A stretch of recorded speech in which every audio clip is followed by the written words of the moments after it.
My mom is clearly the richest person in the world, but I am despised by all the teachers and students in the school. Not only during the day, I have to pull a 200,000-ton tricycle to sell junk. At night, I have to shuttle between major bars getting beaten up for debts. Yet the one making me do all this is my own aunt. All because I have a father who's in prison. My father assaulted my mother back then. In retaliation, my mother not only torments my father every day, but also displaces her hatred onto me. She kicked out me, who was only 4 years old, from home. Yet I didn't cry or make a fuss, just let the light in my eyes fade away bit by bit. No one knows that I, who seems like a despised wretch by everyone, in secret, am one of the first Red Moon evolvers, the owner of the strongest sequence magic sword, one of the 12 Chinese zodiac signs in the Great Xia, the magic rat. Even though I possess such extraordinary strength, I have never harmed ordinary people. Even when I get beaten with a bottle while collecting debts, I just silently hand the money to a woman. The woman has a hot figure, wearing a red dress with a v-neck, causing all the men present to sneak glances. However, the woman doesn't care at all. After seeing me throw over the black backpack, the woman looked at me with a half-smile. I'm quite satisfied. After speaking, the woman took out a wad of cash from her bag and threw it at me. I silently picked up the money, stood in place, looking at the woman, waiting for her next move. Alright, don't look at me like that. After all, I'm just a creditor here to collect a debt. The debt your damn father owes, he needs to slowly repay it. The woman stretched her enticing figure. After a moment, the bodyguard pulled a middle-aged man out of the room. You have such a good son, yet you turned out to be a scoundrel. What a waste. The woman glanced at the man. The man's current state is not good either, his face covered in bruises, his pale hair looking somewhat haggard. The man limped over to stand behind me, bowing his head and not daring to speak. Are you okay? My tone lacked much concern, still cold. The man shook his head, his face filled with guilt. Go home, I said, then started to walk away. At this moment, the woman spoke again. Are you leaving already? Don't you want to have a drink with your auntie? There was a hint of complexity in the woman's eyes. If not for your background, you should have been a happy child. The torment of these years did not make her forgive the man who hurt her sister. But from the initial resentment to now, he also pities this child.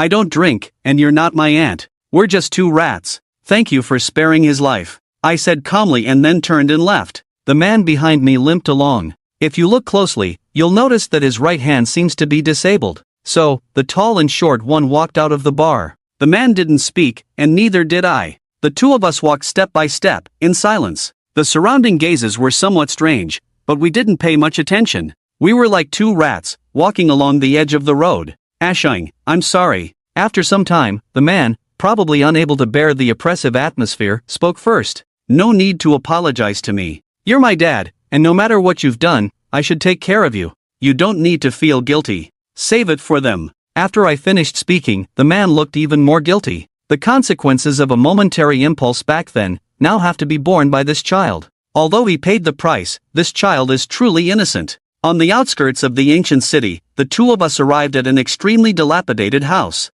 There was a tricycle at the door, covered in debris. This is the tricycle I usually use to collect scrap. Rest well. I've left the money here. I have to go to school as usual. Save your money, eat well, don't think too much. If you make a mistake, atone for it. Making yourself suffer is also a way of atonement. If it's really unbearable, just commit suicide. Death will bring relief. My tone was a bit cold, and what I said was highly inappropriate, but it seemed like my father didn't think anything was wrong. He hunched over, his eyes slightly red. After coming out of prison, the child was already 4 years old, understanding a lot and experiencing a lot. He really felt like he deserved to die. But if he died, all of this would fall on me. He's back to life, came the voice of an elderly person from another room. Two elderly people with snowy white hair walked out. They bore some resemblance to my father, perhaps because they all looked quite weathered. Oh, got hit again. Let grandma put some medicine on you. The old lady looked at me with pity. He's not qualified to talk about others.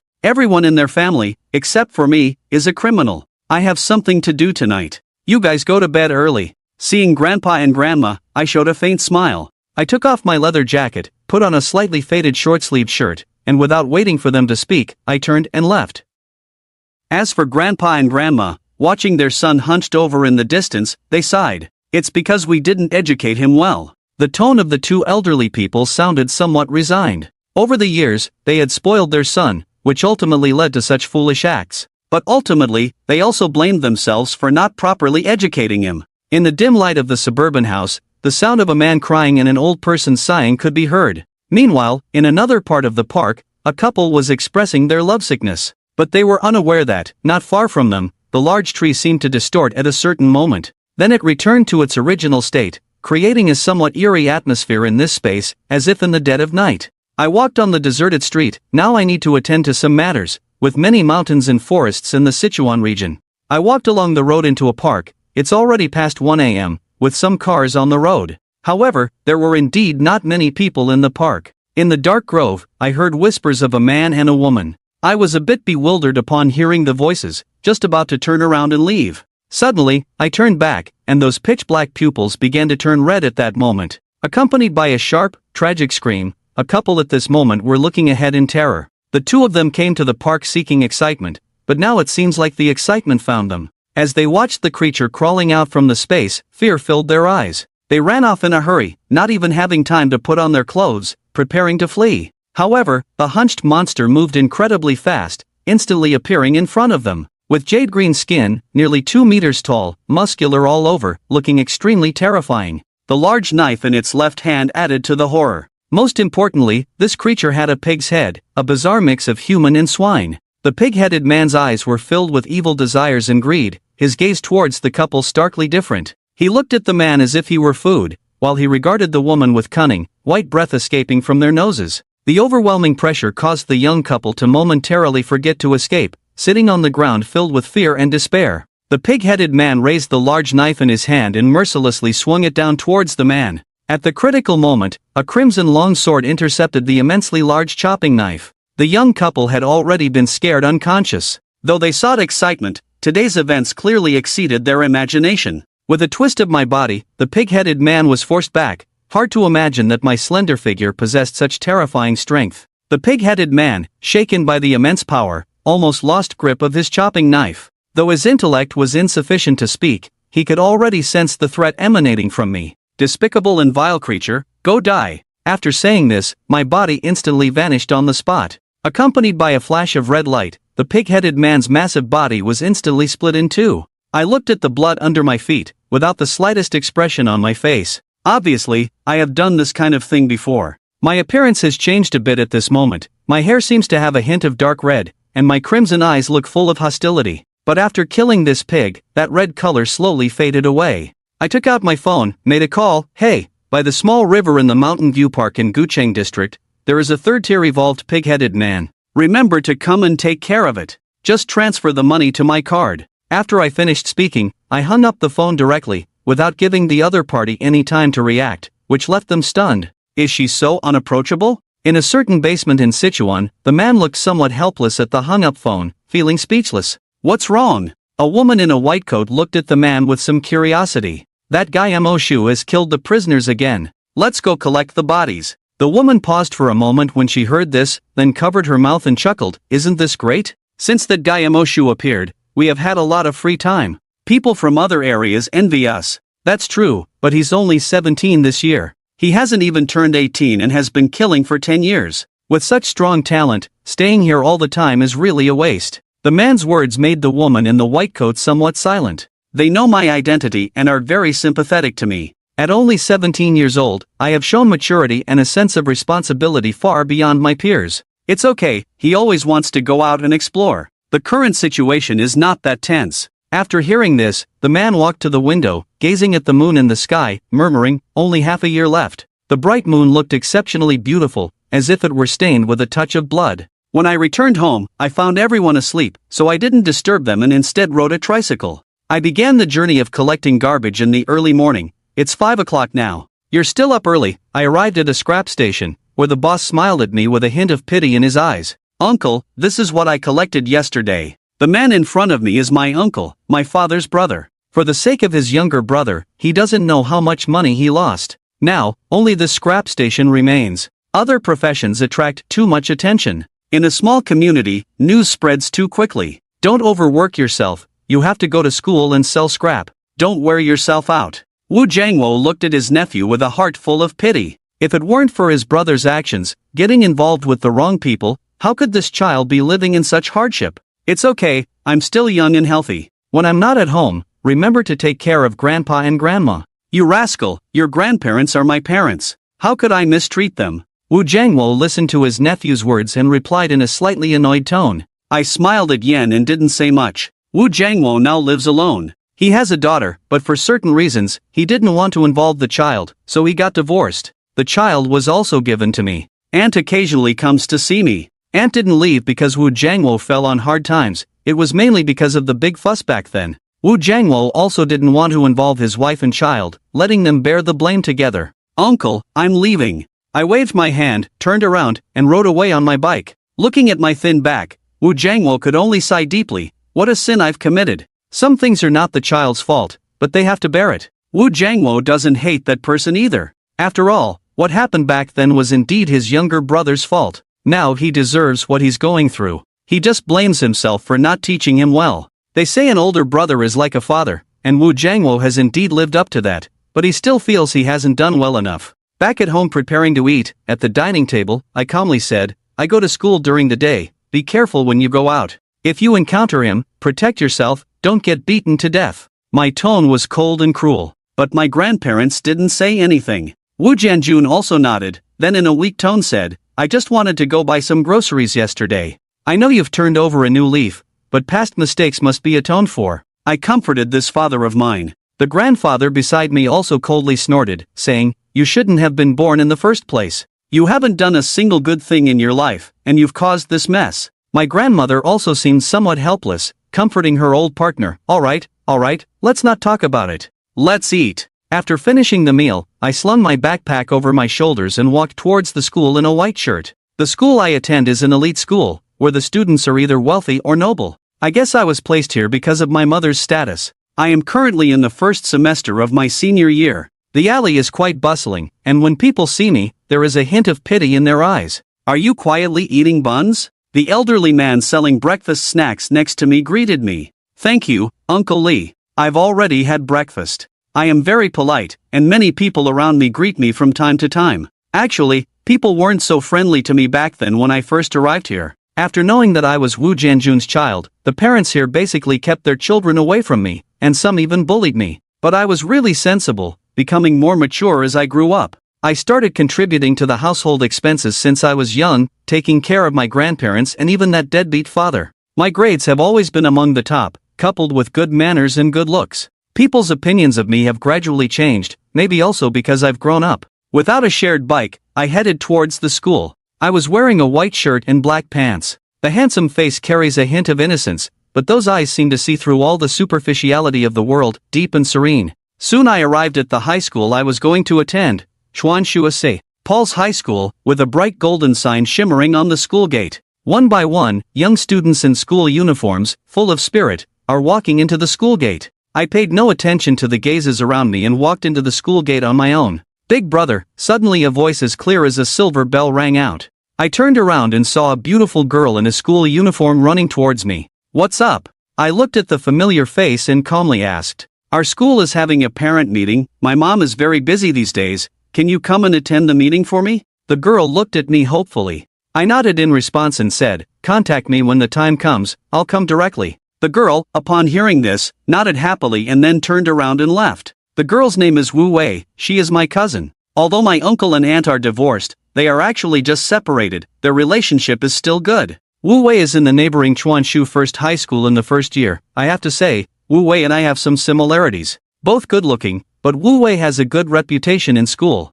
As for me, I am quite aloof at school, because of my father's situation, I didn't have it easy at the beginning, often facing threats. None of them can beat me. I'm not a fool. I will take responsibility for what I should, but what does it have to do with this group of people? Moreover, I'm not the mastermind, just a rat used for revenge. Under the scrutiny of everyone, I walked into the classroom, put down my backpack, and went straight to sleep. I've finished learning high school knowledge, it's not meaningful. It's better to sleep during the day and work at night. In the classroom, there are two people who look 70% like me, staring at me. They are somewhat related to me, my mother's biological son and daughter. Half-siblings, they could be considered twins, but it doesn't matter to me. Since I found out the truth at the age of 4 and was driven out, I have no attachment to either of my parents. If there is anything in this world that I care about, it might only be my grandparents and my uncle's family. As for my parents, I think responsibility outweighs affection. The first class hasn't started yet. Shangwan Xinglong walked up to me, looking like he wanted to say something. Is there something you need? My expression remains indifferent, as if nothing concerns me. What's with your attitude? Young girls always get angry for various reasons. Maybe it's because of my father. Sorry, do you need something? I don't want to argue with him, maintaining the same expression and tone, just adding a bit of politeness. Shangwan Xinglong looked at me, completely devoid of anger, as if punching cotton. Tonight is Grandpa's 70th birthday, Mom wants you to come over. I nodded, okay, I will go. The father of my younger brother and sister is a usurper. I am over a year older than them, and attending school a year earlier was all Mom's arrangement. How is Xiaomei? Shangwan Zhan asked eagerly. He said he knows, he will go tonight. Hearing his little sister's response, Shangwan Zhan breathed a sigh of relief. Just as he was about to say something, his little sister spoke unhappily, saying, "What is he being arrogant about?" Shangwan Xingrong was about to say something, but his brother went forward to cover his mouth, and his gaze fell not far away, on me who was still asleep. "What are you doing, Ge?" Shangwan Xinglong looked displeased at his brother. "Alright, Xiaomei, no matter what he says, he is half our brother." Shangwan Chang sighed. At this age, girls should be more mature, but obviously, being pampered for a long time has made him unable to bear my aloof attitude. Of course, it's also possible that he feels I'm not worthy. What? He's not our brother if he was driven out of the house when he was young. The girl pouted and then shifted the conversation back to that rainy day. "Mom, don't you want me anymore? I never intended to have you. You were born to seek revenge on them.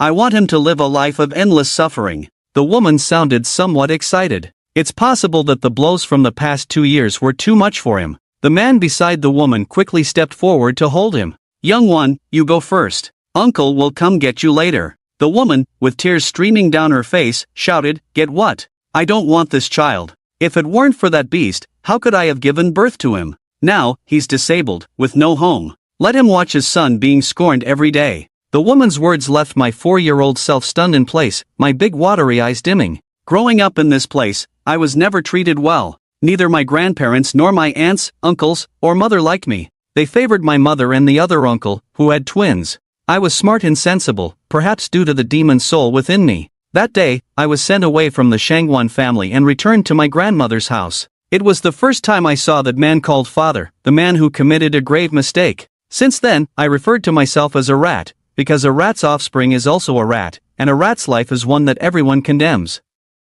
After that, I endured a long period of scorn. During that time, people from the Shangwan family would often take my father away. Since I was young, I'd been going to meet this father, helping them collect money and taking beatings. Fortunately, the demonic soul within me has brought not only talent but also strength, which has spared me from many beatings since childhood. However, my personality has become increasingly cold and reserved. The day's classes actually pass by quickly, at least for me. The teachers don't bother me either. Although I sleep in class, I always excel in exams. In school, performance still matters. I took out my phone and sent a message to my grandma. "I have something to do tonight, so please go ahead and eat." After sending the message, I stood up and walked out of the school gate. I scanned a shared electric bike and headed towards the city center. High school students finish school quite late. By the time I arrived at the Shangwan family's house, it was already 8 p.m. The Shangwan family has a significant influence, spanning the realms of business, politics, and the underground world.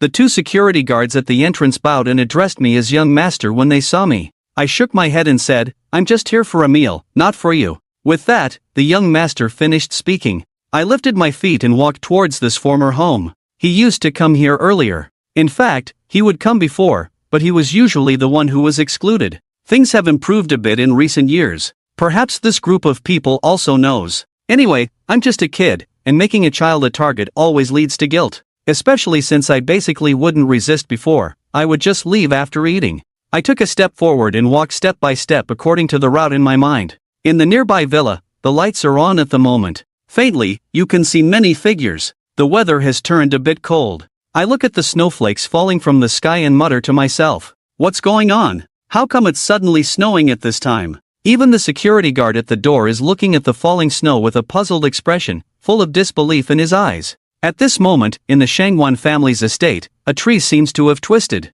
I step by step walk into the Shangwan family. At this moment, everyone is here in the house. The Shangwon family has 3 children, 2 girls and 1 boy. The woman who took my father before is actually my younger sister, but it doesn't matter now. The reason I came is that I didn't want to cause trouble. Regardless, I can't sever the blood ties, so this is also my responsibility. In the living room at this moment, a rectangular table is filled with people. The Shangwon family is relatively low-key and does not like to invite others on birthdays. Hello, as I step over the threshold, I bow to the group of people. My grandfather is sitting in the guard. His name is Shangwon Zhan. Everyone looks at me with a somewhat complex expression. The young one has arrived. Shangwon Zhan looks at this grandson, with a hint of guilt in his eyes. Thank you, grandfather. I am meticulous in my words and actions. I won't quibble over titles. Instead of deliberately keeping a distance, it's better to go with the flow, which will cause fewer troubles. Everyone is sitting together. My grandmother has passed away, and sitting beside Shangwon Zhan is a woman. The woman is very beautiful and looks gentle. She is my mother. At this moment, the guilt in her eyes as she looks at me is evident. In those years, his eyes were filled with anger and hatred. Although it's still the case now, he was even more extreme back then. She gave birth to this child and also hurt him. Come, sit here, Mom. Shangwon Zi reached out and gestured for me to sit beside him. Okay, Mom. My expression remained indifferent. I didn't distance myself, nor did I throw a tantrum like a child. I didn't call her Mom. For me, these titles are all normal, a matter of politeness. Deliberate alienation, besides concealing the care in my heart, can't achieve anything else. After I took my seat, the food was served. I didn't feel the slightest embarrassment. I just sat there and started eating with my chopsticks. My aunt, the woman who caught my dad before, is called Shangwon Yi. She reached out with her chopsticks and picked up some food for me. Thank you, Aunt. Hearing my thanks, Aunt Shangwon covered her mouth and chuckled. Didn't you say yesterday that I'm not your aunt? I smiled and said, I was immature yesterday. Sorry, sometimes, indifference is the sharpest blade. The people from the Shangwon family looked at me, feeling a pang in their hearts. To be honest, if I were to behave impolitely, unhappily, or be capricious, they would all accept it.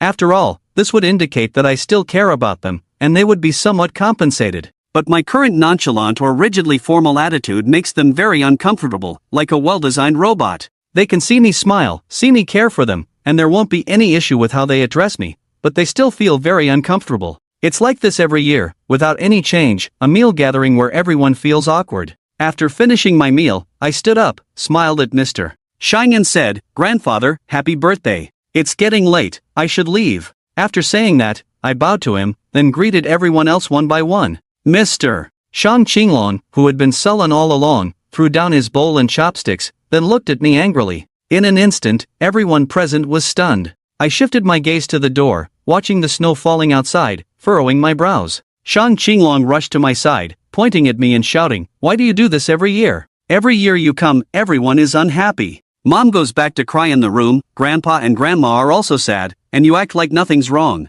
How can you be so heartless? Shang Qinglong vented all the dissatisfaction accumulated over the years, leaving everyone stunned. However, Shang Qinglong's father quickly rushed forward to pull him away. How can Qinglong talk to his brother like that? What brother? He's not my brother, he's just the son of a rapist. A loud slap resounded, leaving Shangwon Qingrong incredulous as he looked at his father. Why did you hit me? I didn't say anything wrong. Zhan, take your sister back to the room, Shangwon Zhan said sternly. Shangwon Zhanwon quickly pulled Shangwon Qingrong and walked inside. Let go of me, I'm not going. Why should I? Every year they call him, and every year he's the same, like a robot. Shangwon Qingrong cried, squatting on the ground, tears filling his eyes. Shangwon Zi's eyes were also filled with sadness. He walked up to me, reached out, and grabbed me, apologizing. I smiled faintly. It's okay. He didn't say anything wrong. Some things, once done, are done. I'm grateful that you brought me into this world, allowing me to live. After I finished speaking, I fell silent. The birthday celebration came to an end like this, leaving a sense of quiet in the room. Shangwon wanted to say something, but after some thought, he remained silent. He glanced at his nephew, feeling somewhat guilty. It's mainly because I'm too understanding. I never defend my rapist father, nor do I blame these people. It's snowing outside. How about you don't leave today? No, thank you, Uncle Chen. The man held his wife, wanting to say something, but I ultimately declined. Chen Liang looked at me with a complex expression. My father, who raped the woman he should have married, took away her most precious first time. He should have been angry enough to strangle the enemy's child. But I was just too sensible, so much so that even he didn't want to transfer this hatred onto me. "I'm sorry, Mom." Shang Guanzi choked up as he looked at his own child. "In fact, I look a lot like him, mostly inherited from him. But it's just this sensible child who transferred all the previous hatred onto me. He used to beat and scold me since I was young, but I was still very obedient and wouldn't resist. The one thing he regrets the most is telling me about what my father did when I was 4, and even saying to me that he will never forgive us. I'm just a despicable rat. Even if I was born from his belly, I'm still just a little beast." He still remembers the look in my eyes when he sent me away. I looked at him blankly that day, the light in my eyes fading away bit by bit, and then I left quietly, without crying or throwing a tantrum. The next time I saw him was 5 years later, when I was 9 years old. My grandmother had passed away, so they called me over. At that time, Shang Guanzi was actually very nervous. After so many years, he also understood that hatred should not be transferred to a child. Moreover, they have been tormenting my father all these years. He actually wanted to make it up to me. But at that time, 9-year-old me was very sensible. I was like a perfect student, handing in a flawless paper, with impeccable behavior and manners. He also mentioned to me, asking if I would like to live with him. My response was to wait until later for living together. I am still young now and need my own space. He investigated my life over the years. The more he checked, the more guilty he felt, being despised by neighbors, teachers, classmates, often getting into fights.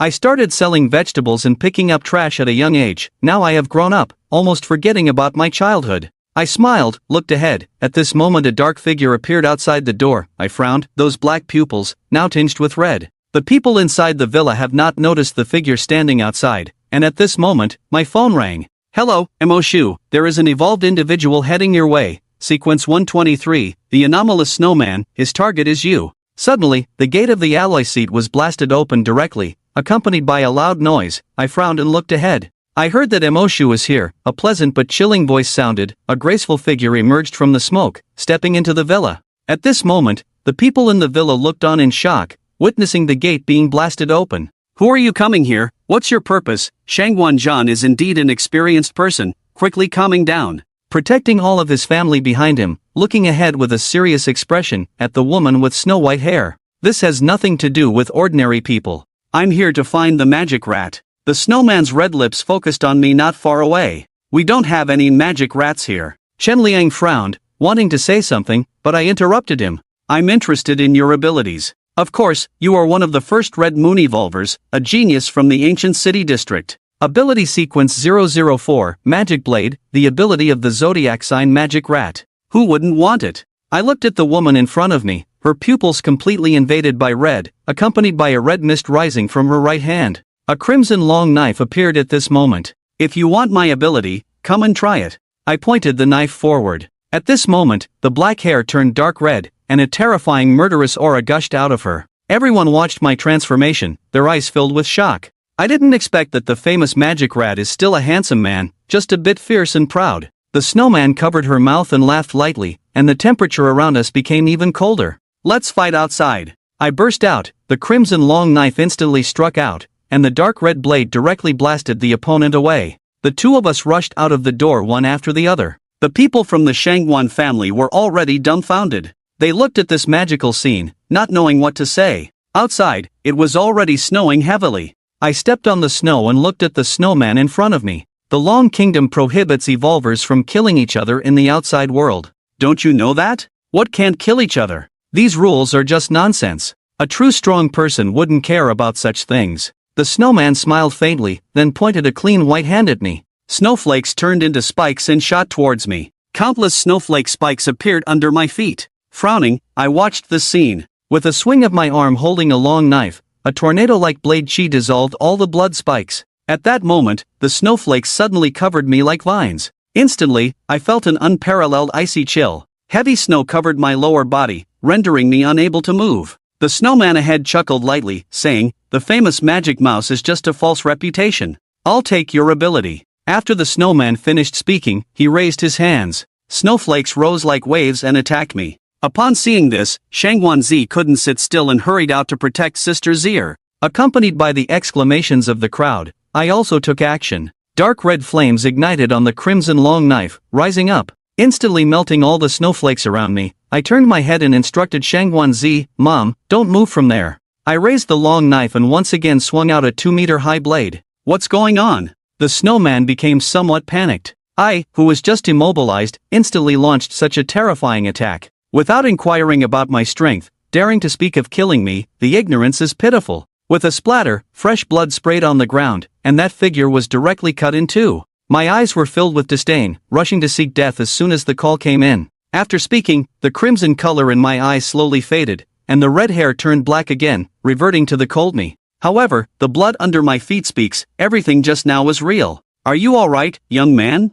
Shangguan stepped forward to look at me, his eyes full of concern. I'm fine. I shook my head. At this moment, Shangguan came out with others. Everyone looked at me in shock, with a hint of fear in their eyes. Young man, what's going on? Shangguan looked at me with a serious expression. At his age, it was also his first time seeing such a thing. I opened my mouth at the words, wanting to say something, but unable to speak. Everyone's eyes were on me, hoping I could provide an explanation. This was expected in the Shangguan family, with its vast experience and knowledge. If this were in an ordinary family, I would have been seen as a monster already. Master Shangguan, let me explain to you. Suddenly, a man walked out from somewhere, casting a glance at me. I nodded, then turned and left. Shangguan looked at the man in front of him, puzzled, and asked, "Let me introduce myself. I'm Wang Bin, affiliated with the Dragon Zodiac organization, codenamed Brave Boar." Wang Bin reached out and showed his ID to Shangguan. After confirming the other party's identity, Shangguan respectfully saluted and said, "Wang Bin, my grandson." Shangguan Laoyi, I will explain to you, but I need to retrieve the body first, Wang Bin said, then took out a green bracelet. The bracelet scanned the body, and it disappeared. Shangguan looked shocked at the scene. Wang Bin smiled and said, "Shangguan Laoyi, may I have a word with you?" Shangguan nodded and led everyone indoors. "I can tell you what happens next, but please keep it confidential. You know this because of the magic rats," Wang Bin said, revealing a meaningful smile. Upon hearing this, everyone also promised not to disclose it. Satisfied, Wang Bin nodded and began to speak. Since ancient times, our dragon country has had various practitioners with powerful abilities, like the cultivators in novels. Due to the times changing, these practitioners became scarce as they entered modern times. "So you mean my big brother is a cultivator?" Shangguan said with surprise. "Let me finish." Wang Bin glanced at him and continued, 10 years ago, Blue Star underwent a mutation, known as the Day of Marking. From that day on, Blue Star was marked by people from other worlds, and the barrier between worlds began to thin. Many monsters and humans from different worlds have begun to enter the Blue Star, aiming to conquer it. These guys are very powerful. In today's terms, they have already surpassed the category of carbon-based life forms. Ordinary firearms are simply unable to destroy them. Only supermassive weapons of mass destruction can. Just when they were troubled by this, unique individuals appeared in the army. These people suddenly gained strange abilities, able to perceive the breaking points in the spatial barriers, and then go to defend them. These people are called evolvers. My brother is an evolver. Genre, be quiet. Listen, Shangguan scolded his son. That's right, Mashu was one of the first to awaken. His special ability is the magic blade. Is Mashu Xiaoshang's code name? Wang Bing nodded, and Shangguan remained silent. Why did that woman attack Shanger today? Shangguan asked the crucial question. Upon hearing this, everyone also turned their gaze towards Wang Bing. This involves the issue of evolvers becoming stronger. Besides their inherent training methods, evolvers have another way of becoming stronger, which is to plunder. When the crowd heard this, it seemed like they realized something, and their expressions suddenly changed. Are you saying that guy wants to steal Xiaoshang's psychic power? That's right, Ling. After an evolver kills a creature, they will take the energy from the body, and this energy is called psychic power. Essentially, everyone has psychic power, but it is too scarce in ordinary people, so evolvers don't value it. However, after killing someone, it is possible to inherit their special abilities, although the probability is very low. As soon as this was said, Shangguan looked worried. Wouldn't it be very dangerous for Xiaoshang? Wang Bing nodded. Theoretically, yes, because although Xiaoshang is very strong, he is still young after all, and no one knows how much evolution there is in the entire Blue Star. Upon hearing this, Shangguan touched his beard and then asked in confusion, Xiaoshang, how did the matter of the demon rat leak out? Isn't your identity supposed to be kept confidential? When Shangguan spoke up, Wang Bing choked instantly. He scratched his head, feeling a bit embarrassed. Some time ago, when he contacted us, someone overheard, and there happened to be a snowman among them. But rest assured, after this guy dies, not many people who know his identity. When Wang Ding spoke up, the people of the Shangguan family looked at him with eyes full of anger and doubt. No, Xiaosheng can't follow me anymore, it's too dangerous. Shangguan Zi's tone was somewhat agitated. He already owes this eldest son, and now he is in danger every day. He simply cannot accept it. If I could persuade him, I wouldn't mind. He is too young. The second youngest in our team is 7 years older than him. His potential is still great. Wang Bing smiled helplessly. In fact, when I was very young, they advised him to go to Wancheng, but I stubbornly refused, saying I could also become stronger here. I have to say, my talent and combat power are indeed extraordinary, without systematic training, without powerful moves. But at that academy, Wang Bin felt that none of the students there were his match. His exceptional talent even led the school principal to invite him, but unfortunately, he refused. Alright, we've understood what needed to be understood. Now, there's another issue. This issue will affect the future of your remaining 2 children. Wang Bin then turned his gaze to Shangguan Zi. So what you mean is? Shangguan Zhan heard the implied meaning in Wang Bin's words and was somewhat surprised. Yes, his talent is too strong. We thought that his half-siblings from the same mother and different father should also be outstanding. We've also checked his other sister, who is the daughter of his eldest uncle. Her psychic abilities far exceed those of ordinary people. However, I'm not willing to let her enter this world because once she evolves, the evolved will detect the psychic energy within her. Upon hearing this, Shangguan Xingrong became upset. What does he mean? His eldest uncle's daughter can't be in danger, but it's fine for my brother and me? Xingrong, don't be so rude. Chen Liang furrowed his brow and reprimanded the girl. I didn't mean that. What he meant was that his relationship with us isn't enough to let him make decisions for us. He said we should ask ourselves. If we're willing, we can try awakening ourselves. Wang Bin wasn't angry, he just explained it with a smile. As soon as these words were spoken, everyone fell silent. Alright, Senior Shangguan, this is my phone number. If we make a decision, you can come find me. After all, we are uncertain about the future and the country urgently needs talents in this area. If possible, persuade him to consider practicing in Ancheng. Wang Bing left after saying this, leaving the Shangguan family members looking at each other. The Shangguan family talked all night. I have already returned home. The people at home were already asleep, so I didn't disturb them much. I rested after finishing what needed to be done. The next morning, I went out to collect scrap materials before going to school. Do I not have money? Actually, that's not the case. My funds are quite abundant. At least enough for the people at home to live comfortably for a lifetime without any issues. But I am very clear about one thing, the sympathy and friendliness I receive now are all because he is still in the same class. Once he starts doing well, everything will change. So he quite likes the current situation. Whatever the family wants to eat, they eat. The place they live in is cozy too. He doesn't go out much, and it's nice for the family to be together. Hardship is the best way to foster empathy. The next day, Wu Tian went to school as usual. When Wu Tian returned to the classroom, he prepared to lie down. At this moment, Shangguan Xingrong and Shangguan Zhan walked up to him. Elder brother Shangguan Zhan looked at me, seeming hesitant to speak. I got up from the table and looked at the two approaching me, feeling puzzled. What's going on? Regarding Wang Bing from yesterday, my older brother asked me and my sister if we wanted to awaken, mentioning that we might have some talent. I furrowed my brows in confusion. The classroom was very noisy, and even though someone was paying attention to us, our voices were low, so no one could hear what the three of us were talking about. Follow me outside. After I finished speaking, I stood up and took the two of them to heaven. Let me give you some advice. The current trend is that there will be more and more enemies in the future, and there may be more and more awakened individuals. Of course, with my current status, I can guarantee that your safety level is much higher than that of ordinary people. Living an ordinary life, the risk factor is not high. Another piece of advice, asked Shangguan Qinglong. Once you awaken, your life is in your own hands. Of course, the awakened abilities may not be strong, but once awakened, the evolvers can sense the spiritual power within us, so everything depends on us. We will discuss it among ourselves, whether to live a plain life or to embark on an exciting journey to become stronger. After saying this, I left. The decision about this kind of thing should be left to the two of them. As for Wu Wei, I don't intend to let him enter another world, at least not before he becomes invincible. Although there will be people to protect his family after joining the Zodiac organization. But as the strength of the evolvers grows stronger, there have been many reactionary organizations in society. So, before the situation is completely settled, he still intends to let Wu Wei live an ordinary life. Of course, if he has the opportunity to enter this world in the future,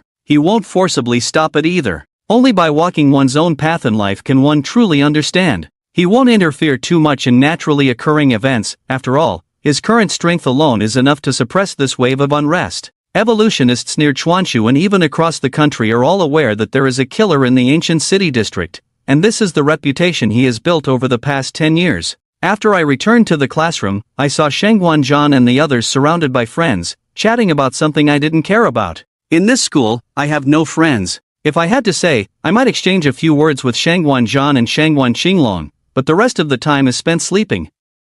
Lost in thought, I drifted back into dreamland, and my phone started vibrating in my sleep.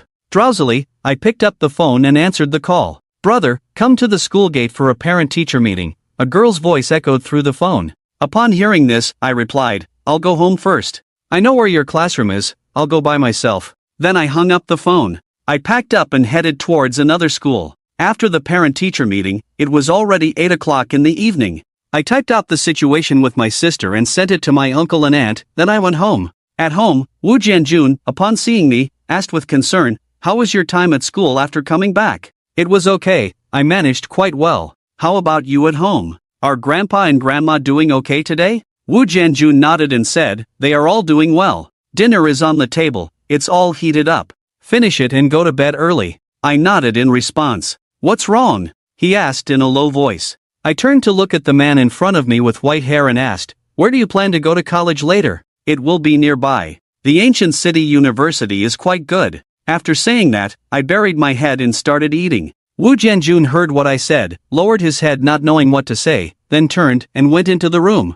I didn't pay too much attention. Making mistakes requires atonement. I can forgive Wu Jianjun, take care of him, but I won't deny the past mistakes. Nor will I stop those who have been hurt by him. Now, hurting him in return, after all, I cannot empathize with the pain of others, so I won't seek forgiveness from others. Today is Saturday, I was woken up early by a phone call. "Can you speak softly? Is there something I need to do? Today, Qinglong and Zhaner have awakened. Can you go and look after them? I'm afraid they might have some problems." Shangguan Zi's voice came through the phone. Upon hearing this, I agreed. "Okay, I'll contact Hedgehog right away." After hanging up the phone, I contacted Hedgehog. "Hey, another inmate was killed." "No, Shangguan, wasn't Qinglong and Shangguan Zhan supposed to awaken today? I'll go and check on them." "Okay, then come over. It's the same place as before. Do you need me to pick you up?" "No need." I got up as soon as I hung up the phone. After getting dressed, I said goodbye to my grandparents and left. My grandparents also knew that sometimes I would go out during the holidays, saying I was going to work part-time. The two old people didn't worry too much. From childhood to adulthood, the feeling I gave them was reliable. They believed their grandson wouldn't do anything bad. I scanned a shared bike and went over. It took about half an hour. I walked into a novelty shop. Moshi came, and my younger brother and sister went in. "Awaken now, what would you like to eat?" The woman in the white coat sitting inside the glass cabinet greeted me and asked with a smile, "Have something sweet, I'll be sitting outside." The woman took a cup of milk tea. After hearing that, "Have a drink." After taking it, I thanked her and said, "We're old teammates, no need to thank me." The woman smiled, waved her hand, and continued scrolling on her phone. "His name is Fan Lin, codenamed Red G.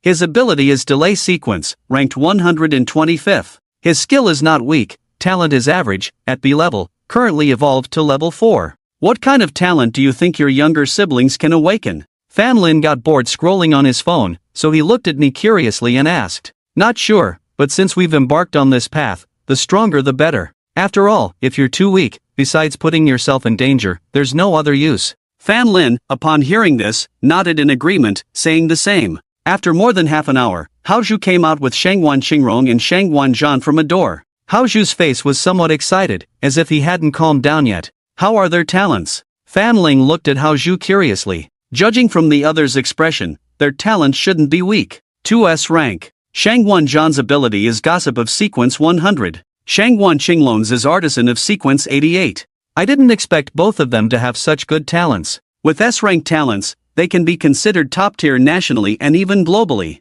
At this moment, Shangguan Chang and Shangguan Qinglong also regained their composure. They just went through the ritual of digestion, which can be considered a form of inheritance, passing down how they became stronger. The two of them looked a bit excited. When they arrived, they were also a bit nervous, afraid that their talents were not good enough and that they would face danger every day. Now it seems that the foundation for their strength has been laid, and all that's needed now is time. It's good to send them to Ancheng. My expression quickly returned to a calm demeanor. Look at Wang Bin and ask him. Sending talents like these, there should be no problem with direct admission. When school starts in half a year, send them over as freshmen. Wang Bin was excited, never expecting that so many talents could emerge from this region, all of them discovered by him.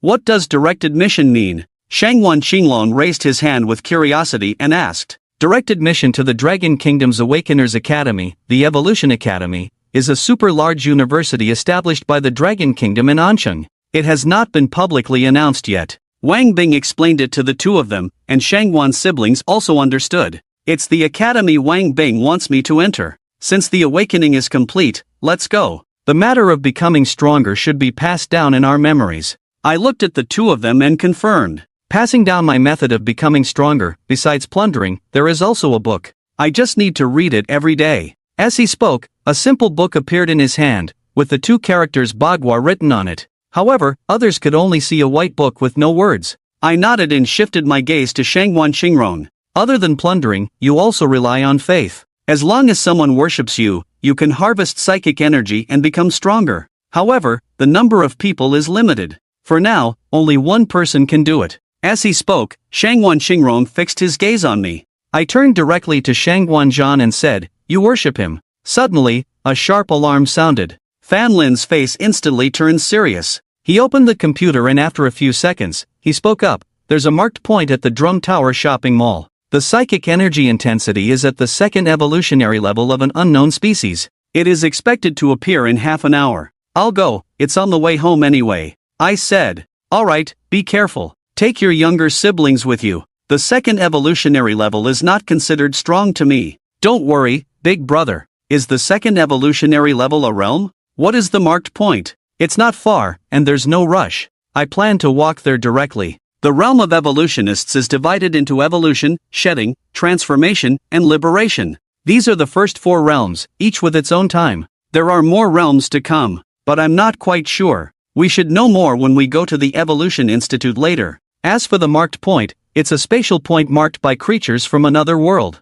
They will cross over to attack and invade. These creatures are known as invaders. Shangwan Zhan and Shangwan Qingrong nodded, then curiously asked, "Big brother, what realm am I in?" 6th evolutionary level. Strength at 3,000 kilograms, speed around 4 seconds for 100 meters. Body can withstand small to medium caliber bullets. After I finished stating my data, Shangwan Qingrong and Shangwan Zhan looked shocked. Your abilities are impressive. I usually speak in a casual manner, but what I say is already at the top level. Up to now, the strongest in Longwei is only at the 9th realm of retreat and harmony, which is cultivated by the nation's efforts, the 12 of them. They are also the top of the 12 zodiac signs. They belong to the cities first, we belong to the national protection, and these 12 have cultivated before the red moon. It's just that their speed is unusually slow. After the changes in the world began after the marked day, their cultivation speed increased, with the nation's nurturing. In terms of talent, those 12 are not actually the top. But the nation's view on nurturing individuals is not just about needing top talent but also having a heart loyal to the country. That's why the first 12 zodiac signs to cultivate are them, not someone like me, a peerless genius. However, I have caught the attention of many over the years, and now many are watching him. It's not just about valuing his talent, but more about appreciating his character and values. I am too rational. Even the higher-ups are hesitant to directly nurture him due to my rationality. If a person lacks faith and impulsiveness, and only has rationality and judgment in mind, at least they have never seen me act impulsively. They are mostly judging pros and cons. I brought Shangwan Zhan and Shangwan Qingrong to the street. Brother, there's no problem here. Shangwan Zhan is also considered half an evolver, but he didn't see any issues. Shangwan Qingrong beside him also looks curious, as if trying to spot any differences. Both of you have too low cultivation, and without wearing the jade ring, it's normal not to see. Saying this, I rolled up my sleeves. A dark red ring appeared in his hand, with blue light flashing on it, looking extremely mysterious. What is this? Shangwan Zhan asked curiously. The jade ring has two functions. The first can store items, similar to the space ring in our novels. There is also another function, the opening of a temporary space between the two realms, where one can pull the prisoner into the space for battle to prevent destruction, I explained, looking around afterwards. Many people around were looking at them with curiosity, but just for a glance. Shangwan and Shangwan Qingron looked at the suddenly flashing jade ring, somewhat shocked. Today has reshaped their worldview, exposing them to many things they had never encountered before. Here we are. I walked into the mall and stopped at a milk tea shop. Many ordinary people were queuing, unable to see anything unusual. However, Shangwan and Shangwan Qingron widened their eyes. Brother, look at the milk tea shop entrance. The people in line, or the space itself, seem distorted, rippling as if being twisted. Their bodies are distorted. However, the group of ordinary people felt nothing. That's the marker point, invisible to ordinary people. After I finished speaking, I took out my phone and sent a message.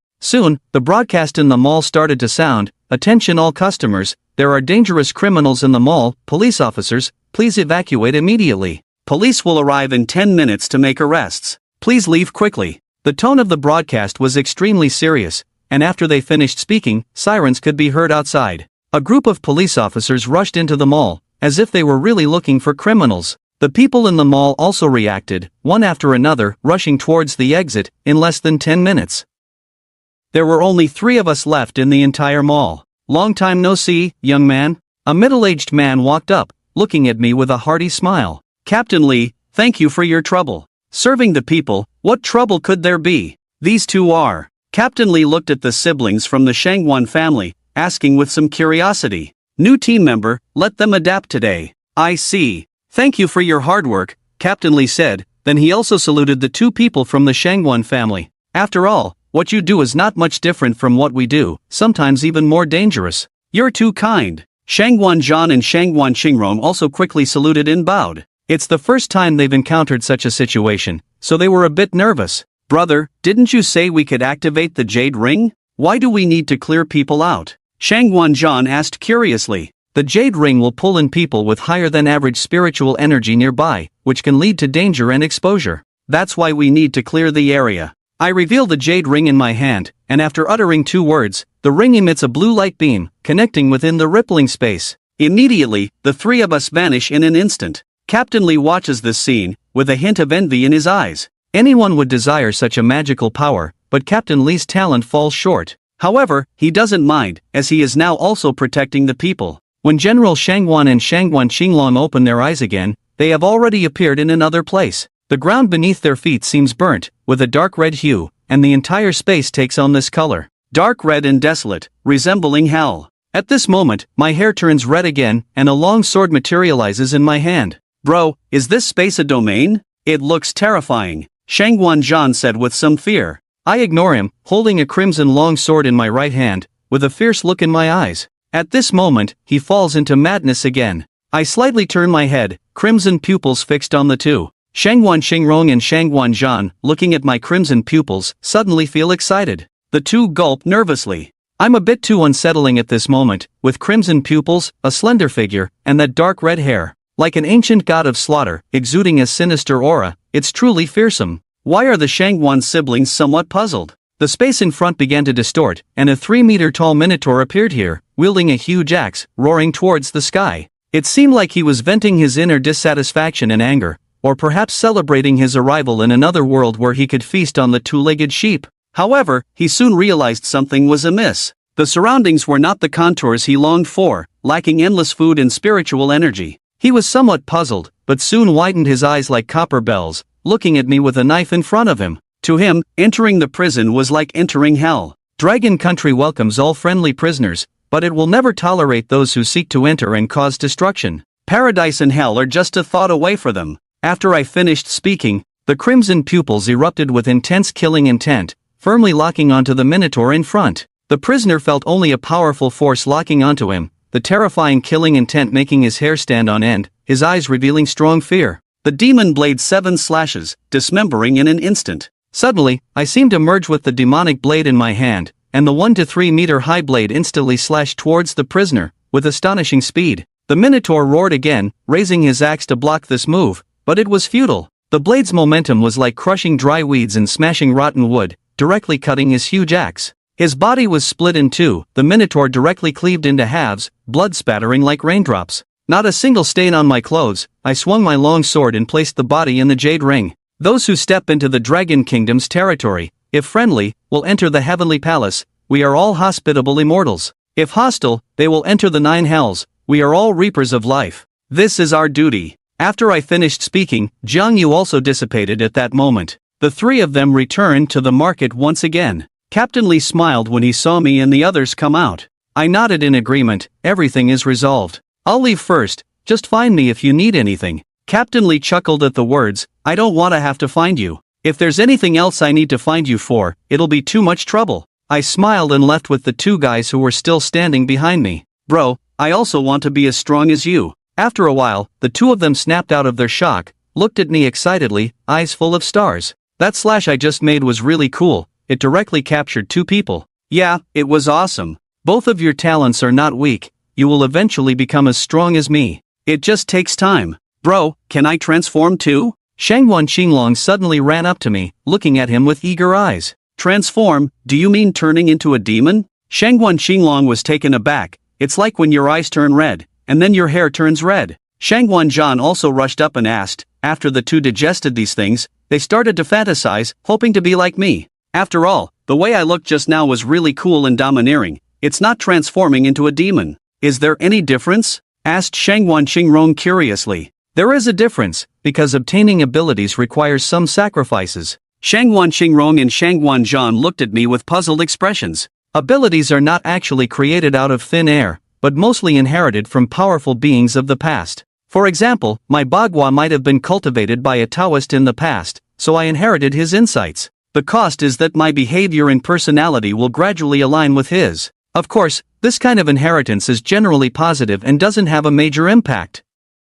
After I finished speaking, Shangguan Qingrong and Shangguan Zhan nodded in a somewhat understanding manner. So my heavenly palace must be related to celestial maidens, perhaps Chang'e? Shangguan Qingwen said excitedly. Not very clear, and I don't know if there was ever a Chang'e. I shook my head, indicating I wasn't sure. What are my side effects, brother? Shangguan Qingrong asked curiously. I paused, turned my head without answering him. You'll find out later. After speaking, the two of them, looking puzzled, walked forward. Big brother, aren't you coming in to see mom with us? Shangguan Zhan said nervously. Not yet, I'm not dead. There will be another chance to meet, I said, then turned and left without any nostalgia. Shangguan Qingrong and Shangguan Zhan wanted to say something, but in the end, they didn't. They exchanged a glance, sighed, and returned to the villa. I called Wang Bing, informing him that once things were resolved, I would return home. Everything returned to normal, nothing special happened. I spent 2 ordinary weekends. Started school again on Monday. At this moment, in a certain mountain in Chuanshu, accompanied by spatial distortion, a monster resembling a slime dropped from the space. The monster wasn't tall, more like a puddle of water, but it was golden. Under the sunlight, it gleamed like gold, making people unconsciously want to approach, and indeed, some did. What is this? A farmer carrying a hoe, seeing something reflecting golden light ahead, his eyes lit up instantly. Could it be gold? Thinking this, the farmer's joy surged. He hurried over, and as he approached, the golden liquid surged like a tsunami in an instant, completely engulfing him. Not even a scream escaped. Dinyo, what are you doing here? Found something good to dig up? Another farmer, upon seeing Dinyo with a hoe, also quickly asked. Dinyo shook his head blankly. What's wrong, sick? Why are you suddenly acting so dazed? The man, seeing Dinyo's blank expression, thought he was sick. Come on, let me take you down the mountain. It looks like there's nothing to dig up anyway. The man looked at Dinyo, who showed no reaction. So he turned around to lead Dinyo down the mountain, and behind him, Dinyo, upon hearing this, also spoke up.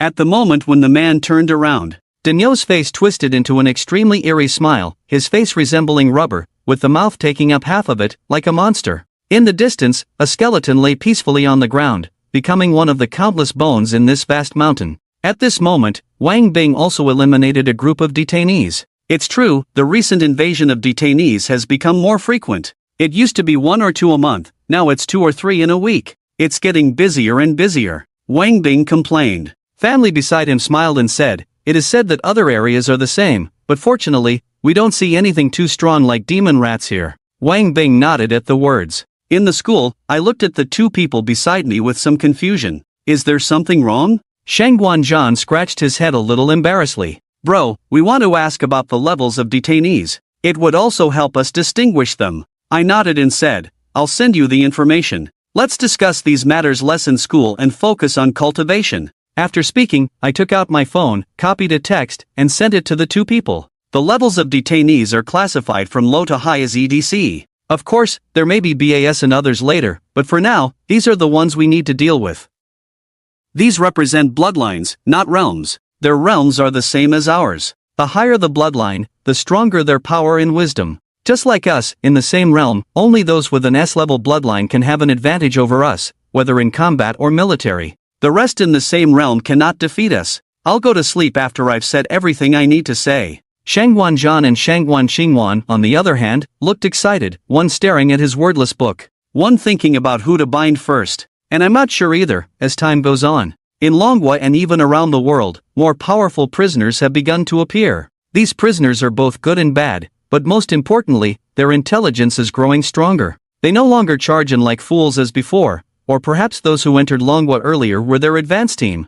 Is this the place? Several unwelcome guests arrived at Nyoja village in Chuanshu. Yes, it is here. A group of people entered the village and witnessed an incredibly horrifying scene, accompanied by the sound of retching. Ahead, a man is facing a corpse, greatly delighted. In front of him is a large group of overlapping villagers. There are bones stained with fresh blood under the corpse's feet, resembling a slaughterhouse. Your Excellency is a depressive, and among that group, a man stepped forward. His face was somewhat pale, obviously encountering such a situation for the first time. However, thinking of the task assigned from above, he suppressed the nausea in his heart and walked forward. I am a vanguard member of our depressives. My name is Bacchus. You are the natural organization in contact with us. The prisoner had traces of blood and flesh at the corner of his mouth, looking back at the person behind him and asked, "So it's Lord Bacchus? I am from the natural organization. You can call me Xiao Zhang. I was sent by superiors to assist you." The man smiled apologetically, while Bacchus gnawed on human flesh, looking at him disdainfully, saying, "Is the strength of your natural organization so weak, only evolving to tier 5?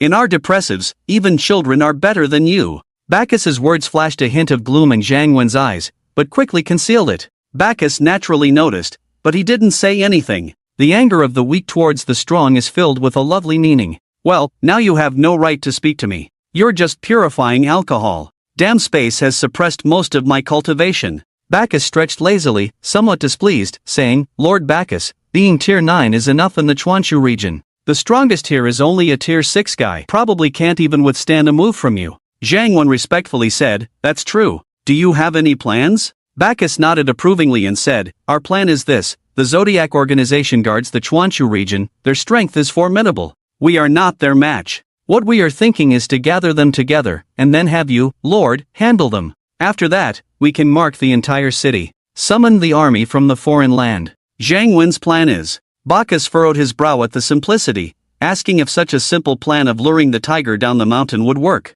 Zhang Wen smiled and said, "Rest assured, the number of formal evolvers in Longwei is not high. Instead, there are many evolvers who do not want to be constrained. Our natural organization is spread across the globe. Although our strength is weak, we have an absolute numerical advantage." Zhang Wen's words were not wrong. Their organization has many members, but they lack unity and have very few strong individuals. Even as a tier 5 evolver, he is considered above average among them. Their strongest is only their leader who retreats from technology. As for their tiers, no one is clear. No problem. In that case, when do you plan to make a move? 5 months later, 1 month before the second red moon appears. At that time, it will also be when the spatial barrier is most vulnerable. I believe that the Abyss should also be preparing for a large-scale attack during that period. Hearing Zhang Wen's words, Bacchus nodded in agreement. Currently, we haven't dispatched too many strong individuals from our exotic land, but I am an exception. I have a mission of my own, and with your natural organization's leader seeking me out, our leader, thinking that during the Red Moon period, it will definitely be the most heavily defended time. If we strike a week early, they will never expect it. As long as we kill all 12 zodiacs of Chuanshu, our leader will directly mark the center of Chuanshu. Then our exotic army can trigger the strategy. After Zhang Wen finished explaining the plan, Bacchus nodded and said, "In that case, I'll leave it to you to take care of me during this time." Zhang Wen nodded, but everything in this village still needs to be dealt with. Zhang Wen's expression was somewhat grim as she looked at the large number of bodies. "Feel free to come over, I'll just disguise you a bit. As long as your cultivation doesn't exceed my strength, no one can tell the difference." After Bacchus finished speaking, Zhang Wen nodded as well. "In that case, let's trouble Lord Bacchus. A plan targeting Chuanshu, or even the whole world, is quietly taking shape here." At this moment, I was sleeping in school. With the sound of the school bell ringing, I woke up from my dream. After packing up my things, I headed home. The Shangwon siblings also hurriedly left, seeming to intend to go back and cultivate diligently. I rode my electric scooter towards home, with no change in my mood. When did you come back for winter break? My grandma instantly smiled when she saw me return. There was also a slight smile on my grandpa's face. After looking around, I noticed my dad was missing. Is he helping out at your uncle's place? There have been more people selling scrap these days. I nodded at the words. Are we still waiting for him to have dinner? Let's not wait, he probably already ate at your uncle's place. I nodded at the words and didn't inquire further, then went to the kitchen to help prepare the meal. Young one, I don't necessarily have to attend university in Chuanshu. I asked your uncle's wife, and she said with your grades, you could go to a better school and experience more. There's no need to stay here for us old folks. I will consider it when the time comes. It's still early now, everything is uncertain. I didn't refute Grandpa's words. I know that sometimes going along can solve many problems. Ambiguous words can also leave room for oneself. We are getting old too, but with your father taking care of us here, and your uncle, you don't need to suffer for us here. My grandpa is rambling on the side, repeating some words of advice. That's how old folks are. When they reach a certain age, they always like to say some verbose words. After all, each year lived is a blessing. Who knows if they can make it through which winter? I understand, let's eat. I responded while cooking, and after finishing the meal, I called the two elders to the table. Let's eat. At the end of October, the temperature seems to have dropped slightly, but it feels like it could rise again at any moment. After dinner, I went out as usual. I started patrolling the streets on a tricycle. The entire ancient city area is under my responsibility. Fan Ling and Wang Bin guard during the day, and it's my turn at night. I wandered the streets at night, collecting scrap and ensuring the safety of this entire street. The smell of snacks wafted around, occasionally accompanied by the scolding of urban management officers. I quite like this atmosphere. It doesn't make me feel too lonely. Dopamine in my body also automatically releases, causing a smile to unconsciously appear on my face. The people on the roads on both sides are becoming fewer. I slowly approached the park. On nights like this, besides couples seeking excitement, there aren't many people around. Suddenly, in front of me, a car came rushing towards me, without slowing down at all, and directly knocked over the tricycle. I stood on the big tree, watching the overturned tricycle, with a hint of anger in my eyes. At this time, two people also got out of the car. Who are you? How dare you commit violence in public? My face looked extremely unpleasant. He had never encountered such an arrogant evolver before. The 12 Zodiacs, I've heard of your great reputation. You must have heard of the fame of our natural organization. So, the natural organization. I stood up, and the magic sword in my hand reappeared, with crimson pupils emitting a strong killing intent. This is the unparalleled genius among the 12 Zodiacs of Sichuan and Shu, wielding the magic sword, the magic of the gods. Your reputation precedes you. Zhang Wen looked at me, his admiration undisguised in his eyes. Is this your last words? With a flick of my hand, a crimson blade grazed the ground and aimed at Zhang Wen. A light blue light curtain blocked Zhang Wen. It was the person beside him who made the move. The light curtain seemed very thin, but one could feel the weight of it. I am from the natural organization, God See Sequence 212, the ability ocean. I have long heard of the demonic flames in the magic sword of the demon clan, which can burn both flesh and soul. I've come to seek some advice. The man beside him had blue hair, a tall stature, and an aura like the ocean, deep and full of danger. I never spar with others. Since I've drawn my sword, let's leave something behind. In the blink of an eye, the mystery in my eyes vanishes, the sword rises instantly, and the sharpness of the gods cuts through. The terrifying force instantly shattered that barrier. Suddenly, a trident and a wolf-tooth club blocked the attack. The powerful counterforce sent both Zhang Wen and me flying. I took 3 steps back to stabilize my stance. Zhang Wen and Shanhai each took 7 steps back, standing at a stalemate. I furrowed my brow. Something's off about the opponent's strength. You have a power-based ability. I looked at Zhang Wen and asked, impressive, a demon indeed. Please introduce yourself. I'm Zhang Wen, Natural Organization Captain, Sequence 204, Supernatural Male. With that, his body instantly expanded, exuding a barbaric aura. His body curved to a length of 3 meters, filled with incredibly terrifying muscles. His shirt burst open, and in his right hand, he held a wolf-tooth club over a meter long. He frowned and then emitted an intensely hot breath. Bright red flames ignited on the demon blade, the demon flames rising in the air. The space seemed distorted. Is this the demon blade's demon flame? Let's witness it. Zhang smirked arrogantly, swinging the wolf-tooth club at me. Behind him, Shanhai brandished a silver trident towards me. The demon blade 7 strikes, first style, dissection. I lowered my body. The terrifying sword energy erupts once again, dragging a 3-meter-high sword energy on the ground, leaving a huge mark, rushing towards the two, Manly and Hai. The two looked at this terrifying sword energy, their faces changed instantly, directly sending out their power and talents. Zhang Wen's hands swelled again, and a terrifying force erupted from his hands. Shanhai, on the other hand, rose up an endless sea of water on his body, blocking the front. The water floated in the air, forming a water wall nearly 3 meters thick. The wall made of seawater was directly shattered, and Zhang Wen's body was forced back by the sword energy. Zhang Wen gently raised his hands, his face turning red with effort, accompanied by an explosion, and a terrifying smoke rose. The other two were directly blasted away tens of meters, their clothes torn to shreds, and they had some injuries on their bodies.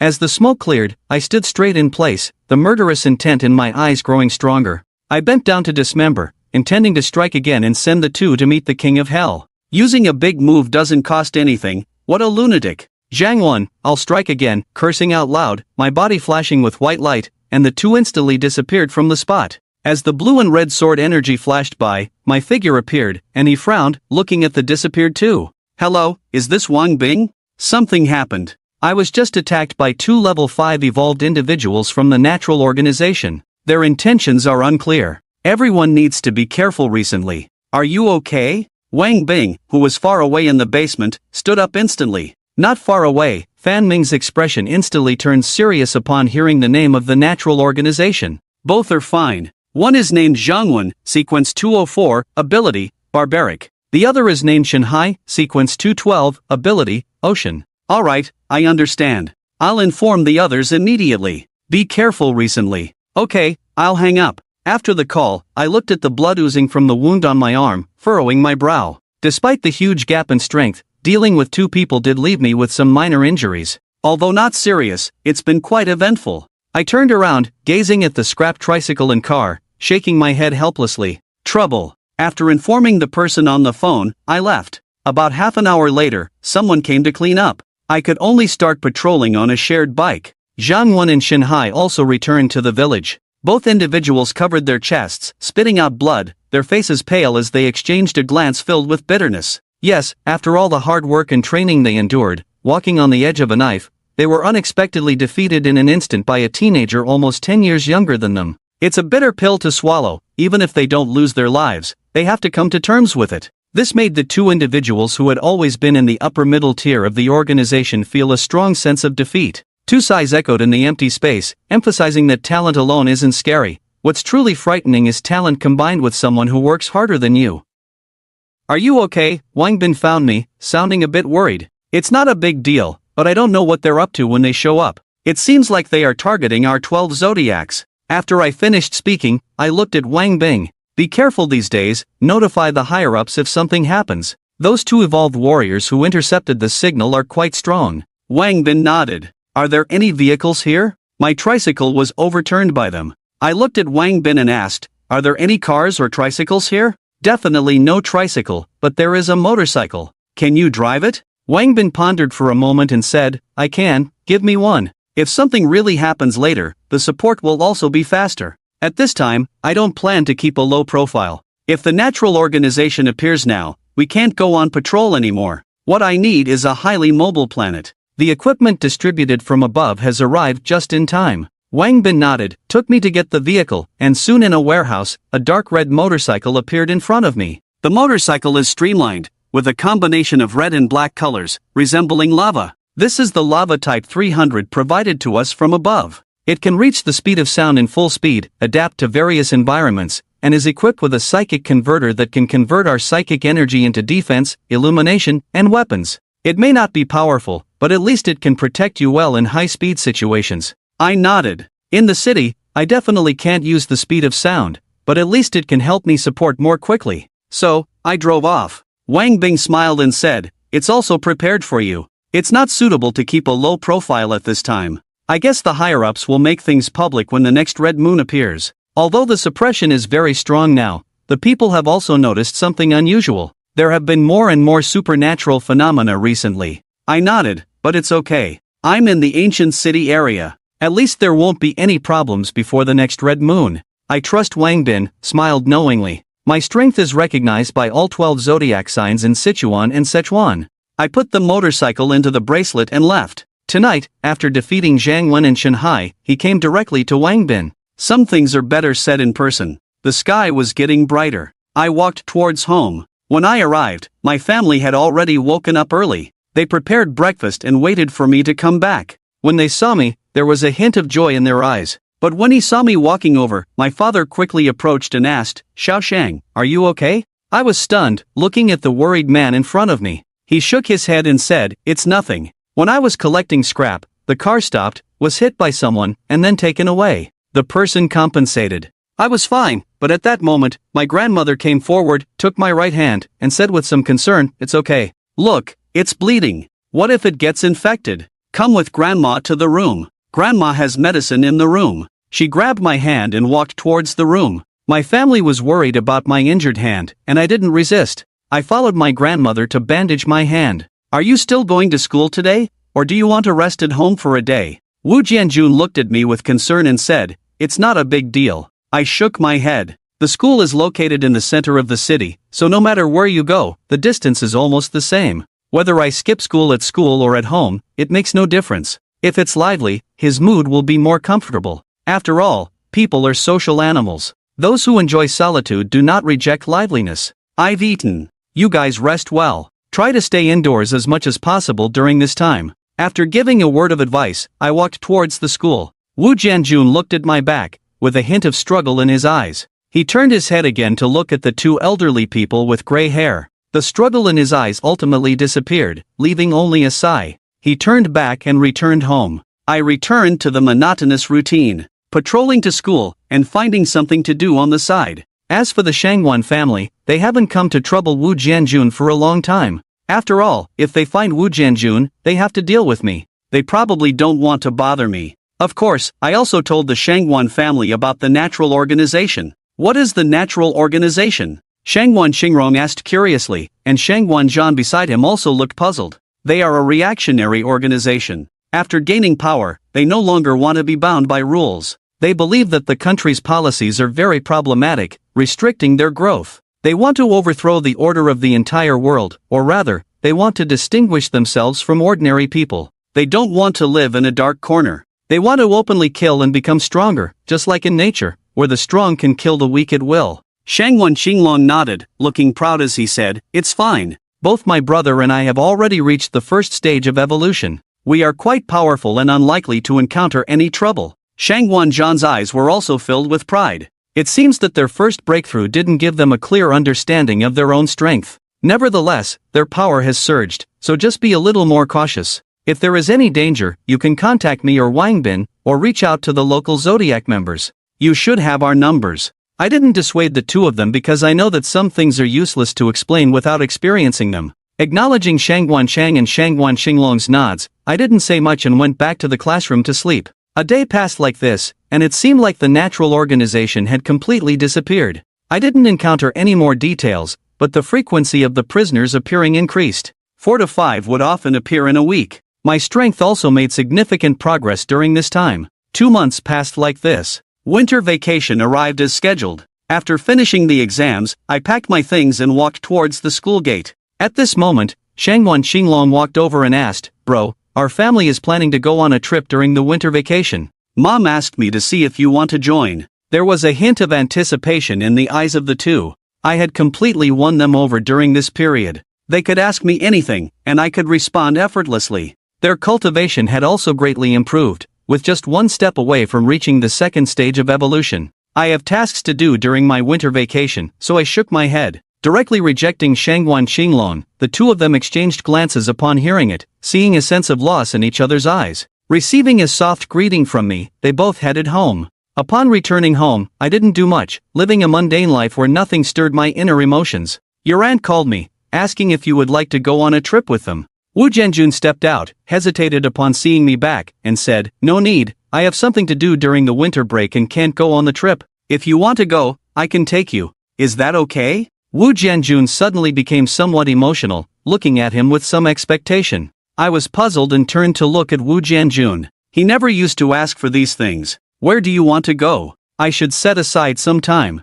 I want to go to Sanya to take a look. The weather has just turned cooler. I nodded, saying if you want to go, then go. I'll arrange it in the next few days. Take your grandparents along, and also uncle to go together. There shouldn't be any issues with the trip. I rubbed my chin, thinking I should keep a low profile during this period. Going on a trip shouldn't draw any criticism. I'm not concerned, but I'm mainly worried someone might talk about Wu Jiangwo and them, as well as your grandparents. I do have some doubts, though. Why does Wu Jianjun suddenly want to go out? I thought he was going to live his life aimlessly, but I won't interfere with these things. If he wants to go, I have the ability to fulfill his wishes. After all, he is my father. No matter how many mistakes he has made, he has raised me well and never scolded me. He has given me the best he could, although it may be insignificant, it is enough. Hello, is this Wang Bin? Is there something wrong? I would like to request a week off. Are there any tasks recently? If there are, I will take care of them all. Leave? What do you need leave for?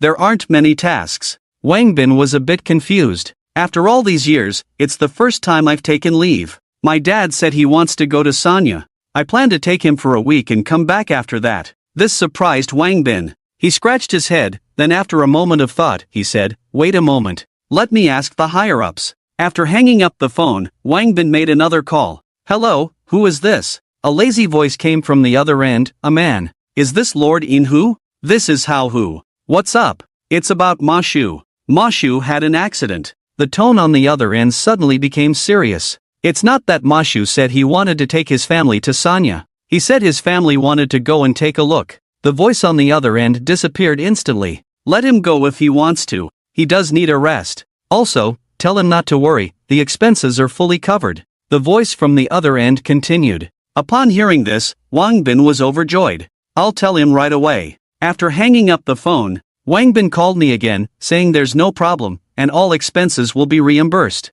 Upon hearing this, I immediately took out my phone to book tickets, suggesting that uncle and the others join us. We will depart tonight. I booked 7 tickets. He plans to let uncle and aunt stay for a while. Due to Wu Jianjun's situation, they haven't gone out for many years. Alright, I will talk to your uncle about it. Wu Jianjun's face lit up with a smile. Then, limping, he walked towards Wu Jiangwo's house. Grandpa and Grandma are quite happy to be able to go out as a family. It's not a bad thing for them. They really like to take a trip with their grandson. That evening, the whole family boarded a plane and flew towards Sanya. After many twists and turns, I brought the family to a 5-star hotel. Can we really stay here? Wu Jiangwo swallowed nervously, his eyes filled with a hint of shock and inferiority. Don't worry, I have money. Relax and enjoy your stay. Since we don't come often, I reassured him before leading the family into the hotel. Hello, the several staff members are very professional, with no hint of looking down on anyone. In Kiwizi's room, I handed over my reservation to them. Seeing this, the staff extended their hands to take their luggage and led the 7 of them upstairs. I have a room to myself. Wu Jiangwo's family has 1 room, and Grandpa and Grandma have another. Wu Jianjun has a room to himself. That's how it's arranged. After arriving at the hotel, I opened the window. Looking at the beach and the sea not far away, there is no ripple in my eyes. The beautiful scenery doesn't seem to have any attraction for me. I looked at the shadow that suddenly appeared in the sea in the distance, furrowed my brows, but the shadow quickly disappeared. I didn't feel any subtle movement, just a big fish suddenly. A knock on the door sounded at the entrance, followed by Wu Wei's voice, "Brother, don't stay in the room, come play with me." I didn't refuse Wu Wei when he came for him. Now Wu Wei is just a child, and since he is a child, he needs to be comforted. He is willing to make the imperfect childhood of others better. This is also why he doesn't want Wu Wei to enter. The world of the evolvers is still too small for Wu Wei. If in the future he has the opportunity to come into contact with it and is willing to enter, I won't stop him. Bro, what are you wearing? Change your clothes. Wu Wei looked at me in a strange outfit, looking a bit weird at him. I didn't bring any clothes, I responded. Well then, let's see if there's anything we can buy, the girl said excitedly, pulling me towards the door. In the swimsuit shop, Wu Wei excitedly picked out swimsuits for me. Bro, wear this one. Wu Wei handed me a square swimsuit. I furrowed my brows, but after seeing the girl's expectant eyes, he still compromised. I took off my clothes, put on swim trunks, and wore a white shirt over them. My muscles looked very symmetrical without excessive bulging. I exuded a great sense of beauty, my skin was good, and my figure was well proportioned. Coupled with a handsome face, I was simply a heartthrob, not to mention modest. Wow, Bro, you look so handsome. Wu Wei gazed at me with admiration and a smug smile. But I also deserve credit for dressing you up so nicely. Seeing Wu Wei's lively appearance, I smiled, patted his head, and walked towards the seaside to play. After I finished dressing up, Wu Wei immediately pulled me towards the seaside. At this time, Wu Jianjun and Wu Jiangwo were also at the seaside. Wu Jianjun limped along the seaside. There was a hint of excitement, a sense of resignation, and a touch of confusion in his eyes. He was excited because of childhood dreams, resigned due to teenage disappointments, and puzzled by middle-aged maturity. He gazed at the sea, and at that moment, he was truly himself, no longer the person living to atone for his sins. Wu Jiangwo was inseparable from his ex-wife. Grandpa and Grandma Quan naturally found a place to sit, chatting about the past and enjoying the beautiful scenery. This was their first visit, and perhaps their last. I followed behind Wu Wei, a smile playing on his lips. Taking out my phone to take a photo of Wu Wei, many girls around are looking at me with adoration. It's hard to be handsome and not be popular. Mom, look at who he is. Not far away, Shangwan Xinglong is pulling Shangwan Zi beside him, pointing in the distance. Of course, Shangwan Xinglong's expression is somewhat guarded. Not far away, I was startled when I heard a voice, turned around, and saw Shangwan Zi looking at me with a smile. Beside him, Shangwan Xinglong is puffing up his cheeks, looking quite unhappy. Mom, what a coincidence. I nodded, greeted, and when Wu Wei saw this, he quickly came to my side and grabbed my hand. Brother, let's go. Wu Wei grabbed me and was about to pull me away. He knows a lot of things. He doesn't blame Shangwan Zi for abandoning me, nor does he blame the other party for retaliating against my father. After all, if it were him, he wouldn't be indifferent to experiencing such things. He is angry that since he has already abandoned me, why does he still come to disturb me frequently? He always thought that his brother's silence was because they always called me over. Encouraged, I didn't struggle, but smiled and nodded at Shangwan Zi, then left. Shangwan Xinglong immediately became unhappy. Why are you pulling my brother? Shangwan Xinglong stepped forward, grabbing my other arm, trying to turn me towards Shangwan Zi. He is not your brother, he is my brother. You didn't want him in the first place, let go. When Wu Wei heard the other person call him brother, he instantly bristled like an angry cat. He directly scolded Shangwan Xingrong, who was taken aback and even let go of his hand. Shangwan Zi, who was about to come over from a distance, froze upon hearing Wu Wei's words, with a sudden expression of guilt in his eyes. Xiao Wei, don't speak out of turn. I furrowed my brow in apology and said to Wu Wei, I'm sorry. Wu Wei pursed her lips, looking displeased, but still apologized to Shangwan Xinglong. Shangwan Xinglong fell silent, and for a moment, the atmosphere on the scene suddenly became awkward. What's wrong with you? At this moment, a reprimanding voice suddenly came from not far away. The crowd shifted their gaze, only to see Wu Jianjun apologizing to someone at the moment. Ahead, there was a young couple who looked about the same age as me. I furrowed my brow, feeling a sense of agility from the other person, but not understanding what was going on. It's nothing major, just got too lost in thought while walking and accidentally bumped into them. I nodded, looking at the two young people in front of me, a boy and a girl who seemed to be siblings. The boy was very handsome, with thick eyebrows and big eyes, exuding a sunny vibe. But within this sunny demeanor, there was also a hint of dignity. The girl, on the other hand, had softer facial features, with long hair cascading down to her waist like a waterfall, wearing a white dress that stood out on the beach, exposing half of her fair and tender legs. She also has a stunning appearance. I'm sorry my father bumped into you. Is there any injury or loss? Under reasonable circumstances, I will compensate. I apologized to both of them and expressed that I would compensate for their losses. The two looked at each other, and the young man waved his hand and said, It's okay, just got a little scared. Apology accepted. Be careful when walking next time. After all, not everyone is as kind as me. The young man's tone was not heavy, even very gentle, and his face was full of smiles. I nodded and left with Wu Jianjun. On the way, Wu Jianjun also saw Shangwan Zi. He was stunned for a moment, but Shangwan Xingrong stood in front of Shangwan Zi. He quickly lowered his head and limped away. Wu Wei and I also caught up. Did the girl feel the sunlight that just hit her? The young man asked the girl beside him. Very powerful and full of killing intent. The girl's voice was very pleasant and gentle. I didn't expect to encounter an evolver while walking, and at such a young age. Who do you think he is? Doesn't seem like someone from the Imperial City, maybe from the outer city. The young man nodded, then glanced at my back and left. They must have a mission on this trip. Wu Jianjun walked beside me, head down, lost in thought. Don't overthink it. It's good as long as everything is resolved. Just relax here. No one knows you. Do you have enough money on you? I comforted Wu Jianjun stiffly. Wu Jianjun nodded but didn't say anything. After I finished speaking, I looked at Wu Wei beside me, gesturing for him to take action, and he nodded. I bounced over to Wu Jianjun's side and hugged his arm. "Uncle, come play with me. I see many fun things over there." Saying this, I forcefully pulled Wu Jianjun up. "Maybe my mom won't let Xiaosheng and you go." "No, my brother still has things to do." "You come with me. Look, my parents are over there. Let's go, let's go." After saying this, I pulled Wu Jianjun towards the distance. As they left,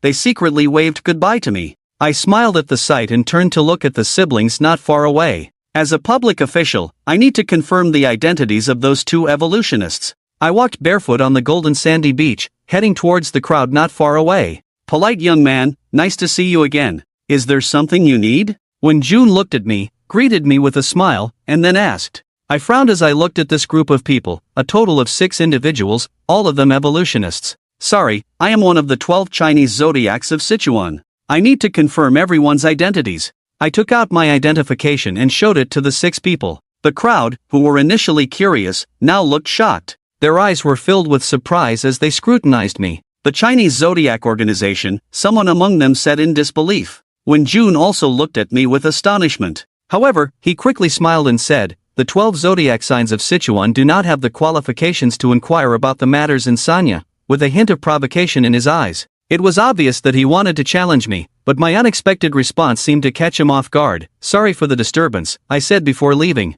After I finished speaking, I turned around and left, leaving Wen Jun behind, looking puzzled as he watched me walk away. The crowd looked at each other, thinking they would witness an exciting showdown, but the other party unexpectedly left without following the usual routine. The girl next to Wen Jun also looked on curiously as I walked away, her expression filled with curiosity, pondering who knows what. After leaving, I immediately dialed the phone for the 12 zodiac signs of Sanya on my phone. Once I confirmed their identity was valid, I didn't pay it much mind. As for the challenge directed at Wen Jun earlier, I didn't take it to heart at all. The other party had reminded him, so it was unnecessary for me to intervene. A simple phone call would suffice. At this moment, the fearless group sat together with awkward expressions on their faces. Not far away, Shangwan Xingrong and the others also looked a bit embarrassed. Yes, they had run into each other again, and it was the whole family. Shangwan Zi and his family, along with his younger sister Shangwan Yin. There were also Chen Liang and Shangwan Yin, both looking quite awkward.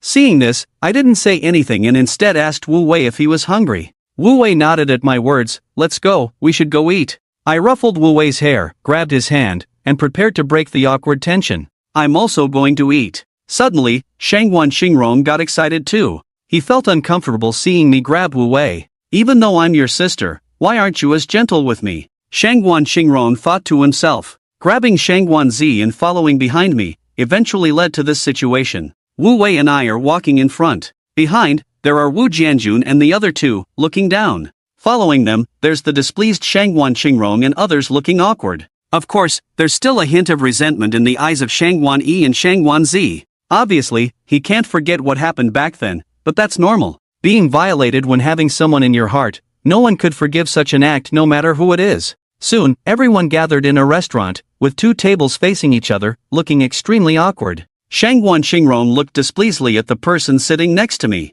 In no time, 2 identical dishes were served to both tables, making everyone feel extremely awkward. I didn't feel anything wrong and ate peacefully. In this awkward atmosphere, Wu Wei provocatively stared at Shangwan Xingrong, occasionally feeding me. With a wooden chopstick being broken, Shangwan Xingrong's beautiful face showed a hint of anger. "Enjoy your meal, no need to feed me." I patted Wu Wei on the hand, letting him eat on his own. I stood up and walked to Shangwanzi's side, saying, "Mom, if there's anything, just tell me." "You have my contact information." Shangwanzi heard this. Her face instantly lit up with a smile. "Have you eaten yet?" I nodded, turned around, and left. The main character departed. The remaining 2 continued their meaningless argument, ultimately ending this awkward dining journey with 2 separate paths. At this moment, I had put on my clothes and arrived at the seaside, where the sea breeze carried a bitter and salty taste. I looked at the dark clouds in the distance, feeling a sudden sense of unease in my heart. Is there an unusual energy fluctuation underwater? I muttered to myself.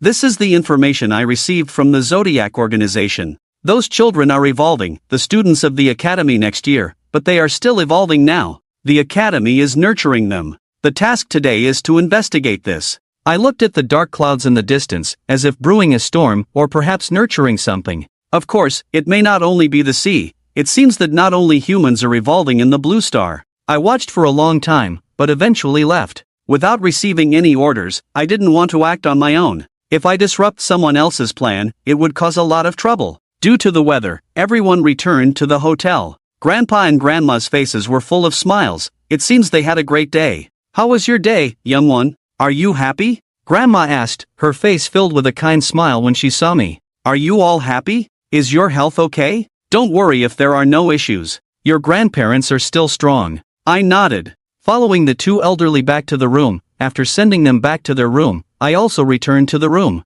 He turned on the TV, watching the program in silence, as if this world had nothing to do with him. On the other side, Wenjun was staring at the huge octopus in front of him, looking surprised. Seafood has become sentient. Beside Wenjun, his sister also looked curious, staring at the 3-meter-tall octopus in front of them. How dare you! I am the vanguard of the Sea Clan, specially here to discuss matters with the leader of your human tribe. Where did this little shellfish come from? How dare you be so disrespectful? That octopus can speak, its tentacles swaying in the ocean. At this moment, Wenjun and the other 5 are on a boat. They looked shocked upon hearing the octopus speak. You can speak. Humans just got lucky in evolution. In the current world, 0 can be revived to 5. Why can't we speak? The octopus's eyes showed a hint of disdain towards humans, as if looking at some country bumpkins. Quite interesting, you've really become clever. Come on, tell me, what do you want to say to the leader of the human tribe? Wenjun's face revealed a hint of satisfaction.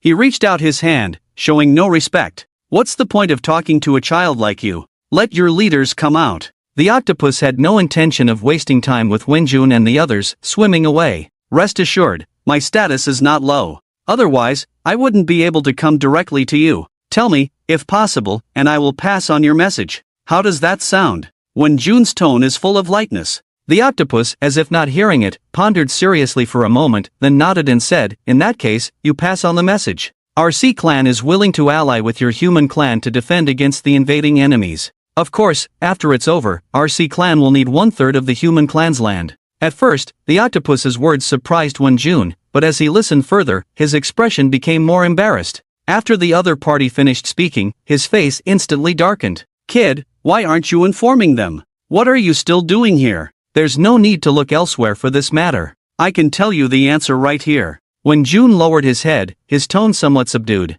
But you promised. This matter is impossible. As Wenjun lifted his head, his hair instantly turned golden, and his golden pupils seemed like the sun, incredibly intense. And on his body, terrifying golden flames ignited instantly. Human, you're playing with me. The octopus's eyes instantly filled with anger, and its tentacles began to agitate restlessly. The small boat was tossed about by the waves. You are not worthy of the divine emperor. Words gathered as flames. The flames on Wenjun's body condensed behind him into a pair of wings. The ice wings spread out to a full 6 meters, the terrifying heat making the seawater beneath his feet boil. The space was distorted by high temperatures. Wenjun, ranked 012, the extraordinary sun god Emperor Jun, exuded arrogance in his eyes. In his hand, a golden long sword began to materialize. The sword was a foot wide with a 3-foot blade, flames engulfing its sword chi, as if it could cut through the sea. Since the kid dared to play tricks on me, I'll open my appetite with you first, accompanied by the octopus's roar. The terrifying seawater instantly surged towards Wenjun in midair, crashing down like a small tsunami, full of oppression. His petty tricks were met with disdain in Wenjun's eyes. He pushed with one hand. A wall of flames formed in front of him. The scorching heat instantly evaporated the seawater. White mist filled the area. Suddenly, the octopus burst out of the water, spewing a large amount of ink from its mouth, carrying a fishy smell, causing several people on the boat to feel dizzy and disoriented. Brother, be careful, the ink is poisonous, warned Wenjun's sister. Yet Wenjun remained indifferent. With a single slash of his long sword, he split the ink into 2, the sharp sword energy cutting off its tentacles. The octopus looked at its tentacle being instantly severed, with a hint of disbelief in its eyes, not expecting the young man before him to be so powerful. You despicable brat, just you wait. When I return with the army, I'll execute you first, then feast on all those humans at the coast. The octopus made bold threats and swiftly vanished into the vast sea. Wenjun did not pursue, he completely disregarded the opponent's words. To him, all invaders are nothing but ants. His flames can burn everything to ashes. Clearly, the unique ability inherited by Wenjun has given him unparalleled pride, confidence, even arrogance. After Wenjun returned to the ship, some on board expressed concerns, saying, "Is it really okay to let him go? What if he launches a sudden attack?" "Don't worry, we humans are just a small group. Even if he's an octopus evolving across 3 realms, how could he summon many? Even if they come, it'll just change from a single seafood to a seafood feast." Wenjun's tone is full of confidence, completely disregarding the opponent. "Jungu is among the strongest in our school, evolving to tier 5 at such a young age." "That's right, not to mention Wenshima. Let's go back, let's go back. We're all hungry, it's a shame. We should have stewed that octopus just now." The group of youngsters returned like this. A group of flowers raised in a greenhouse since childhood, without experiencing the lessons of blood, cannot taste regret. "I don't know what happened in the ocean. At this moment, he is sleeping." December 4th, midnight. Knock, knock, knock. A series of knocks sounded at Wu Chen's door, appearing airy in the dark room. Wu Chen opened his eyes, sat up in bed, and asked, "Who is it?" There was no response at the door, but the knocking continued. Frowning, Wu Chen walked towards the door. Unable to see outside from inside, when Wu Chen opened the door. Bang! "Bro, happy birthday, you're 18 now." Wu Chen was a bit stunned as he looked at Wu Wei in front of him and Wu Jianjun behind her, suddenly remembering. Today was his birthday. "Well, happy birthday, come in." Wu Chen smiled slightly and opened the door to let everyone in. Grandpa and Grandma were also there, their faces filled with kind smiles. Grandma even walked up to hug Wu Chen. "My dear grandson is 18 now, time flies so fast. Come, this is a gift from Grandma to you." Grandma's calloused hands took out a jade pendant, a smiling Maitreya Buddha, and directly put it around Wu Chen's neck. Others also brought gifts. Wu Jianjun's gift surprised Wu Chen. He gave Wu Chen a camera.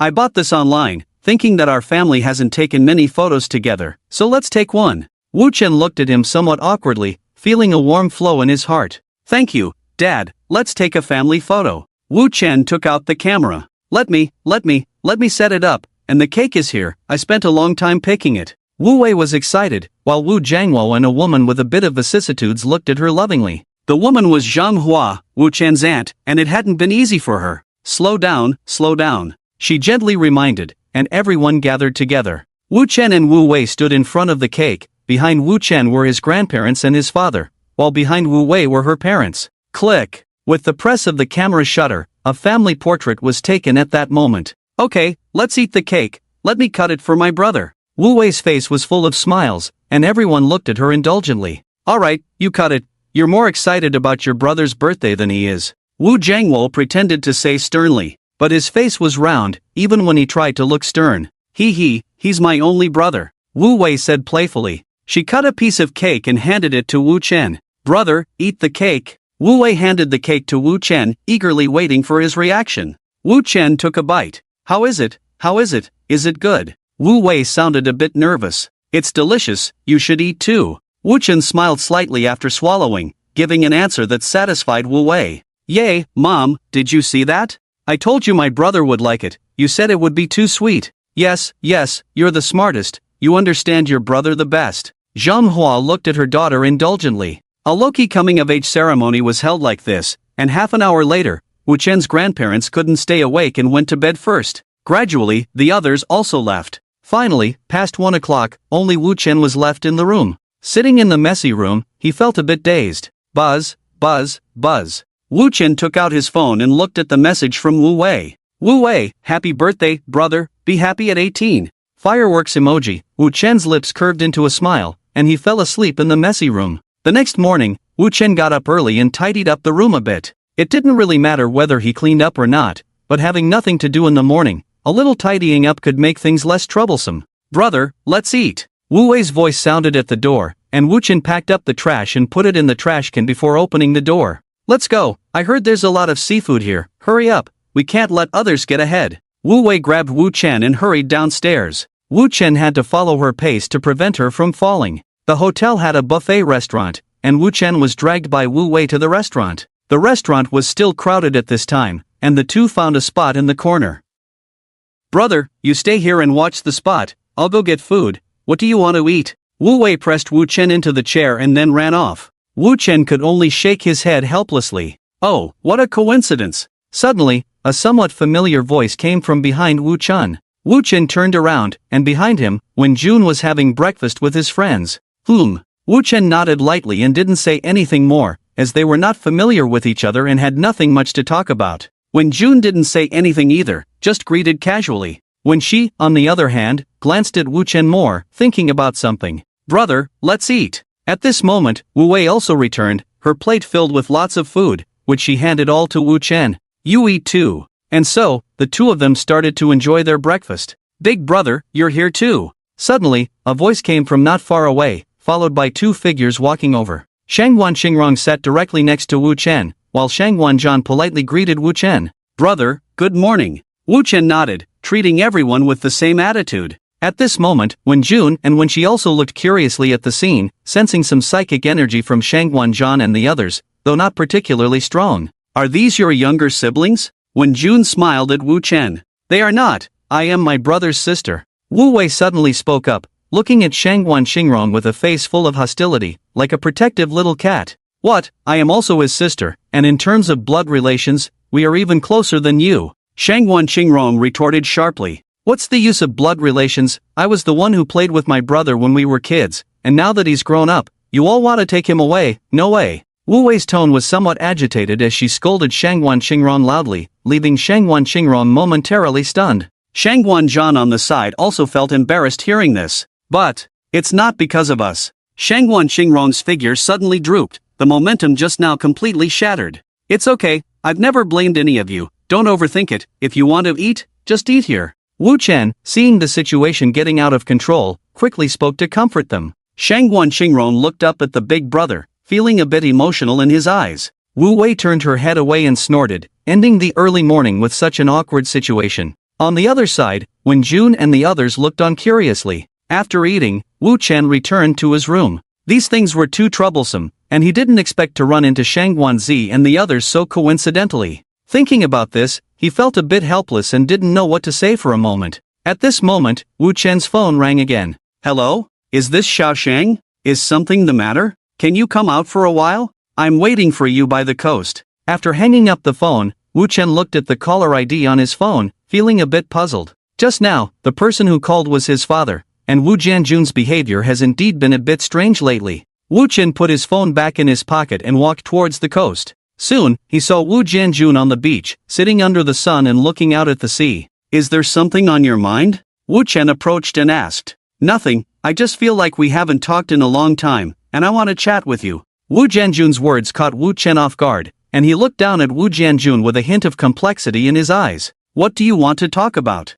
Wu Chen asked after sitting down. "Do you have any dreams?" Wu Jianjun asked a very special question. "I don't have any dreams, just doing my current job well is enough," Wu Chen said lightly. "I see, then. Do you hate me?" Suddenly, Wu Jianjun's tone choked up a bit. He didn't even dare to look back at Wu Chen, afraid that there might be a hint of disgust or hatred in the other's eyes. "Hate? Why should I hate you?" Wu Chen asked in turn. "Because my mistakes have caused you so much suffering, made you work so hard, have few friends, and were pointed at when you were young." Wu Jianjun's voice became more choked up. He actually felt guilty towards Wu Chen, but he had never been unkind to Wu Chen. It's just that this is how his life turned out. No matter how good it could have been, it could only have been this way. "It's your mistake, I don't need to hate you. I was born, grew up, and have everything I should and shouldn't have. Since I've already shouldered it, there's no need to forcibly pursue the past. Besides, I've never hated you, or my mom and them. Without experiencing hardships oneself, don't urge others to be kind. I understood this principle when I was very young." The sea breeze blew through Wu Chen's black hair as he looked out at the distant sea, the calm sea surface resembling his childhood experiences. From turbulent waves to the current calmness. Wu Jianjun turned to look at his son. To be honest, he was very proud of Wu Chen, thinking that he was very proud to have such a son, but he didn't give Wu Chen a very good start in life. Wu Chen brushed off the sand on his body, stood up, and said, "Don't think too much. Those who live in the world for responsibility are called filial by the world, those who live for themselves are called carefree by the world, those who live in confusion throughout their lives are called patience by the world. No matter what, people will always label you in life. Just live well on our own. What you need to seek now is the forgiveness of my mom and them. The law has forgiven you, and you don't owe it any forgiveness." After saying this, Wu Chen turned and left. Perhaps because his focus was too concentrated, he didn't notice that not far away, a girl was watching him. In the girl's eyes, there was a hint of curiosity and a touch of pity. When she didn't know why, but when she saw the young man who should have been full of spirit, his eyes were filled with vicissitudes, her heart couldn't help but ache. It felt as if a carefree young man had lost his will to resist because of being relentlessly beaten by life, seeing through everything, evoking sympathy. After Wu Chen left, Wu Jianjun was left sitting on the beach, tears filling his eyes. This was the second day Wu Chen and the others had come to Sanya, and time wouldn't wait for you to catch up. The third day arrived as scheduled, and Wu Chen looked at the turbulent sea with a hint of doubt in his eyes. The sun still hung high in the sky, and although the wind was calm, the sea was full of waves. Many people were excitedly surfing in the sea, but Wu Chen's eyes carried a hint of seriousness. However, he soon saw Wen Jun and the others setting off into the sea on a boat. Mission. Wu Chen muttered to himself, since someone else was going to handle it, he didn't plan to go over to avoid getting in the way. Buzz. Another phone call came in, and Wu Chen looked at the caller ID and answered directly. Hello, Mom. Xiaoshang, are you busy? Not busy. Can you come over? I really miss you. Okay. After hanging up the phone, Wu Chen glanced at the boat that had already set sail, then turned and walked towards the beach. What's wrong? The entire Shangguan family was present at this moment, sitting together and chatting. Wu Chen walked up curiously and asked. Nothing, just wanted to see you. Shangguan Zi saw Wu Chen coming and smiled happily, standing up and pulling him to sit beside her. Xiaoshang, you'll be taking the college entrance exam next year, right? Yes. Wu Chen nodded. At this moment, Shangguan Yi, Wu Chen's uncle, smiled and said, Where are you planning to go to college? Any preferences? If you have, I can arrange it for you. Just go to a university near the ancient city area. I don't plan to be too far from home. Wu Chen replied, but Shangguan Zi interjected. But there aren't many good universities near the ancient city area. I heard Qingrong say your grades are very good. Being closer to home is better. I don't want to be too far away, especially since Grandpa and Grandma are not in good health. The others fell silent upon hearing this, and Shangguan Zi furrowed her brow.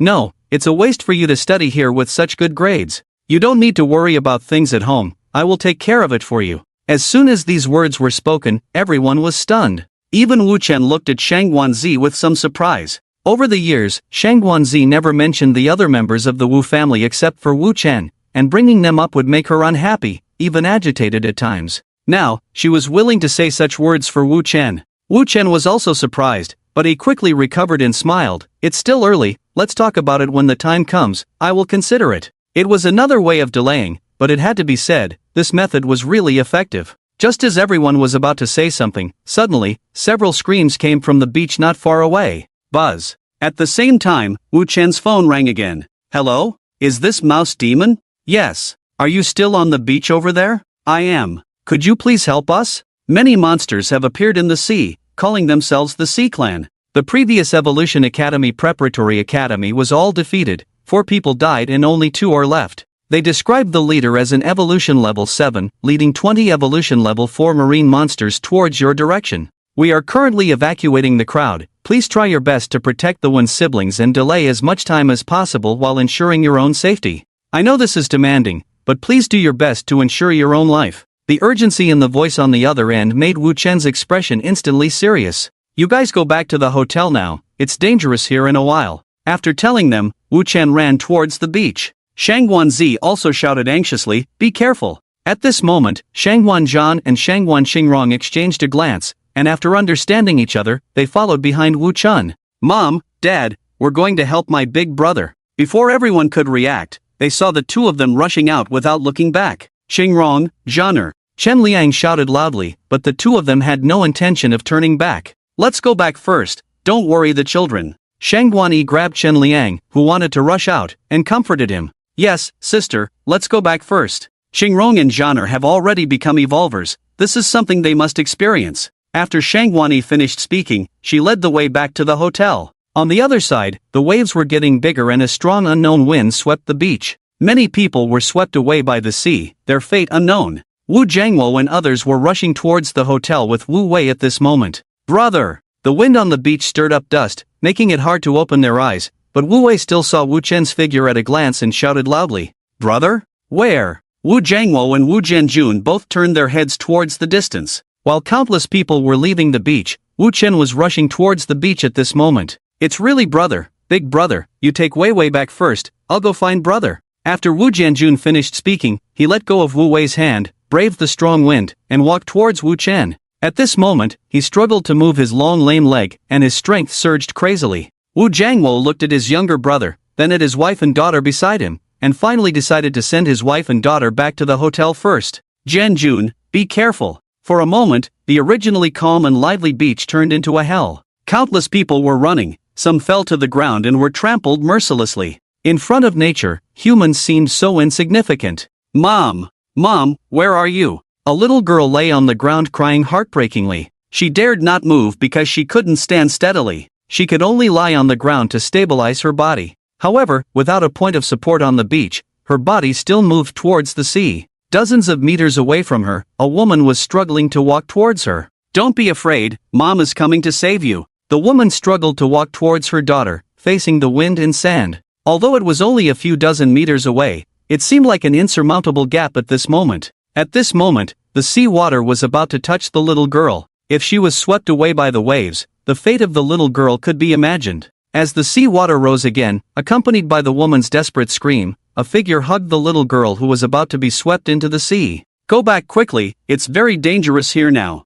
Wu Qin handed the little girl to the woman with a serious expression. The woman held the girl tightly as if she were a treasure. She wanted to thank him, but Wu Chen had already left. The woman quickly moved away from the beach. Wu Chen looked around and saw that there was no one on the beach. He stood still and looked ahead. Brother! At this moment, two voices came from behind. Why are you here? Wu Chen looked somewhat surprised at the two people behind him. Shang Guanzhan. We are here to help you. Is there anything we can do to help? The two stood firmly in the wind and sand, looking at Wu Chen expectantly. In that case, go and see if there are any lost people around. Send them back safely. If there are none, don't come over. The opponent this time is a bit tricky. Wu Chen thought for a moment, and did not scold the two for not listening and running around. Since they were here, it was useless to say more. It was better to let them help find any lost people. Okay, we promise to complete the task. The two nodded earnestly and then turned and ran towards the distance to find people. Wu Chen also shifted his gaze to the sea. The sea was turbulent at this moment, as if something was moving inside. At this moment, a golden light in the sky was coming towards them. Wu Chen frowned. Wen Jun was flapping his wings at this moment, holding his sister in his hand, while his sister was holding a fan. The two looked very embarrassed, and the flames behind Wen Jun were dim. Behind them, a large group of shadows were desperately chasing them. Occasionally, they could see the sea water hitting the two. There was also black ink. Bang! Wen Jun struggled and finally reached the beach. He set down his sister and collapsed on the ground, his golden eyes filled with anger and resentment. His once bright golden hair now looked dull. Are you okay? Wu Chen approached Wen Jun, then turned his gaze to Wen Shi. When she also looked unwell at the moment, her fair face even paler than usual, her lips devoid of color, her black eyes filled with guilt. They were all killed. When she choked, and Wu Chen furrowed his brow. You two go back first, I'll handle this. Wu Chen shielded Wen Shi behind him as something emerged from the sea.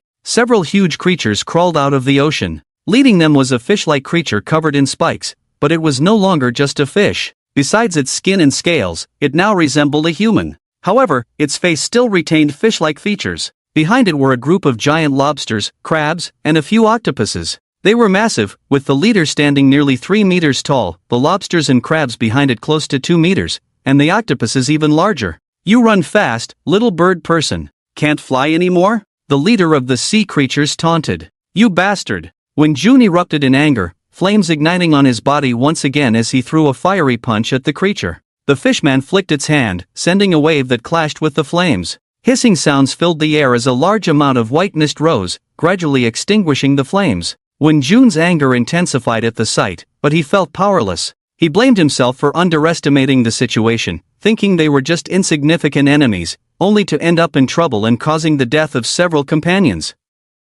When she stood in front of Wen Jun, and as the white mist dispersed, Wu Chen looked at the sea creatures and coldly asked, "Intruders?" At that moment, the sea creature also noticed Wu Chen and retorted upon being called an intruder, "We are not intruders. We are native creatures of Blue Star, the marine tribe. I am the captain of the marine tribe's East Sea Advance Team. You can call me Captain Fish." Wu Chen frowned. Marine tribe? Yes, the great marine tribe, the true masters of Blue Star. Captain Fish said proudly. I don't care if you are from the marine tribe or intruders. Please leave this land now. Wu Chen's expression turned icy, his pupils starting to turn red, a dark red mist rising from his right hand, and in that mist, the blade of divine execution appeared. Enveloped in a terrifying aura after succumbing to darkness, Wu Chen swept the beach with killing intent, leaving Wen Jun and Wen Shi shocked. Especially Wen Jun, who considered himself one of the top among the younger generation, having reached the 5th stage of evolution at a young age. However, the young man before him was a level higher, exuding a more terrifying killing intent.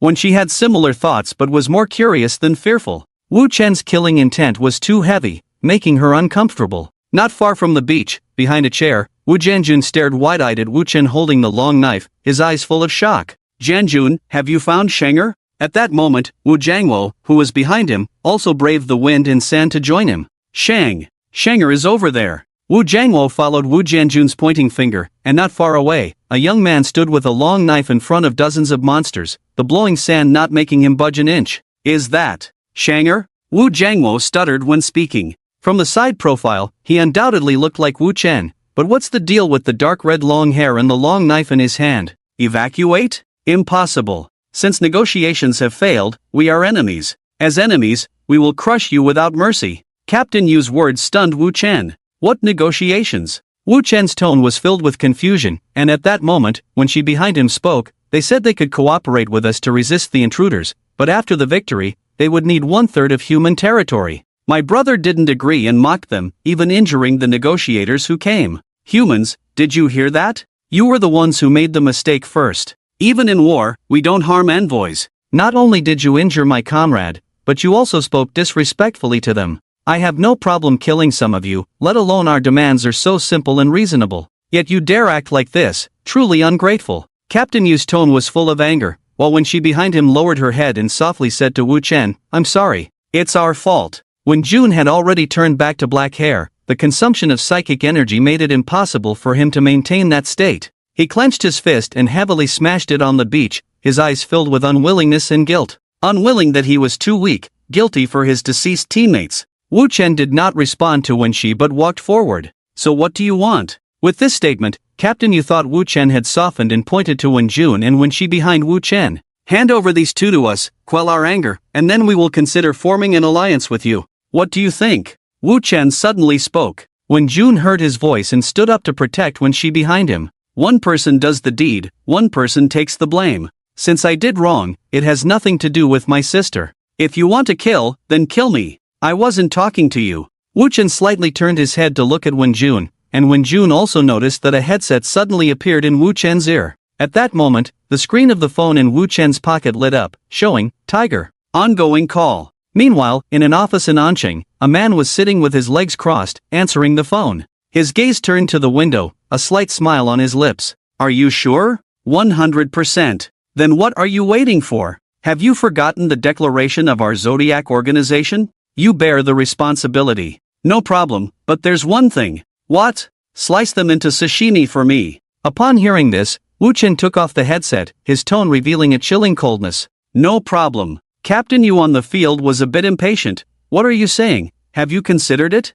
Those who enter my dragon kingdom, if they are enemies, will enter the 9 hells. We are all reapers of life here. This place is off limits. Your conditions. Rejected." "Kid, are you trying to play me?" Captain Yu instantly became angry, and with its anger, the sea tribe behind it also became restless, and the sea began to churn with waves.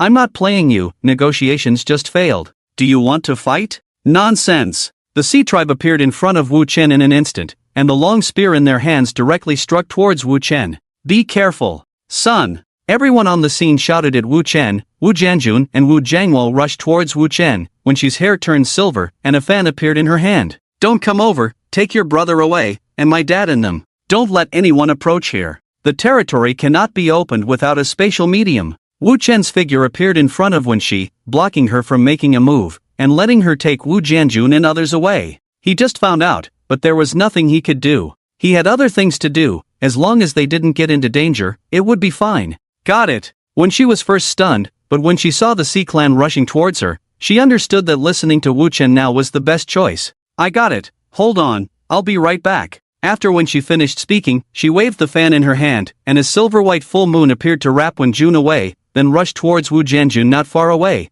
and the 4 of them disappeared in an instant. "Don't let them escape." Captain Fish roared at the shrimp soldiers and crab generals behind him. The octopus began to spew poisonous ink towards them, and the shrimp soldiers and crab generals also rushed forward at a very fast speed. Suddenly, a dark red flame rose out of nowhere and blocked all the sea clans. "Do you like eating roasted crabs?" Wu Chen looked at the shrimp soldiers and crab generals on the left. Dissect. The terrifying spiritual power gathered above the god of slaughter. The dark red flames rose rapidly. Wu Chen shot out violently, turning into a 3-meter sword energy slashing towards the subordinates of Captain Fish. "Let me do it." Captain Fish's long spear smashed directly towards Wu Chen's face, and two terrifying forces spread at this moment. The surrounding sea clans couldn't even intervene. "Kid, you are evenly matched with me at the 6th rank, you are proud enough, but unfortunately you are a human. Since you are unwilling to cooperate, then let this genius of yours perish here." There was a hint of admiration in Captain Fish's eyes, but this admiration quickly turned into a more dominant killing intent. "Sorry, I said the winning rate is 100%, today only you will die." Wu Chen's voice came from the sword energy. Captain Fish looked shocked as he watched the long spear being picked up, but its reaction was also very quick, instantly enveloping a huge water ball beside it. And Wu Chen had no intention of attacking it, instead turning to slash at the other sea clans. "Retreat!" Captain Fish shouted to his subordinates. But his subordinates were not as fast as him, and they were directly dissected. 2 slashes, more than 10 bodies were added to the beach. The rest had already fled back to the sea. Wu Chen turned to look at Captain Fish. "Do you still want to fight without weapons? We sea clans are not just about close combat." Captain Fish roared, then leaped up, and the sea behind him surged instantly, with water columns rising tens of meters high. Captain Fish was lifted high by the water columns. "Kid, let me see if your fire can burn up my endless sea." After Captain Fish finished speaking, he pushed both hands towards Wu Chen, and huge water columns rushed towards Wu Chen. Meanwhile, Wen Shi, who had sent Wen Jun and others back to a safe place, also saw the water columns rising in the distance. "Brother, stay here, I'll go help him." Wen Jun looked worried, but did not stop her. "Be safe." Wen Shi nodded, then turned and left towards Wu Chen's direction again. Wu Jianjun and Wu Jiangwo watched Wen Shi leave at a non-human speed, their eyes filled with even more shock. On the other side, several water columns rushed towards Wu Chen, and his body rose with demonic flames to block the water. Another huge mist rose, the demonic flames blocked the water columns outside, but were soon suppressed. Captain Fish was right, Wu Chen's flames were very hot, but not enough to evaporate the entire sea area. The demonic flames were suppressed, and the water columns approached Wu Chen even more. "Kid, go to hell." Captain Fish grinned, and several water columns rushed out of the sea again, completely extinguishing Wu Chen's demonic flames, covering Wu Chen with a huge water column. Boom! With a loud noise, when she watched this scene with wide eyes, somewhat incredulous.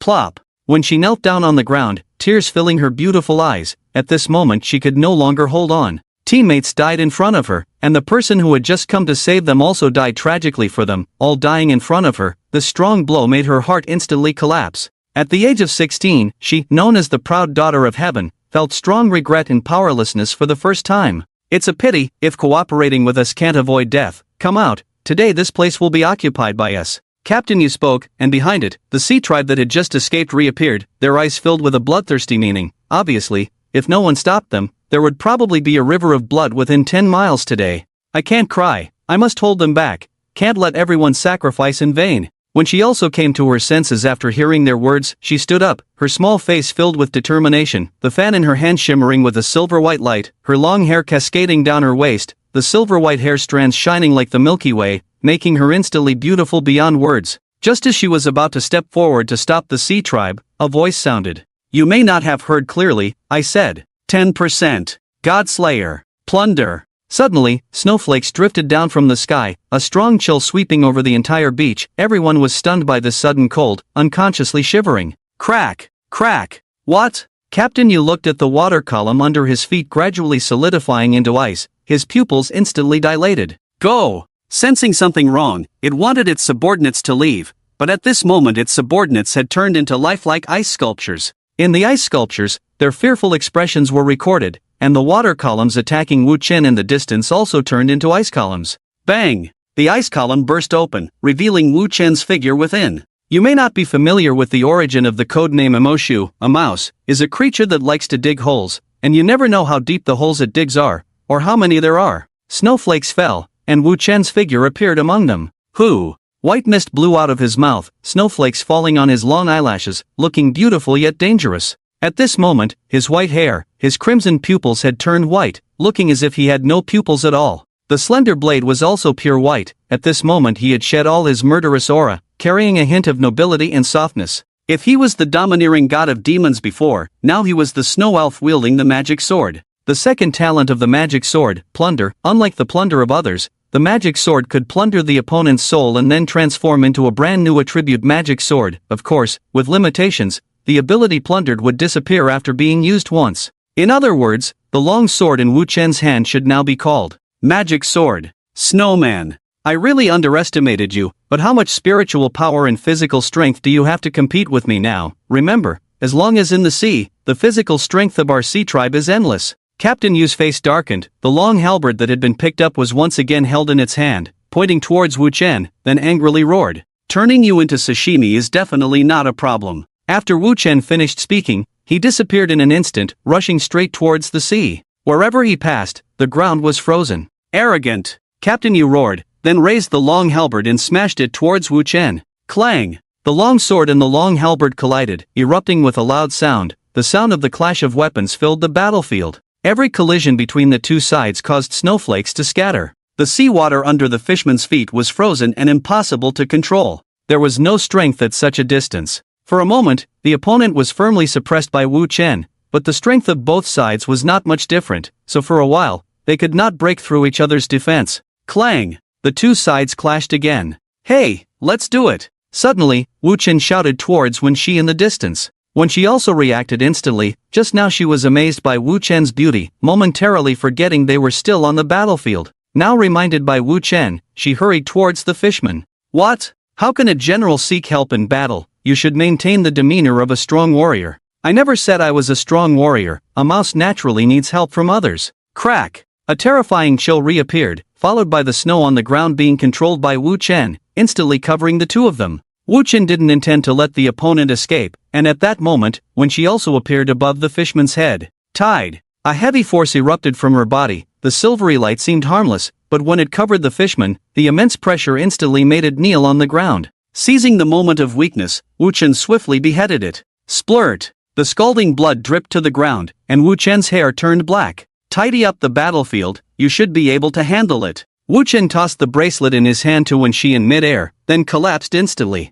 Disemboweling twice and switching to the magic sword had depleted all his spiritual energy and physical strength. His abilities were not suitable for large-scale combat, but he was extremely formidable in one-on-one battles. Hey! Vaguely, Wu Chen saw the girl flying towards him. 2 days later. Where is this? Wu Chen propped himself up, looked around, and upon seeing the white bedsheets, he realized where he was. Young man, you've finally woken up. As soon as Wu Chen woke up, the room was filled with people. Wu Jianjun and others surrounded him, including the people from the Shangguan family. They looked at Wu Chen with concern. I'm fine, just a bit drained. Do you have any sweets? Wu Chen asked. His complexion was a bit pale, and it seemed like his energy was running low. Yes, we've prepared lots of food. Wu Jianjun and Shangguan Zi nodded quickly, then began feeding Wu Chen. Where are Grandpa and Grandma? Wu Chen curiously asked. We didn't tell them unless it was serious, afraid they would worry. Said you were playing in other places in Sanya.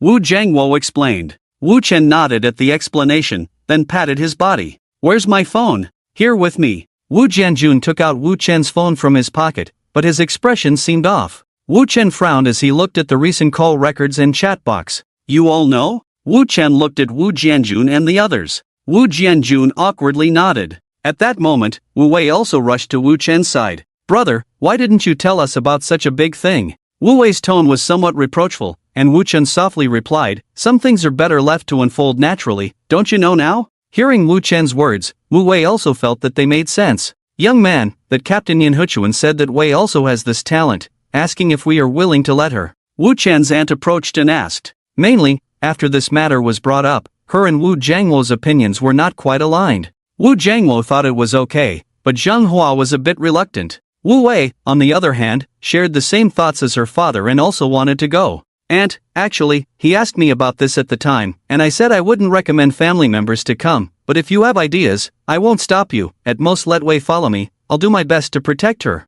After Wu Chen finished speaking, Zhang Hua nodded, then pulled away Wu Jiangwo, who still wanted to say something. Xiaosheng, your boss has already told me everything, you don't need to sneak around in the future, I support you. Wu Jianjun stepped forward and said. Wu Wu Chen nodded. Anyway, this matter would have to be made public sooner or later. As long as his family knew, it was fine as long as it wasn't spread around. Humph, not even caring about your own son. I shouldn't have let Xiaosheng be handed over to you back then when I was bewitched. The tone of Guanziyu nearby was somewhat cold. There was no way mothers were like this. As long as someone hurt their children, they would temporarily forget their own faults. Mom, stop talking. I'm fine. What about Xiaozhan and Qingrong? Wu Chen interrupted Guanziyu and then asked about the situation of Guanzhan and the others. Big brother, we're fine, no danger, and we saved a lot of people. Uncle Wang Bing even praised us. Guanzhan finally found an opportunity to speak, looking proud. Wu Chen nodded with a smile. That's good. He. Guanzhan and Guanqingrong smiled somewhat embarrassedly. It seemed that their first rescue had given them a great sense of accomplishment and confidence. What's this? Wu Chen looked at the unfamiliar phone number on his phone with some confusion. He saw that there was an additional contact on his phone. One she. Her? Wu Chen thought of the silver-haired girl. Dad, you guys go back first. I'll rest for a while. I should be able to come back in the evening. Wu Chen looked at the crowded ward with a headache, and both sides were too awkward, so he asked both groups to leave. Alright, call me when you need to go back to the hotel. I'll come pick you up. You can call Mom too. Guanziyu interjected. Okay, you guys go back first. After clearing the room of people, Wu Chen lay on the bed and called Inhu. Hello, is this Inhu? Oh, awake now. How does the strength of the Sea Clan feel? Very strong, especially by the sea. They seem to have the ability to control the seawater. According to what the Sea Clan said, their stamina by the sea is endless. The statement may be a bit exaggerated, but I fought with them with all my strength for 10 minutes, and indeed didn't feel any signs of exhaustion from the other side.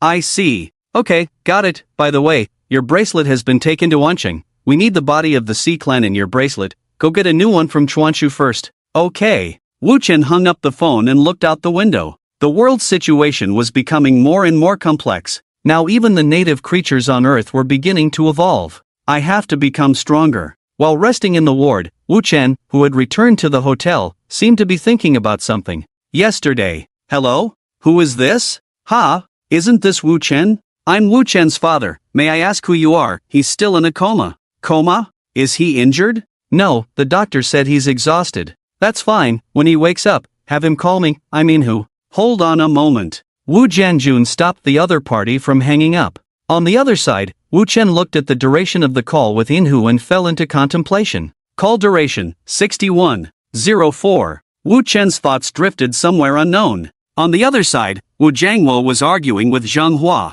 No, I only have one daughter. You saw the scene a few days ago. She's just a child. How can she experience such danger? Zheng Hua's tone was extremely agitated. It seemed that the events of the past few days had cast a shadow over her. But you have heard what the leader said, that the future world changes may become increasingly significant. Since there is such talent, why not? Although there are crises, isn't this for the safety of the children's future? Wu Jiangwo's opinion is completely different. Wu Jianjun thinks that if the future world is really going to be like that, then the current dangers are completely insignificant compared to what lies ahead. He witnessed the scene that day and also saw Wu Chen's power. He believes that it is the right path to empower children with more self-protection abilities while the danger is not so great now. But you know how Xiaosheng is, and this job is official. You also know Jianjun's identity. If you really want to become famous, how much pressure will Xiaosheng and Xiao Wei bear if it is exposed? Zheng Hua finished speaking and sat on the edge of the bed sobbing, and Wu Jiangwo, who was beside her, was also stunned instantly upon hearing this.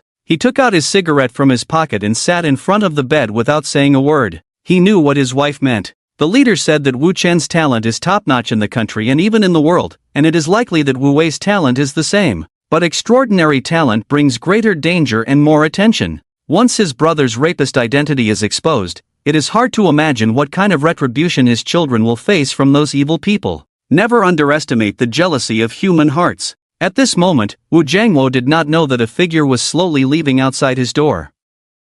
The atmosphere in the room was somewhat oppressive for a while, and in the end, only the sound of Wu Jiangwo's sigh remained. Let's talk about it later. Wu Jiangwo smoked, and at this moment, he seemed to have aged several decades. His already weathered face appeared even more weathered. He vividly remembered the time when he was criticized and condemned by countless people, and he knew how difficult that period was. He wanted his daughter to help Wu Chen, but he was afraid that his daughter would not be able to withstand that kind of public opinion. He felt guilty for his selfishness and blamed himself for Wu Chen's maturity. In the end, he was left with a sentence. Our family owes Xiao Shang. I am really incompetent as an uncle. A word of incompetence expressed countless bitterness. At night, Wu Chen returned to the hotel. He first went to his grandmother's room to say hello, and then came to Wu Jianjun's room and knocked on the door. Who is it? Wu Jianjun's voice came from inside the room. It's me. Accompanied by the sound of ping-pong, the room door was opened. Xiao Shang, why didn't you call me to pick you up?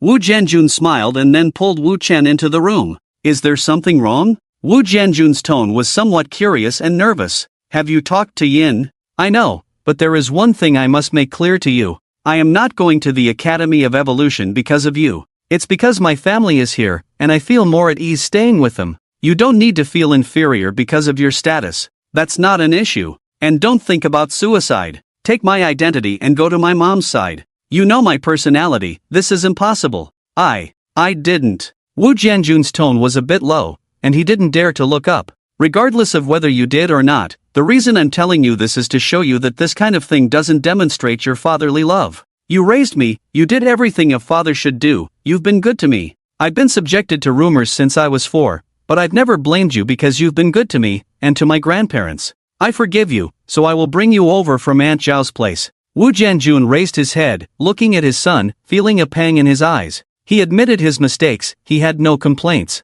His legs and hands were broken, it was his own fault. He never expected others to forgive him, but he truly felt sorry for Wu Chen. Wu Chen had been sensible since he was young, and now his identity made him feel even more ashamed. As a father, he didn't even know his son was doing such dangerous things. Wu Chen stood up, turning his back to Wu Jianjun. I won't stop you if you want to commit suicide, but don't think it's for my sake. This is not something a man should do. In the Chinese zodiac, my code name is the Magic Rat. I've been living in the cave for 10 years, I don't long for the sunlight. My future should be built by myself, and I don't want anyone to say that my future was obtained by the suicide of my criminal father. Wu Chen paused here, then turned to look at the man behind him, who was already in tears, and said, Your responsibility is to raise me, my responsibility is to support you with my own hands. That's what a man should do. After saying this, Wu Chen left the room, leaving Wu Jianjun alone in tears. After a while, Wu Jianjun lifted the blanket. He took out the sleeping pills hidden in the blanket, flushed them all down the toilet, and threw the empty bottle into the trash can.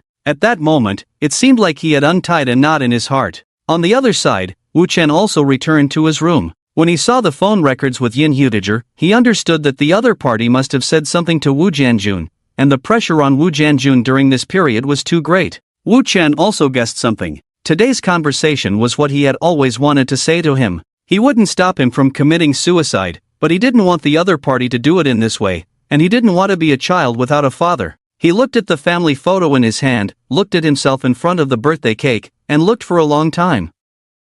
The days in Sanya passed quickly, and after a few days, Wu Chen returned to the ancient city with his family, back to that old house. The temperature in Sichuan had already dropped, and the smiles on his grandparents' faces had not stopped recently. They often reminisced about the past, chatting with Wu Chen, saying a lot of verbose words. Wu Chen was not impatient, he replied to whatever they said. After returning to Sichuan, Wu Chen informed Wang Bing and the others, and then resumed his patrols. Perhaps due to the approaching Chinese New Year, Wu Chen had not encountered any intruders during this period. The natural organization also seemed to have quieted down. Everything seemed to be gradually calming down. The spring festival arrived as scheduled. Wu Chen's family sat together. After the events of that year, Wu Chen's family no longer had any so-called relatives. Only the eldest uncle's family remained. So everyone naturally gathered together. Wu Chen smiled and gave Wu Wei a big red envelope, patting her on the head. Happy New Year. Hee, brother, Happy New Year. Wu Wei's face was filled with a happy smile. Zheng Hua, Wu Jiangwo, and others were busy in the kitchen. Grandpa and Grandma were watching TV in the room, with Wu Wei and Wu Chen sitting beside them. The whole family was in high spirits. Wu Chen's phone also received many blessings. Wang Bing, Happy New Year, wishing you prosperity in the new year. Fan Ling, Happy New Year. Shang Wenzi, son, Happy New Year. Shang Wenzhan siblings, brother, Happy New Year. Uncle, Yin Tiger, and others also sent messages to Wu Chen. Wu Chen's face showed a slight smile as he responded one by one. Click. Suddenly, a sound of taking a photo rang out. Wu Chen was stunned to see Wu Wei holding up a photo she had just developed. Hee, brother, you look better when you smile more. You looked like an ice cube before without smiling. Wu Wei admired the photo she took with a smile on her face. Wu Chen also smiled slightly. At this moment, Wu Chen's phone rang again. Someone was calling him. Looking at the caller ID, Wu Chen looked puzzled. Hello. Wu Chen put the phone to his ear. Hello Wu Chen, do you remember me?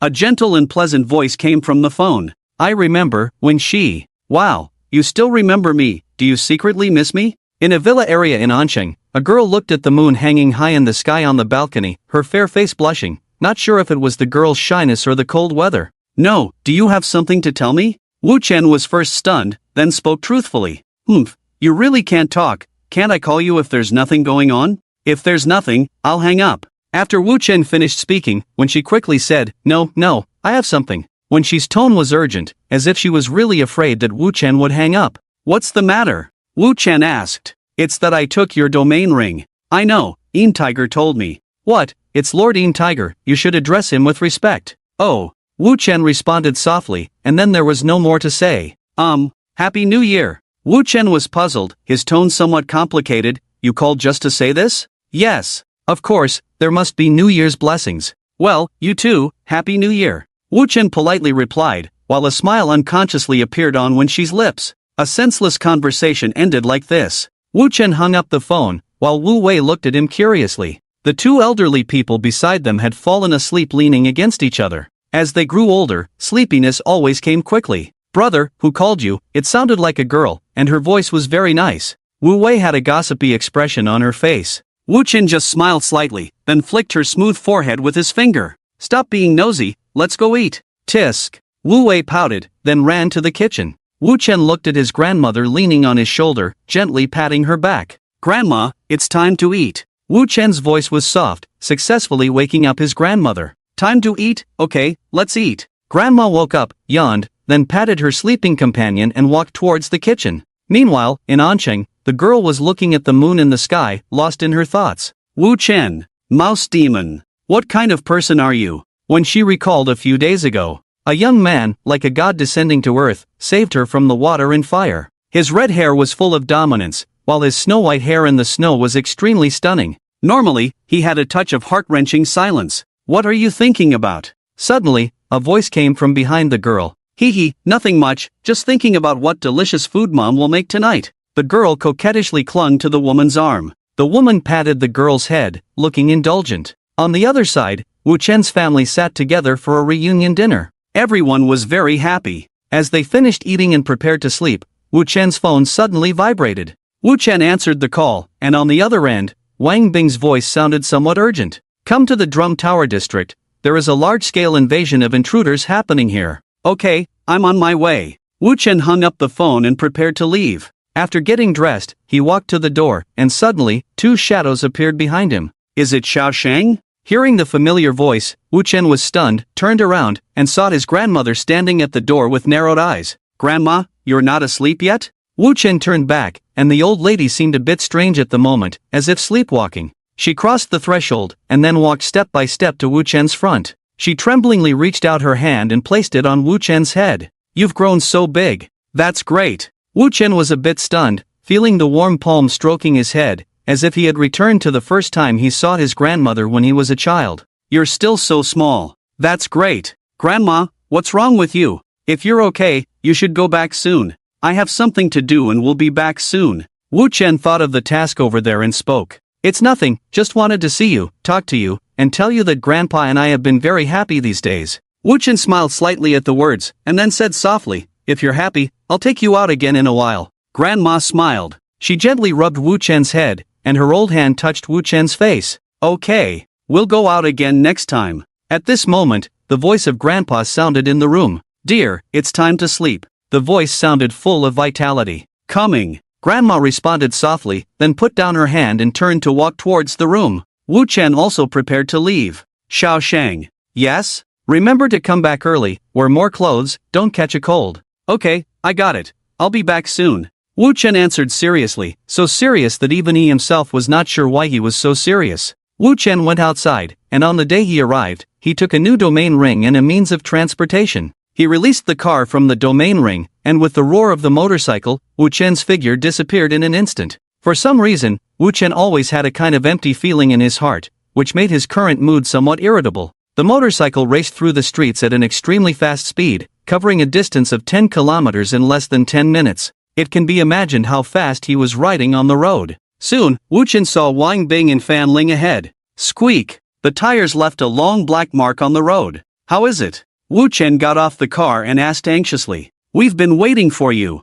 The other areas have already started fighting, and now it's just us left here. Then let's hurry. Wu Chen's tone was a bit excited, and Wang Bing and Fan Ling also noticed this. Do you have something urgent? Wang Bing asked curiously. Nothing urgent, let's hurry. Wu Chen took out the domain ring and expanded the territory. A familiar dark red space reappeared, Wu Chen holding a long knife, the blood color in his eyes much denser than before. Mo Shu, are you okay? Wang Bing and Fan Ling felt that Wu Chen's emotions were very wrong. The killing intent he was showing now even made them somewhat fearful. When Wu Chen used to go berserk during missions, he would emit killing intent, but it wouldn't spread indiscriminately like this. And Wu Chen's killing intent was too strong. Mo Shu, what's wrong with you? Calm down. Wang Bing raised his hand, his hair instantly standing on end, and the ground began to tremble slightly. Wang Bing, codenamed Hedgehog, rank 217, with the ability to turn things he touches into spikes to attack enemies, talent level A, 5th tier evolution. I'm fine, just feeling a bit off.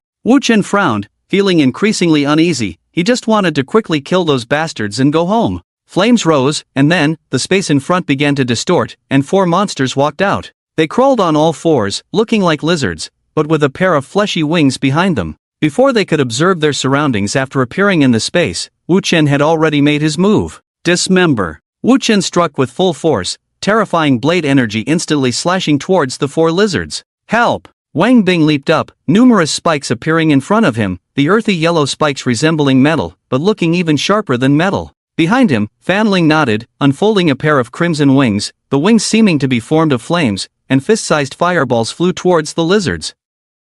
Bang! A terrifying explosion sounded, and Wu Chen's figure burst out of the smoke. Without even looking back, Wu Chen left directly. Tidy up the mess. After saying this, Wu Chen left the area, got on his motorcycle, and headed home. Wang Bing and Fan Ling, looking at the 4 intruders who were already dead and couldn't die again, also showed strong confusion in their eyes.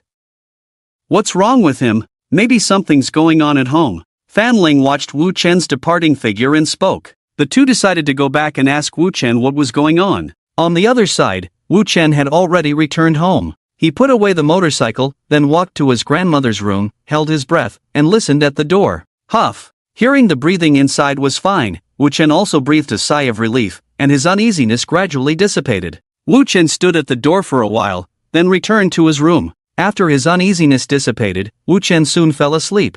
Young man, young man. In a daze, Wu Chen heard the voices of his grandparents. He opened his eyes and looked at the 2 suddenly appearing in front of his bed with some confusion in his eyes. Grandma? Grandpa? Is it morning? Are you hungry? Wu Chen felt like he couldn't open his eyes fully, but he could clearly see the figures and recognize them as his grandparents. Not hungry, we just came to see you. Wu Chen nodded, wanting to get up, but his body seemed unable to move. Young man, you must live well, it's a pity we won't see you get married. Grandma's tone was a bit low, and Grandpa beside her comforted, it's okay, it's good to see him grow up. Grandma, Grandpa, what's wrong with you? Wu Chen was puzzled, while his grandparents slowly walked out of his room. Suddenly, Wu Chen's vision became extremely clear. He looked at his grandparents at the door, and his heart suddenly throbbed. Grandma, where are you going? Wu Chen's tone was somewhat excited. He reached out his hand and shouted. We want to go see your past. Grandma turned around, her face full of wrinkles but filled with kindness, the familiar smile making Wu Chen a little nervous. Are you coming back? Wu Chen suddenly asked. We will always be watching over you in the past. Grandma said with a smile, then she and Grandpa slowly walked out of the room. Young one. Don't catch a cold, okay? Wu Chen suddenly got up from the bed, looking at the children and elderly in front of him, his pupils dilated, eyes filled with disbelief. In the heavy snow, 4-year-old Wu Chen was taken into the Wu family. Tears streamed down Wu Chen's face, and the elderly in front of him looked at him with eyes full of kindness and love. Don't cry, you'll catch a cold. The elderly put their slightly worn-out hat on the little boy's head, then led him step by step back to that old house. Grandma! Wu Chen opened his eyes, all the scenes shattered like bubbles. He pulled back the covers and rushed into his grandparents' room. The room was warm. He looked at Grandma snuggled in Grandpa's arms with a strong sense of disbelief in her eyes. At that moment, how he wished that he didn't have senses beyond ordinary people, and how he doubted himself, doubted if he really had such a powerful force? I can hear the sound of snowflakes falling, why can't I hear the sound of your heart beating in your arms? I have such a strong power, why can't I snatch you back from the hands of death? On February 4th, Wu Chen's grandparents passed away peacefully, reaching the end of their lives.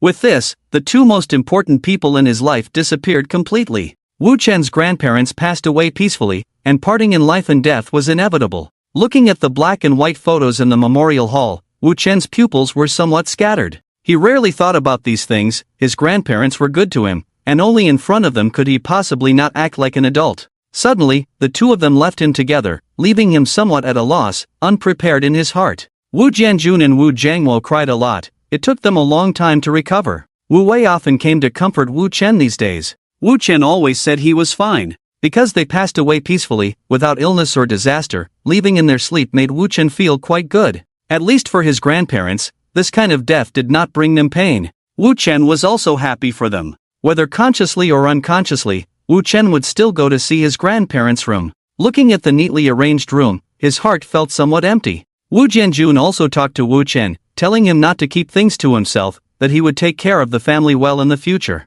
Wu Chen nodded, indicating that he had no problems. Indeed, these days Wu Chen's state was very normal, except for sometimes being absent-minded. He did not cry. Many people sent condolences to Wu Chen on his phone. The Shangguan family also came to see Wu Chen. Shangguan Zi looked at Wu Chen sitting in grandma's room with an expressionless face, feeling a sudden pang of heartache. She walked up and hugged Wu Chen. If you want to cry, go ahead, it's okay, Mom is here. Thank you, Mom, I'm fine. Wu Chen didn't say much, and Wang Bing and the others, upon learning of this, did not talk to Wu Chen about tasks, silently completing all tasks. Wu Chen spent the summer vacation like this, enduring this noisy holiday. After a few days of silence at home, he resumed patrolling. His killing intent grew stronger, and his cultivation level rose by another level. He had now reached the 7th level of evolution. Yin Hudiger called to ask if he wanted to go to Wancheng for school next year, but he still didn't answer. After school started, Wu Chen continued to go to school as usual, came to his seat as usual, and then lay on the table to sleep.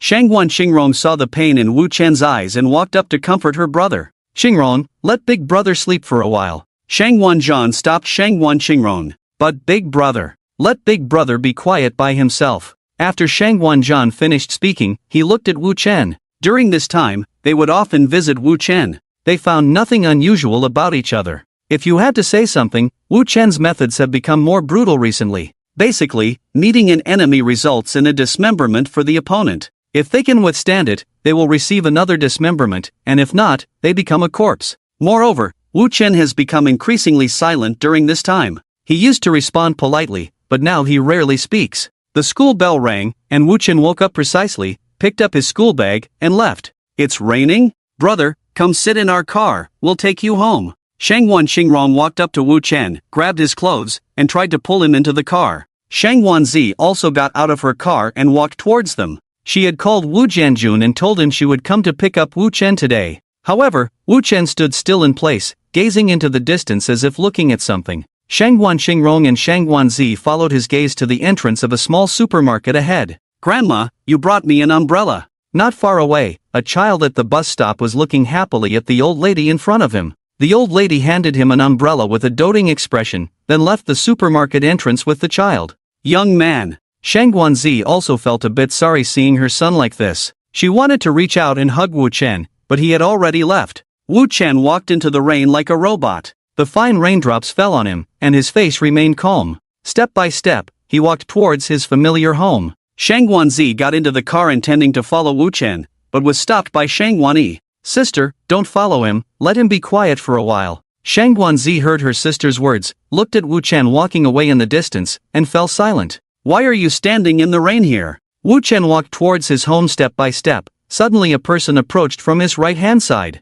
When she looked at Wu Chen in the rain and hurried over. When she was wearing a white coat, a small bear hat on her head, a slightly red face, and a pair of beige boots on her feet, looking extremely cute. She had come to find Wu Chen, specifically inquired about his school, and coincidentally met him on the way to school. Seeing him standing in the rain, she hurried over. When she looked at Wu Chen, who was soaked all over, and furrowed her pretty brows. You'll catch a cold like this, come with me. When she grabbed Wu Chen's cold hand and ran towards the mall. Wu Chen was also stunned. The warmth in his hand brought him back to his senses, and he looked at the girl in front of him in a daze. But his legs moved involuntarily when she took Wu Chen to a clothing store and picked out an outfit for him. "Go change, you'll catch a cold like this." When he heard the word cold, Wu Chen seemed to remember something, nodded, and walked towards the changing room. He quickly changed out of his soaked clothes. Meanwhile, when she bought 2 cups of milk tea and a towel. "Really, where are your family members? Why didn't they come to pick you up? You can't stand in the rain like this, it's very uncomfortable to catch a cold." When she picked up the towel and began to wipe Wu Chen's wet hair, then he handed the hot milk tea to him. "Have some hot drink." "Thank you." Wu Chen nodded, then mechanically took the milk tea. At this moment, Wu Chen seemed to suddenly remember something. He stood up and looked at Wen-shi beside him, asking, "How did you know I was here? Do you have something to tell me?" When she looked at Wu Chen's reaction, which was like a sudden stress response, and burst out laughing. "Ha, you are so interesting, why is your reaction so slow? If I were a bad person, you would probably have been done for." The girl's eyes curved with joy. Wu Chen, upon hearing this, also spoke up, "If you were an enemy, what you would see now is not a person but a sword aura." Wu Chen's tone was very serious, and when she, upon hearing this, also retracted her smile and pursed her lips. Alright, I'm here to give you the domain ring." The girl handed the dark red domain ring to Wu Chen, who nodded and then took the domain ring. "Let's get to know each other. I'm Wen-shi, living in Ancheng. Are you Wu Chen?" When she extended her hand, and Wu Chen followed suit. "Yes, I'm Wu Chen." After receiving the domain ring, Wu Chen thanked Wen-shi. "Thank you, let's exchange contact information, and I'll transfer you the money for the clothes." Wu Chen took out his phone and said, "Ha, are you using such an old-fashioned way to ask for a girl's contact information?" When she lightly teased, with a hint of playfulness in her tone. "Then come with me to the bank, and I'll give you cash." Wu Chen was not embarrassed at all and did not mind the other party's teasing, ready to walk to the bank with Wen-shi. Ding! When she snatched Wu Chen's phone and scanned her number. "Remember to save it." When she blinked at Wu Chen, then walked to the entrance of the mall. "Wow, it's still raining. Let me take you back." When she said with a smile, "No need, my home is very close. I'll go back by myself." After Wu Chen refused, he prepared to walk home. At this moment, the girl grabbed his hand again. When she puffed up her cheeks and said somewhat displeased, "You'll catch a cold." Wu Chen was taken aback, then nodded. "Thank you." The two of them walked step by step towards home in the heavy rain, holding an umbrella. There were not many pedestrians on the road, and the vendors began to pack up their things to leave. "You're a senior in high school this year. Where do you plan to go next?" When she suddenly asked curiously. "Not sure yet," Wu Chen said while holding the umbrella. "Aren't you going to the Institute of Chemistry? With your strength, there's no reason you can't get in, right?" "No, I didn't agree. There are still people at home who need to be taken care of, so I didn't have that idea before." "I see, you're really a filial child." When she suddenly looked at Wu Chen and smiled. Wu Chen nodded, and after walking for almost 10 minutes, he sought his home. "Do you want to come to my house for a while?" Wu Chen asked without any other intentions, just a simple question. "Are you inviting me?" When she said playfully, "Not really, since you're taking me home, I should at least offer some hospitality." Wu Chen's tone was very flat, without much emotional fluctuation. "Alright, then let's have a drink." When she chuckled, then followed Wu Chen back home. When she looked around the house with some curiosity and noticed the altar with white candles lit on the wall. When she was a bit at a loss, she turned to look at Wu Chen behind her. Grandpa and Grandma passed away after returning from Sanya. After Wu Chen finished speaking, he poured a cup of hot water for her. "Drink." Wu Chen stood up and reached out his hand to hand the water to Wen-shi, but when she walked up to him and hugged him instead, Wu Chen felt a soft and warm body suddenly entering his arms. He was a bit stunned, and his body instantly stiffened. "You." Wen-shi's gentle voice with a slight tremor appeared in his ear. "It's not easy, right? Everything seems fine, but the person you love the most is gone. If you feel sad, you can cry for a while, no need to hold back." The girl's voice echoed in Wu Chen's ear, and he was instantly stunned. For some reason, his heart trembled. He had never felt this way in front of others, but when she's simple words stirred his emotions a bit.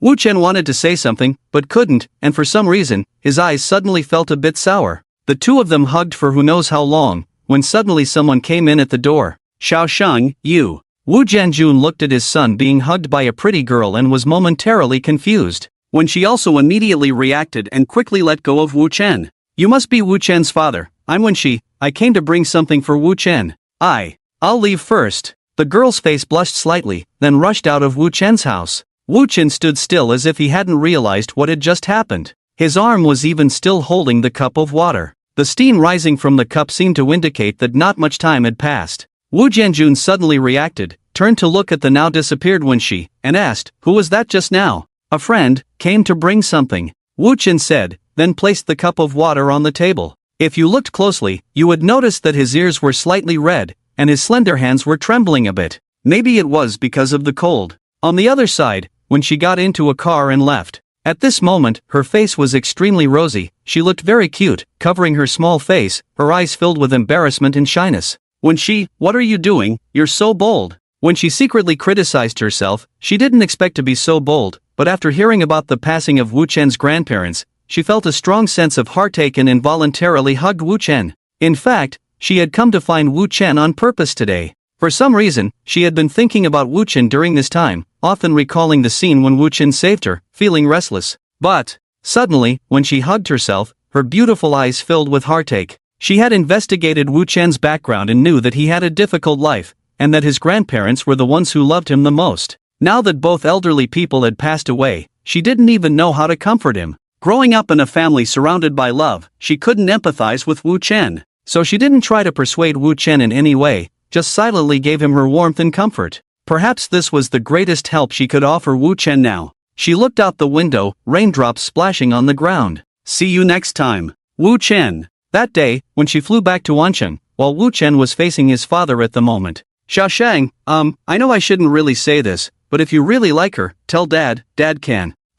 Ask your mom to help you ask." Wu Jianjun's tone was somewhat excited and relieved. Finally, his son was no longer alone. Wu Chen glanced at him, then turned around and said, "Don't think too much, we're just friends. She was giving me a ride home and wanted to comfort me when she saw my grandmother's memorial tablet. There's nothing else going on, we haven't met many times." All right, Dad won't think too much. You rest well, I'll go cook." With that, Wu Jianjun left with a happy expression on his face. He was very satisfied with that little girl. He wanted to share this good news with his older brother. His son is dating that girl. He was eager to tell his family. Meanwhile, Wu Chen was looking at the cute emojis sent by Wenxi in the chat box. "Cute lazy shishi, I'm home now, don't miss me, I'll come see you again next time." Lazy sheep emoji. Wu Chen, "Okay, take care." Wu Chen politely replied and then fell silent. There were no new messages in the chat box. It had been several months since when she visited Wu Chen's home. And Wu Chen didn't chat with Wenxi regularly afterwards. Only occasionally would Wenxi send a message wishing Wu Chen a happy holiday or complain about her own little life. Wu Chen would respond, and the two would chat back and forth. As time passed, Shangguan Zhan and his sister also reached the third stage of evolution and would occasionally accompany Wu Chen on small tasks. Wu Wei was closely monitored by Zhang Hua and was not allowed to follow Wu Chen. Wu Chen didn't try to persuade otherwise, letting things take their course. It seemed like everything had returned to how it used to be, nothing had changed. Time passed slowly until the eve of the college entrance examination. Meanwhile, in a small village in Chuanshu, Bacchus was gnawing on a leg bone of some unknown animal, his face filled with enjoyment. "How are the preparations going?" Bacchus asked Zhang Wen beside him. "Don't worry, everything is ready. The second marking day will be on the day of the college entrance examination. It will be the first time we openly stand in the world. Let Chuanshu become our carnival paradise." Zhang Wen's eyes showed a hint of fanaticism. They had been preparing for this for a long time. Rest assured, when Blue Star is occupied by us, your organization will naturally receive the credit." Bacchus's eyes showed a bloodthirsty intent. He hadn't fought in a long time, and the blood in his body was starting to cool. He needed blood, the warm blood of an evolver to activate the cells in his body. "How many people from your organization have come?" Bacchus asked curiously. "Don't worry, it's 5 times the 12 zodiac signs of Chuanshu. Although their overall strength is weak, it's enough to attract those 12 zodiac signs. With the marking day and your people, the evolvers here will have no way out." "Good. This time we will bring a general, whose strength should also be suppressed to the peak of the shedding realm, but it's enough to level this place." Bacchus's words revealed strong confidence, as if Chuanshu had already become their possession. Zhang Wen and Bacchus discussed, their laughter echoing in the rarely visited village. The next morning, Wu Chen opened his eyes, packed his things, and prepared to go for the exam. "Young man, are you all set?" Wu Jianjun was busy in the kitchen, his voice full of energy. During this time, the people from Shangguan's family didn't bother him, and his spirits had improved a lot. "Yes, everything's ready." Wu Chen picked up his bag, had breakfast, and headed towards the exam hall. Young man, good luck. Don't be nervous. Even if you don't do well, Lord Inhut has already said that you can go to the Evolution Academy. Wu Jianjun looked at his son with a proud smile on his face. The vicissitudes on his face have also faded a bit, and his state improved a lot after opening up. I understand, stay at home and don't go out these days, there will be some significant events at night during this time. Wu Chen knew about the marking day, he repeatedly reminded Wu Jianjun, and also informed everyone around him. Of course, the country also began to inadvertently reveal some information. The fact that people cannot go out at night during this time has also been announced nationwide. Don't worry, it's all on the news. Wu Jianjun nodded quickly. Wu Chen left after finishing his meal. Buzzing. The familiar vibration sounded, and Wu Chen opened his phone. Hello? Hey, it's the college entrance examination today, are you nervous? In a villa area in Ansheng, a girl lying on the bed with a smile on her face called Wu Chen. Not nervous, aren't you taking the exam? Wu Chen asked curiously. No need, I will directly enter the Chemistry Institute next year. I see. Wu Chen understood after hearing this, all these children are pre-arranged. By the way, I booked a flight for the day after tomorrow, I'll come to see you then. See me? Why? Wu Chen looked puzzled. Since you never come to see me, I will definitely come to see you. And then you can take me to play in Sichuan, and treat me to a meal. Sure. Wu Chen nodded, it was not a big deal. That's settled then, good luck on your exam, don't forget to bring something, I'm going to have breakfast. When she hung up the phone and walked towards the door, her smile couldn't be stopped on her face. At the dining table, when she's father looked at his daughter's smiling face and smiled, is something good happening? Why are you so happy early in the morning? Hee, I won't tell you. When she smiled playfully, then started eating. When she's father chuckled and shook his head at her words. On the other side, Wu Chen left his phone and smart bracelet at the door and walked into the classroom. These things were not afraid of being lost, as Wu Chen's belongings were basically equipped with GPS, and anyone daring to steal them would be in for a surprise. There were no familiar faces in the classroom where Wu Chen was, so after entering the classroom, he waited for the teacher to distribute the exam papers. With the sound of the bell in the examination room, the first exam officially began. Of course, it was not just the start of the exam, but also the arrival of 6 people rushing towards this place. Zhang Wen and Xinhai, along with 3 second-stage evolved lackeys, headed towards where Wu Chen was. Their cultivation level had not improved, they were still at the 5th stage of evolution. After all, they had been hiding in the village during this time, not daring to be too arrogant, and with the limitations of their talents, their progress in cultivation was not significant. Hello, this is the exam room, you can't enter. Zhang Wen looked at the security guard in front of him, a wicked smile playing on his lips. Sorry, there is no place in this world that our natural organization cannot enter. Bang! Ah! Countless parents waiting outside looked on in horror at the scene in front of them. Of course, there were also those who reacted quickly and fearlessly started live streaming. In front, Zhang Wen once again used his abilities, his 3-meter-tall figure punched and smashed the security guard and the gate in front of him. This punch not only broke open the gate but also heralded the beginning of chaos in the world. In the examination room, Wu Chen stood up instantly, his pupils turning crimson, and he looked out the window. Do you have something to do, student? The teacher looked at Wu Chen seriously as he walked up to him. Wu Chen pushed him aside directly and went to the window to open it. As he looked outside, his pupils instantly contracted. Student, you want to? The teacher, looking displeased, tried to take Wu Chen away, but the scene outside the window left them speechless. What? What is this? Outside, Zhang Wen's body swelled, holding a wolf's tooth club with a wicked smile on his face. Beside him, Xinhai held a trident, surrounded by seawater, and the 3 people next to him also displayed their own abilities arrogantly. Bang! The wolf's tooth club slammed into the ground, creating a huge crater. Demon rat, come out! A loud voice echoed through the entire school, and everyone at the moment stood at the windows watching this shocking scene, their eyes filled with fear.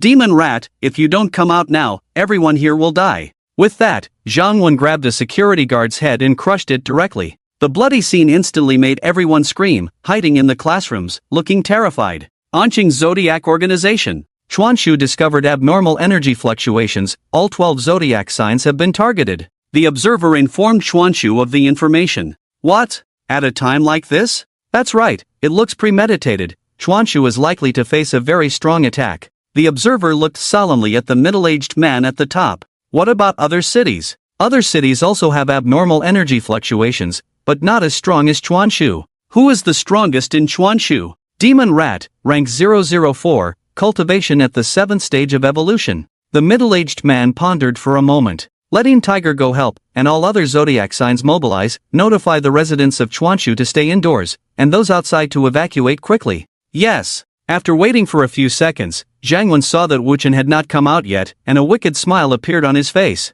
Demon Rat, since you won't come out, let all these flowers of the motherland die here. With that, he looked at someone next to him. That person also clapped his hands on the ground, and in an instant, a huge ball of earth began to condense, quickly reaching over 4 meters high. Zhang Wen embraced the ball of earth with both hands, veins bulging, and then smashed it towards the classroom where the students were taking the exam. Inside the classroom, Wu Chen put on his wristband and rushed towards the window. The people in the classroom all stepped back, looking terrified at the huge ball of earth in front of them. At this moment, Wu Chen's exam teacher watched Wu Chen stepping on the window and reflexively reached out to grab him. No, this is the 4th floor. Wu Chen's speed was so fast that the teacher missed grabbing him. He stepped on the window and leaped out. Look, someone rushed out. He's risking his life. This is the 4th floor. What the hell? Everyone stared in shock at the scene in front of them, their eyes filled with amazement. They saw Wu Chen reach out and push the huge ball of earth back effortlessly, his body completely disproportionate to the opponent,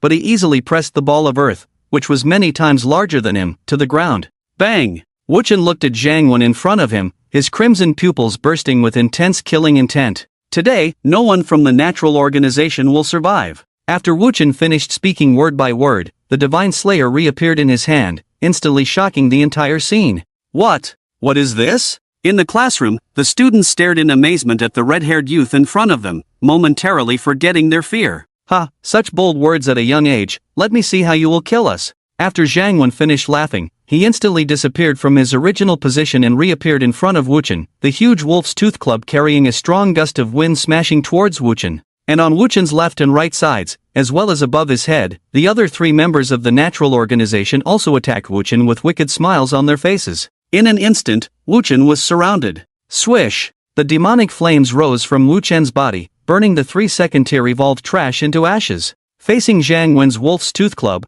Wu Chen reached out his hand and caught it firmly. I said, today all of you from these natural organizations will die. A cold and murderous voice echoed through the venue as Wu Chen pushed Zhang Wen away with a single hand. Zhang Wen's eyes were filled with disbelief. This guy has become stronger again. Demon Blade 7 slashes, dismember. Not good, Zhang Wen, retreat quickly. Shanhai summoned endless seawater around Zhang Wen, while Wu Chen slashed out a 4-meter-high blade chi. Put! The blade chi sped along the ground at an extremely fast speed, catching Shanhai off guard. Watching Zhang Wen's arm being cut off, his eyes were filled with fear. Retreat! After saying that, a water column rose under his feet and instantly swept him away at an astonishing speed. Wu Chen summoned a motorcycle and chased after him. In the classroom, students watched this surreal scene, looking at each other in astonishment. Announcement, announcement, the exam is over, everyone go home, wait for further notice when the crisis is over. At this moment, the entire Sichuan, and even the entire Dragon Country, broadcasted such announcements.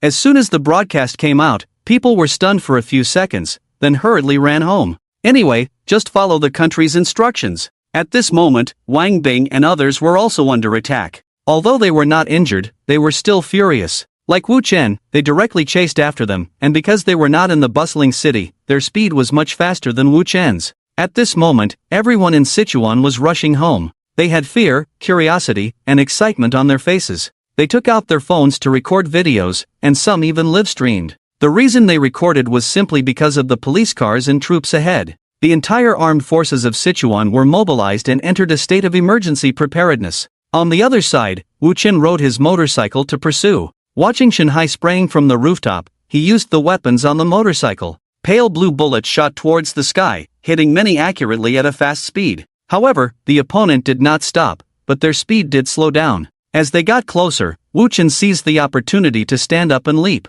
Dismember! Swish! The red blade chi instantly hit the opponent in mid-air, causing them to fall. Watching the figure falling from mid-air, Wu Chen prepared to go and collect the body. Because he clearly saw that his blade chi had cut the opponent in half, even if the evolved life force was strong, they wouldn't live much longer. Ha, Demon Rat, do you think you've won? Go see your teammates, I'll be waiting for you in hell. With these words, Wu Chen frowned instantly, pulling off the domain ring from his wrist. The domain ring could locate others' positions. He slammed it hard, and a screen appeared in midair. On the screen, he saw a red dot not far away, causing his pupils to contract instantly. The red dot ahead disappeared, which meant someone had died. After seeing this scene, Wu Chen shot forward in a rage. By this time, the crowd had already left. Wu Chen did not pay attention to Zhang Wen and the others, his heart filled with anxiety at this moment. Meanwhile, Wang Bing's consciousness was very blurry, his right hand had been broken, holding Fan Ling in his arms, looking extremely miserable. Around him, bodies lay on the ground, resembling a hellish scene. The man in front looked at Wang Bing with a playful expression, as if he was looking at an ant. If your strength is only this much, then this place in Sichuan will be the first we occupy. Upon hearing this, Wang Bing's face broke into a smile. Ha, yours? Since you've been planning for so long, this land could never be yours. Equals using strategies to defeat each other, that's wisdom. And you, clearly possessing strength several times stronger than us, still resort to such deceitful schemes, even collaborating with our locals, this just shows your fear. Ha, Ant, you speak interestingly. Fear of what? We are just waiting for the weakness in space. What about you, is this your mocking before death? Bacchus's face was filled with mockery, seemingly unaffected by Wang Bing's words. Cough. Is that so? Since you have so many strong ones, don't you even have one with spatial abilities? With these words, Bacchus's smile abruptly stopped. Strong ones? Ridiculous. Are you afraid?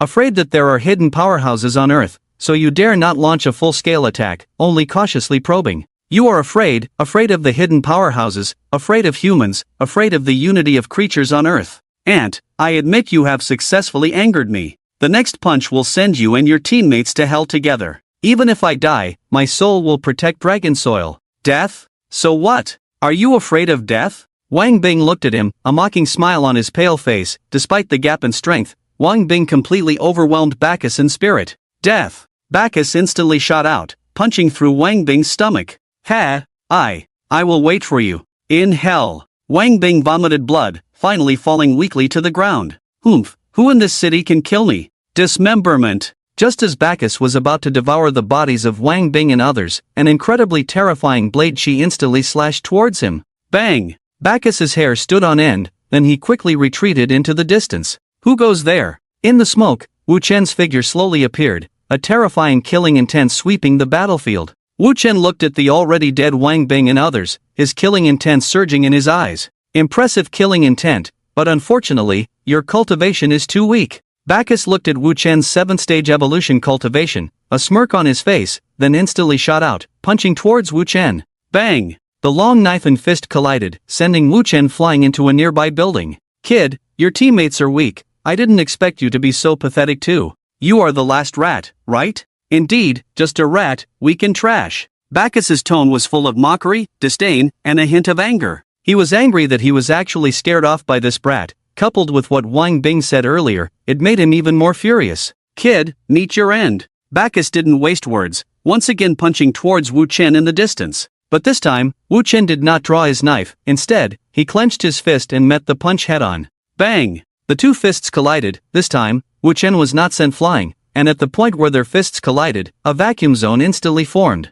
How is this possible? Bacchus widened his eyes in shock. Just a moment ago he was sent flying by a punch, and now Wu Chen could stand his ground against him? I am just a rat. But, I have more trump cards than you can imagine. Wu Chen raised his head, his eyes turning blood red, a crimson mist once again emanating from his body. Wu Chen gripped the long knife tightly and slashed hard, the crimson blade chi directly sending Bacchus flying. Thud! Wu Chen's body seemed to swell for a moment, then returned to its original form. Bacchus, who was knocked into the air, frowned and looked at Wu Chen, who was surrounded by red mist not far away. For some reason, a sudden panic surged in his heart. Kid, you have successfully angered me. Bacchus felt the panic coming from his body, and anger instantly occupied his mind. He was actually knocked into the air by an ant that he could have easily crushed. His outer skin began to tear, and soon, a huge gray liquid-shaped creature appeared. Like mud, the liquid on its body dripped onto the ground, making a sizzling sound. Kid, let me see what cards you have to compete with me.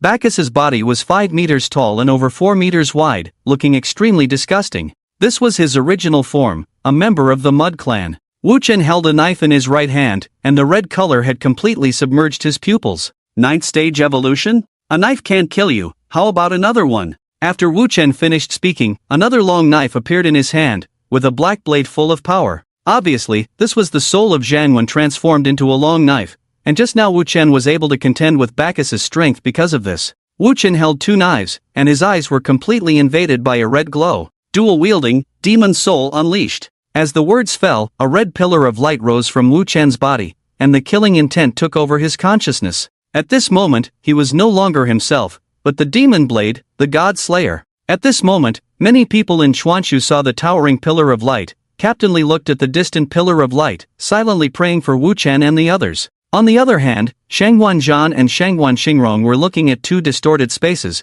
obviously the imminent appearance of intruders. Is that Big Brother? The two also noticed the pillar of light, and instantly sensed that it was Wu Chen's aura. The strong smell of blood and evil spirit left them both shocked. On the other side, Wu Jianjun also saw the red pillar of light. Xiaoshang? Wu Jianjun suddenly remembered that when Wu Chen transformed before, he would emit a red light. Looking at the huge red light, he instantly thought of his son. Plus, he hadn't been able to contact Wu Chen since the notification was sent out just now, so he made a quick decision and rushed towards the direction of the pillar of light. Xiaoshang, wait for me. Wu Jianjun rode an electric bike, his eyes filled with worry. At this moment, Wu Chen had completely changed his appearance. His entire eyes were filled with red, holding two knives, and emitting a low growl like a wild beast from his mouth. Soon, the red pillar of light began to dissipate, and a blood-red mist rose around. Bacchus looked at the mist with fear in his eyes, because he saw many faint shadows in the mist. They wailed, they roared, their bodies were cut time and time again, as if repeating the process before death. Playing tricks. At this moment, the weather was slowly darkening, and the moon hanging high in the sky turned blood-red at this moment. As it turned blood-red, spaces around the world began to distort, and faintly, huge rumbling sounds could be heard, as if someone was attacking. Captain Li of Chuanshu was hiding behind a car at this moment, and a tall tree in front of him, almost 2 people high, was twisting frantically, indicating that the intruder was attacking this space. Captain Li commanded his teammates not to panic. Relax, the number of intruders this time will be many, but their strength will not be very strong. Most of them can be suppressed with firepower. Captain Li's words seemed to inject a shot of adrenaline into the many team members, and the tension in their eyes slowly faded away. On the other hand, the liquid on Bacchus's body turned into a huge fist and slammed towards Wu Chen. Kid, die for me. Bang! The collision of the double knives and fists, the liquid-like fist at this moment is as hard as the hardest stone. After the two sides collided, the fist burst directly, and the poisonous mud splashed towards Wu Chen. Dissect! Wu Chen's voice was very hoarse, as if roaring from his throat. At this moment, the double knives were against his chest, shimmering with flames. Swish! Accompanied by the feeling of something being sucked out of his body, his already thin body became even more slender. Obviously, the soul of magic had side effects, but the appearance of side effects also heralded a more powerful strength. 2 5-meter-high sword energies with majestic killing intent directly slashed towards Bacchus in front. I will never lose to a worm like you. Bacchus roared, then turned into a shape like a water column and directly collided. Puff! The sword energy and mud collided. At this moment, the two sides seemed evenly matched. A wrestling match began. Bacchus was even more angry. Wu Chen was just a 7th-order revolved worm. Even if his strength was suppressed, a 9th-order evolution could fight evenly with a 7th order, not to mention he had been fighting for so many years. Die for me! Bang! The mud began to rush towards Wu Chen from all directions, and Wu Chen couldn't move at all because of the struggle with Bacchus. For a moment, Wu Chen seemed to be in a deadlock. Roar! With Wu Chen's roar and the tightening of his body, the red light of the sword energy became more dazzling and sharper, accompanying his body rushing out. A large hole was cut in Bacchus's huge body, and red liquid dripped from the hole, apparently blood. Bacchus lowered his head, looking at the large hole in his body, his eyes filled with disbelief. How? How is this possible? Thud! The huge mud body fell weakly, finally scattered on the ground. And Wu Chen also knelt down on the ground, tightly gripping the long knife in his hand. Veins bulged on his forehead, gasping heavily, as if suppressing something. Another strike. Wu Chen turned his head, his black knife in his left hand was already shattered, leaving only a godslayer. And the godslayer was trembling frantically at this moment, as if trying to break free from Wu Chen's restraint. Magic! Magic sword 7 slashes. Dissect! Wu Chen stood up and roared, bleeding from his 7 orifices, looking extremely miserable, and his target was the distorted space ahead. He completely drained the spiritual energy in his body, and with a strong slash of the long knife in his hand, another sword energy slashed towards the space, and at this moment, the inverted space was instantly torn apart, Wu Chen's sword energy directly entered it, and the incoming intruder was cut into pieces before he could even speak. Seeing this scene, Wu Chen dispersed the Godslayer in his hand, and then collapsed weakly on the ground. His body became extremely thin. If there was an X-ray, it would be found that the blood in his body seemed to have been sucked out, becoming extremely thin. The beating of his heart also gradually accelerated. Now, even a 2-year-old child could easily take his life from Wu Chen. And not only on this side, there were also places invaded in other parts of Sichuan. A group of strange-looking humans rushed out of the space cracks, greeted by firepower from the Dragon Kingdom. Captain Li ordered his teammates to shoot the moment the space was torn open. Bullets mercilessly vented on the incoming intruders, marking the beginning of the first war between Blue Star and the alien realm. People all over the world finally knew what was happening. People near the battlefield watched in shock at home. Several huge space cracks also appeared in other cities, from which many intruders emerged. However, the strength is basically in the evolutionary period. The strongest is only at the 9th stage of evolution, easily killed by the local strong. Due to the location issue, the defense forces in Chuanshu are not very strong, and they did not expect to place the strongest guy in Chuanshu. In Anqing, after when she killed the last intruder, she took out her phone and called Wu Chen. The phone you dialed is powered off. The prompt made when she's heart tightened. At this moment, a voice came from not far away. Lord Shenlong, all the intruders in Anqing have been dealt with. Not far away, a guy with a domain ring on his wrist was talking to the members of the Zodiac organization. Very well, since it's resolved, clean up the battlefield and come back. A somewhat deep voice came from the other end of the phone. Yes. After receiving the order, the man took off the domain ring from his hand and prepared to clean up the battlefield. Sorry, I'll borrow your domain ring for a moment. When she rushed over and snatched the domain ring from the combatant. When she knew the purpose of the domain ring and that it could locate other members of the Zodiac organization. She had been taught all this in the academy. Hey, what are you doing? The man looked puzzled as he watched when she ran away, then quickly followed suit. Meanwhile, when she had already started checking the positions of the 12 zodiac signs, she searched for a long time and finally located Chuanshu. When she saw the position of Chuanshu, her pupils instantly contracted. At this moment, there was only a lonely red dot blinking in Chuanshu, which also proved that there was only one person left in the 12 zodiac signs of Chuanshu. When she's pace quickened as she looked down at the spot, she stopped a car and got in directly. What are you doing? Are you out of your mind? The driver roared, while when she, with a trembling voice, said, to the airport, go to hell, get out of the car. The driver's tone was very angry and impatient, and the girl's hair gradually turned silver. To the airport. When she's eyes were filled with tears, her voice was very excited. This momentum made the driver pause. He looked at the silver-haired girl and swallowed hard. I got it. When she looked at the domain ring in her hand, looked at the red dot on it, her eyes filled with tears. For some reason, she felt that the last person must be Wu Chen, and this intuition made her want to save him. She knew about Wu Chen's past, and the conversations during this time had made Wu Chen hold an important place in her heart. Maybe she didn't realize it herself, or maybe, even if it was to repay Wu Chen's life-saving grace, this time she had to go. On Wu Chen's side, another monster emerged from the gate. The monster was short in stature, like a child, but its sharp claws and teeth were not human, more like a demon. Its strength was not strong, only at the first stage of evolution, but at this moment,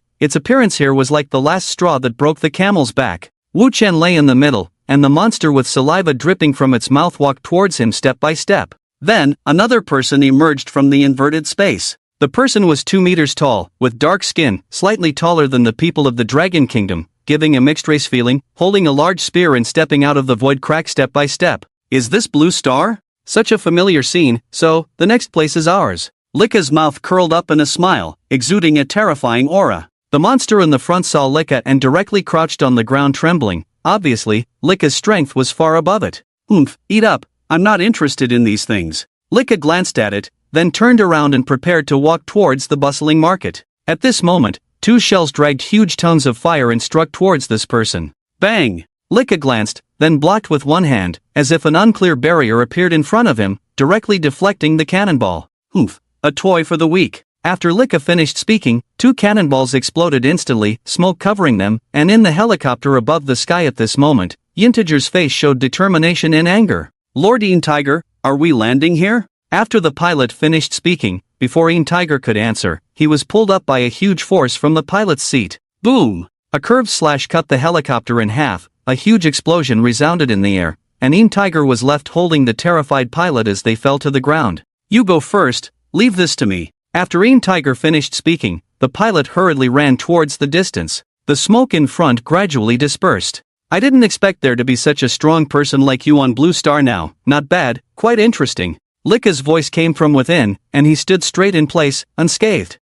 There are many strong people on Blue Star, I am not counted among them, but killing you should be enough. After Yin Tiger finished speaking, his hands turned into tiger claws, and 9 tiger tails appeared behind him, a strong and sharp aura bursting from his body. One of the leaders of the Chinese zodiac, Yin Tiger, rank 049, ability, 9-tailed tiger Luwu. It is recorded as one of the ancient mythical beasts, a god of Kunlun Mountain. Of course, whether it is real remains to be verified, but it is indeed one of the top supernatural abilities in the world, with a strong killing aura. Yin Tiger exuded a powerful momentum, his 9th level cultivation level was undoubtedly revealed at this moment, his 9 tails behind him were like steel whips, with a casual swing, the concrete ground was directly cracked. How can a group of weaklings protected by their ancestors compare with the power we cultivate ourselves? After Lika finished speaking, he swung his halberd towards Yin Tiger. Bang! Yin Tiger blocked with both hands above his head, the powerful impact causing the ground under his feet to sink, but Yin Tiger's face remained calm.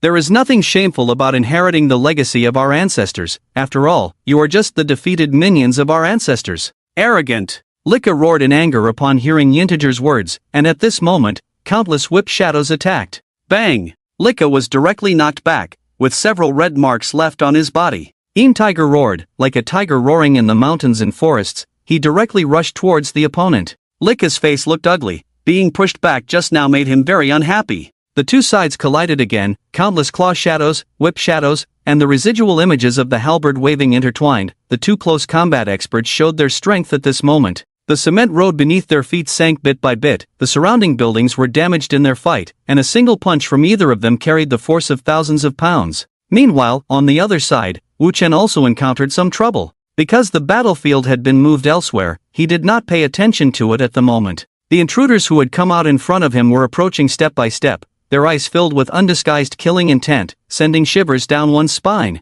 Get lost! Suddenly, as the intruders were about to approach Wu Chen, an electric car came from a distance and directly knocked them away with terrifying force. Wu Jianjun looked at the fallen Wu Chen, ignoring the pain in his body. He picked him up and then rode the electric car towards a distance. Roar! The infuriated intruder who was knocked away roared and chased after Wu Jianjun. The road at this moment was filled with countless cars, the traffic was almost paralyzed, and they could only ride electric bikes. The main two battlefields were also very intense, with no room to spare. Wu Jianjun could only carry Wu Chen on his back and ride the electric bike towards the front, unable to go into the crowd, as once this monster went on a killing spree, Wu Jianjun would not be able to stop it. Wu Jianjun began to shuttle through the narrow road. He didn't even dare to look back, because he could feel that the other party was following him. Don't be afraid, Dad will definitely save you. Wu Jianjun's tone was firm. At this moment he seemed to have become a true father, starting to protect his son. On the other side, the battle between Yin Hutiger and Lika reached a stalemate.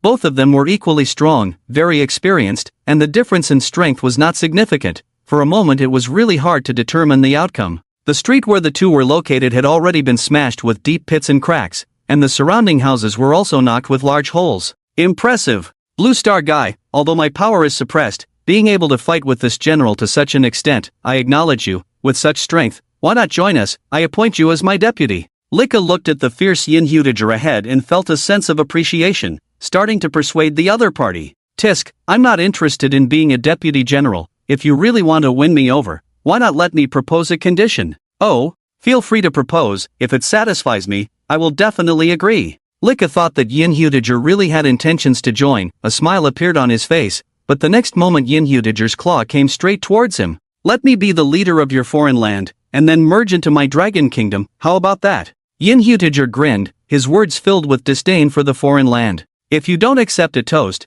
you'll have to drink a forfeit, seeking death. Anger appeared on Lika's face, then he swung his long spear, breaking free from the deadlock. Taste our army's ultimate skill, Shattered Jade. The long spear of Lika showed some cracks, as if it would shatter directly in the next moment, but those cracks emitted a powerful force that made people palpitate. 9 tigers defeat heaven. On the other side, Yin Hutiger also began to gather his move. His 9 tails behind him started to swing, forming illusions of 9 giant tigers behind him.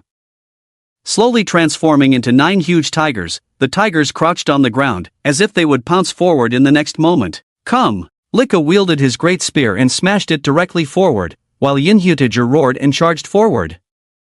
The two figures collided, the huge explosion shook the earth, and the whole Sichuan and Shu region felt it. On the other side, Wu Jianjun looked at the dead end ahead and was instantly stunned. The intruders behind him were gradually approaching. Wu Jianjun looked at his son with weak breath behind him, and made a quick decision. Wu Jianjun placed Wu Chen in the corner, then rode his electric bike and rammed into the intruder. Don't touch my son, if you wanna fight, fight me. Wu Jianjun's electric bike directly knocked the intruder away. Wu Jianjun intended to take him away. Clang! The intruder suddenly stabilized his lower body, directly pressing the bike in front. The powerful force made Wu Jianjun somewhat confused, but the intruder did not give Wu Jianjun time to react. After stopping the bike, he punched towards his head. Thump! Wu Jianjun fell to the ground, then rolled a few times and quickly stood up. He looked around, there was only a shovel. He picked up the shovel and blocked it in front of Wu Chen, his hands trembling slightly, but his eyes were extremely determined. Son, rest assured, Dad will never let him touch you. Wu Jianjun silently encouraged himself. Looking at the sleeping Wu Chen behind him, he clenched the shovel, looking at the monster ahead. The intruder let out a sharp laugh, then extended his claws and pounced towards Wu Jianjun. Plop! The claws pierced through Wu Jianjun's body. He didn't even have time to swing the shovel, and was directly pierced through. The difference in strength was simply not something that could be matched by belief. He was just an ordinary person. Wu Jianjun was knocked away with one hand, while the intruder licked the blood on his hand and walked towards Wu Chen step by step. On the other side, Wu Jianjun's body fell heavily to the ground. He didn't feel pain, just a bit cold. His mind was very clear at this moment, and he suddenly thought of many things: past mistakes, future aspirations, and current choices. Suddenly, he widened his eyes, bloodshot in his pupils, and he suddenly remembered what his son had said. You can die, but please die like a man. Clang! The shovel hit the intruder's head, and Wu Jianjun's face looked fierce, blood oozing slowly from his chest, but he seemed not to feel it, swinging the shovel forcefully. Stay away from my son! The sound of the shovel hitting the intruder's head echoed in the alley, and the intruder's expression became even more furious. The intruder grabbed the shovel, looking at the insignificant ant behind him. He decided to kill him first. Bang! Another punch sent Wu Jianjun flying, blood spurted out, and Wu Jianjun collapsed weakly on the car, the light in his eyes slowly fading. The intruder turned around and continued walking towards Wu Chen, and at this moment, the shovel smashed on his head. The continuous provocation of the ant finally made him angry. He turned around, looking at Wu Jianjun with a cruel look in his eyes. Come on! Wu Jianjun lay on the car, no longer bleeding from his chest, his face pale, but his eyes surprisingly bright at this moment. Roar! With a roar, the intruder's fist struck towards Wu Jianjun, a punch that would end Wu Jianjun's life. At this moment, a smile appeared at the corner of Wu Jianjun's mouth as he looked at the enlarged fist, his eyes filled with some emotion. He seemed to be reflecting on his life, and also on how fortunate he was to have such an outstanding son. Poochie! The fist claws once again pierced through Wu Jianjun's chest and smashed straight into the car behind him. With the appearance of a flame, the electric car ignited completely. The flames covered the car, burning on Wu Jianjun's body. Intense burning and pain surged into his mind, and Wu Jianjun couldn't help but scream in agony. But he understood that he couldn't die now. Things hadn't reached the final step yet. Suddenly, Wu Jianjun burst out with a powerful force from somewhere. He tightly hugged the intruder, not letting go no matter how the other party struggled, his gaze fixed on Wu Chen not far away. Looking at the other party, he felt a sense of responsibility and satisfaction at this moment. At this moment, he finally accomplished something he might never have accomplished in his life: becoming a qualified father. But in fact, Wu Chen had recognized him long ago, accepted this man as his father. The crackling of the burning flames, the intruder's screams at this moment formed a perfect melody. Faintly, his gaze seemed to return to the past, back to the first time he met Wu Chen. 14 years ago. In his home, Wu Jianjun looked at the child his mother brought in, his eyes filled with astonishment. When he heard his mother say that this was his child, his first reaction was not joy, but a desire to abandon Wu Chen. Because he understood his current situation. If he had a child now, it was hard to imagine how much pressure and how much painful childhood the child would endure. His heart was struggling madly, and at this moment, the child said something that he remembered to this day. Are you my dad? Yes. Wu Jianjun lowered his head. This title that should have made all men proud seemed to make him uneasy. Since you are my father, please raise me. I hope you won't shirk your responsibilities. Don't worry, I won't disappoint you in the future. and I will also bear the responsibility of being your son." The 4-year-old child's words deeply moved and shocked everyone present. From that day on, there was a quiet and reserved little boy in Wu Jianjun's home. Wu Jianjun also began to frequently leave home in search of vitality. Even though he was despised every time he went out, even though he was occasionally beaten, he still had no complaints. The word responsibility seemed to unconsciously rest on his shoulders. At this moment, Wu Jianjun looked at his proud son ahead, and a relieved smile suddenly appeared on his face. "I'm sorry for not living up to the title of father. I hope you won't blame me." Accompanied by the sound of an explosion, Wu Jianjun and the intruder both perished, while Wu Chen lying on the ground did not know if he heard Wu Jianjun's words. A glistening tear rolled down his cheek, eventually falling to the ground. A man died in an unnoticed alley at this moment, all for the sake of protecting his son. In Anqing at this moment, when she had already arrived at the airport, she nervously watched the moving red, her heart racing when she saw it stop, fearing the disappearance of the red dot. However, after waiting for a few minutes and finding that the red dot was still there, she breathed a sigh of relief, thinking that the red dot had found a safe place. Little did she know that someone sacrificed their life to save Wu Chen. "That girl has arrived at the airport," the driver cautiously said, turning his head.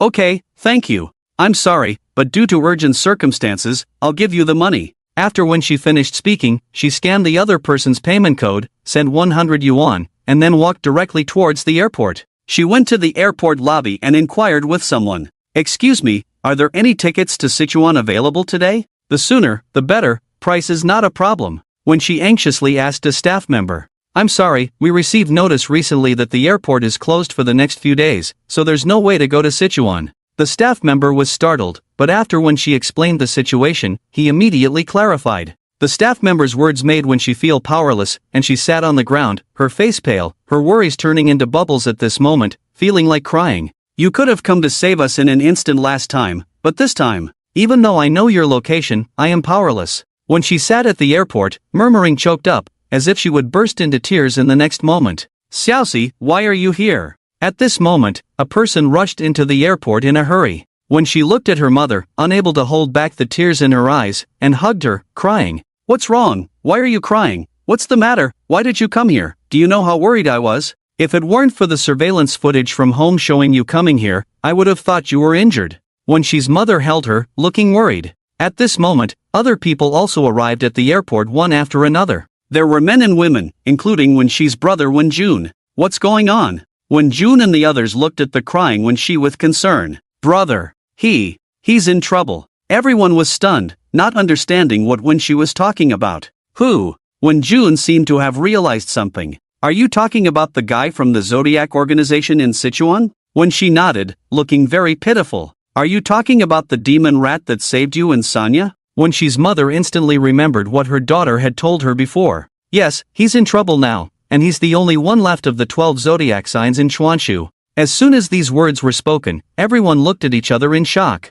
"Xiaoxi, don't worry, I remember Lord Tiger is in Chuanshu, let's ask him to save the person." Wen Jun was still very calm at this time, instantly thinking of a solution. "Yes, Lord Tiger, let's contact Lord Tiger." When she suddenly became excited, as if she had been rescued herself, and rushed out of the airport in a hurry. For a moment, everyone looked at each other, helpless. And the tiger they were talking about was still battling with Lika at this moment. Both of them were injured, the surrounding buildings were in ruins, and the road beneath their feet seemed to have just been drilled by a bulldozer, with rocks scattered all over, and underneath the rocks was some mud. Tiger looked at Lika in front of him, his eyes full of disdain. In battle, it's not just about strength, mentality is also very important, especially in battles where the strength gap is not significant, mentality is even more crucial. Just like the current situation, Tiger actually had the upper hand. The mentalities of the two were completely different. Lika went from initially looking down on Tiger, to being surprised by his strength, and then feeling deeply humiliated.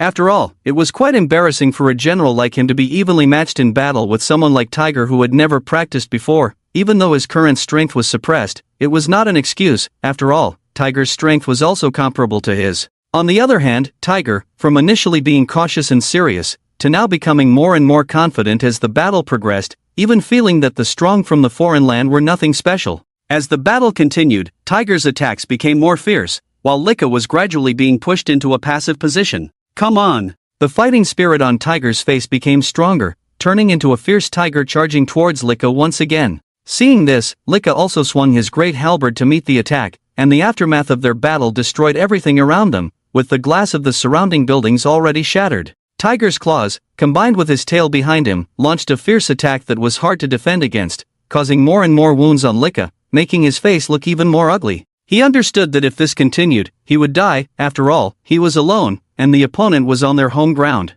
Boom! The two separated again. Lika took a deep breath, then infused his halberd with spiritual energy once again, the terrifying energy fluctuations causing the space to distort. It was obvious that this move had exhausted all of Lika's strength. Seeing this, Tiger's expression also instantly became serious. He understood that the opponent was ready to risk it all. "Kid, I admit you were strong, but this time I was just testing you, and I am the weakest general in our foreign land. After I die, the next person to come on the designated day will be even stronger, and the barriers of the world will weaken. Your blue star will eventually become our foreign land paradise." After Lika finished speaking, the weapon in his hand shattered once again. This time it was truly broken. The patterns on the weapon shimmered with light, like a jade artifact about to shatter. "Well, let me tell you here, I may not have control over other places, but in this dragon country, these intruders will only become the lost souls in our hands. Dragon country will always be an untouchable place for you. Dragon country is like the 9 hells, and we, the 12 zodiac signs, are the reapers of souls." After Tiger finished speaking, he seemed to transform into a fierce tiger, roaring with his 9-meter-high 9-tailed tiger, the 9 tails cracking the air like steel whips. Jade shattered. 9 tigers defeat heaven. The two sides roared and collided again, followed by an explosion that rose tens of meters in place, blowing away the surrounding trees. Even some smaller buildings were shattered by the terrifying impact. After the explosion, the smoke cleared, and the positions of Yin Hudiger and Lika had swapped, both standing in place, with a circular hole appearing in Lika's chest. Yin Hudiger's mouth was bleeding, his tiger claws covered in blood, a smile on his lips. Obviously, he had won this battle. Yin Hudiger lay down on the ground, a smile on his face. Although he was one of the strongest 12 in the Dragon Kingdom, this was his first time fighting against a strong opponent from a foreign land. This victory also made him realize that the so-called foreign lands were not so terrifying. At this moment, his domain ring rang.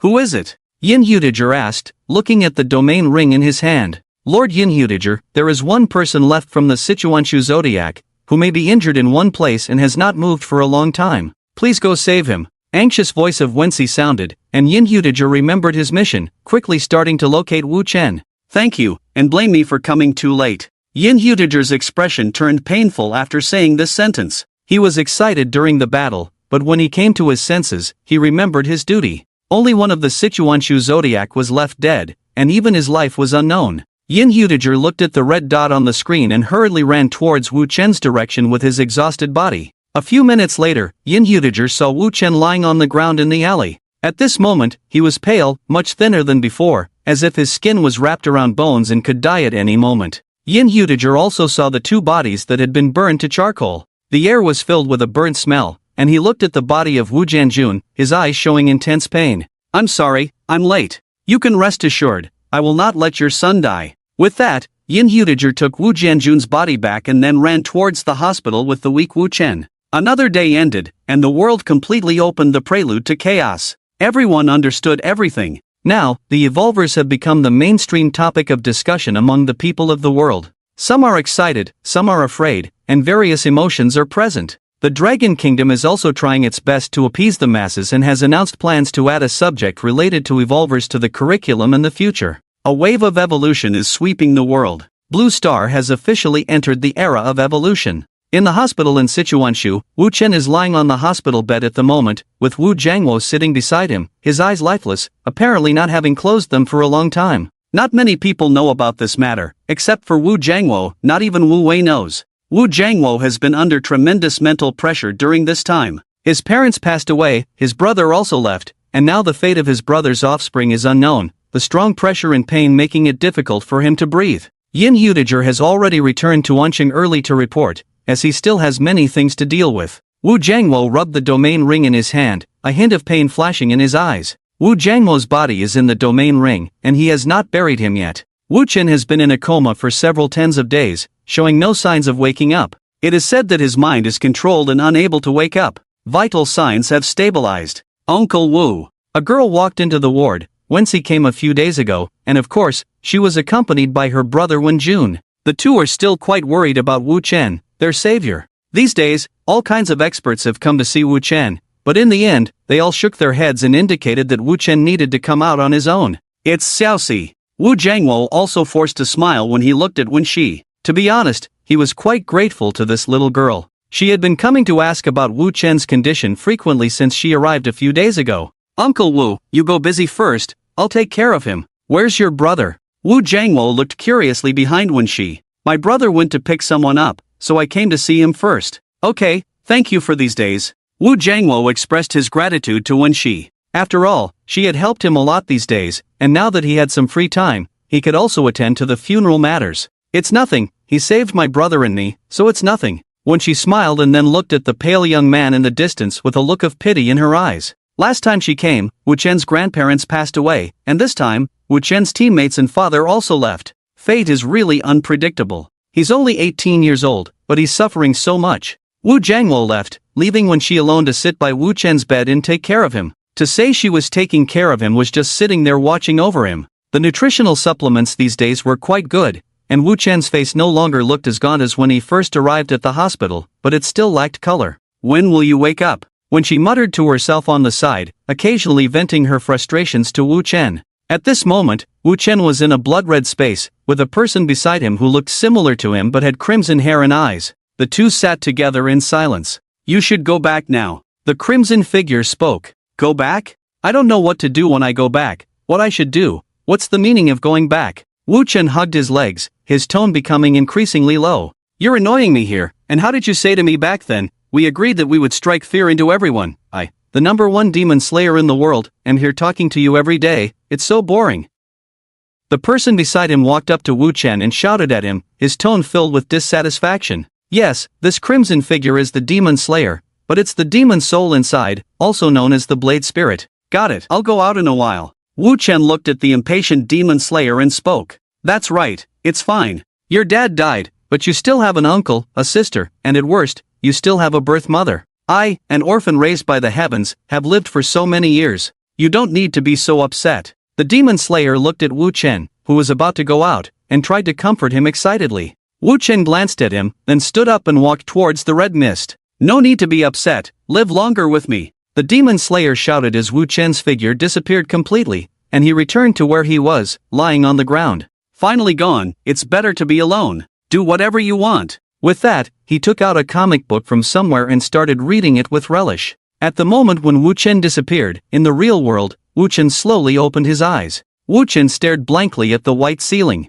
Beside him, there was the sound of a girl snoring, obviously, when she had fallen asleep. Wu Chen slightly turned his head and furrowed his brows. At this moment, when she was lying on him, her hair scattered on the bed, her delicate little face showing a bit of flesh, looking very cute. Although she was lying on Wu Chen, she wasn't heavy, but the reason for Wu Chen's frown was that there was a glistening drool at the corner of her mouth. Wu Chen looked out the window, and it was already dark outside. The clock in the ward also showed it was past 11 o'clock. Wu Chen frowned, then got up quietly. He carried the girl to the empty bed next door and tucked her in. Without his phone, he didn't know what time it was. The spiritual energy in his body rose slightly, about to break through to the 8th stage of evolution. But Wu Chen couldn't feel happy. He glanced out the window with a pair of dark eyes, lost in thought. When she stretched lazily and opened her eyes, looking confused. Obviously, she didn't remember when she fell asleep, just that she was talking to herself before drifting off.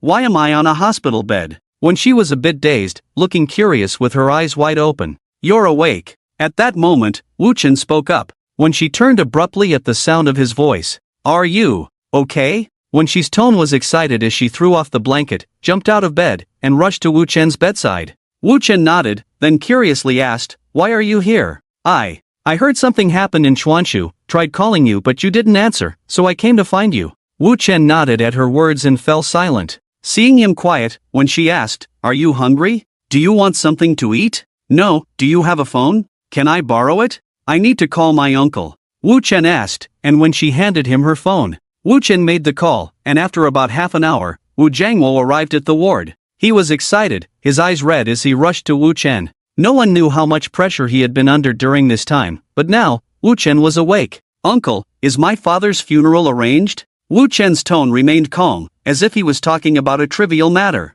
How did you? Wu Jiangwo was still figuring out how to tell Wu Chen about Wu Jianjun, but Wu Chen spoke directly. Yes, I know, I was there at the time, had some awareness. Wu Chen spoke as if recounting an ordinary event. Wu Jiangwo's eyes welled up with tears upon hearing this. He walked up, patted Wu Chen's shoulder, and choked out, "Don't worry, you still have your uncle, I won't abandon you."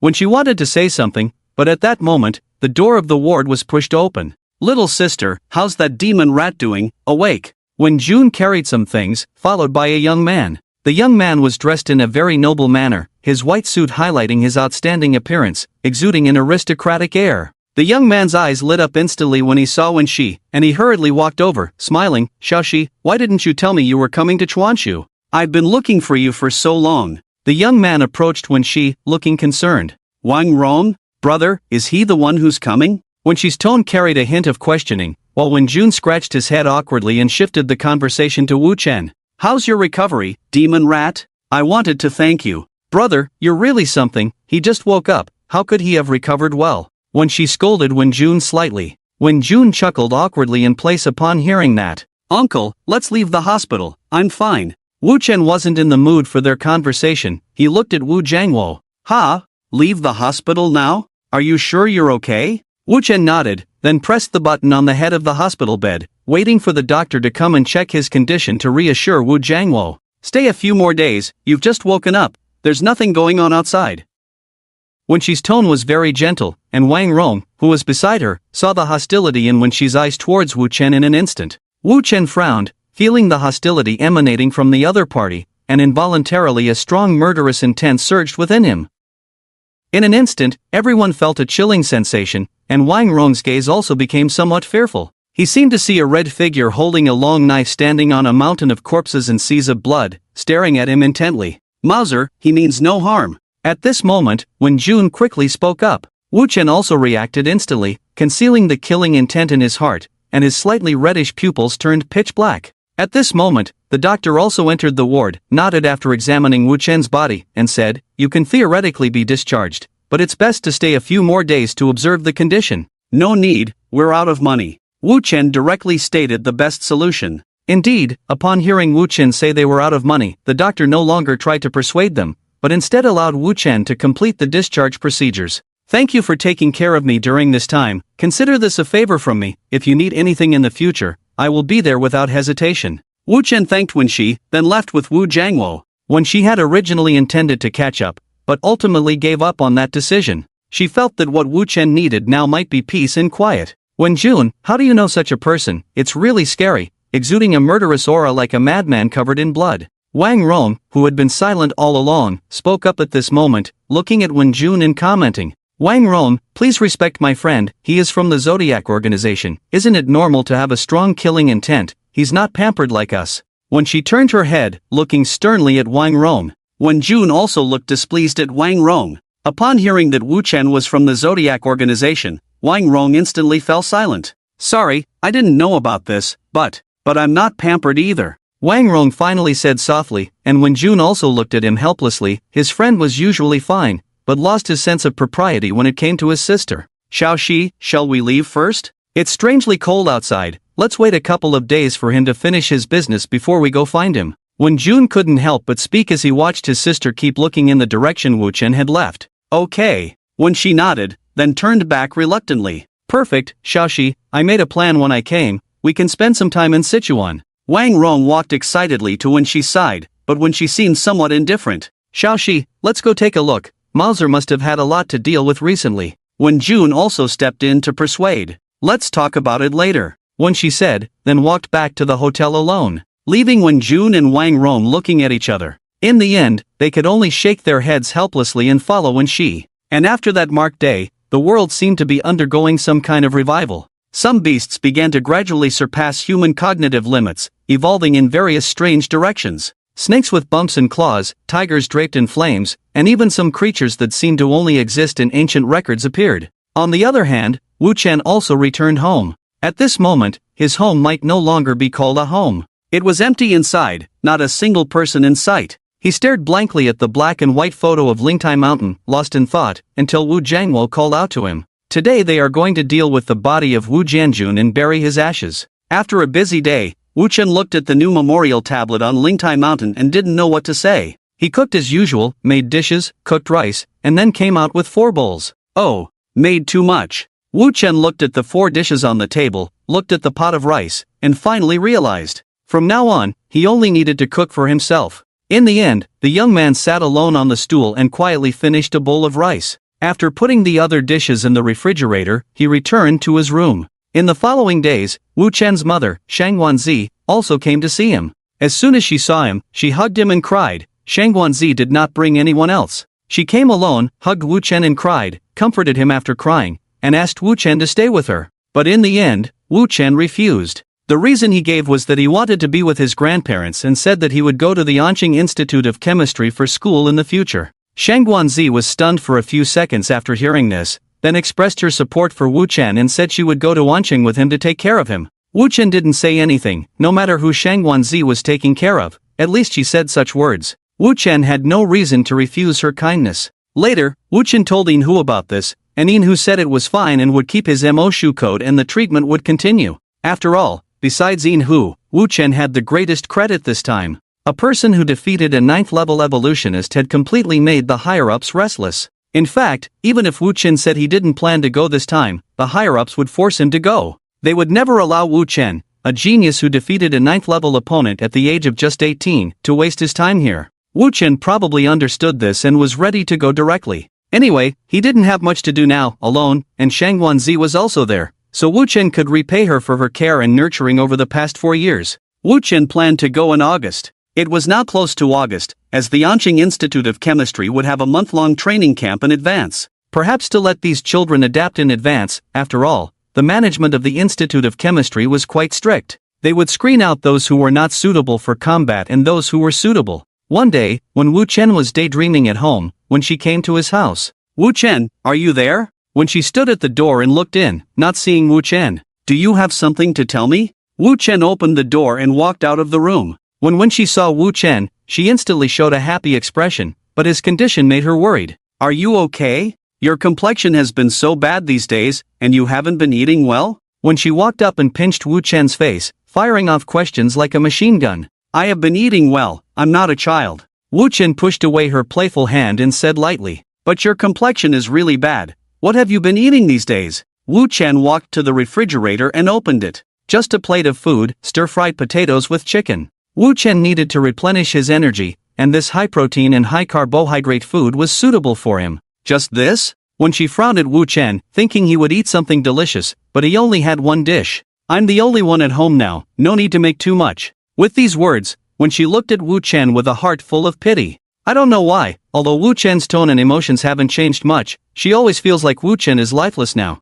The previous Wu Chen, although also cold in personality, was not like this. The current Wu Chen, in her words, seems like a complete robot, ready to be scrapped after completing certain programs. Wu Chen is unaware of the girl's thoughts. He closes the refrigerator door, then moves a chair for Wen Xi and asks, do you have something to discuss? Yes, I came this time to ask you something. Are you also planning to join the Evolution Academy? When she withdrew her gaze, sat down, and curiously asked. Yes, there's nothing much happening in Xuanshu. The new Zodiac organization has also arrived, so there's no need for me to stay here. Yin Tiger asked me to go to the Evolution Academy system for a few years, and come out after a few years. That's great, we'll be classmates in the future. Wen Xi's eyes were filled with anticipation and excitement, and Wu Chen nodded. By the way, what's your new phone number? When she took out her phone to jot down Wu Chen's new number. It hasn't changed. They gave me a new phone, but it's the same as before, and the contact information hasn't changed. I see, that's good.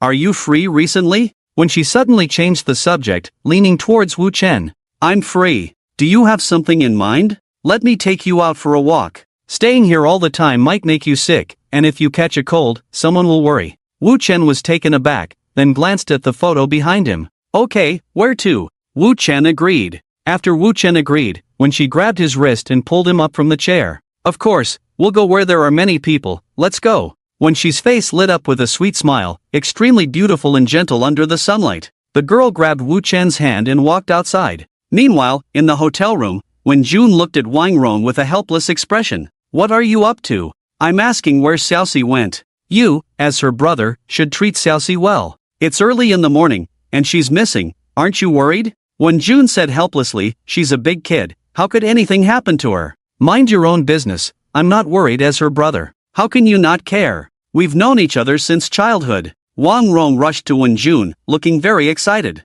Stop it, childhood friends, we just played together when we were kids. There are plenty of childhood friends for me and my sister, all from the same place. Don't use this relationship to control my sister, I know what you're up to. Wang Rong's face stiffened, but quickly adjusted and said, so what? We understand each other well, you and I know everything. Are you worried about Xiaoxi following me? Wenjun sneered, among this group of playmates, you're not the first to say this to me. Stop being shameless. When my sister wasn't that pretty, your girlfriends never stopped. Now that my sister looks good, you want to play this emotional card, go away. After Wenjun finished speaking, Wang Rong felt embarrassed. Oh, don't be like this, we're buddies after all. Can you say something nice about me to Xiaoxi? Wenjun decisively refused, don't even think about it. If you have the ability, go after her yourself. If you can't, then shut up. Don't use me as a shield. Besides, there are already many elders in Anqing proposing to my sister. My family is getting dazzled day by day. You can line up.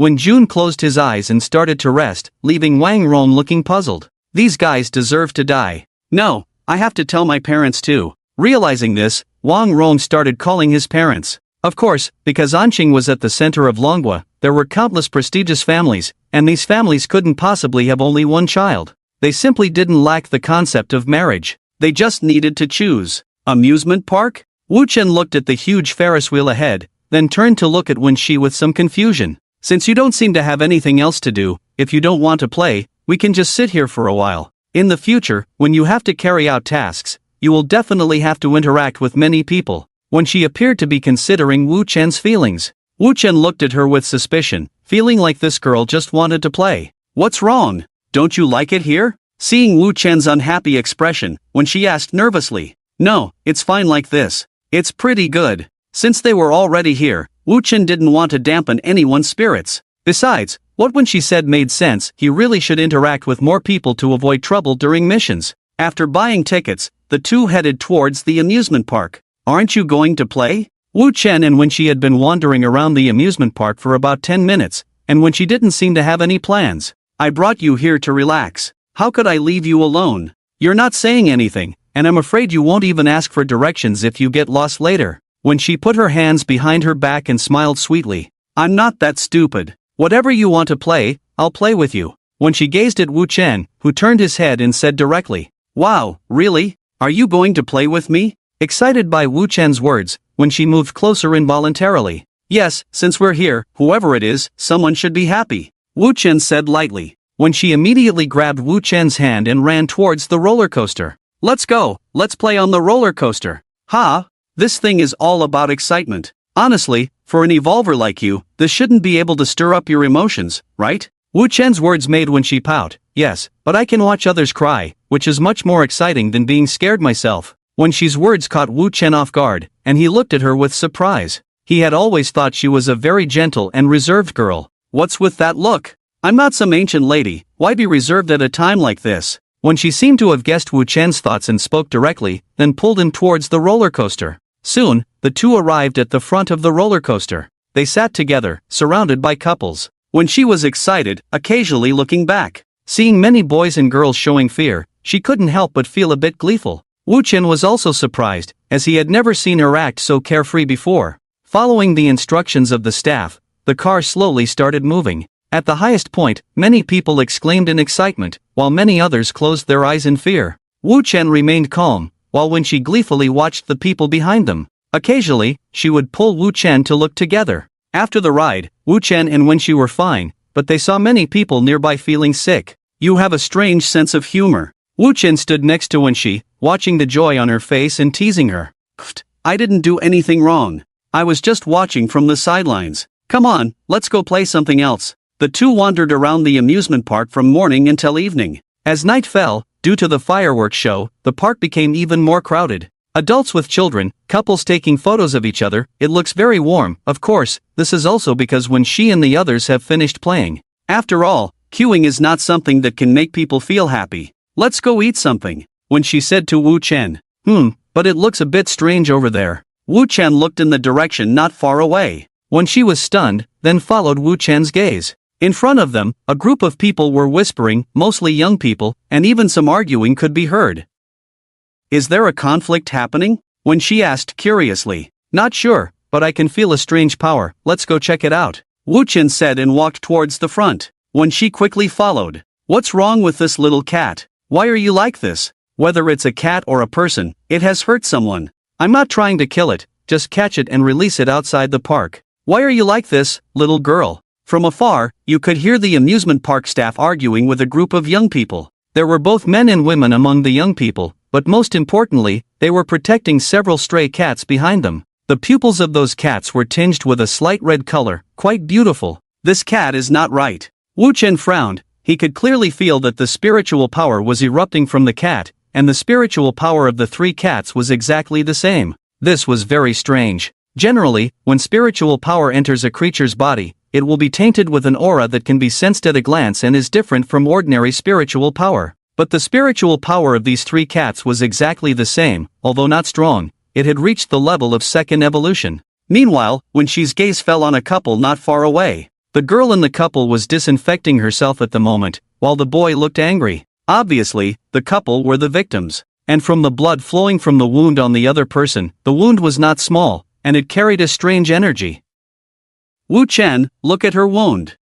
Something's not right." Wu Chen also noticed, nodded, and then walked towards the group of young people, ready to deal with the three cats. The three cats seemed to have sensed something, instantly bristling, but there was a hint of human-like thought in their eyes. Then they shivered and hid in the arms of the people protecting them. This instantly sparked the protective instincts of the group. They stroked the cats, comforted them, and then looked angrily at the security personnel approaching. "What are you doing? This cat is so well behaved. Who knows if there's some strange smell on that girl that's provoking it? Do you see any signs of it hurting people now?" After the girl holding the kitten said this, the people around her also indignantly said, "Exactly, cats can tell who treats them well and who doesn't. These stray cats are already having a hard time, and you're driving them away like this." The boyfriend of the injured person not far away heard these people slandering his girlfriend and instantly got angry, rolled up his sleeves and prepared to step forward. But he was stopped by his girlfriend. "Why are you stopping me?" The boyfriend was angry. The girlfriend helplessly gestured to him. "Look over there." The boyfriend followed the direction pointed by his girlfriend and saw that many people had already started filming with their phones, and some were angrily typing messages, sending voice messages. Words like abuse, bullying the weak, were coming out of their mouths. The boyfriend who saw the scene also understood, clenched his fists, and in the end could only helplessly release his fists. The pressure on the security personnel was also quite high, and many people had already started to blame them. "Never mind, I'm fine, just consider myself unlucky." The girl was also very understanding. She walked up to the security personnel and said, and since the main person involved didn't pursue it, the security personnel reluctantly put away their nets and prepared to deal with it when the park closed today. There's no way around it. In this day and age, a random public opinion can attract millions of people to criticize you. He still wants to live well. Moreover, now there is a group of people called evolutionists appearing again. In case he really encounters someone with extraordinary powers to fight him, he really wouldn't dare to retaliate. The group of people protecting the cats also showed a hint of satisfaction in their eyes. Wu Chen frowned when he saw this scene. He wouldn't oppose kindness, but even if a person makes a mistake, they should be punished, let alone a cat. And even if the cat is forgiven, it shouldn't be in this way. It's like pushing the couple and the security personnel to the opposite side. It's as if they are all bad people about to bully the cats. But in fact, kindness is also in the couple, and the security personnel are also forced to work. There are not too many truly perverted people in this world. "Hello, I need to take this cat away, please make way." Wu Chen walked up and said to the girl holding the cat in front of him, "Why? Are you also planning to harm Mimi? You look so fierce, clearly not a good person." A boy beside her stepped forward and began to accuse him without hesitation. The people around also pointed their phone cameras at Wu Chen. "What are you doing? This cat scratched someone for no reason. You don't understand the truth. You are not the victim, acting as if this cat is yours." When she stood in front of Wu Chen, looking around with a face full of indignation like a lioness protecting her cub. "Who said it's not ours? I'm taking this cat home now." The boy, perhaps wanting to show off in front of the girl, or perhaps genuinely kind, picked up the cat and prepared to leave. When Shi's mouth curled up at his words. "Since it's your cat, if it hurts someone, you have to compensate. Of course, we won't wrong you. We can go to the monitoring room to see if this cat scratched someone for no reason."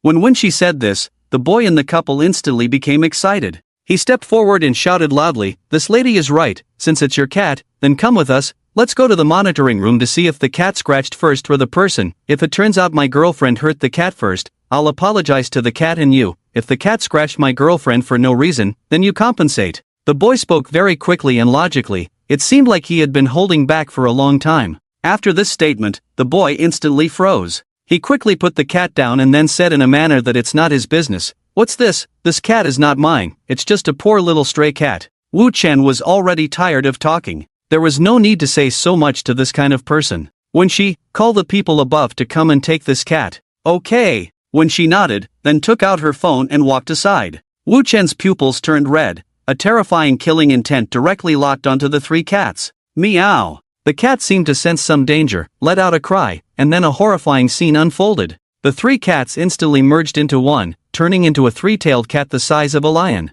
Ah, a monster. The girl looked at the suddenly appearing huge three-tailed cat and scrambled to escape. The people around also scattered in an instant. Of course, there were some who stayed calm and prepared to watch the show from a safe distance. After all, the existence of evolvers is no longer a secret, and many people are still curious about this group. The guy with suddenly red hair, Wu Chen, is obviously an evolver. Wu Chen frowned as he looked at the three-tailed cat in front of him, grinning. The opponent's cultivation level after fusion is at the third stage, not strong, but very strange. "Can you speak?" Wu Chen said coldly. "Roar!" The response to Wu Chen was a piercing scream. The cat's pupils turned crimson, and the girl who was scratched nearby suddenly had dilated pupils and rushed straight towards Wu Chen. "Baby, what's wrong with you?" The boy tried to grab his girlfriend, but the girl who was scratched unexpectedly had unusually strong strength, rushing towards Wu Chen as if she was being controlled, asking for death. Seeing the other party still daring to attack, Wu Chen instantly disappeared from the spot, not even drawing his divine sword, directly clenched his fist and smashed it on the cat's head. By the time the cat reacted, Wu Chen's fist was about to strike its head. Meow! At the critical moment, the three tails of the cat suddenly enlarged to block its head. However, Wu Chen's power far exceeded its capacity to endure. Boom! A crack over a meter in diameter appeared on the cement ground, and the three-tailed cat was punched into the ground and instantly lost consciousness. After the three-tailed cat lost consciousness, the girl also instantly fell to the ground unconscious. Wu Chen grabbed the tail of the other party with one hand and looked around at the people. "Everyone, carry out your duties. Do not upload the video. Someone will come to delete the video from your phones later. If you upload it privately, you will bear the consequences. In fact, uploading the video is also understandable. After all, there are already many non-human videos on the internet now." The main reason is that Wu Chen does not want to expose himself, especially since his identity is sensitive. He does not know if the higher-ups will clear him or keep it confidential. Anyway, being exposed would be troublesome. As soon as the people around heard this, they immediately dared not upload the video. The main reason is that Wu Chen's appearance is too frightening. Full of killing intent, and a single punch cracked the ground, they do not think their bones are harder than the cement road. Soon, a group of people arrived at the amusement park. "Hello, Mouse team member, I am the newly appointed 12th Zodiac, also the new Zodiac of the ancient city district, codenamed Red Tiger." Wu Chen nodded. The newcomer was a middle-aged man, not weak in aura, at the 5th stage of evolution. It seems that the creatures appeared after the marking day, possibly evolving like the Marine clan after the spiritual energy revival. "Take it back, it's still alive." Wu Chen handed the barely alive three-tailed cat to the Red Tiger. Red Tiger looked serious when he saw the three-tailed cat in Wu Chen's hand, almost as tall as a person. After using his domain ring to take the three-tailed cat away, he saluted Wu Chen. "Thank you, we are teammates. This cat's ability should be related to illusion, and that girl seems to be affected. Please help check on her." Saying that, Wu Chen pointed to the girl not far away who was unconscious. Red Tiger nodded, then called his team members to take the couple away. The onlookers were warned that if they saw the video online without the consent of the parties involved, they would be held accountable. This farce finally came to an end. The young man and woman who had protected the three-tailed cat had long since disappeared. Kindness is not wrong among humans, but forcing victims to be as kind as oneself is not kindness, it is indulgence. After dealing with the matter, Wu Chen left the amusement park with Wenxi. The amusement park closed after this incident. When she walked on the street feeling a bit down, saying, "What a pity, we were going to watch a fireworks show together. Well, we'll have a chance in the future. You better not go back on your word." Wu Chen's casual remark was firmly seized by Wenxi. Wenxi's face was filled with joy, she seemed to enjoy smiling.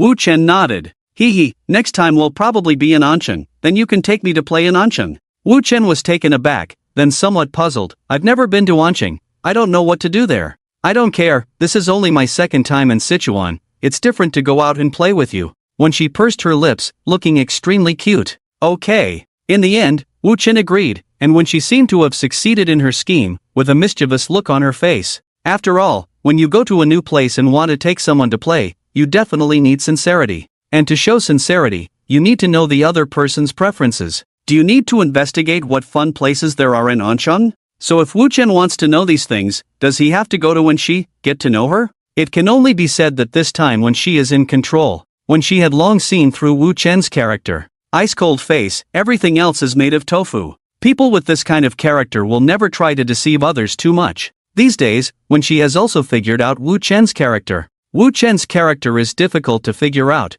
but to get into his heart is very hard. The two walked side by side, and in the end, Wu Chen sent when she back to the hotel, then returned home. What's wrong with following along? Why can't we move to Wanqing together? Now Shaosheng is also successful, this family is almost falling apart. Why should we continue to suffer here? Why can't we start a new life in a different place? Jiangwo, I've really had enough of these years. Xiao Wei has to sneak around just to see her father. No matter how successful Shaosheng is, it's his own success. What does it have to do with us? I can't make that decision, neither can you. Hurry up and come back with me. What's the point of arguing in Shaosheng's house? What if he suddenly comes back? Before reaching the door, Wu Chen heard the argument between Zhang Hua and Wu Jiangwo, and Wu Chen roughly understood the content he heard. Uncle, aunt, if you want to go to Wanqing, come with me. I have a lot of money on me, buying a house is no problem, and when I go home, I can go directly to your place. Wu Chen walked into the house and said, really? That's great. Zhang Hua looked very happy. Wu Jiangwo wanted to say something,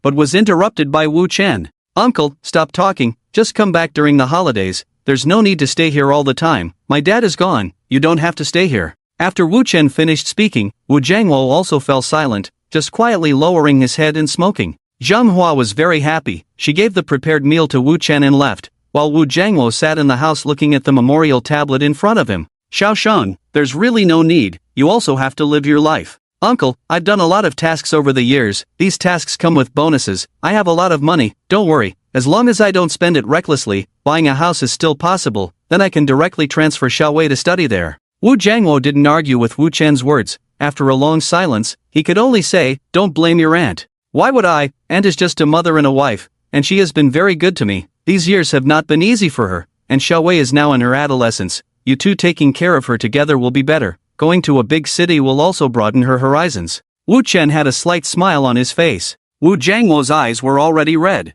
Family knows family matters. The simpler Wu Chen's words at this moment, the more it shows how hard he had been in the past years. After all, every battle with those monsters was on a knife's edge, and he couldn't reveal his identity. For a vibrant child, the loneliness is immense, let alone Wu Chen who grew up in solitude. In the end, Wu Jiangwo went home. Wu Chen let him go back. Tomorrow, Wu Chen is ready to go to Ancheng. After all, if uncle is going, he needs to arrange some things in advance. And Inhat also asked him to go to Ancheng early, saying there was something going on. He has no friends in Ancheng, and now there are few family members left, so there is no reluctance to leave early. Speaking of which, when she originally said she wanted to take the same flight with him, but for some reason, Wu Chen didn't want to cause trouble. After all, when she's identity is obviously either rich or noble. If he were to return with her, he would probably be thoroughly investigated as soon as he got off the plane. Early the next morning, Wu Chen sent a message to Wu Jiangwo. Wu Jiangwo asked him to stay safe, call him when he landed in Ancheng, and so on with a series of verbose yet warm words. Wu Chen also took a look at the former base. There have been significant changes, no longer needing things to be hidden as before. It's just a building now, with Zodiac headquarters written on it, along with a phone number marked on it, indicating that if there are any abnormal phenomena or creatures, you can call to report. Wu Chen also saw many enthusiastic people eagerly entering the building. The Zodiac organization can help test if one has the potential to become an evolver. This has given many people a new goal. That is, to become an evolver. Of course, these evolvers processed by the Zodiac organization need to be registered and controlled. There are also many people who suddenly awakened on the marking day and went into hiding. These are people who, after gaining power, become inflated and self-important. The immense power makes them desire freedom. And the so-called freedom is to be free from rules, and even to establish their own rules. These people will also be a major hidden danger in society. After packing up, Wu Chen arrived at the airport. No one saw him off, and not many people knew he was leaving. Wu Chen boarded the plane alone with his luggage heading towards Ancheng. A new journey is about to begin. Wu Chen turned off his phone and closed his eyes on the plane. There were no bloody hijacking incidents along the way. After all, there was no need. At this time, no one carries cash around, and except for those with a problem in their heads, basically no one would hijack a plane. At night, the plane successfully and safely arrived in Ancheng. Wu Chen walked off the plane in line. As soon as he got off the plane, Wu Chen sent a message to Wu Jiangwo to let him know he had arrived safely. Then he called Yin Hut. "I'm here. You go out of the airport first, I'll wait for you in the lobby." Yin Hut's voice came through the phone, and Wu Chen hung up after hearing that. Then carrying his luggage, he walked towards the location Yin Hut had given. "Hey, long time no see, how's the recovery?" Yin Hut, wearing sunglasses and dressed in all black, greeted Wu Chen with a wave when he saw him. "It's okay. Is there something you wanted me to come early for?" Wu Chen asked curiously. "Don't worry, let me take you to my office first, we'll talk there." After Yin Hut finished speaking, he led Wu Chen out of the airport. Wu Chen followed suit. Yin Hut drove himself, while Wu Chen gazed outside. The night in Anqing was still bustling with many busy people, moving in groups for their livelihoods, with their phones possibly being their only entertainment. Anqing was very prosperous, at least in Wu Chen's eyes. It was much more prosperous than Chuanshu, and one could see well-dressed people everywhere. The locals in Anqing were easily distinguished from non-locals. The locals had confident smiles on their faces, while those who came to work mostly kept their heads down. They hurried towards home, not wanting to waste too much time on the way. "So, what's the difference between Anqing and Chuanshu?" asked Yin Tiger with a smile on his face. "Not much difference, Anqing's pace might be a bit faster," Wu Chen said lightly, and then there was no more to say. Yin Tiger smiled slightly at the sight, then focused on driving. Soon, Yin Tiger brought Wu Chen to a place similar to a military factory. It was not far from the city center of Anqing, but there weren't many people there. Yin Tiger drove straight towards the inside, with no obstacles along the way. The gate was already open. "Don't worry, everyone inside is from our zodiac. This is not a secret base. As long as you want to investigate, you can find out. But there shouldn't be anyone so foolish as to directly attack the zodiac organization within Longwa's borders." Wu Chen nodded. It was true that it was difficult for dangerous individuals to enter Longwa's borders, and the strongest forces of Longwa were basically all within this organization. There weren't many people inside, or even none. At least Wu Chen didn't see any. Yin Tiger led Wu Chen into his office and poured him a glass of water. "Sit down, don't be too restrained, we are all on the same side," Yin Tiger said with a smile, and Wu Chen took the water and found a place to sit down. "Is there a mission?" Wu Chen asked curiously. "Yes, this mission is quite important." Yin Tiger's expression turned serious upon hearing Wu Chen's words, then nodded. "What mission? What is the specific content?" Wu Chen, seeing Yin Tiger's serious expression, also involuntarily became serious. "Do you remember the Hai you encountered in Sanya last time?" Wu Chen nodded. "Related to the Hai?" "More than that." Yin Tiger's expression became solemn, and he continued, "Since the last marking day, many evolvers have appeared worldwide, but that's not the most important thing. The most important thing is that the local creatures have also begun to awaken." "You mean the Hai?" Wu Chen frowned. "Not only them, but also birds and beasts, all have awakened. They are evolving towards the direction of the evolvers, and even some areas like the famous mountains and rivers have already appeared creatures beyond evolution. Kunlun Mountain, the 5 sacred mountains, and even the Yangtze River and Yellow River have seen some extremely powerful creatures." With these words, Wu Chen also understood the magnitude of the situation. "What is the mission? To kill? Or?" "No, this time the other party has come to us. During this time all of us top zodiacs have to leave. But the problem is that this time the selection at the Evolution Academy may have some danger. Many people there have extraordinary identities." Wu Chen frowned upon hearing this. "Protect those students? Then what's the point of this so-called training camp?" "We also know, but after all, their identities are special, and all their parents are upper-class people, although they have said that dying on the battlefield is deserved. But this is only a training camp, it wouldn't look good if there were casualties."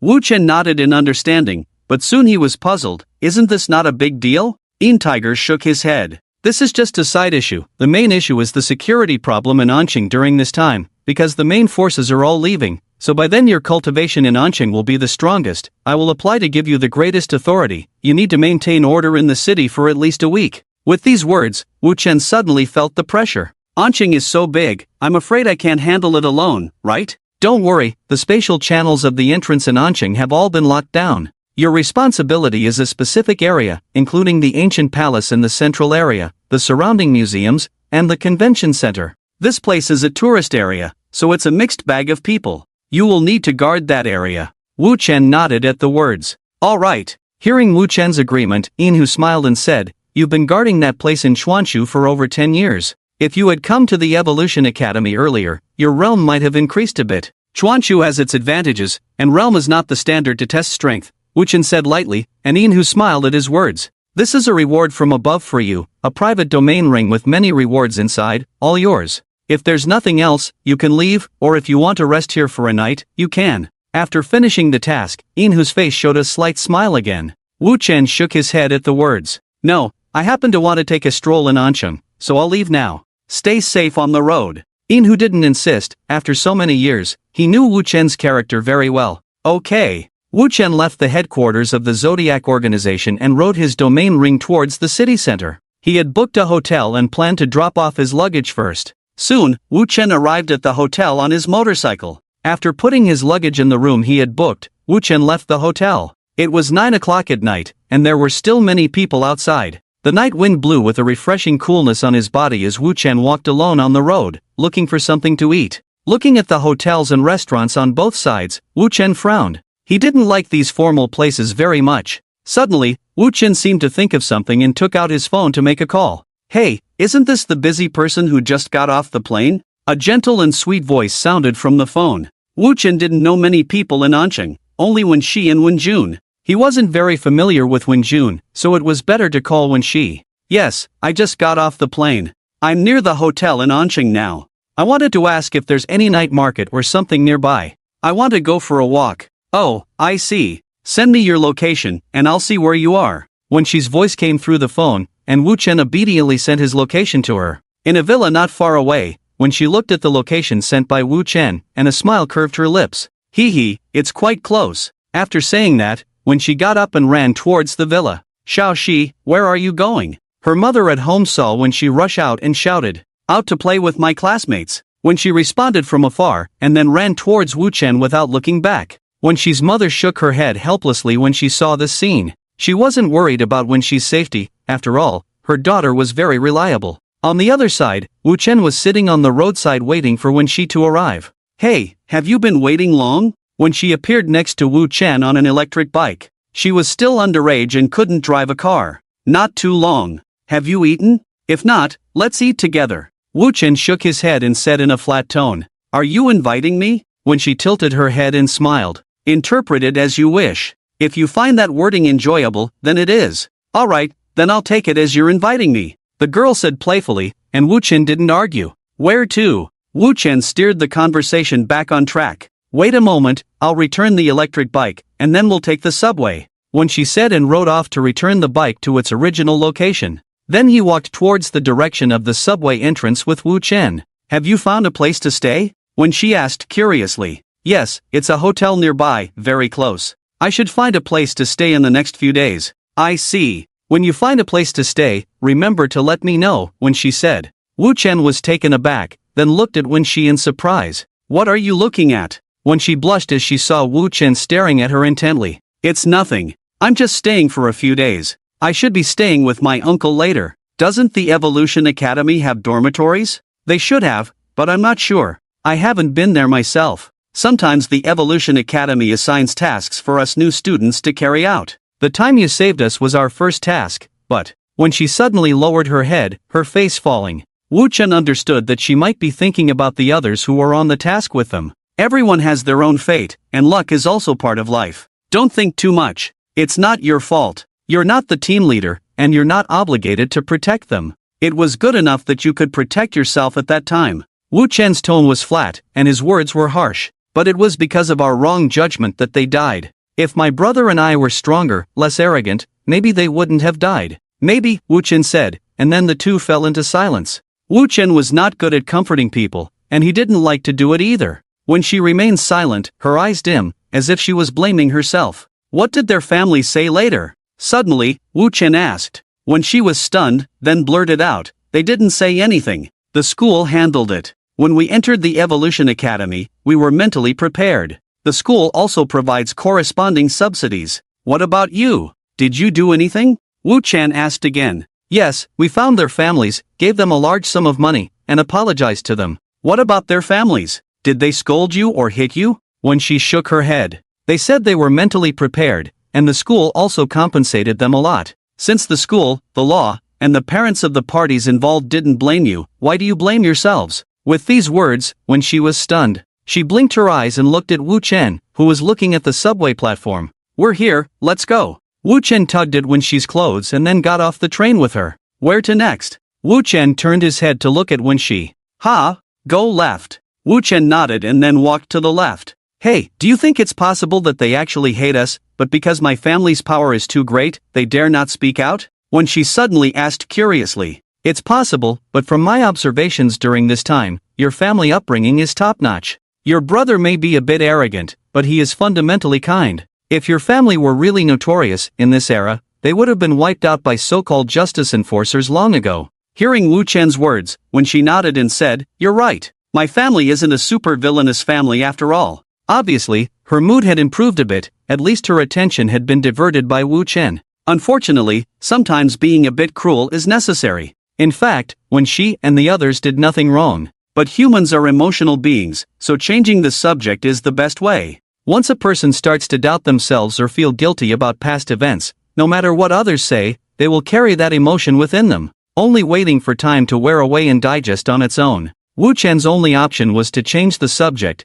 to keep her from thinking about these things. Indeed, he really didn't like comforting others. After they exited the subway, when she started leading the way, soon, Wu Chen saw a university. Anqing University? Is there any food nearby? Silly, there must be a night market near the university, let's go, there are many tasty things here. Wu Chen nodded, and the two headed towards the night market near the university. The night market was crowded, probably with many university students who didn't return to their dorms playing outside. Wu Chen and Wenxi also attracted a lot of attention. A handsome man and a beautiful woman were very eye-catching. Let's go buy some food, you treat. Wenxi was not polite at all, pulling Wu Chen's clothes and heading towards the stalls. Then when she ordered food, and Wu Chen paid from behind, also ordering some food. Do you want to try mine? When she handed the skewer in her hand to Wu Chen. I don't eat spicy food. Wu Chen directly refused as he looked at the chili powder on top. Really? You, a child from Sichuan, don't eat spicy food?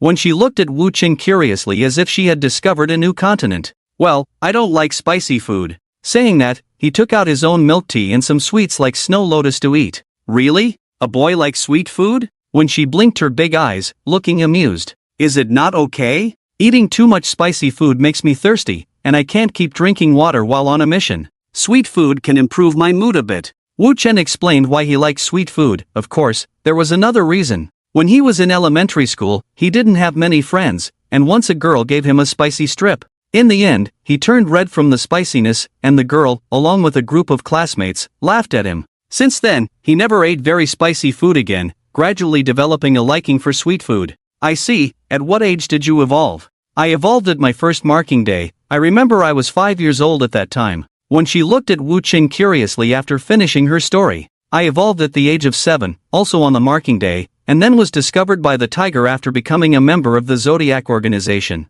When she nodded. What level is your talent? Mine is S+, said to be the strongest batch. Not sure, but it should also be S. After the tiger and others tested my talent, they didn't tell me, saying it was confidential. I see. You must have suffered a lot, right? When she looked at Wu Chen with a heartache. Not really. After joining the Zodiac organization at the age of 7, I was basically not short of money, and didn't suffer much. The invaders at that time were not strong. Wu Chen shook his head, then continued to eat the sweets in his hand. Indeed, the heavens won't let good children suffer. When she finished eating her food, then tiptoed and patted Wu Chen's head. Finish what's in your mouth, I'm afraid you'll spit it on my face. When she's mouth was puffed up like a little hamster at the moment, with a slight oil stain at the corner of her mouth. Okay. When she had eaten too much and couldn't speak, so she just frowned at Wu Chen to express her dissatisfaction. Although she looked angry, she didn't seem much different from being coquettish. Wipe it. Wu Chen took out a tissue from his pocket and handed it to Wenxi.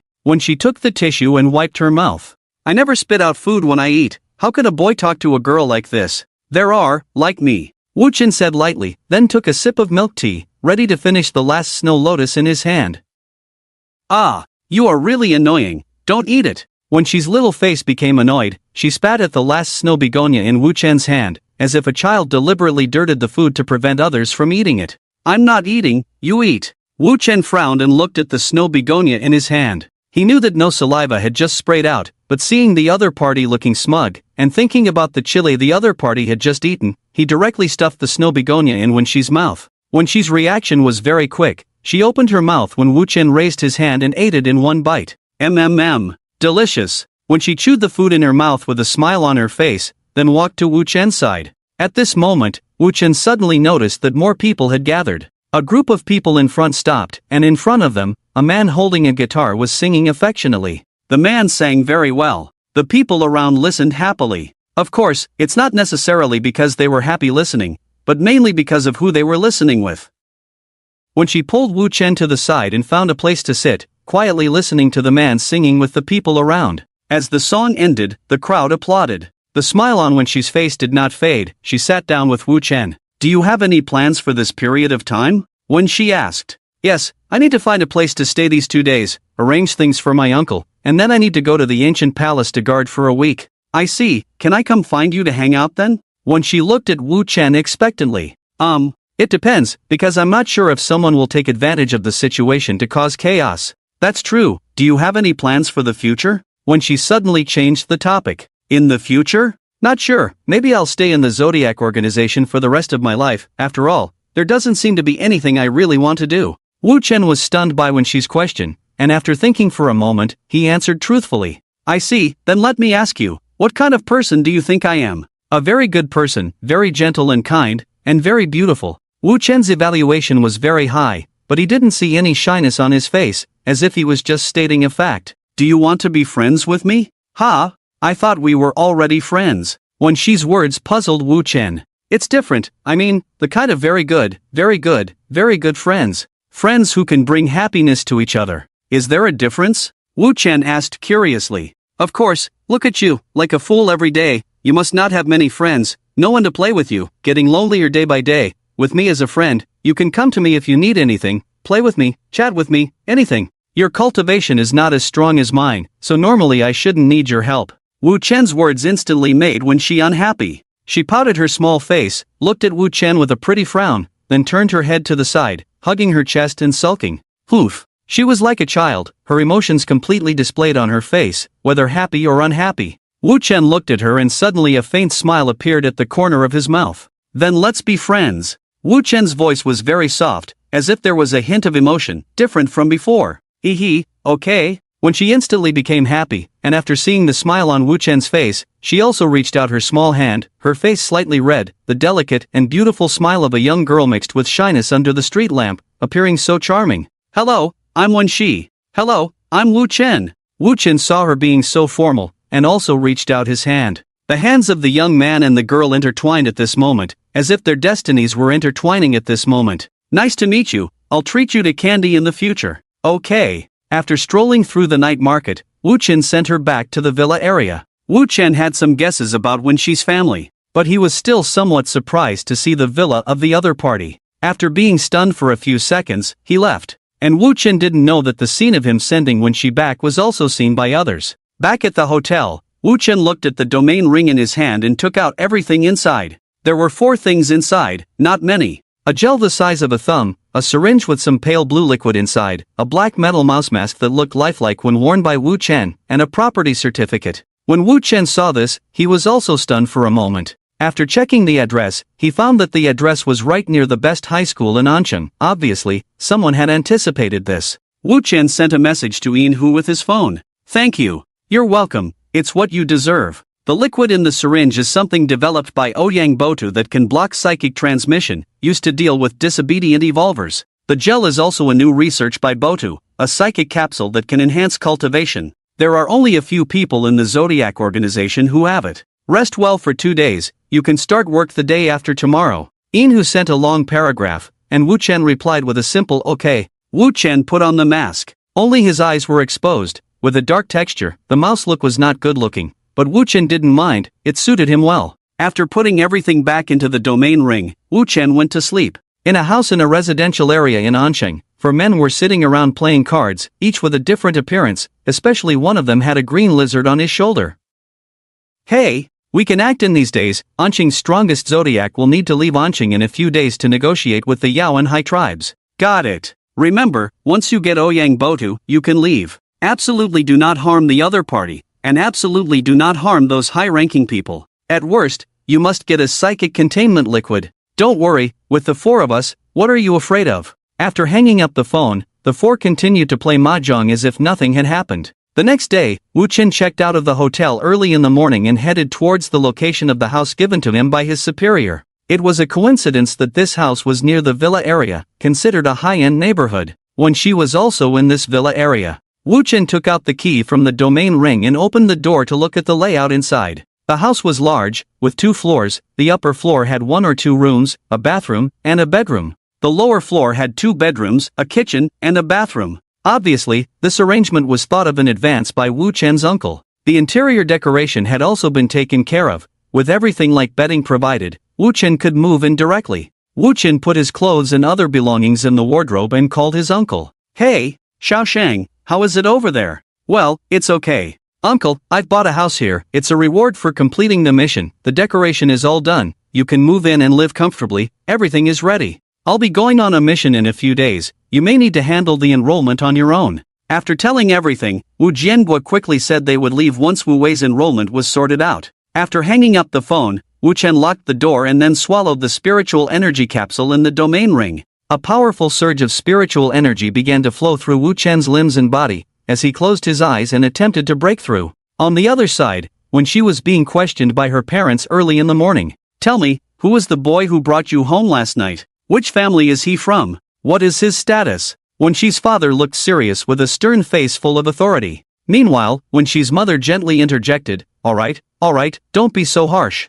It's normal for a grown daughter to have someone she likes. It's normal to hang out with boys, as long as there's no staying out all night. Why are you so harsh? When June, who was eating on the side, looked mischievous and almost burst out laughing. What are you laughing at? You, with that smug face, don't even know where your sister goes. How can you be a good brother like this? When she's father shifted his focus to Wen June, holding his chopsticks. When June looked puzzled. Oh, Dad, he's just a friend. Why are you overreacting? We didn't do anything. When she coquettishly tried to divert attention. What kind of friend hangs out late at night? It's one thing if it's a girl, but a boy? Do you know how these young boys can deceive people nowadays? Look at your brother, always deceiving young girls. When she's father then turned his accusations towards Wen June. When June immediately protested, Dad, why are you accusing me? I'm not two-timing anyone, and I always have reasons for breaking up. I haven't slept with them, and I often spend money on them. Why are you accusing me like this? When June's mother reached out and patted his head.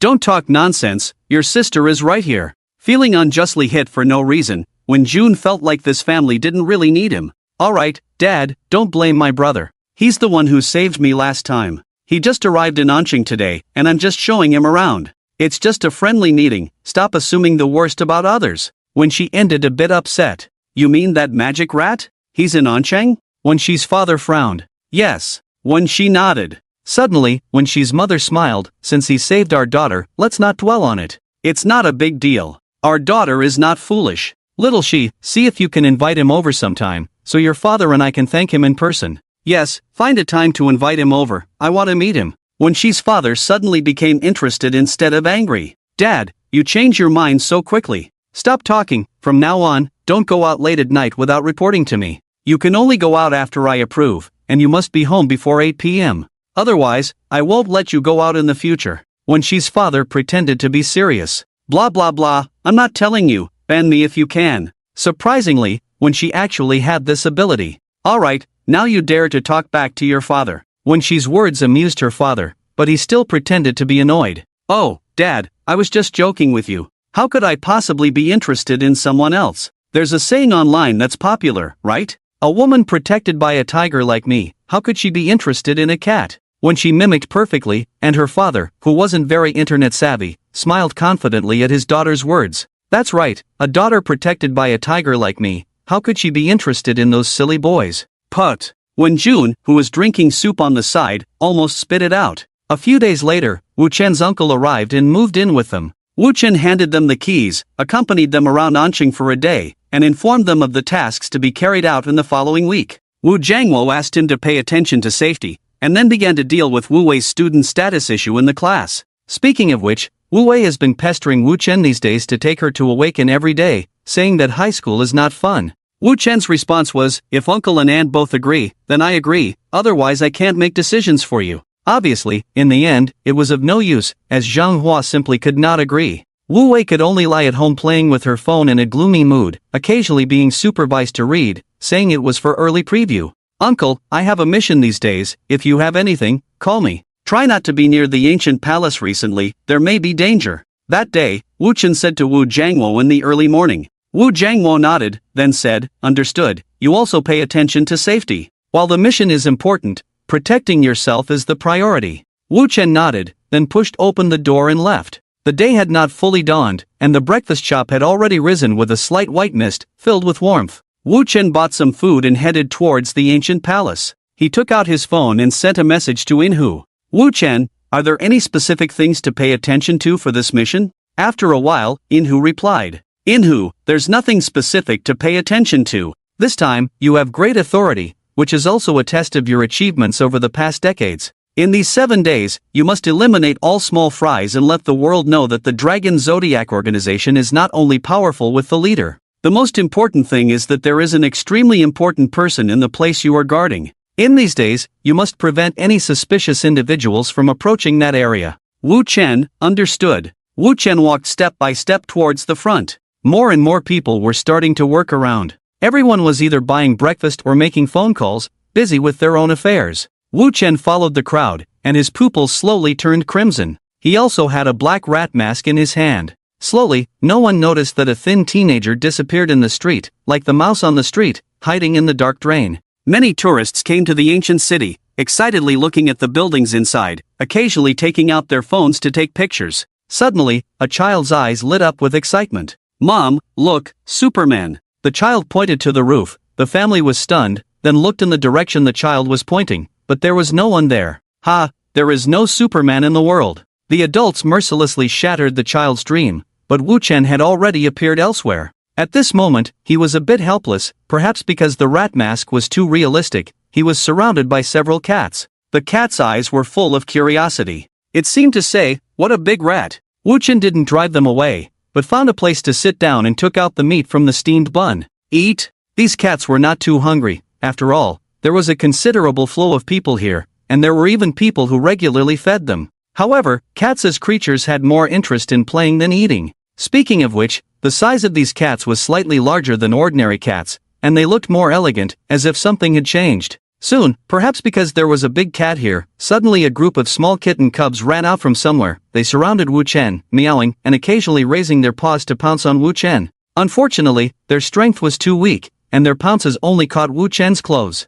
"You've grown a lot. It seems you are also evolving." Wu Chen lifted a small kitten that was about to climb onto his shoulder and looked at it. After pinching the back of the kitten's neck, it immediately became docile, looking silly. Wu Chen under the mask smiled, then reached out and flicked its forehead. "Go play." Speaking, he placed the other party on the ground. The little cat became lively again as soon as it touched the ground, starting to bare its teeth and climb up Wu Chen's leg. Wu Chen smiled, then released a hint of killing intent. The cat instantly behaved. "Go play over there, I need to go check elsewhere," Wu Chen said to the little cat, then disappeared on the spot. This kind of guard duty is actually quite boring. At least for others, because you have to maintain a high level of concentration for 7 days, and you can't rest for too long. Wu Chen patrolled around and returned to the original place. He hid in a certain forest at the deepest part of the ancient palace, where the little cat in the forest seemed to be waiting for his return. Wu Chen picked up a little cat and started to pet it. The little cat stared straight at his face,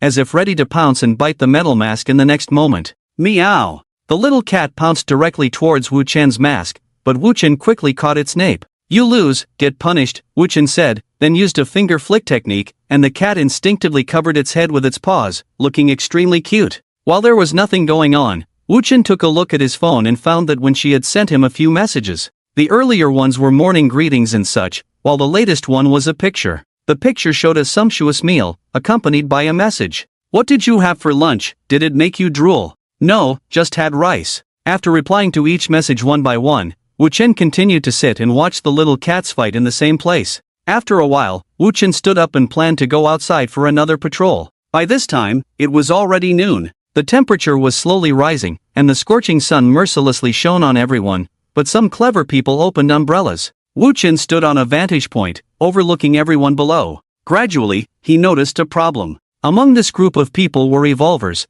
Although they were all weak, they were indeed evolvers. Some evolvers could be seen at a glance, because they were demonstrating various non-human powers in live performances. However, their destructive power was not great, and it was obvious that they were not villains. Some mingled in the crowd. Whether they were tourists or had other intentions was unknown. Wu Chen pondered for a moment, then sent a message to Inhu. I found many low-level evolvers in the crowd. Some can be distinguished, but some are not easy to discern. Should we clear them all out? After a while, Inhu replied. It's up to you, use whatever method you see fit, as long as the task is completed and no panic is caused by you.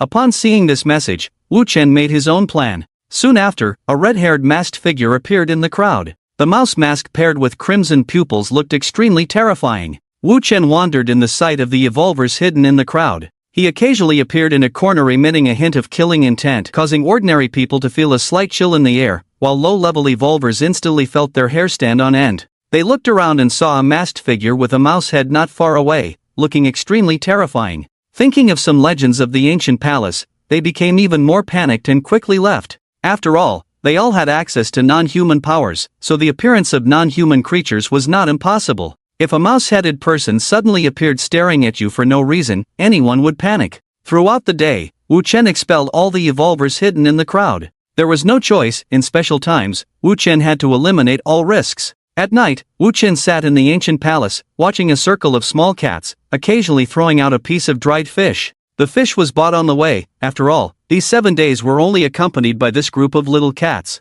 How did your mission go today? Was it dangerous? Taking out his phone, when Shi's message appeared. Wu Chen, it's okay, not dangerous, maybe because it's the first day. When Shi, oh, let me tell you, we came to the Evolution Academy today because the instructor hasn't arrived yet. For these 7 days, we are getting to know each other and adapting on our own, learning some knowledge along the way. Today, the teachers at the Evolution Academy told us some things about the exotic lands. Wu Chen, that's good. It's good to know about the exotic lands early. When Shi, yes, the mentors here said that in a while, a group of strong individuals will come to the academy to teach us about combat and cooperation. They also mentioned that in the future, we may have to venture into the exotic lands. After all, we can't always be passive. Wu Chen, I know, Inhu told me. When Shi, by the way, I have to tell you, our team has a total of 30 people. I also saw your younger brother and sister, Shangguan Zhan. They asked me where you went, saying you never replied to their messages. Wu Chen, I've been too busy these days, didn't check my phone much. If they want to know, just tell them. When Shi, okay, and there are quite a few arrogant guys in our class, be careful when you arrive, especially annoying. They even made some kind of combat power ranking list. Wu Chen, got it. After chatting a bit more, Wu Chen stopped replying. In a dormitory in the Evolution Academy, a girl was lying on the bed waiting for a message from a boy. At that moment, her roommate suddenly walked over. Hey, Xiaoxi, who are you chatting with? A short-haired girl looked mischievously at Wen Shi. Just a friend, what's with that look of yours? Wen Shi replied without hesitation. Oh, look at you smiling like a flower when chatting with a friend, could it be a lover? Another girl said with a smile. Oh, Xiao Shuang, what are you talking about? Don't talk nonsense. When she blushed and scolded. When she had a mischievous smile on her face. The dormitories at the Evolution Academy were not single rooms but four-person rooms. After all, they would need to go out to battle in the future, so teamwork was essential. All future missions would be dangerous, and not having a trustworthy teammate could be fatal. On the other side, where Wu Chen was, only a group of small cats remained eating the dried fish, while Wu Chen had long disappeared. There weren't many people in the ancient palace at night.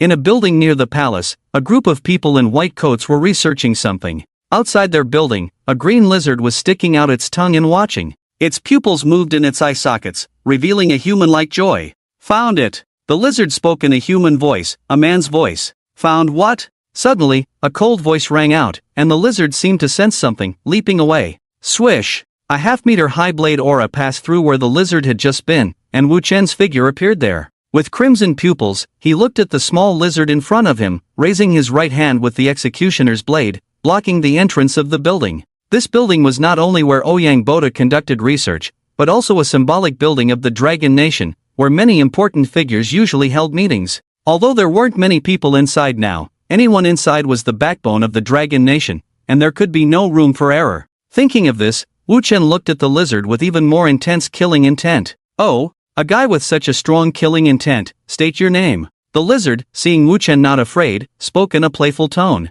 Obviously, this lizard was being controlled by someone. "The 12 zodiac signs, the demon rat, who goes there? I am one of the 4 great heavenly kings of the heavenly court, the wide-eyed heavenly king." The lizard's tone was full of arrogance. Wu Chen frowned. He had never heard of this heavenly court organization. As for the abilities of this wide-eyed heavenly king, he could also guess a thing or two. It was probably related to controlling beasts. Indeed, there were abilities recorded in controlling beasts, but they wouldn't be too strong. After all, the animals at that time were not powerful, but the lizard in front of him had the cultivation of the 7th stage of evolution, which was truly puzzling. "Never heard of it? It seems like a change of name is needed. Natural organization, how about that, have you heard of it?" The lizard saw Wu Chen not speaking and guessed what the other party was thinking, so he told Wu Chen about the predecessor of the heavenly court. So it was a group of riffraff, a bunch of garbage gathered together claiming to be the heavenly court? Wu Chen's tone was full of disdain, and the wide-eyed heavenly king was instantly enraged. "Arrogant brat, besides the leader of your 12 zodiac signs, I really don't even bother with you low-level trash." Roar! With a roar from the lizard, its body rapidly expanded, slowly turning into a creature over 4 meters tall, resembling a western dragon. The 2 huge bat wings behind it looked extremely domineering. The sturdy 2 thighs and front claws were full of power, with green liquid dripping from the corners of its mouth, the liquid dripping on the ground making a sizzling sound as if entering a hot oil pan. Soon, a small pit was corroded. "Humph, a lizard with a head calling itself a king? Then I can call myself the great sage equal to heaven with a stick." Wu Chen mocked, then a red light flashed in his eyes. Die! Bang! The marble underfoot cracked as Wu Chen's figure rushed forward, slashing at the opponent's head. Seeking death. The giant lizard spat out human words in a furious roar, then reached out its claws towards Wu Chen. Poochie! The previously invincible scales were directly cut through like tofu under Wu Chen's divine slayer, the sharp blade cutting a wound.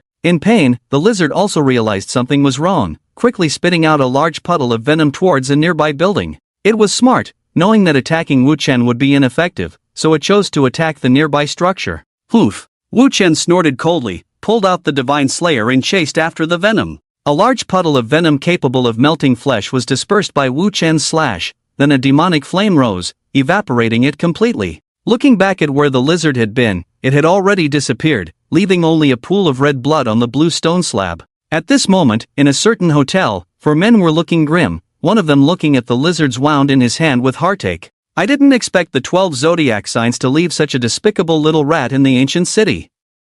One man holding an arrow said angrily. The man with a long sword also had a gloomy expression. "Fourth brother, how strong is that guy?" As they spoke, the 3 men turned their gaze to the man treating the lizard not far away. "Evolved to the 8th stage, the sword in his hand is probably not simple. Normally, even my treasure, if a 9th stage evolution person came, might not be able to cut through its scales with one slash. That guy's sword is extraordinary." The man's words were full of fear. The man holding the sword stroked his chin beard. "Let's observe for a while first, plan carefully how to deal with that guy to ensure nothing goes wrong." On the other side, Wu Chen stayed in place for over an hour before leaving. He retrieved the divine slayer when he returned to a distance. The spiritual energy capsules from the previous period had allowed him to break through to the 8th stage, which was why he could cut through the opponent's defense with one slash. In fact, even without breaking through to the 8th stage, he could still cut through, but the wound wouldn't be too severe. Wu Chen reported the message to Yin Hu, who did not respond, indicating that he was busy.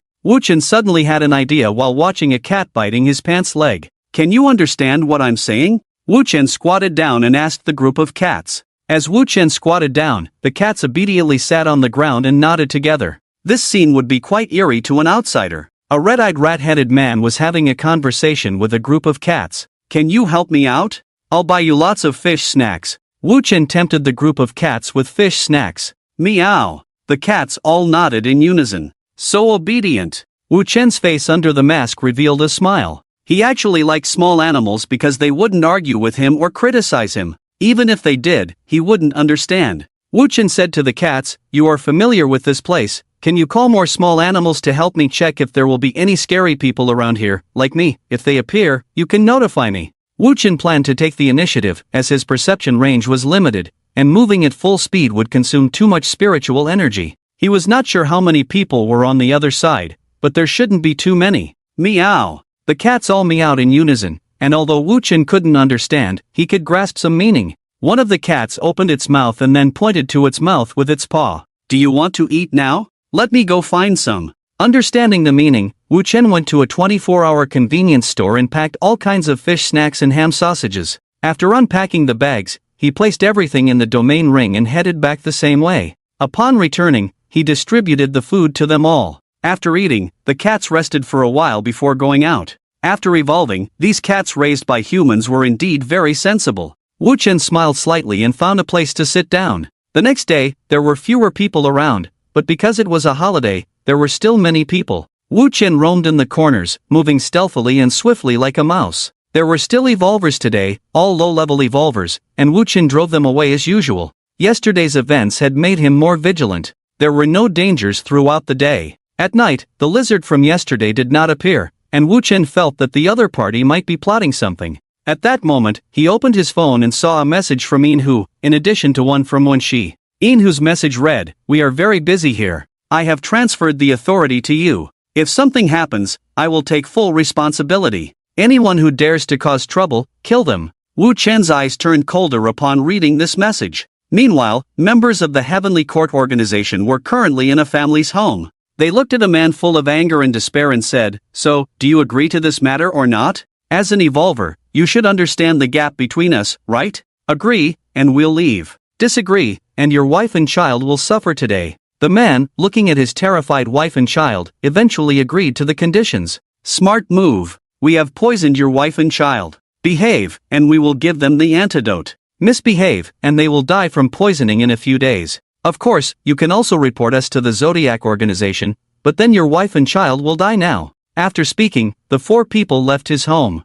The man quickly hugged his wife and child to comfort them. "Wah, honey, I'm scared. Daddy, wah." The man, hearing the cries of his wife and child, became even more determined. "Rest assured, I will definitely protect you well." The same thing happened many times in the following nights. And these people, without exception, were awakeners who had awakened on the second marking day. Their cultivation was low, but they possessed powers beyond ordinary people, which were also the best weapons. As Wu Chen expected, a conspiracy against Wu Chen gradually unfolded. A few more days passed, and finally the weekend arrived. Saturday and Sunday were the 2 days that Wu Chen needed to be most vigilant. The cats were very well behaved these days, sleeping during the day and patrolling at night, also giving Wu Chen a little bit of rest time. The weather on the weekend was still hot. Wu Chen stood on the rooftop overlooking the crowd below. The crowd below was bustling, and he had no intention of going down to stroll around. There were too many people, it was simply overcrowded, not even the cats wanted to come out.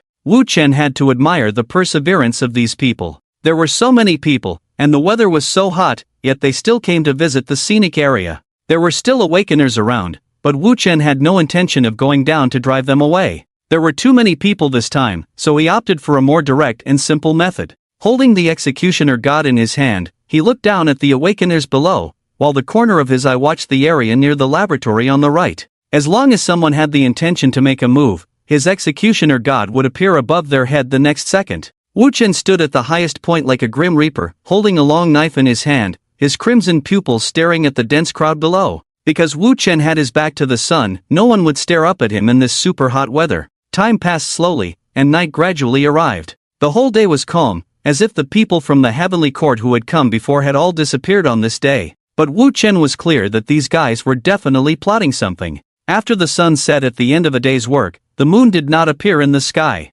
Wu Chen returned to his original place. After feeding the cats some dried fish and snacks, he let them all out. Wu Chen's focus was still on the night. He felt that these guys probably wouldn't dare to come out and fight directly in broad daylight. The target was too big, and it was obviously a provocation to a country. Wu Chen thought this kind of crazy behavior was not very realistic. After releasing all the cats, Wu Chen went alone to the place where he had fought with the broad-eyed Heavenly King a few days ago to stand guard. Because the enemy had appeared, after reporting to Yin Hudiger, he had basically not touched his phone. He focused all his attention on guarding. And tonight was destined to be an extraordinary night. In the darkness, 4 tall men walked step by step into the square. Wu Chen frowned as he looked at the 4 men in front of him. Heavenly Court? That's right. The 4 men approached Wu Chen step by step, their faces full of arrogant smiles. From left to right, the 4 men stood out one by one. I am the growing Heavenly King. After the man finished speaking, a sword appeared in his hand. The sword was 3 feet long, emitting a bit of sword energy, looking extremely sharp.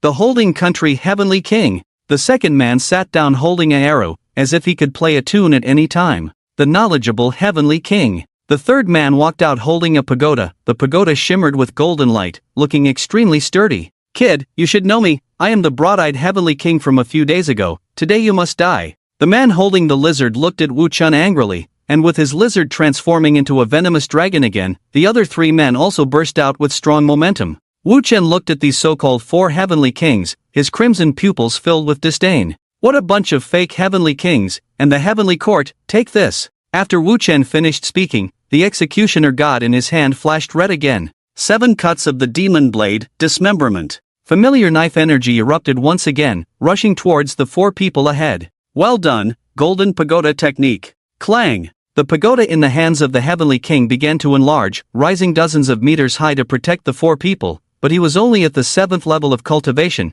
How could he possibly withstand Wu Chen's attack? The area of the pagoda under attack cracked, as if it would shatter in the next moment. Retreat! The Heavenly King's expression changed, roaring loudly, and the 4 people instantly retreated backwards. Boom! A huge explosion sounded, and the pagoda shattered like glass, with Wu Chen standing in place amidst the debris, the rat mask paired with crimson pupils exuding a strong sense of oppression at that moment. The Heavenly King's face turned red, blood trickling from the corner of his mouth. Obviously, that last strike had caused him some injuries. Wu Chen pointed the Godslayer towards the 4 people in front, his tone cold. The 4 Heavenly Kings? Why retreat, afraid? Arrogant! The Heavenly King of Growth roared, then slashed at Wu Chen with a sword. Wu Chen met him head-on. Meanwhile, the Heavenly King retreated to the back and did not make a move. The Heavenly King of the nation held a 2-stringed instrument and began to play, a tune to transcend immortals, Buddhas, and men. With his words, a powerful and rhythmic melody echoed through the battlefield.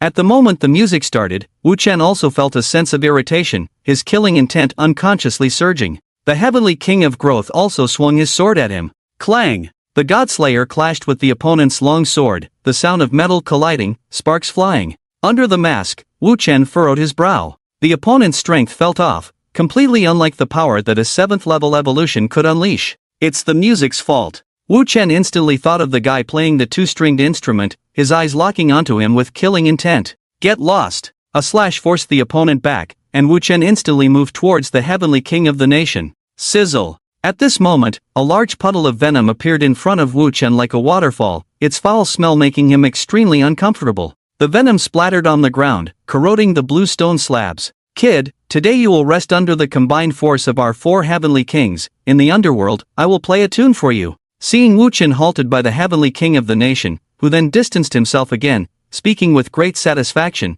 as if victory was assured. Leave it to you 4 brothers. After Wu Chen finished speaking, the red light in his hand flashed again. Dismemberment. This time, Wu Chen did not attack the Heavenly King of the nation, but turned towards Growth, who was trying to ambush him from behind. The Heavenly King of Growth seemed surprised that Wu Chen would attack him instead, hastily using all his strength to defend. His sword instantly extended, sword energy extending several meters from the tip directly towards Wu Chen. However, even his defensive brother couldn't block the attack. How could he possibly confront it head-on? The sword energy was shattered in an instant. Wu Chen's crimson knife energy continued to surge towards the Heavenly King of Growth. Brother, save me! The Heavenly King of Growth shouted towards the Heavenly King of Broad Vision not far away, and the poisonous dragon beside Broad Vision also spewed a large amount of venom towards Wu Chen. The range covered by the venom was wide, even including the Heavenly King of Growth. Wu Chen furrowed his brow, then directed his knife energy towards the airborne venom. The venom scattered around Wu Chen, even falling on the Heavenly King of Growth. Accompanied by his screams, the poisonous dragon soared into the air.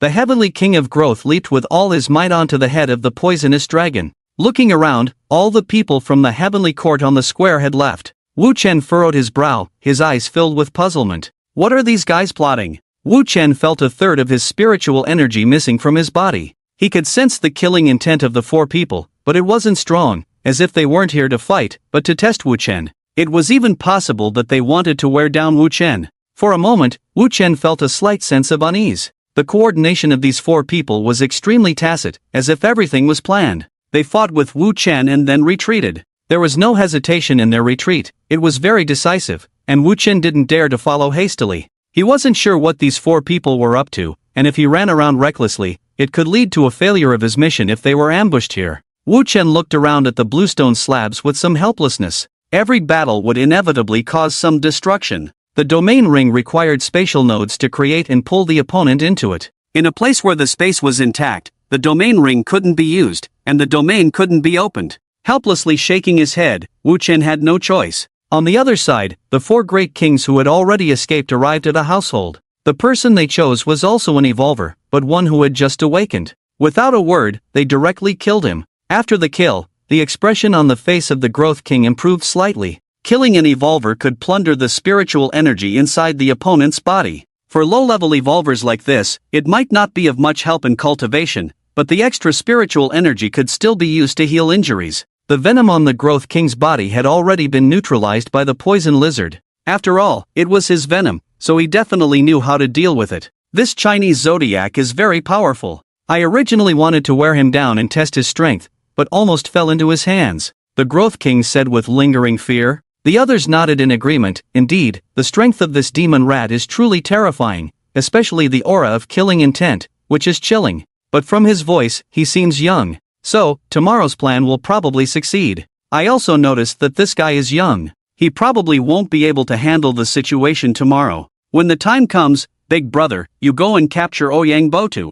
3rd and 4th brother and I will block that guy outside. The National King's words were full of confidence, as if the plan had already succeeded. Alright, let those guys be ready tomorrow. We'll act at noon tomorrow, at the busiest time, to force him out. I want to see how he handles it. Okay, the other 3 said in unison. At their feet, there was still a dead body with eyes wide open. Wu Chen waited all night but found that the other party did not show up, so he returned to the original place. The cats also all came back one by one. Seeing this, Wu Chen took out all the dried fish from the domain ring. Help me out. I'll patrol all day today, and I'll be leaving tomorrow. The cats all understood and ate all the dried fish before going out again. It had to be said that these cats were quite trustworthy. They ate and then got to work. A smile appeared on Wu Chen's face, although it couldn't be seen behind the mask. Wu Chen touched his chest and, for some reason, still felt a bit uneasy, feeling that something big would happen at noon today. At noon, there were still many people around, and Wu Chen frowned because he suddenly noticed many low-level evolvers appearing.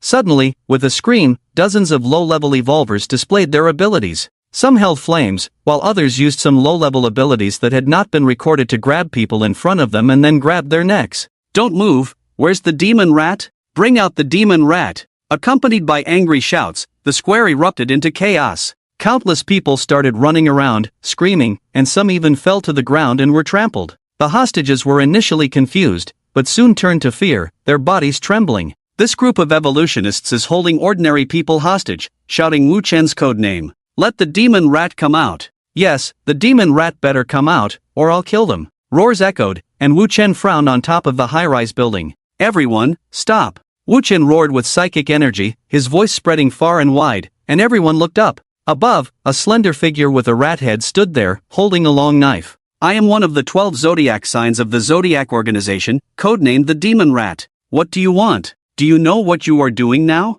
Do you want to be enemies with the Dragon Kingdom? Wu Chen's tone was filled with coldness as he looked down at the evolutionists below, some looking puzzled and others angry. What enemies with the Dragon Kingdom? My wife and children are about to die, I don't care. I just need you to stay here for a while. As long as they take away that damn Botu, we will let them go. After that, whether to kill or cut is up to you, but if you dare to disappear from my sight now, I will kill them. The man's face was filled with madness, tears in his eyes. There was a space of several meters around them, and Wu Chen understood what he meant. The people of the Heavenly Court have taken your family hostage? Yes, the lives of my whole family are in their hands. You can't leave, otherwise this person will die. With that, the power in his hand increased slightly, and the hostage's face instantly contorted in pain. Demon rat, behave yourself. We have taken Ouyang Botu away. Don't worry, we won't harm anyone else. At this moment, the 4 heavenly kings appeared in the sky again, rushing towards the square, wanting to enter the building. Courting death. Wu Chen leaped up, slashing a sword chi with the long knife in his hand. "Stop him, or your family will die." The poison dragon dodged the sword chi, and the heavenly king above shouted at the people below. "Demon rat, don't move, let them pass. It's just one life, but the wives and children of our dozens of people are also lives. You can't leave." The man's hysterical shouting prevented Wu Chen from passing. "Do you know what Ouyang Bota means to us in the Dragon Kingdom? What does it have to do with me? I only know that my family is in danger, and he is just one life. Is he nobler than us? Aren't the lives of ordinary people lives? Are you guys really protecting us, or are you protecting those high-ranking people?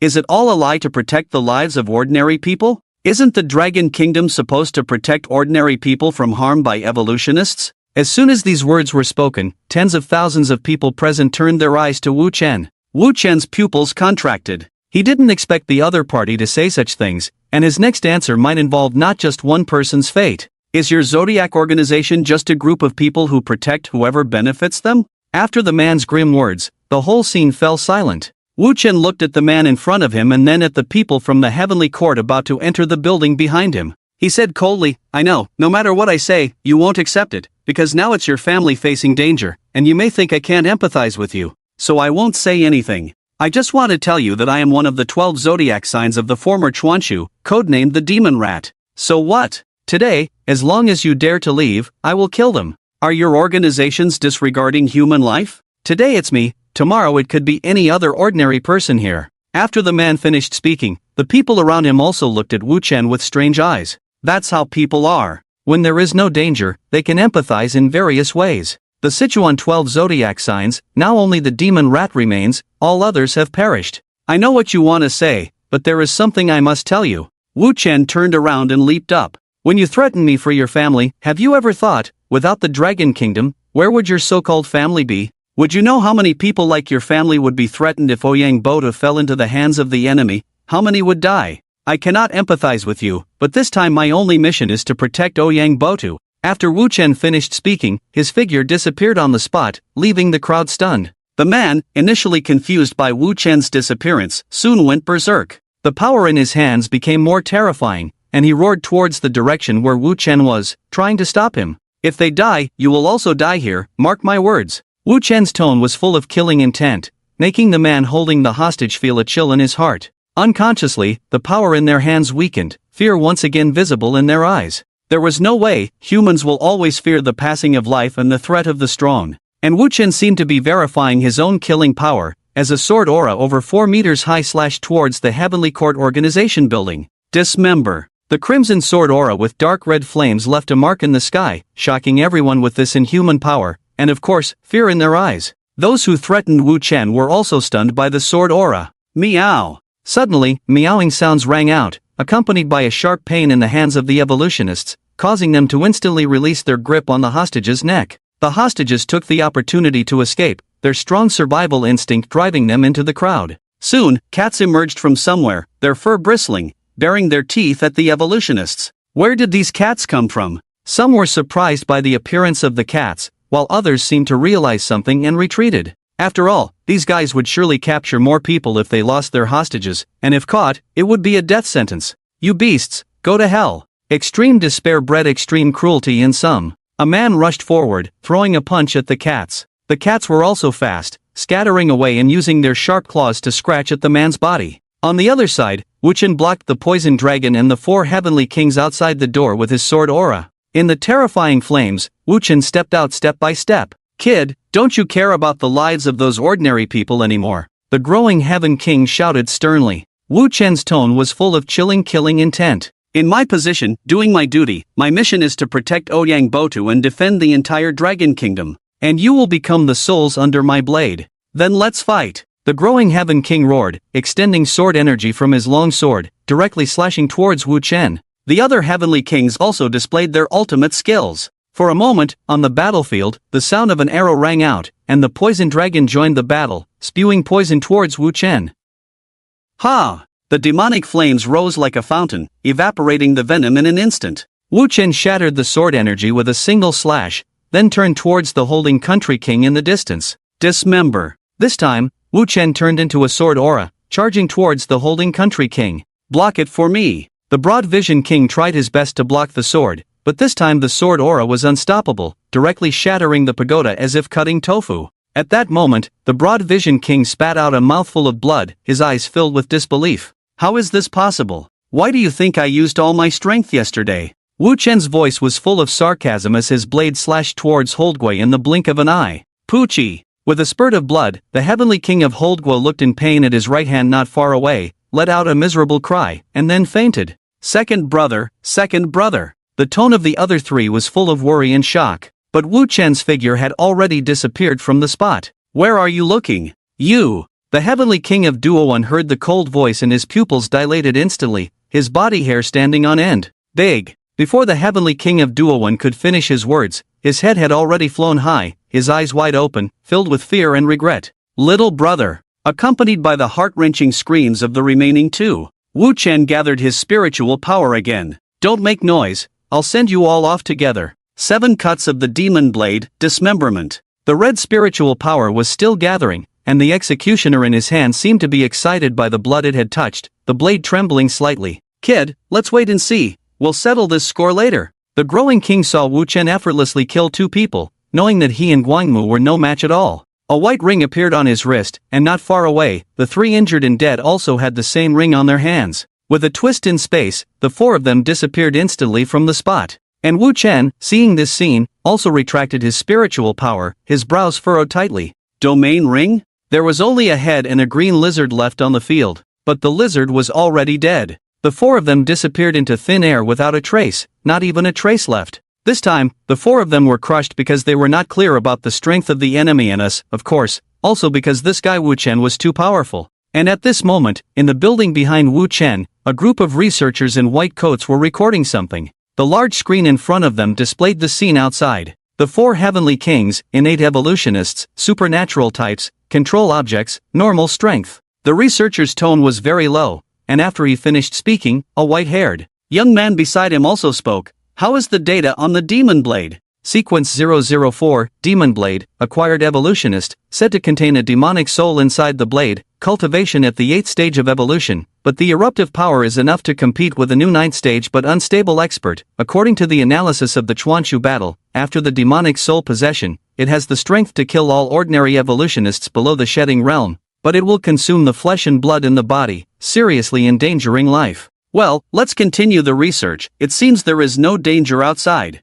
After the white-haired young man finished speaking, he sat in front of the computer and a pile of equipment calculating something. In this independent laboratory, there was also a small room, in which a huge stone monument-like object was placed. The stone monument was large, as tall as a floor, and the top of the stone monument was densely covered with words. Sequence 222. AO. Accompanied by a sharp scream. The cat in the man's hand was squeezed to death alive. After his anger subsided, the man seemed to realize something. He let go of the limp cat, his eyes full of horror. The other cats also showed fierce eyes looking at the surrounding evolutionists. A big cat rushed forward, picked up the body of the kitten, and then placed it on the ground, ready to attack. That's enough. Suddenly, Wu Chen's figure appeared in the middle of the cat and the evolutionists. He carried a strong smell of blood, and the evolutionists behind him were startled when they saw him, retreating one after another. Go back, I have transferred all the remaining spiritual power into its body. I don't know if it can survive, sorry. Wu Chen looked at the cat on the ground and apologized. The leading cat looked at Wu Chen's appearance, then glanced at the person behind him, its humane eyes filled with a hint of pain, but it still turned around and called out to the cats behind. The cats seemed to have received some signal and left with the cat in their mouths. Where are they? Those 4 guys? After the cat left, these evolvers rushed to Wu Chen and asked loudly. 1 is dead, the remaining 3 ran away, Wu Chen said calmly, without much emotion. What? How could you let them go? Why couldn't you keep them here? What about my family if they ran away? What if they died? Tell me, tell me. The man yelled hysterically at Wu Chen. Some of the evolvers around him had already collapsed weakly to the ground, their eyes full of despair. Go to the hospital, I can't control fate. My only task is to protect Ouyang Botu. If they really died, then I can only apologize. You bastard, can an apology exchange a life? If I kill you, can I apologize to you? The man's neck veins bulged, although his tone was very angry, his eyes were full of despair. What kind of dragon country organization are you? You guys should be serving us, sacrificing lives. I want you to pay with your life. Perhaps because the danger had passed, or perhaps because he was truly too angry. The man swung his fist towards Wu Chen. Bang! The man's fist hit Wu Chen's mask, not moving a bit, but a trace of blood flowed down from Wu Chen's mask. Why? Why? Is his life worth more, and our ordinary lives are not worth anything? The man's hand weakly dropped, his voice choked, filled with pain and despair, his hand oozing with blood, looking extremely miserable. And the other revolvers seemed to be infected as well, one by one kneeling weakly on the ground. And the people around seemed to be touched by the man's words, maybe because the man's desperate appearance awakened the kindness in their hearts. They began to whisper, "So pitiful." Exactly, these people from the Zodiac organization clearly could save people, but had to take action. Will Bota die? Even if he was abducted, he could be found. What if they never intended to take Bota's life? Exactly. At this moment, a different voice suddenly appeared in the crowd. But these uncles almost killed other people, they should be bad people. The innocent voice sounded particularly harsh here. The victims had long since left the scene of right and wrong, and no one agreed with the child's words. No one died, maybe they didn't intend to kill anyone. Look how pitiful he is, he doesn't look like someone who would kill. That's right, how can we trust such an organization to protect us? Exactly, file a complaint against him. Wu Chen listened to the discussions of the people around him. He looked at the evolvers kneeling in front of him, the mouth under the mask slightly opened as if wanting to say something, but in the end, he remained silent and closed it. After a while, Wu Chen spoke, "The lives of the masses are also lives, but my task is not to protect the masses. I am not a deity, I cannot predict all misfortunes. If you must attribute hatred to me, I can give you a chance, fight me. If you win, I will commit suicide here." How can you be like this? How could they possibly beat you? They are already so miserable and you still sacrifice lives like this. Exactly, wearing an old mouse mask is bad enough, speaking like a mouse is also annoying. Exactly. The surrounding crowd seemed to be ignited by Wu Chen's words, one by one speaking out in accusation. Is the mission more important than human lives? The man's voice choked as he questioned Wu Chen, but he did not intend to act. You also know that human lives are important. After saying this, Wu Chen patted the man's shoulder. Go back, whether you hate me or blame me, please remember one thing, the concept of home can only be truly owned in a safe place. Do not forget how your safety was once ensured. Without the Dragon Kingdom, beings like me would not be wasting time talking to you. It's cruel, but it's the truth. After speaking, Wu Chen left. He didn't know if his words had any effect, and the pat on the man's shoulder only left a trace of spiritual energy. Of course, he marked all the evolutionists who had just tried to act. Sympathy is one thing, but the other party's actions had already endangered others, and their emotions were unstable. If something were to happen, Wu Chen could intervene immediately. It's cruel, but for the safety of others, Wu Chen had to do it. Wu Chen returned to where the cats were. The cats had also disappeared, leaving only him. The outside world was still discussing what was happening. Some were angry, some sympathetic, and some were cursing Wu Chen.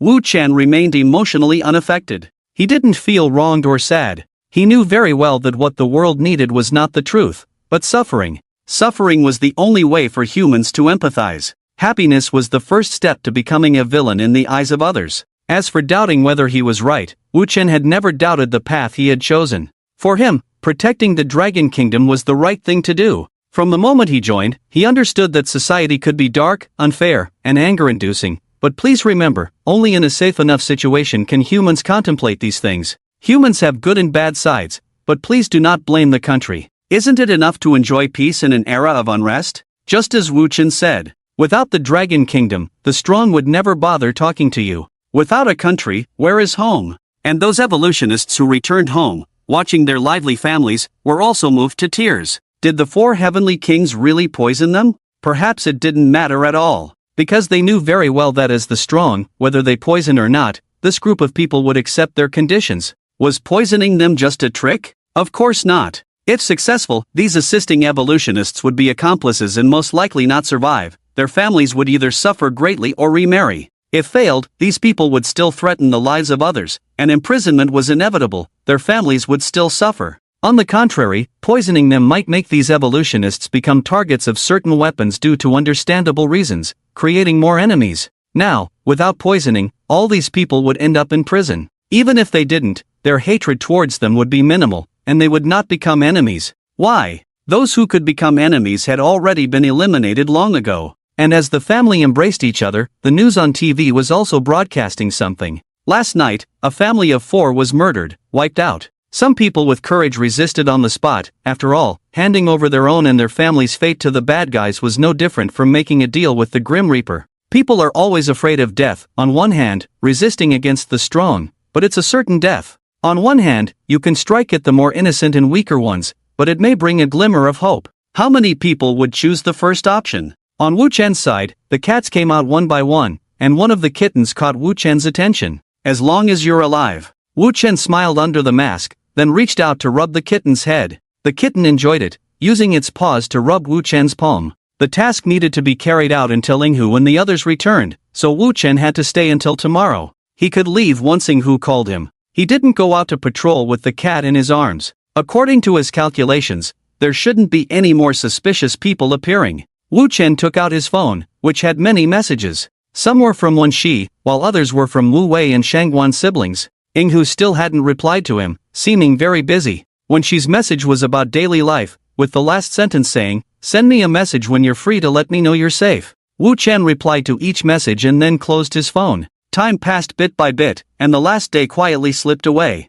Buzz. Accompanied by the vibration of his phone, Wu Chen answered the call. "Hello? The mission is over, you can leave now. Rest for a day, and someone will take you to the Evolution Academy tomorrow. You did a great job on the mission, don't mind what those people said, as long as you're true to yourself." Yinghu quickly hung up after speaking, sounding busy on the other end, with many voices discussing something. "I'm leaving, you guys stay here and behave, don't run around." Wu Chen patted the cat in his arms, then took off his mask. His handsome face lacked color, perhaps due to always wearing a mask. His red long hair turned back into short black hair. Farewell if fate allows. After saying this, Wu Chen walked towards the ancient palace without any nostalgia. Walking on the main street, Wu Chen entered various snack shops along the way. "Hello, I'd like this cake." Wu Chen bought a lot of sweets and sat on the roadside to eat. The sweet taste spread in his mouth, and a slight smile appeared on his face. Perhaps sweets really can make people happy, at least that's what Wu Chen thought. On the bustling street, people came and went, some with happy smiles on their faces, while others wore expressions of worry.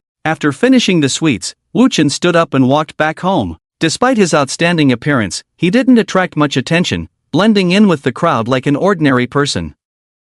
Wu Chen took out his keys and opened the door, leaving uncle and auntie looking surprised. But soon, Wu Jiangwo's face lit up with a smile. "You're back? Are you injured?" Wu Jiangwo approached with joy and a hint of worry on his face. Joy that Wu Chen had returned safely, worry that he might have been injured during the mission. "I'm not injured. Where's Xiao Wei? Is she at school?" Wu Chen shook his head, then curiously asked. "Brother, it's summer vacation now. Are you trying to kill me?" Wu Wei walked out of the room and said to Wu Chen with a hint of annoyance. "How can you talk to your brother like that? Your brother is just concerned about you." Zhang Hua looked a bit reproachful at her daughter, but her smile couldn't be hidden. All right, just came back, let him rest well. Go out and buy some good food, make more delicious dishes for him." Zhang Hua saw that Wu Jiangwo still wanted to say something to Wu Chen, so she pushed him out and let Wu Chen go upstairs to rest. "Thank you, auntie." Wu Chen thanked Zhang Hua, who then playfully patted Wu Chen's head with a hint of displeasure. "What's the point of saying thank you, we're all family here.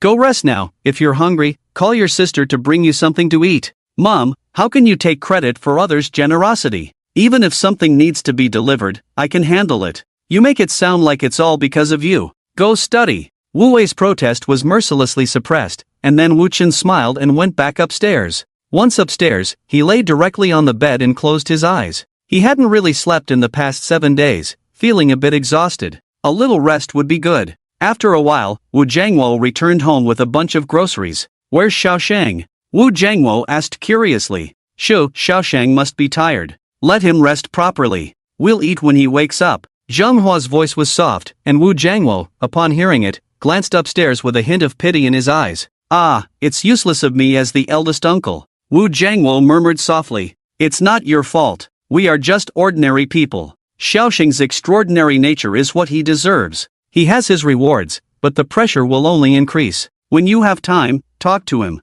The money at home is enough. If the task is for money, do less of it. If it's for the country, do it well." Zhang Hua's words made Wu Jiangwo sigh, but also feel fortunate. He married a good wife. As the sky gradually darkened, Wu Chen opened his eyes and sat up from the bed. "It's so late." Wu Chen glanced at the time on his phone and then went downstairs. Downstairs, Wu Jiangwo was sitting on the sofa watching TV. "Awake? Come eat." Wu Jiangwo greeted Wu Chen to eat when he saw him. Wu Chen was taken aback, then nodded. "Haven't you eaten yet?" Wu Chen asked curiously. Not yet, it's being prepared. You should be waking up around this time. If you don't wake up soon, I'll have to come up and call you, Wu Jiangwo said with a smile. He then went into the kitchen and brought out all the dishes. Eat up, then take a shower and go to bed early. Are you going to school tomorrow? Zhang Hua asked curiously. No need, I can rest for a day tomorrow and go the day after. Then rest well, recharge your energy. If you want to eat something, just tell me, I'll make it for you. Wu Chen nodded as he listened to Zhang Hua. After dinner, Wu Chen took a shower, said goodnight to Wenxi, and went to bed. On the other side, Wenxi, watching Wu Chen go to bed so early, also felt worried about him. Seems like he's really working hard. When she muttered to herself, who's working so hard? Suddenly, a playful voice appeared next to Wenxi. At this remark, Wenxi's ears turned red instantly, then she turned around and started playfully wrestling with the other person. Everything seemed to settle down, the night was calm, but above Ancheng, a figure moved through the city. The person was tall and slender, dressed in loose black robes. It was impossible to tell if they were male or female, but the yellow rat mask they wore reflected their identity. One of the 12 zodiac signs, the rat. In the room, Wu Chen suddenly opened his eyes. He looked at the figure outside with alertness in his eyes. The rat looked at Wu Chen, extended a hand wearing black gloves, and beckoned to him. I am one of the leaders of the zodiac organization, the rat. Come with me. The voice was strange, gender neutral, as if using a voice changer, mechanical and stiff. After the rat finished speaking, he turned and left, and Wu Chen opened the window and rushed into the night. The two of them leaped through the city, with Wu Chen using all his strength, while the rat seemed to effortlessly keep up. Soon, the rat stopped in a deserted place. Is there anything you need, Lord Rat? Wu Chen's tone carried a hint of respect, as he was quite familiar with Yin Hu and did not add the title of Lord. Tisk, are you the demon rat who has been guarding the ancient palace for the past 7 days? Yes, Wu Chen nodded. I've heard all about the ancient palace incident. You did well, but not well enough. Lord Rat spoke somewhat cryptically, and Wu Chen did not argue. Do you have any tasks, Lord Rat? No tasks, I came to ask you a few questions. Wu Chen was taken aback, then furrowed his brow. What questions? Lord Rat turned around, the two standing on the rooftop under the full moon. As a member of the Zodiac organization, are you protecting the country or these living beings? Among the Zodiac organization, only the rat is unique. You should also be aware. Tell me why you chose the rat. Although Lord Rat's tone was somewhat cold, Wu Chen could sense a hint of curiosity in it. Protecting the Dragon Kingdom is to protect the living beings. The country is innocent, it's the people who are guilty. Killing a person does not harm the country. As for why I chose the rat, because I am a rat by nature. I am only suited to walk in the darkness. The demon blade chose me, and I will not disappoint the demon blade. Those stained with blood are not fit to be heroes. Wu Chen calmly answered the two questions. Around him was the city, clearly night, yet the city was illuminated brightly by lights. The natural light was insufficient to dispel all darkness, but humans could drive away the darkness. How miraculous. Your answers are interesting. The title of demon rat suits you well. Lord Rat fell silent for a moment before speaking again. The demon rat is a person, not just a title. After saying this, Wu Chen prepared to leave. You are very good, rational enough, but as a senior, I must also advise you. Wu Chen, who had turned around, was taken aback. He was about to listen to what the other had to say, but by then, Lord Rat had already disappeared, leaving only the cold mechanical sound behind. Thinking too clearly will bring much pain. Lord Rat's voice echoed in Wu Chen's ears. Wu Chen looked at the empty rooftop, lost in thought for a moment. After a while, Wu Chen also left. The arrival of Lord Rat was unexpected, but he didn't dwell on it. Perhaps it was just a test for him. On the other side, Lord Rat returned to his office. There were many people in the office, currently in a meeting. Lord Rat, where did you go? Someone curiously asked. Nowhere, Lord Rat replied indifferently, then found a seat. On the large screen at the front of the meeting, a huge title appeared. Cooperation with the Sea Clan and Demon Clan to protect Blue Star. Back at home, Wu Chen went back to sleep. This continued until the next day at noon when he opened his eyes. Sitting up from the bed, he stretched lazily, his eyes filled with confusion. After getting up, brushing his teeth and washing his face, Wu Chen ate something pulled by Wu Jiangwo before returning to his room. Suddenly finding himself so idle, he didn't know what to do. Wu Chen took out his phone, and Wenxi's message unsurprisingly appeared in the chat box. Wenxi, the coach came today, said to be in the shell-shedding realm, looks very strong. He said we will rest today and start team training for a month tomorrow. Wu Chen, shell-shedding realm. Such high cultivation level, what does team training mean? Wenxi, I'm not sure either, the coach didn't say. How are you feeling? Any issues with your body? Wu Chen, no issues, just maybe too tired, slept and felt better. The two chatted a bit more, and when she went for training, Wu Chen lay alone on the bed not knowing what to do, eventually taking out his phone to watch videos. There have been many evolvers on the internet, and the official has not covered it up. Even foreign videos have appeared. All kinds of strange evolvers excitedly post their abilities on the internet. Many evolvers envy and jealous. Wu Chen suddenly thought of something and searched for the words ancient palace. The videos that came out were all about landscapes or travel thoughts, and there was no mention of what happened to Wu Chen 2 days ago.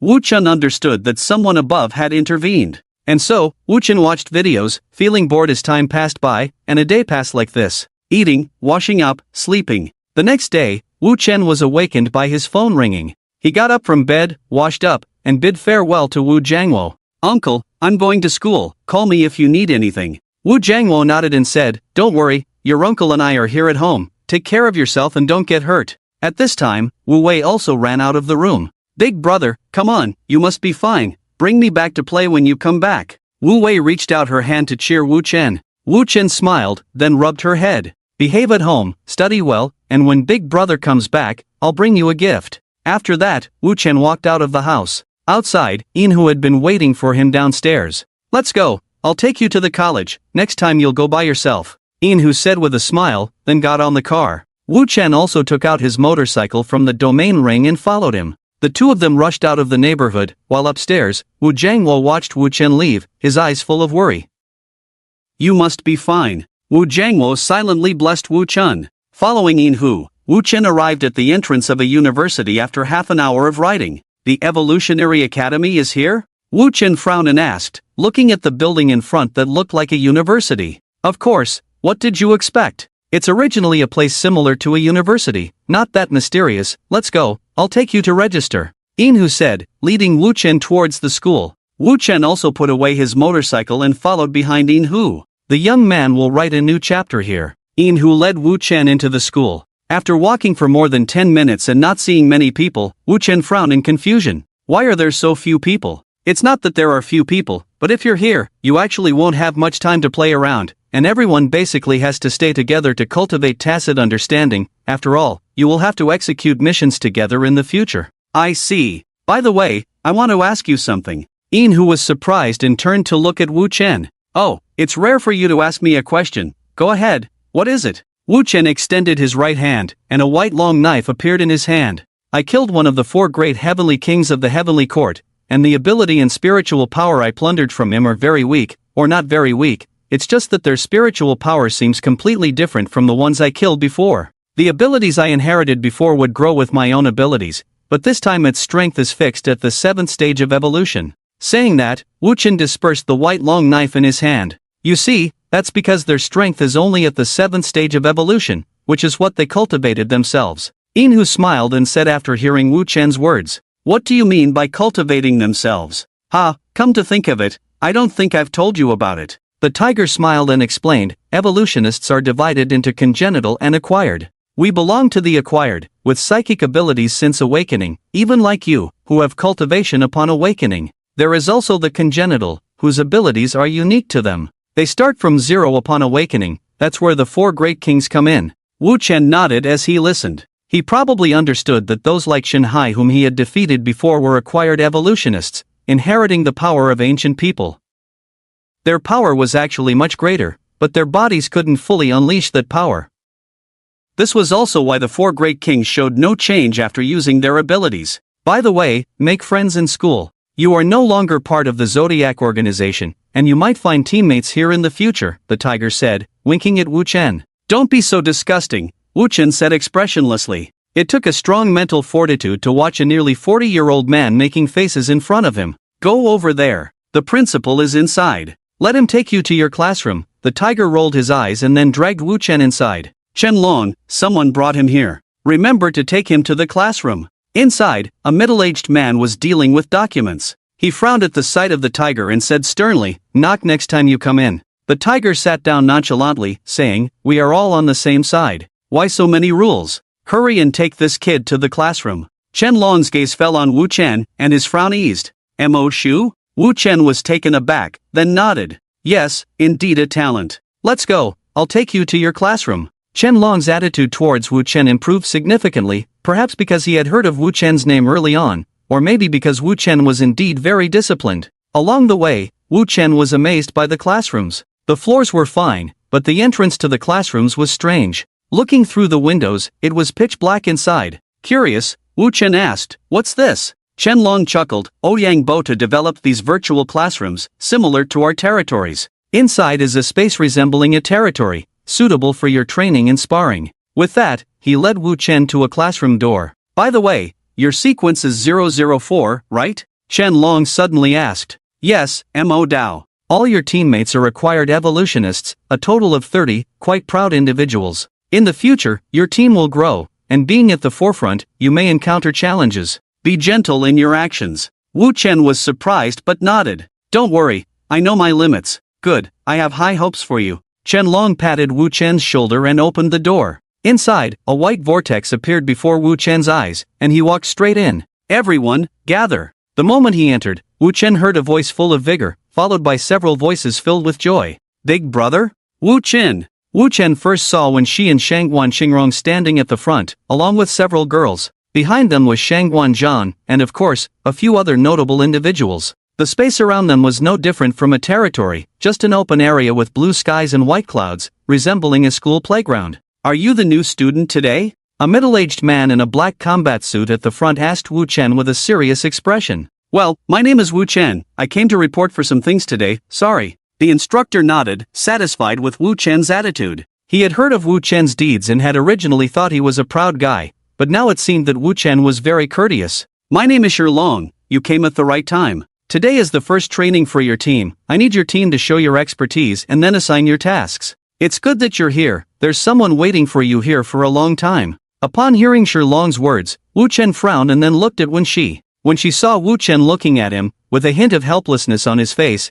and then pointed to a person behind her, Wu Chen followed her finger and looked behind her. There were many people behind Wen Shi, but Wu Chen locked onto a young man at a glance. The young man was handsome and dignified, yes, dignified. He exuded an aura as if he were a natural leader, looking extremely domineering. As Wu Chen's gaze fell on the young man's eyes were also filled with fighting spirit. He smiled confidently, as if he were the center of the world. "Instructor, can I come out?" The young man's voice was magnetic and deep. "Come out, let's see who's stronger between you two." Shi Long smiled slightly, curious about the difference between the first and fourth in the sequence. With that, a platform suddenly rose under Shi Long's feet. The platform was about 20 meters in diameter, square in shape. Shi Long waved towards Wu Chen. "Come up, this guy has been waiting for you for a long time. He said that no matter what, there must be a winner." Wu Chen was stunned, then looked at the young man walking towards him, full of doubt. He didn't recognize this young man in his memory. The young man's face was full of smiles as he walked up to Wu Chen.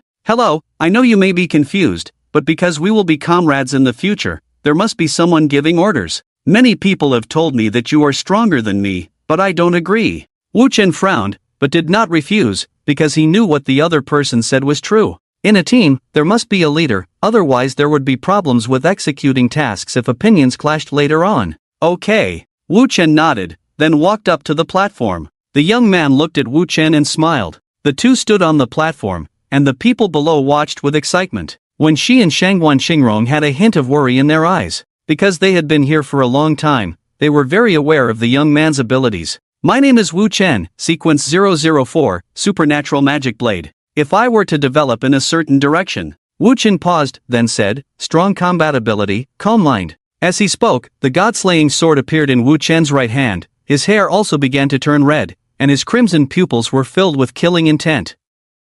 Magic blade, worthy of the name, very imposing. Next, please listen to my title. The young man was very confident, different from Wen Jun's arrogance. His confidence radiated from within, as if he firmly believed in everything about himself. "My name is Xian Yuan Tian Jiao, sequence 001, supernatural." The young man paused, then a golden token appeared in front of him. His hair and pupils remained unchanged, a deep black. "Emperor of Man." As the words fell, the young man's body slightly levitated, a golden dragon appeared beside him. Wu Chen looked at the young man in front of him, finally understanding where that sense of dignity came from. The abilities of sequence evolvers were not divided into strong or weak, only the strength of their talents. But there were some things that had to be acknowledged. The further up the sequence of abilities, the stronger the talent becomes. However, this does not mean that those lower in the sequence have weak talents. Seeing the other party being so cool, Wu Chen's heart did not fluctuate much. He had heard of sequence 001 before, but had never really seen it. However, being able to spar with a strong opponent was not a bad thing. Just then, a voice of excitement suddenly came to Wu Chen's mind. Wow, so handsome. Look at how he uses his abilities. This level of coolness, you better show me something cool too, can't let him outshine me. The voice in his mind was very excited, urging Wu Chen to be more stylish. Wu Chen frowned slightly, but did not refuse. After all, the other party had been with him for so many years, and he would try to meet some of their requests. I can tell you're not using your full strength. Show me the strongest state of your magic sword. I want to see what's so special about the magic sword that my family has praised since I was a child, calling it the strongest ability in the world. Xian Yuan Tianjiao said loudly, with a continuous stream of golden energy swirling around him, looking sacred and majestic. Wu Chen smiled at the sight. Deep down, he was someone who enjoyed fighting very much. Otherwise, the magic sword would not have chosen him. He just usually suppressed his negative emotions and did not let them explode. Unleash the magic soul. Wu Chen's voice was like the voice of the underworld reaching the mortal world, full of fierceness and killing intent. With terrifying red mist shimmering around him, powerful energy dyed Wu Chen's eyes red. However, he did not fully unleash it, stopping at a rational threshold. Wu Chen pointed his long knife at Xian Yuan Tianjiao and said, Emperor of the people, the Emperor of humanity. Unfortunately, the magic sword slays gods, cutting down the divine. After Wu Chen finished speaking, an excited voice sounded in his mind. Yes, that's it, defeat him, introduce me like that. Xian Yuan Tianjiao also looked excited as he watched Wu Chen. Come on, let's determine the winner with one move. With that, the golden token in front of him appeared, and the golden dragon began to swirl around him. The Emperor, the leader of all beings. The Emperor of humanity, the Emperor of the human race. All spirits obey. As Xian Yuan Tianjiao's voice fell, the golden dragon beside him gathered its strength, and the token began to rise with various elements: fire, thunder, hurricane, sand, water, forming a circle in front of Xian Yuan Tianjiao, as if a general about to go to war, waiting for the opponent's command. Go! Xian Yuan Tianjiao pointed with one hand, and the golden dragon with various elements rushed towards Wu Chen, while Xian Yuan Tianjiao watched from behind, like an ancient emperor giving orders. Magic sword 7 cuts, dismemberment. Wu Chen's move was simple: one cut to dismember and destroy everything. The red mist condensed into the sword, the energy reached its peak, and Wu Chen swung the sword with all his might. A sword aura several meters high rushed towards the golden dragon, and after Wu Chen made this cut, his eyes gradually cleared, no longer exuding the intense hostility from before. Boom! With a loud explosion, the sword aura shattered the golden dragon like dry wood, heading straight for Xian Yuan Tianjiao. Xian Yuan Tianjiao did not show any disbelief in his eyes. He directed the Emperor's seal in his hand towards the weakened sword aura, and the golden dragon reappeared around him, blocking the attack. His face showed a hint of paleness, indicating that he had consumed too much spiritual energy. On the other hand, Wu Chen did not show any discomfort. Xian Yuan Tianjiao did not mind losing at all.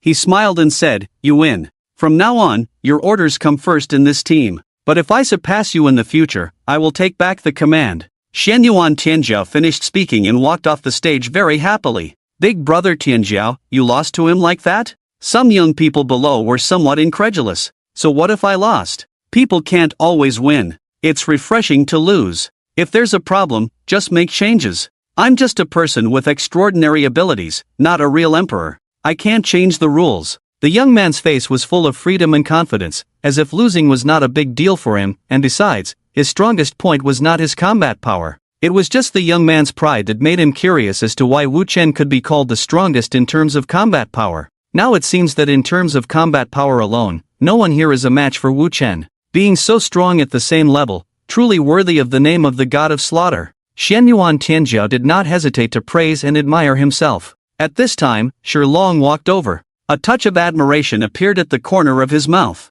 Well done, I can't beat you even at the same level. You have extraordinary talent and no one to hold back. How about it, anyone not convinced? Shi Long praised Wu Chen, then turned his gaze to the young man below. Seeing no one speaking, Shi Long turned to Wu Chen and said, "You have completed many tasks, I trust your judgment. I hope this team will not lose anyone under your leadership." Shi Long patted Wu Chen on the shoulder, and when Wu Chen heard this, he felt as if his shoulder had become heavier. Alright, find a place to stay, don't overshadow the achievements of other students. Shilong suddenly changed the subject and sent Wu Chen away. Wu Chen nodded, then found a place to stand. When she looked at him with a smile on her face, and also gave him a thumbs up. Upon seeing Wu Chen, Shang Guanzhan quickly raised his hand towards him. Big brother, this. Since the other party was so high profile, Wu Chen didn't want to make him too embarrassed, so he walked over. Big brother, you're so strong. Shang Guanzhan praised excitedly, as if he himself were that strong. Wu Chen looked at him. Shang Guanzhan hadn't changed much, not sure if it was due to cultivation here. His cultivation had risen quite fast, reaching the 5th rank.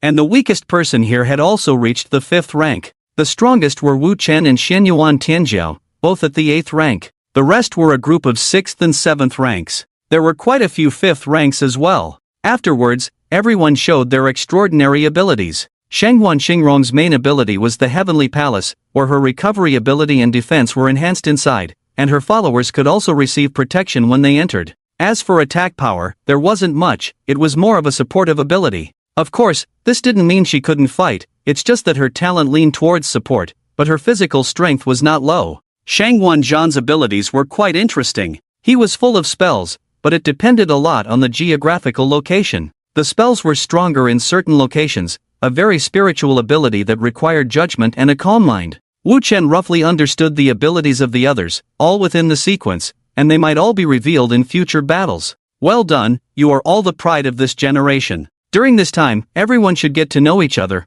practice well, and find teammates that suit you best. After everyone introduced themselves, Shilong clapped his hands in satisfaction. Great, great. When she clapped her hands, her eyes full of excitement. She suddenly became so excited that the people around her were confused, looking at her in bewilderment. When she may have realized that she was getting too excited, and felt a bit embarrassed, so she awkwardly shrunk her neck. The short-haired girl next to her squinted at her, with a playful look on her face. Meanwhile, Wu Chen was chatting with Shang Guanzhan. Brother, how long have you been in Ancheng? Mom said she misses you and wants to see you. Well, I'll go once this break is over. I was on a mission the past few days, and I came here right after completing it. Wu Chen nodded, not refusing the matter. It's not meaningful to refuse back and forth. Being compliant will always lead to fewer troubles. Upon hearing Wu Chen's agreement, Shang Guanzhan instantly became happy and sent a message to Shang Guanzi. Shangguan Xingrong, who had been eavesdropping, also became happy. Wu Chen looked at Shilong with some curiosity,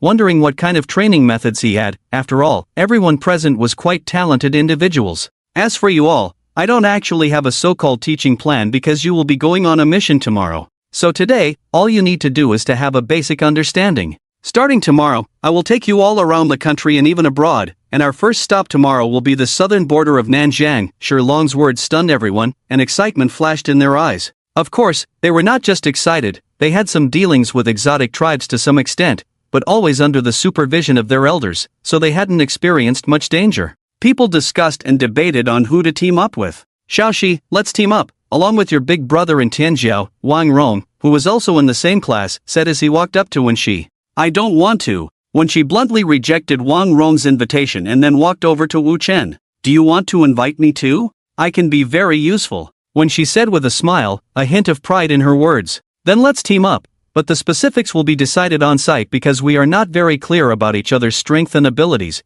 Wu Chen agreed as he watched Wenxi approach. At this moment, Shilong clapped his hands. You should be aware of the marking day, right? Everyone nodded. Good, the time is shortened since the last appearance of the marking day. According to calculations, by next year, the marking day will reappear, and by then, our space will be even weaker, and even stronger opponents may appear. So, during this time, you must train well and understand the current situation. The group of evolvers is very cruel to each other. Shilong began to explain to everyone, and Wu Chen also knew about the marking day. This time it was the shedding realm, and the subsequent appearances might be individuals of even higher realms. And Yin Hutager had also mentioned that they might need to go to exotic lands to gather intelligence during missions.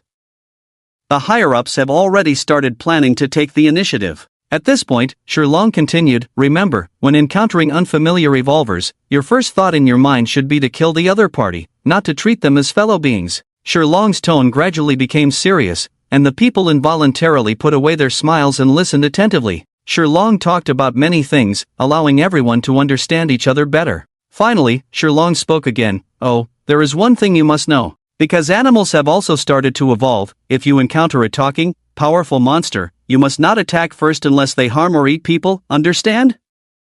Why? When June asked, still holding a grudge about the incident where a teammate from the Sea Clan killed himself during a mission. Because of the agreement signed between the Human Clan, Sea Clan, and Monster Clan. Before resolving matters in the exotic lands, the three parties cannot attack each other's people without reason. Unfortunately, our overall strength is currently inferior to the exotic lands, so we can only cooperate. This is a common understanding among all countries, so when you see talking or strange-looking creatures, don't get too excited. After Long finished speaking, everyone obediently nodded. Only when June's eyes showed a hint of unwillingness, while when Shi's eyes revealed a touch of sadness. When June was proud and displeased with the murderous High Clan, while when she felt sorrowful and self-blaming, understanding that it was a matter of kill or be killed. Wu Chen didn't say anything upon witnessing this scene. Some things cannot be escaped from, only covered up with other matters. Long mentioned a few things before dismissing everyone. In truth, there was not much for him to teach these students, as they were all evolved individuals. Wu Chen had always been at the forefront, though he didn't kill much. He was among the first to interact with people from different regions. The remaining people in Anqing progressed quickly due to available resources and the increasing concentration of spiritual energy. Additionally, the Evolution Academy intentionally directed more resources towards those who were falling behind in their cultivation levels. For example, the Shangwan siblings were provided with resources upon arriving in Anqing to aid their cultivation, and with their talents and the spiritual energy, their progress was normal. Currently, the country's resources were mainly directed towards two places, the Evolution Academy and the Zodiac Organization. During Wu Chen's class, Inhut returned to the Zodiac Organization. Inhut looked at the white-haired man in the office and asked, Ouyang Botu, why are you here? Ouyang Botu stood up and explained, I came to collect something and to understand Wu Chen's situation. Inhut nodded and said, they will go to southern Xinjiang tomorrow, and they will probably encounter each other. Ouyang Botu nodded. How is the distribution of resources? Everything is arranged. Except for when he is about to break through, Qianlong will give him resources, the rest of the time, resources will be concentrated on others. Ouyang Botu nodded and then left. Their conversation left people puzzled. Inhut watched Ouyang Botu leave and a hint of complexity appeared in his eyes. Is this not too good? We are both in the game, we have included ourselves, why care about these things? Success or failure, heaven will arrange it. After Ouyang Botu finished speaking, he left, appearing mysterious. Inhut sighed helplessly and then attended to his own matters. Meanwhile, in a jungle in the Kunlun Mountains, several giant figures were discussing something. Have you found it? Yes, in southern Xinjiang. Leave Qianqi in the mountains, the rest of the demon clan will follow me. After these figures spoke, they flew into the sky and rushed towards a certain direction. On the other side, Wu Chen finished his first day of classes. After having dinner with Wen Shi, he was taken away by Qianlong. I'll take you to the dormitory. You will have to wake up at 6 a.m. tomorrow to go to southern Xinjiang. There aren't many markers in southern Xinjiang this time, but it will be your first time cooperating to face the enemy. You, the old hand, have to guide them well. Qianlong half-jokingly and half-seriously said, yes, as long as they follow the arrangements, I will do my best to keep them alive. Wu Chen nodded. Qianlong's words were, in a way, a kind of task. No need to be so nervous. Go back to the dormitory. You don't have a roommate, I know you don't like being with others. Qianlong patted Wu Chen's shoulder and led him to a door. Rest well. After handing the key to Wu Chen, he left. Wu Chen opened the door and entered the room. The room was just as he had expected, with a bed, a table, and a bathroom, a typical room. Wu Chen took out his belongings from the domain ring and placed them in the cabinet. On the other side, when she also returned to her room, and her roommate kept asking her about Wu Chen. Xiaoxi, do you know that Wu Chen? He's even more powerful than brother Tianjiao. Yes, I've only heard that there's a very strong guy among the evolvers, and seeing him for the first time, he lives up to his reputation, but he's a bit cold in temperament, not as cheerful as my brother. Xian Yuanrong and Wang Bing sandwiched when Xian asked. Yeah, he saved me and my brother before, so we're quite familiar. When she nodded and then went back to her bed. Wow, a hero saving a beauty, have you been chatting with him these days? Lu Ling teased with a smile.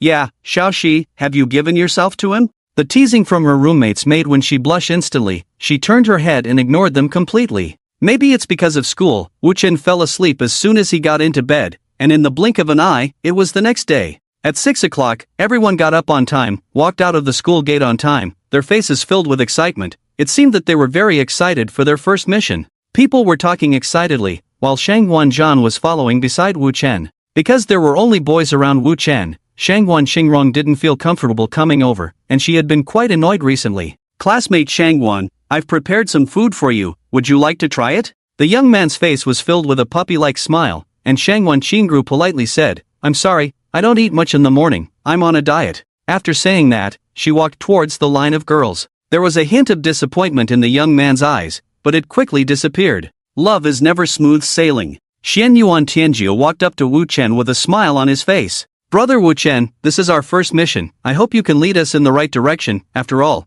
it's not easy to lead a team of 30 people, but rest assured, I will help you." When Wu Chen heard Xian Yuan Tianjia's words, he also smiled slightly and said, "Don't worry, as the team leader, if we really encounter a life-threatening situation, at least before I die, I won't let you die." Wu Chen also made his promise. "Alright, if it really comes to that, Xian Yuan Tianjia will definitely follow you." Xian Yuan Tianjia smiled confidently, full of self-assurance. "Alright guys, stop chatting, let's make it clear, the school's plane takes off at 7 o'clock. We don't have money to arrange transportation for you, I believe you guys have enough money, figure out a way to keep up with me." Shi Long shouted loudly from the front, and then the domain ring on his arm shimmered, and a motorcycle appeared in front of him. The motorcycle was the same as Wu Chen's, but with a different color. It was gray. Wu Chen's was dark red. "Let's go guys." Shi Long got on the motorcycle, revved the engine, and rode off. Seeing this, Wu Chen also took out his own motorcycle from the domain ring. "Do you two want to follow me?" Wu Chen asked Shang Wanzhan. "No need, bro, this is a task assigned by the teacher, we can't always hide behind you." Shang Wanzhan smiled and declined, then he went to the side of the road and found an electric bike. The airport wasn't far, there was enough time. Wu Chen nodded, it seemed that Shang Wanzhan and the others had matured a bit, at least they weren't as delicate as before. Wu Chen twisted the throttle and followed the direction Shi Long had left in. Then it was time for the rich second generation to show off their financial power. One by one, they took out their phones to call for a driver, and some even directly summoned a car from the domain ring. Yes, the most outrageous one was Wenjun. Speaking of which, the school provided everyone with domain rings, but only with storage capacity, not the ability to expand domains like Wu Chen. Wu Chen also felt strange. It is said that when the domain rings were distributed, there were exactly 29 prepared, but it is unknown whether they forgot to give him one or knew he already had one. Wu Chen leaned towards the latter. As everyone left the school, Chen Long stood at the window watching the departing youths with a hint of complexity in his eyes. "The future belongs to you young people. Keep it up." Heavenly Emperor, according to the news, all the evolvers from the Evolution Academy will head to the southern frontier the day after tomorrow, including the magic sword. In a desert, a white jade celestial palace appeared out of nowhere, covering thousands of square meters and enveloped by a strange barrier. Inside were many people, including the previous 4 great heavenly kings, but now only 3 remained. At the top, a man sat high on the throne, looking down at the crowd below. The demon clan has also set off. 3 kings, go meet your old friend and bring the giant spirit god along. Yes, this time we must make sure the damn magic sword has no chance to return. Go, help the demon clan." The so-called heavenly emperor waved his hand, his pitch-black pupils seemingly filled with countless thoughts. Magic sword. Is a life arranged by others ultimately pitiful or joyful? The group arrived at the airport on time and boarded the plane specially arranged by the school for them. Anqing was quite far from the southern frontier, so they would have to spend half a day on the plane. Everyone found their seats, and when she did not actively seek out Wu Chen but sat with her friends, Wu Chen found a corner to sit in. The seats on the plane were ample, and Wu Chen felt at ease sitting alone in the corner. Shang Wanzhan originally wanted to go over and follow Wu Chen, but seeing Wu Chen close his eyes directly, he thought better of it. Time passed bit by bit, and Wu Chen was also enduring the torment of the sword spirit. "I've finished reading the comic books. Read a few more so I can copy them from your memory." The god of slaughter clamored while clinging to Wu Chen's thigh. "Didn't you read a lot before? Why do you need to read more?" Wu Chen felt a headache. He really didn't like reading those comic books, but the god of slaughter enjoyed them. Extracted from his memory, once he got tired of reading, he would make a fuss. I don't care. Your cultivation progress is too slow. Also, eat more delicious food. I'm tired of potato chips. I want something spicy. I don't want it. I don't like spicy food." Wu Chen flatly rejected the god of slaughter. I don't care. You have to feed me. I want to eat." The god of slaughter rolled on the ground. Wu Chen looked at the sword spirit, who was exactly like him, feeling particularly helpless. You old thing who knows nothing about age, why are you acting like a child? Besides throwing a tantrum, what else can I do besides rolling on the ground? The god of slaughter justified himself. Wu Chen was speechless. Alright, I'll read in a while. No spicy food, you can have something sweet. A sword spirit has so many demands. What do you mean? Are you looking down on sword spirits? Do you look down on me? I challenge you to a duel. The god of slaughter instantly got up from the ground, pointing at Wu Chen with his finger. If you keep talking, I'll go out and use the slaughter sword to chop stinky tofu. Wu Chen said indifferently, and the god of slaughter's face changed instantly upon hearing Wu Chen's words. Oh, how could you say that? That stinky tofu stinks so much. I am a divine weapon, how can you let me cut such filthy things? Behave, I'll read when I have time, don't rush me. After Wu Chen finished speaking, he left the space of the sword spirit, and the god of slaughter, seeing Wu Chen leave, sulkily took out a comic book and lay on the ground to read. Beside him were milk tea and various foods. He was a real otaku. And the outsider Wu Chen also opened his eyes. He somewhat helplessly took out his phone and searched for some comics online. Dao Ling is a two-dimensional character and he is also very helpless. Many times this guy saw an unsatisfactory ending and threatened to go to Sakura Country and the Bat Country to kill the author. Wu Chen quickly flipped through many comics and then closed his eyes. He originally wanted to sleep, but was awakened by Jushin. They spent a few hours quietly, and finally arrived in the southern Xinjiang region. By this time, it was already night. Wu Chen looked at the dark sky and then focused on the stone dragon. Don't look at me, in the southern Xinjiang region, there are 12 zodiac signs. The place you are going to is not far. I have marked the location for you on the phone. Whether you want to go directly or wait, it's up to you. The next action is up to you to command, whether to listen to Wu Chen or whatever, it's up to you. After Stone Dragon finished speaking, he left, and Wu Chen looked at the 29 young people with a headache. He didn't expect the stone dragon to be so hands-off. Let's go directly. I can open the domain. This time, with 30 of us, we can prove that the strength of this marked point is not weak. Let's go directly and guard it. What do you think? Wu Chen asked. I have no objection. The sooner we finish, the sooner we can leave. Maybe we can take a day off. I haven't been to southern Xinjiang yet. Xian Yuan Tianjiao agreed to Wu Chen's proposal. Most of the people here are mainly following Xian Yuan Tianjiao, with only a few listening to Wu Chen. Seeing this, Wu Chen didn't say anything and walked in a certain direction with his phone. At this time, in a village in southern Xinjiang backed by a mountain, a young man knelt in front of a wooden grave with a sad face. After staying at the grave for a while, the young man put away the sadness on his face and walked towards the village. On the other side, Wu Chen looked at the distorted space ahead, his face turning cold.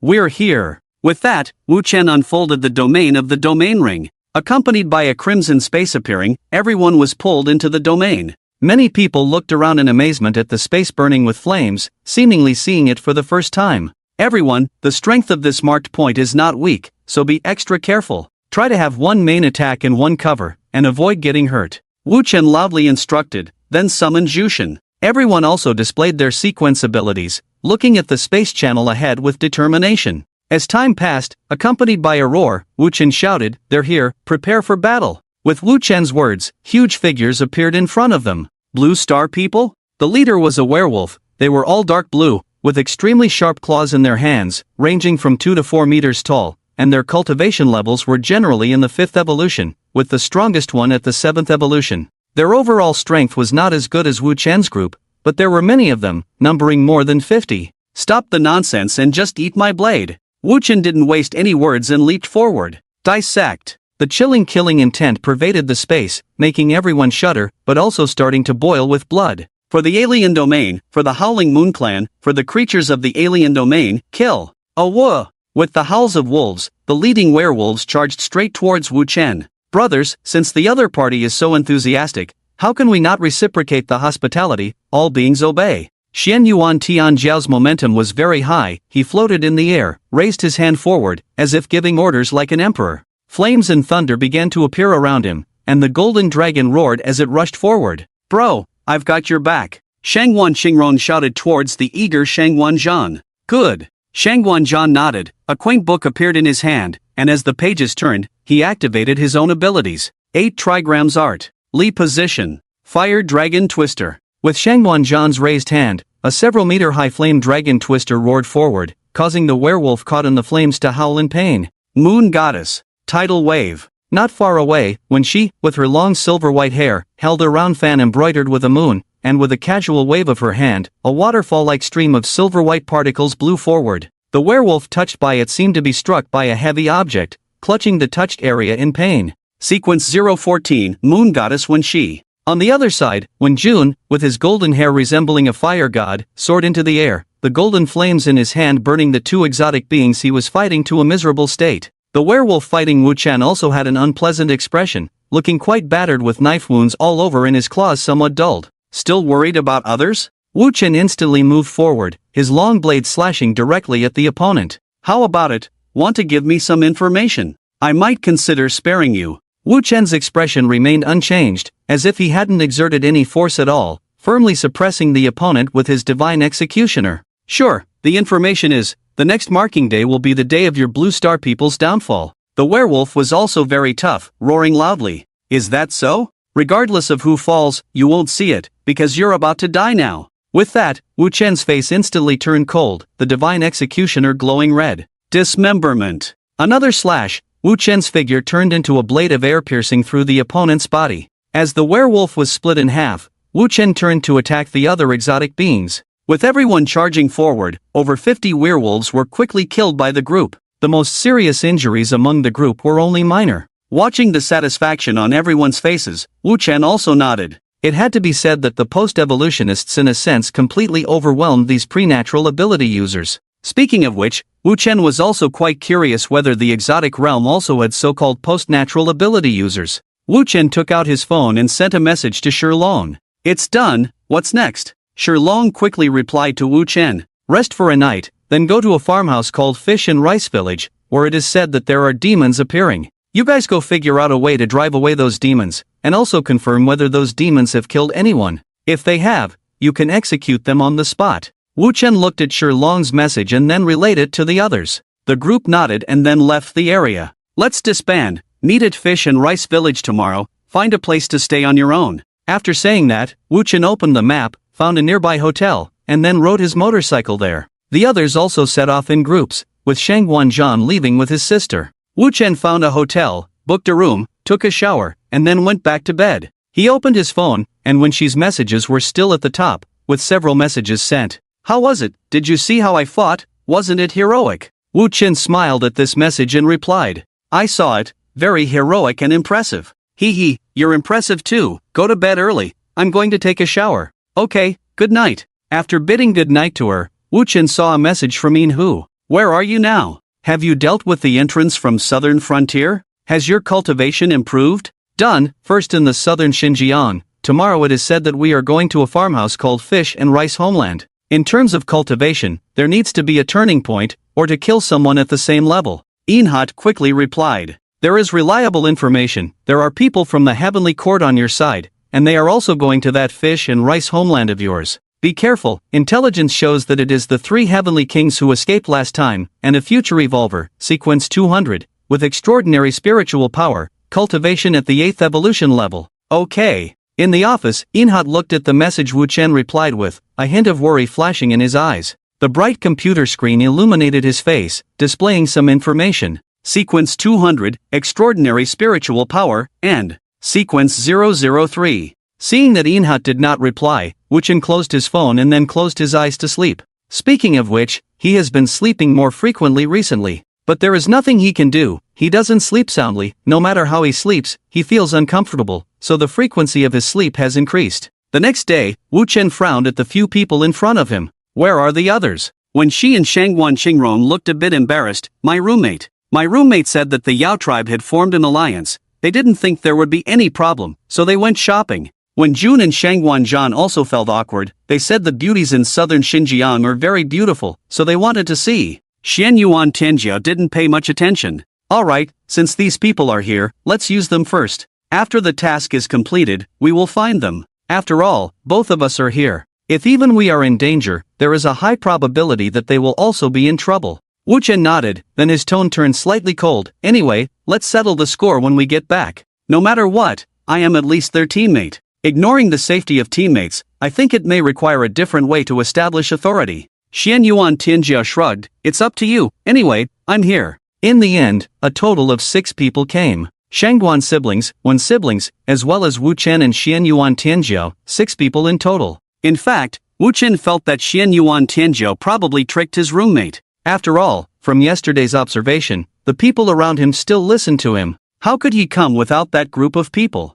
Either Xian Yuan Tianjiao forgot to tell them, or it was intentional. The abilities of the human emperor, but no sense of responsibility like a human emperor. Wu Chen thought silently in his heart. He seemed to understand why these future evolvers were put together. At present, it seems that these people all have some flaws in their characters. Let's go, the fish and rice homeland is not far away. Soon, the 6 of them arrived at the so-called fish and rice homeland. Looking at the village back by the mountains in front of them, Wu Chen's eyes were filled with some doubts. This village. Big brother, what's wrong? Is there a problem? Shangguan Zhan asked curiously. The village is so prosperous. Wen Shi sighed. Indeed, at least in Wu Chen's current line of sight, all these people were well-fed and well-dressed, like carnivores who had been eating well for years. Their faces were rosy, looking very happy. There were no thatched cottages, only several multi-story small buildings, with good cars parked at the door, people coming and going wearing gold necklaces, watches, looking very wealthy. And in the front was a huge manor, with the words written on it,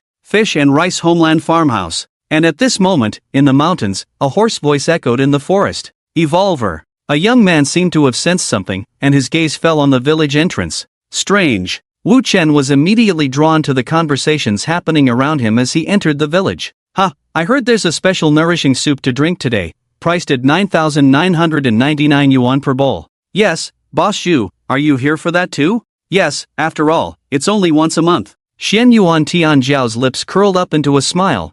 This place is really interesting. The fact that the nourishing soup is sold at such a high price and yet there are so many people here, it seems that this place's prosperity is not without reason. Next to him, Wen Jun also nodded, I think so too. Let's go take a look. I also want to see what this 9,999 yuan nourishing soup looks like. With that, the 6 of them followed the crowd towards the villa. At the entrance of the villa, beautiful women dressed in gorgeous attire welcomed the guests. Wu Chen also found a waiter and asked, Hello, what do you have to eat here? And what ingredients are used in that nourishing soup? The waiter, seeing that Wu Chen and his companions were of extraordinary demeanor, thought they were young masters from a wealthy family who had come to visit out of curiosity, so he smiled and introduced, Our most famous dishes here are rabbit, mountain chicken, and fish, all raised in the mountains behind us, and the feed they eat is also made of medicinal herbs. The nourishing soup is made with wild ginseng and various precious medicinal herbs. Wu Chen nodded and thanked the waiter. Let's go inside and take a look.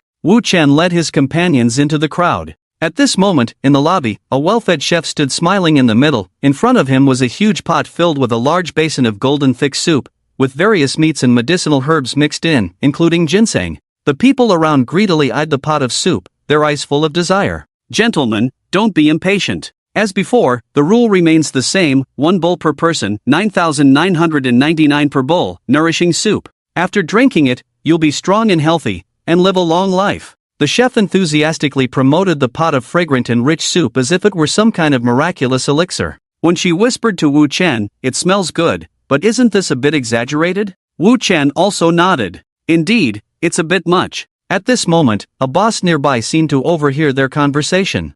Young man, the effects may indeed be a bit exaggerated, but the people who come here are not here for its effects. Let me tell you, the taste is extremely delicious, rare in the world. I, Old Zhu, am also a gourmet, but I rely on this every month. Boss Zhu smiled, and even drooled as he spoke. Oh, then I'm interested in trying it. When Jun's face showed a hint of interest, then he shouted ahead, When will this soup be ready for sale? The chef, upon hearing Wen Jun's voice, also laughed and said, It seems that this young man is a bit impatient, but don't worry, it will be ready in half an hour.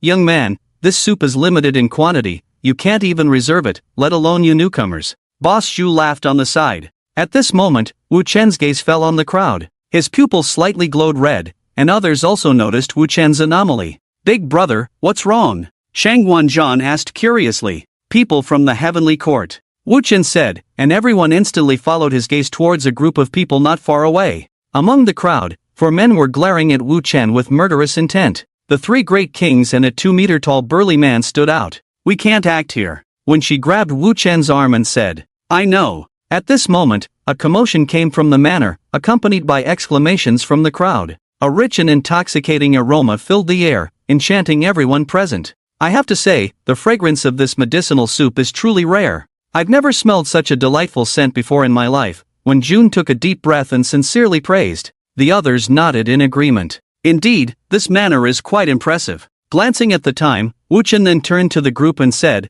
"Let's have something to eat first, and then ask the locals how to enter the mountains." All right. The group returned to the manor, marveling at the small bowl of soup in front of each person. I have to say, they really have some skills. It's amazing how this seemingly ordinary manor can produce such exquisite cuisine. Meanwhile, when she approached Wu Chen and curiously asked, "Do you know anyone from the celestial court?" Wu Chen was taken aback, looking at the girl in confusion. "Why do you ask?" "Because he seems to have come straight to you. The target is too clear, isn't it?" Hearing Wen Shi's words, everyone also looked at Wu Chen with curiosity. The Celestial Court was formerly a natural organization, which is a group of evolutionists from various countries. Each country has several postnatal evolutionists who enter it. Many of the first batch of postnatal evolutionists trained here in Manhwa have also entered. They know me. Wu Chen's explanation made everyone suddenly understand. "I see, there's a spot over there, let's go sit there and gather some information." As the dishes were served, Wu Chen and his group looked at the dishes in front of them with some doubt.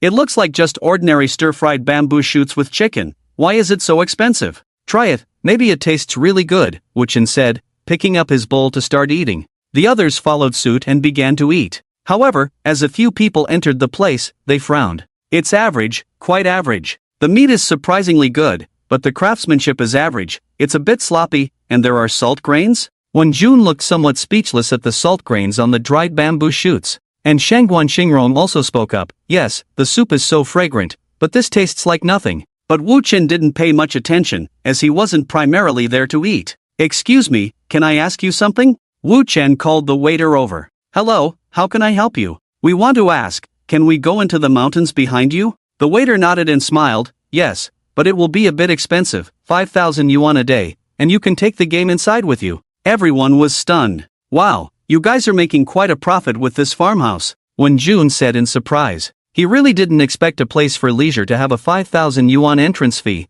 and it's not even a famous place. Not really, because there are also many medicinal herbs in the mountains. Maybe you can dig up some precious medicinal herbs like ginseng inside. The waiter chuckled, Wu Chen nodded, and then thanked the waiter. "Bro, look over there, it's huge." Shangguan Xingrong suddenly said to Wu Chen and Shangguan Zhan, then looked in a certain direction with a surprised expression. Wu Chen was taken aback and turned to look. He saw a man gnawing on a large chicken leg, which was taken out of the soup and still had some golden soup drops on it, looking very beautiful. Most importantly, the size of the chicken leg was much larger than a turkey leg. "What's so surprising? Maybe it's a goose leg." Shangguan Zhan looked somewhat helpless at his sister. "What, isn't it said that there are only chicken, fish, and rabbit here? Where did the goose come from?" Shangguan Xingrong said somewhat unhappily. All right, you're right." But Wu Chen frowned as he watched the man tearing at the chicken leg, feeling somewhat uncomfortable for some reason. "Kid, it's resentment, be careful, there's a lot of resentment in this mountain village."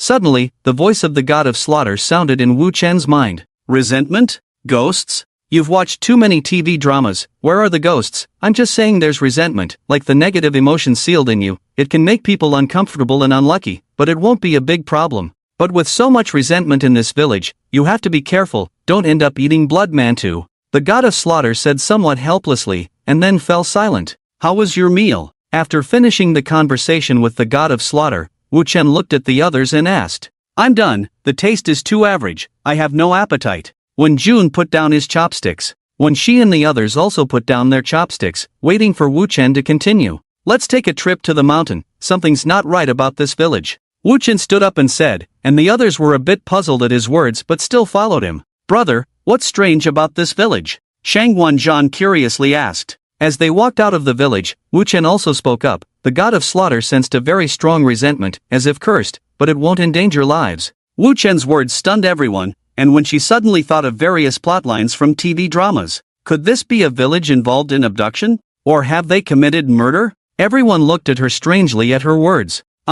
Sometimes when watching short videos recently, I come across these. When she blushed, feeling embarrassed. "Not sure, but let's go into the mountains first, drive away the evil spirits, and then figure out a way to investigate." "I think so too, and there may be conflicts with the Tian Ting organization." Xian Yuan Tian Jiao also strongly agreed with Wu Chen's idea, and the group walked towards the mountain like this. Soon, several people arrived at a small road and looked strangely at the security gate in front of them. Damn! So professional. Shang Wanzhan couldn't help but curse. This is not a farmhouse, but a tourist attraction. Let's go in and take a look first. Wu Chen led the group towards the entrance. Hello, the ticket is 5,000, how would you like to pay? The security guard's smiling face was intimidating. Everyone took out their phones to pay, and then passed through security. What is the security check for? To prevent people from bringing weapons? Wen Jun couldn't help but ask. On one hand, the main purpose is to prevent people from bringing chemical substances like poisons into the mountains to pollute the environment.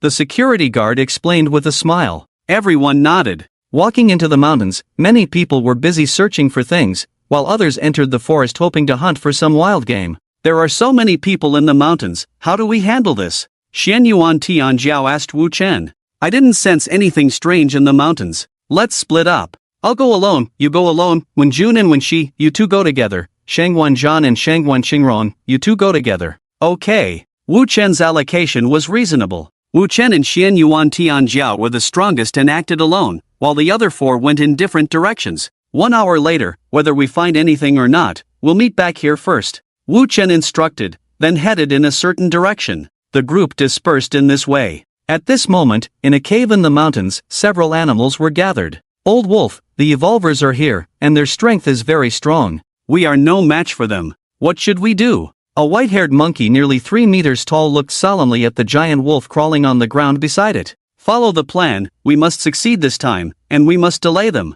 Old Fox, how long can you hold on? If we are not discovered, 3 days. The gray fur fox spoke. Okay, hide in the old turtle's shell for these few days. As long as you hold on for 3 days, the plan will succeed. After the giant wolf finished speaking, it got up from the ground and walked towards the cave outside. Fellows, goodbye. The giant wolf walked step by step out of the cave, the sunlight shining on its face, with one less eye and one less ear on its wolf head. After separating from the others, Wu Chen walked towards the forest, his eyes showing some seriousness as he looked at the dense forest ahead. For some reason, he felt uneasy, as if something was about to happen. Rustle, rustle. At this moment, a rustling sound came from the front, as if someone was stepping on dry branches and approaching Wu Chen. Then, a black giant wolf over 2 meters tall and over 4 meters long appeared in front of Wu Chen. Wu Chen frowned at the wolf with only one eye and one ear in front of him, emitting a murderous aura unconsciously. Evolver, hello. The giant wolf spoke human language, with a playful tone. Monster race? Are you the monster in the mountains? In his words, Wu Chen's pupils turned crimson, and he condensed the blade of annihilation in his right hand. Are you going to kill me? I haven't eaten anyone. Are you going to break the agreement between the monster race and the human race? The giant wolf's tone was somewhat playful, but its huge tail had already curled under its belly at some point. Wu Chen didn't pay attention to these details, but instead put away his long knife after hearing the other party's words. Since you don't eat people, why are you staying here? Are you brain dead? My family lives here. If I'm not here, where else would I be? Coming out to find food and running into a brain dead, what bad luck. The giant wolf's remaining pupils revealed a hint of disdain, and Wu Chen really couldn't argue with it. Wu Chen, by the way, have you seen a skinny teenager about your age? Suddenly, the giant wolf changed the subject and threw a question at Wu Chen. Ha? What teenager? Wu Chen was puzzled, and then asked curiously. Forget it, go find food. The giant wolf sneered, then turned and left. Wu Chen watched the giant wolf's figure disappear into the distance and fell into contemplation.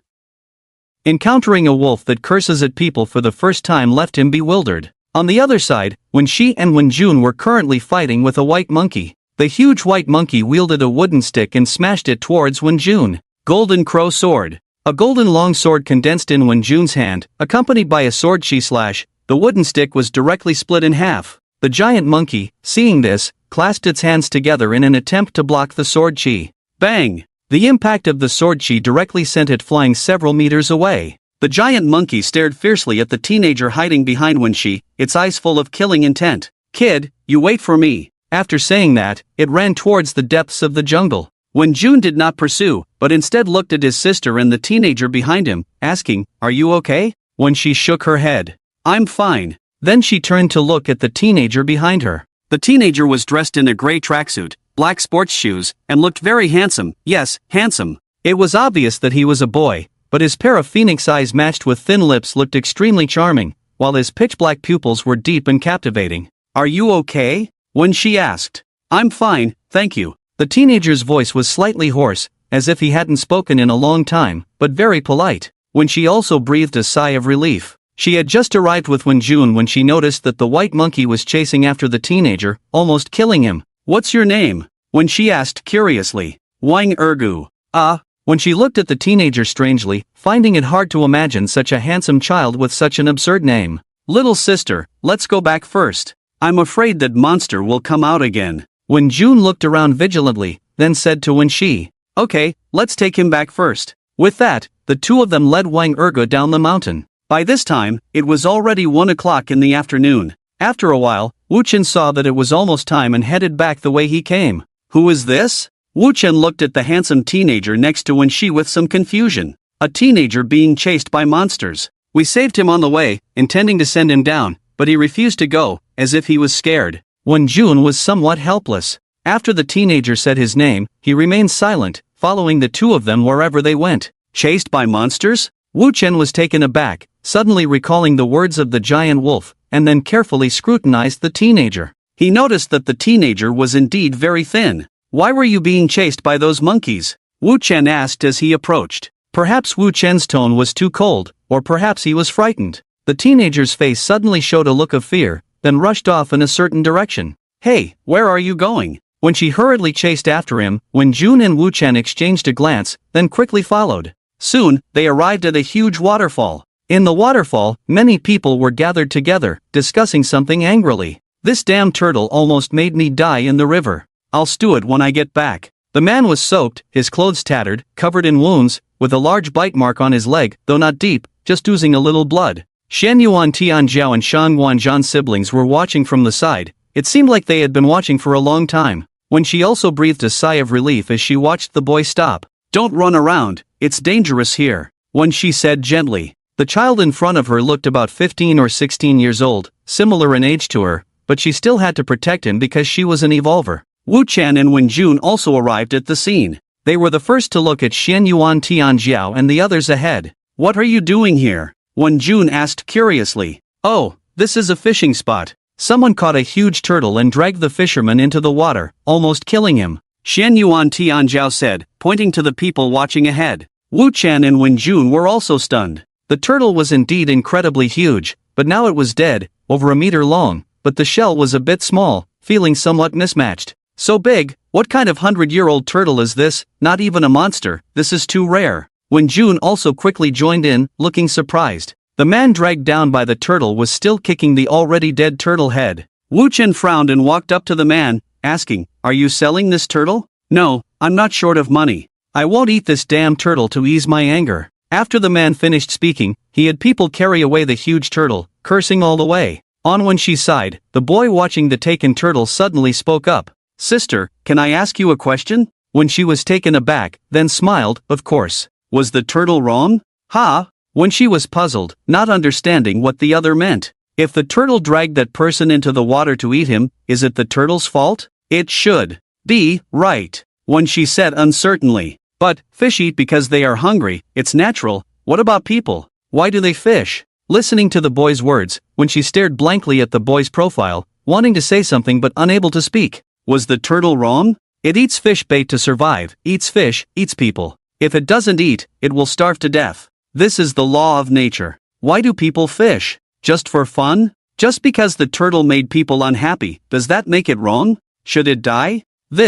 When Shi's pupils dilated, feeling her heart skip a beat after the boy's words, she opened her mouth but couldn't make a sound. At this moment, a thick fog suddenly rose from the mountains, spreading outward, gradually enveloping the entire village. "Move aside." While Wen Shi was still immersed in the boy's words, Wu Chen rushed over, pushing Wen Shi and the boy away, then conjured the execution god in his hand to block above. Bang! Accompanied by a huge roar, the entire mountain seemed to tremble, the smoke cleared, and Guan Li's body over 5 meters high was now holding a 3-meter-long axe and smashing it towards Wu Chen. The two figures were completely disproportionate, the slender blade of the execution god intercepting the huge axe blade, cracking under the immense force. Good skill, worthy of the name of the demon blade. Guan Li smirked, then swung the giant axe again. Attack! With the sound of Guan Li's voice, behind him, the three great kings once again made their move. The Growth King wielded a long sword and thrust it towards Wu Chen. Kid, today I will avenge my brother. Oomph, your opponent is me, the human Emperor Dao. Xian Yuan Tianjiao quickly reacted, standing directly in front of Wu Chen, the golden dragon roaring at this moment, his body slightly floating, like an emperor. Don't be impulsive, this guy is the human emperor, you innate evolutionists will be naturally suppressed. Guanli saw the growth king charging towards Xian Yuan Tianjiao and reprimanded. I know a lot, but unfortunately, it's too late. Xian Yuan Tianjiao said, raising his hand, and the heads of the three kings were instantly enveloped in golden light. Under the suppression of the golden light, their cultivation was suppressed to the 6th stage of evolution. The human Emperor Dao suppresses all innate ability users, ignoring cultivation levels and directly suppressing by a small stage, with the suppression range increasing based on the human Emperor's own cultivation. 8 trigrams art. Can position. Torrent. On the other side, Shang Wanzhan held the 8 trigrams book in front of the waterfall, and the waterfall seemed to receive some command, directly rushing towards the direction of the three kings. The waterfall surrounded the three of them, its terrifying flow speed making it impossible for them to break free for a while. Wenjun, let's go together. Xian Yuan Tianjiao called out, then took the lead. Thunder Spirit, follow orders. Divine Skill. Emperor Flame Feather. With the infusion of thunder and flames, the bodies of the three great kings were completely submerged. On the other side, Wu Chen was pressing Guanli. Due to the issue of his large size, Guanli's speed was too slow compared to Wu Chen, and coupled with the inability to suppress Wu Chen's strength, he was being played like a piglet by Wu Chen. Dismember. Wu Chen, seeing that the battle on the other side was coming to an end, also made a dismembering strike. Magic Sword, until next time. Guanli did not stay, the bracelet in his hand flickered with a little light, and then with a twist in space, Guanli's figure disappeared directly on the spot. In another battlefield, Xian Yuan Tianjiao looked at the burnt black ground, his eyes showing a hint of doubt. Power of space? Wu Chen sheathed his long knife, and at this moment he also suddenly realized that the mountain was enveloped in thick fog, and the entire forest had fallen into silence. Qing Rong? When she is also missing? Suddenly, Shang Wanzhan shouted, and then anxiously ran towards Wu Chen. Big brother, Xiao Rong is missing. Don't panic, make a call first. Wu Chen remained very calm, then took out his phone and handed it to Shang Wanzhan. Okay.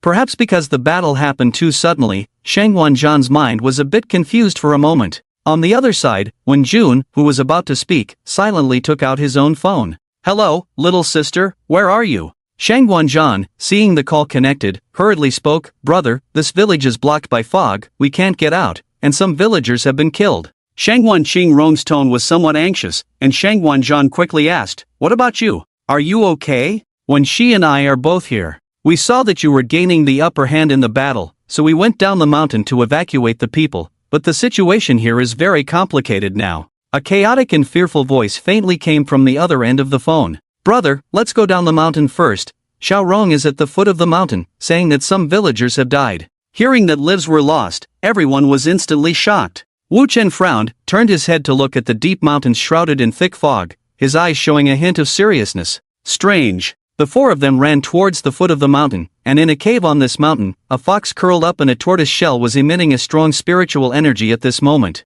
The originally gray-yellow fur seemed to be changing towards another color at this moment. Old fox, the old tortoise has left, the old wolf has also gone down the mountain, I should leave too. The monkey looked at the tortoise shell behind him and spoke. 3 days. And at this moment, several huge figures were flying high in the sky. We should arrive in a few days. 3 days. On the other side, Wu Chen arrived at the village. The village was shrouded in thick fog at the moment, with a group of people angrily shouting and occasionally taking out their phones to send messages and call for help. Wu Chen frowned as he looked at the dead bodies on the ground, then turned to look at Wen Shi and Shang Guanqingrong who were maintaining order not far away. What's going on? When she saw Wu Chen and quickly walked over with a serious expression, a giant wolf suddenly appeared, killing about 10 villagers and tourists. Xiao Rong and I couldn't protect them all. As when she spoke, both he and Shang Guanqingrong lowered their heads, feeling somewhat guilty. It's okay, it's not your fault. No one expected something like this to happen. Can we contact the outside world?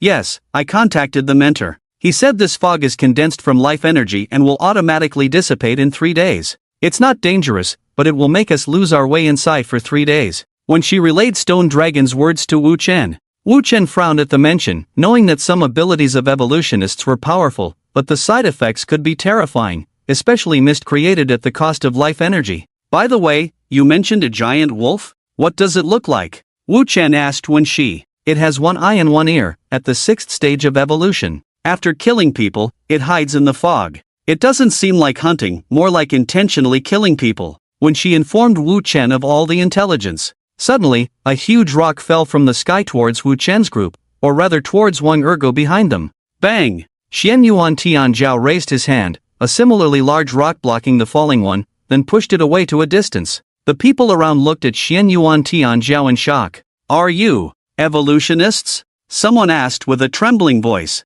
Yes, don't panic, this barrier will automatically disappear in 3 days. The creatures inside are not strong. You can hide first. As long as there is enough food and water, we will ensure your safety. Xian Yuan Tianzhao's words had an effect. Perhaps due to the abilities, the people were very trusting and did not cause much commotion. At that moment, a voice rose from the mist. Evolutionists, hand over the child behind you, or I will kill everyone here in these 3 days. Wu Chen was stunned. The voice was familiar. It was the voice of that wolf. Child? Who? The one behind you. Wu Chen turned to look at Wang Erge, then pointed and asked, him? Yes, hand him over, or I will kill more villagers. Although I can't beat you, I can easily kill these unarmed people with the mist. With these words, many people who had just witnessed the giant wolf killing people instantly panicked. After the giant wolf finished speaking, Wang Ergo suddenly looked terrified, then crouched on the ground, trembling with fear.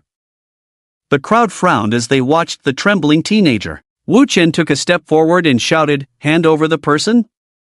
No problem, but since you have violated the contract between the Yao and human races, you won't survive either. Tell me why you want to harm this person, and I will consider handing him over to you. Many villagers behind were originally planning to go home and hide, but their faces changed instantly when they heard Wu Chen say he would hand Ergu over. They glanced at each other, and then an old man nodded, and a group of villagers instantly rushed to Ergu's side. No, we can't hand Ergu over to the beasts in the mountains. Yes, we can't hand Ergo over to them. The villagers stood in front of Ergo, their faces determined. When June and others were somewhat surprised to see the unity among the villagers here. Just send him away. Do you want to exchange this little fool's life for our safety? A frequent traveler spoke up. Nonsense, say it again and I'll kill you. At this moment, the chef in the village glared at the speaker, his face full of oppression. Ernyo, what nonsense are you talking about? An elderly man with white hair scolded, then slowly walked to Wu Chen and said, young man, I also know about the evolvers. This child really can't be handed over to them. Please save us. As he spoke, the old man was about to kneel down, but Wu Chen reached out his hand and grabbed him. Don't worry, as a person from the Dragon Kingdom, I will definitely save him, rest assured. Their strength is not as good as ours, there shouldn't be a big problem. Wu Chen comforted the old man, then continued to shout into the thick fog, since you are a demon, you should understand the gap in strength between us. Are you confident enough to kill in front of me? With that, Wu Chen condensed the executioner in his hand, and a murderous aura began to emanate from him. Humph, then let's try. Along with a cold snort from the thick fog, followed by large trees and rocks falling from the sky. Heavenly Palace. Seeing the giant rocks attacking towards them, Shangguan Xingrong quickly ran to the villagers and condensed an illusion of a palace over 3 meters high. Just as Wu Chen was about to strike upwards, he suddenly felt a dangerous aura. Mountain formation. The voice appeared followed by a giant axe attacking. Wu Chen raised the executioner to block. It's from the heavenly court. Xian Yuan Tianzhao shouted, then leaped up,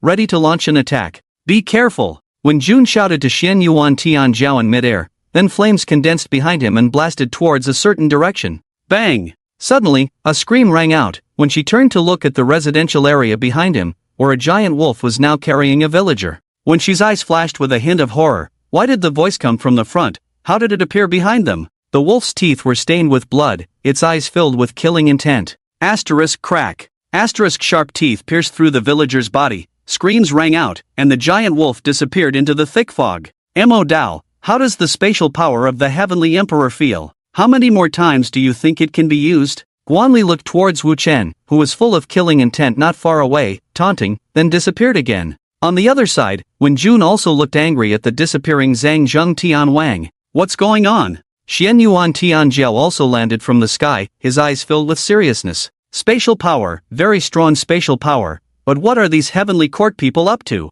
Helping the demon race? Wu Chen put away his long knife with a grim expression. This was the first time he encountered such a situation. He turned to look at the young man surrounded by many villagers. What's going on? What happened in this village? Wu Chen's tone was very cold. He had to find out the truth of the matter, otherwise more people would die. if these people really didn't speak, Wu Chen would throw that young man to the wolf. Without a reason, everyone is equal. Wu Chen couldn't let others be scapegoats for this young man. This. Nyo at the front hesitated. He looked at the village chief behind him. If you don't speak, I will throw him out. I can't use his life to exchange for others. Wu Chen said coldly. Others also expressed their support when they heard Wu Chen's words, and when she and others did not stop Wu Chen's intention. They had no right to speak until they could come up with another solution. Sigh. Follow me, let's go inside and talk. The village chief sighed and then led everyone back to the village. I'll listen, you guys stay here, shout if anything happens. Wu Chen looked at Xian Yuan, Tianzhao and others.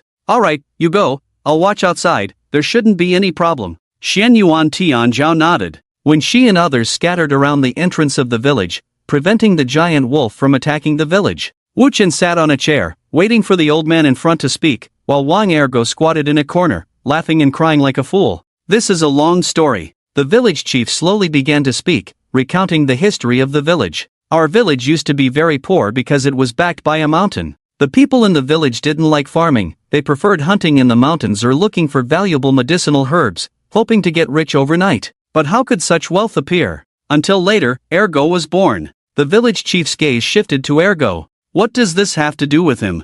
Originally, it had nothing to do with him, until one day, the moon in the sky turned blood red. I remember it vividly. After that day, many valuable medicinal herbs suddenly appeared in the mountains, and the men and women in the village went to pick them. Until one day, they encountered a pack of wolves in the mountains. At this point, the old man's face suddenly showed a painful expression, which surprised Wu Chen. That time, many people in the village were surrounded by the wolves. Only a few managed to escape. Those wolves inexplicably grew larger in size and became more ferocious, like tigers. Many men and women were injured or killed. Later, Ergo's mother learned about this and took Ergo up the mountain overnight, saying she wanted to find her husband, even if it was just his body. Wu Chen frowned slightly. What the other party said made sense. Indeed, after the marking day, psychic energy began to slowly recover, and it was normal for many plants to grow faster, especially in such an excellent mountain forest environment. And then? Later, the people in the village told me about this.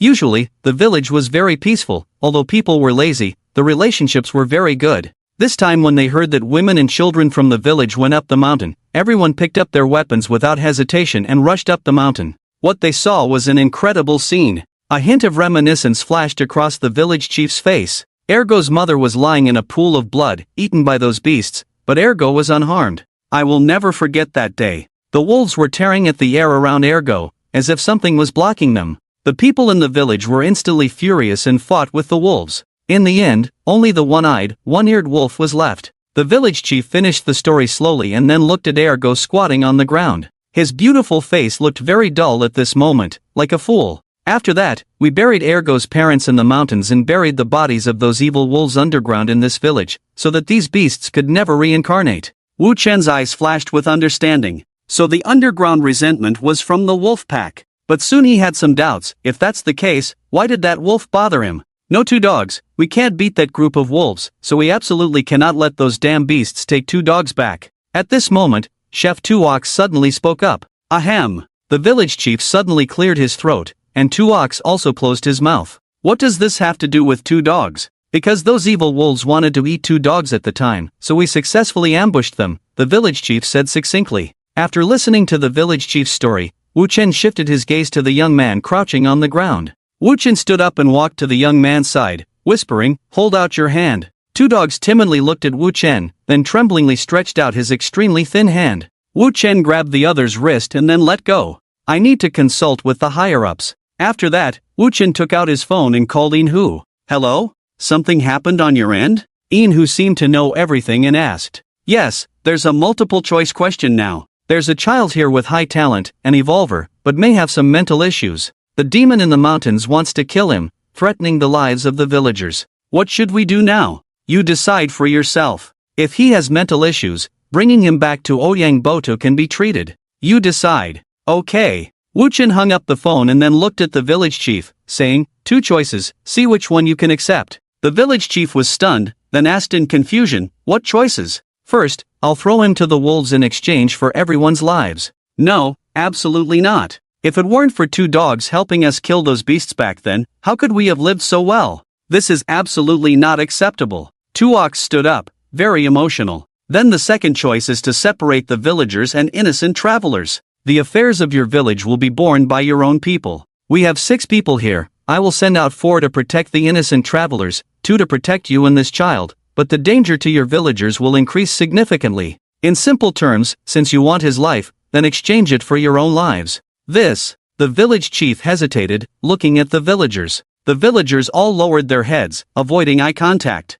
I will protect this child, he will absolutely not be harmed, but I will entrust your safety to another person. There will be a certain level of danger. I cannot guarantee that all of you will survive. Can you accept this? Young man, can we discuss this? The village chief hesitated. Yes, I'll wait outside for you. With that, Wu Chen walked out of the room. The people outside also inquired upon seeing Wu Chen. Wu Chen told them everything, and the crowd fell silent. I didn't expect that. Although this village kills people, they are so loyal. Wen Jun sighed. When she indeed had a hint of doubt in her eyes, she looked at Wu Chen, wanting to say something, but seeing the people around her, seemed to think of something, and ultimately did not speak. What do you think they will choose? Wen Jun curiously asked. It should be the first one. How could anyone value their own life more than others? Shang Guanzhan said. The others also nodded in agreement. At this moment, the village chief and the others walked out of the room. Can I ask you a few questions? Wu Chen nodded. Go ahead. If you take 2 dogs away,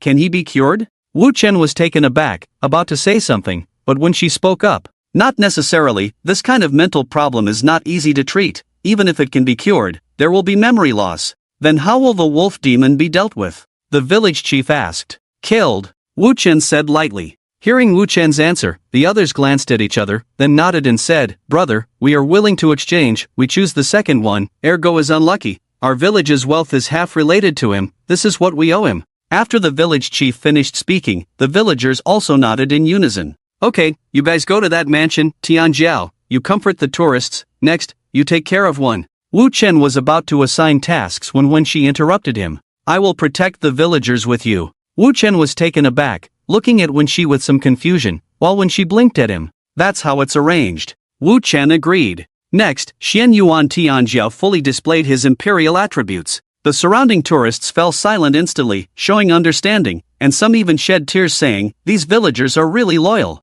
Everyone started to act. Wu Chen stood at the door exuding a strong killing intent, his eyes occasionally filled with red light, as if he would strike in a certain direction in the next moment. Meanwhile, somewhere else, Zhengzheng Tianwang looked at Guanli and asked, Sir, why don't we go now? Guanli glanced at him, then said lightly, Did you see that kid's eyes? Zhengzheng Tianwang glanced at Wu Chen's pupils. Those eyes had turned bloodshot at the moment, like a wild beast, full of oppression. Zhengzheng Tianwang swallowed his saliva and nodded. That's his demonic state. He used this state to kill a 9th Order intruder when he was at the 7th Order. How about it? Do you think it's faster for his blade to strike now, or for us to use the life-saving bracelet given by the Heavenly Emperor? And there are only 2 uses left for the bracelet. It will be scrapped after that. After hearing Guan Li's words, Zhengzheng Tianwang looked at the figure holding a long knife in the distance with some fear. They didn't expect that last time, Wu Chen, and they hadn't used their full strength. The other 2 heavenly kings also instantly dispelled their urge to act. After a while, all the tourists were arranged in the mansion, while Ergo stayed in a house with a few villagers, and the rest of the villagers went back to their homes, praying that they wouldn't be so unlucky. Wu Chen also came out of the demonic state and walked towards Wen Shi not far away. What's wrong? Wu Chen asked with some confusion. Wen Shi's expression just now clearly indicated that there was something to say. I suspect these villagers are lying. When she looked around, then leaned close to Wu Chen's ear and whispered softly, What's going on? Why do you say that? Wu Chen frowned as soon as he heard this. Because I feel that the child named Ergo is not a fool. After when she finished speaking, she recounted the conversation she had with Ergo by the waterfall. After listening to Wen Shi's words, Wu Chen also found it strange. He looked towards the house where the village chief was staying, then glanced at the sky. At this moment, the sky was dimming, and night was approaching. So, tonight you go to the village chief's house and see if you can hear anything. I'll go see what's buried under the mansion below. When she nodded, and the 2 separated. In the thick fog, a pair of eerie green eyes were staring at the village, not at Ergo's location, but at the mansion. Village chief, the wolves in the mountains can talk now. Do you think they know about what happened back then? In a room, Nyo sounded worried, but the village chief glanced at him and said, They probably don't know. Alright, let's not talk about the past. When they kill that beast, I'll throw a tantrum. You guys remember to record it. I've enjoyed this old life for so many years. can't let them take ergo away, even if. The village chief's eyes flashed with determination. He had lived long enough and enjoyed enough blessings over the years. It was time for his old bones to make a final contribution to the village. Chief, it's all up to you. Ernyo also expressed his gratitude. I have enjoyed enough blessings over the years. Take good care of my grandchildren. The village chief stood up and said. Ernyo watched the venerable old man leave, then glanced fearfully at the white mist outside. Meanwhile, when she was leaning against the wall of the house, having heard the conversation inside clearly, she had guessed right, there was indeed a hidden truth here. On the other side of the village, accompanied by a golden flame, a giant wolf howled and carried something into the thick fog. When Jun, watching the disappearing wolf, had a hint of doubt in his eyes. He had just been on patrol and saw the other party digging something here. What's wrong? Wu Chen walked over and asked Wen Jun. It seems like that wolf has come out, not sure what it's digging for. Wu Chen looked towards the dark dense forest, lost in thought. You go back first, I'll go check it out. Wen Jun hesitated for a moment, then said, or I'll go with you, so we can watch out for each other. Wu Chen shook his head. The people from the heavenly court might appear at any time. It's better for me to fight alone. Alright, be careful then. Wen Jun didn't argue, knowing that what Wu Chen said was true, and if he ran away, it would be troublesome to be attacked here. Yeah, you too. After that, Wu Chen looked towards the back of the village. At this moment, a huge cave appeared in front of Wu Chen at the back of the village. He looked at the fresh soil, then lit a flame in his hand and walked towards the cave. What's this? Wu Chen squatted down, looking at the white bones in front of him, with a hint of doubt in his eyes. Wolf bones? Wu Chen speculated uncertainly. Looking at the appearance of the skull, Wu Chen turned his gaze towards outside the cave. There were footprints on the soil, obviously from a wolf. Strange. Things became more and more mysterious. If the bones inside the village were really wolf bones, it would prove that the village chief was at least partially telling the truth. Wu Chen returned to the original place, where when she was waiting for him. What did you hear? Seeing the expression on Wen Shi's face, Wu Chen guessed that she had heard something. Well, that village chief is suspicious, seems to be hiding something. When she told Wu Chen everything she had heard, and Wu Chen then focused his gaze on the house where Ergo was. There's nothing wrong inside the village, indeed it's wolf bones. I dug a bit inside, found quite a few bones, no human bones. Go call Shangguan Zhan for me, his divination technique should be able to help the villagers sleep for a while. Wu Chen thought of Shangguan Zhan. Since there was a problem, Wu Chen thought it would be best to ask the expert. Okay. When she nodded, then walked towards the direction of the village. Big brother, did you call me? After a while, Shangguan Zhan ran over. Yes, do you have any spells that can make people unconscious or enter a certain illusion? If you do, I might need your help. Shangguan Zhan nodded. Yes. Then go with Wen Shi, follow her lead. I can't leave right now. Wu Chen was afraid of being ambushed if too many people left, so he sent the two of them to inquire, while he waited for news here. Okay. Shangguan Zhan nodded, then walked with Wen Shi towards the house where Ergo was. In the deep mountains on the other side, a giant wolf is licking the wound on its leg, which has been charred by flames. The lone eye of the giant wolf shows a look of pain as it licks the wound and then the wolf bones beside it. After about half an hour, Wen Shi and Shangguan Zhan walked out of the house with a sad expression on their faces. It seems that the two of them have received some news. How is it? Wu Chen asked. When she did not speak, then walked up to Wu Chen with a look of sadness in her eyes, tears in her eyes, seeming to be in pain. What's going on? Wu Chen looked at Shangguan Zhan. Brother, the villagers in there deserve to die. Shangguan Zhan said through gritted teeth. Wu Chen's face darkened. This is not something you should say in your current identity. What exactly happened? After being reprimanded by Wu Chen, Shangguan Zhan also restrained the ferocity on his face, forced himself to calm down, and tremblingly recounted the story told by Wang Ergu. This village is indeed, as the villagers said, a village where everyone hopes to find medicinal herbs to become rich. But there are many wild beasts in this mountain, among which the wolf pack is the most ferocious, so everyone is cautious. Until the appearance of the marked day, everything changed. Ergu's awakened ability is not a so-called barrier-type ability at all, but a kind of ability to confuse animals. Although he has no cultivation, he can still confuse the animals in the mountains that have not reached the level of intelligence. Because of this ability, his family quickly found many medicinal herbs and became rich. Shangguan Zhan said word by word, his expression becoming more and more angry, veins popping on his forehead. Hearing this, Wu Chen probably also understood the rest of the story. The innocents suffer for the guilty, the flow of information in a village is too simple, and the isolation from the outside world is too strong. Later, they wanted Ergo to use his ability to help them get rich, and some even thought of hunting wild animals to sell for money, so they could keep getting rich, because there are many animals in the mountains. As long as they control the quantity, they can always make money. But Ergu's parents did not agree, they just wanted medicinal herbs and did not want to do illegal things. The following does not need to be said, Wu Chen also understood. These guys killed people, controlled children, and may have abused them. This child is smart, pretending to be foolish and has value to be used, that's why he survived until now. When she and Shangguan Zhan, one with a sad face, the other full of anger. Revenge? Wu Chen looked towards the dense forest, feeling that something was not right, but couldn't quite put his finger on it.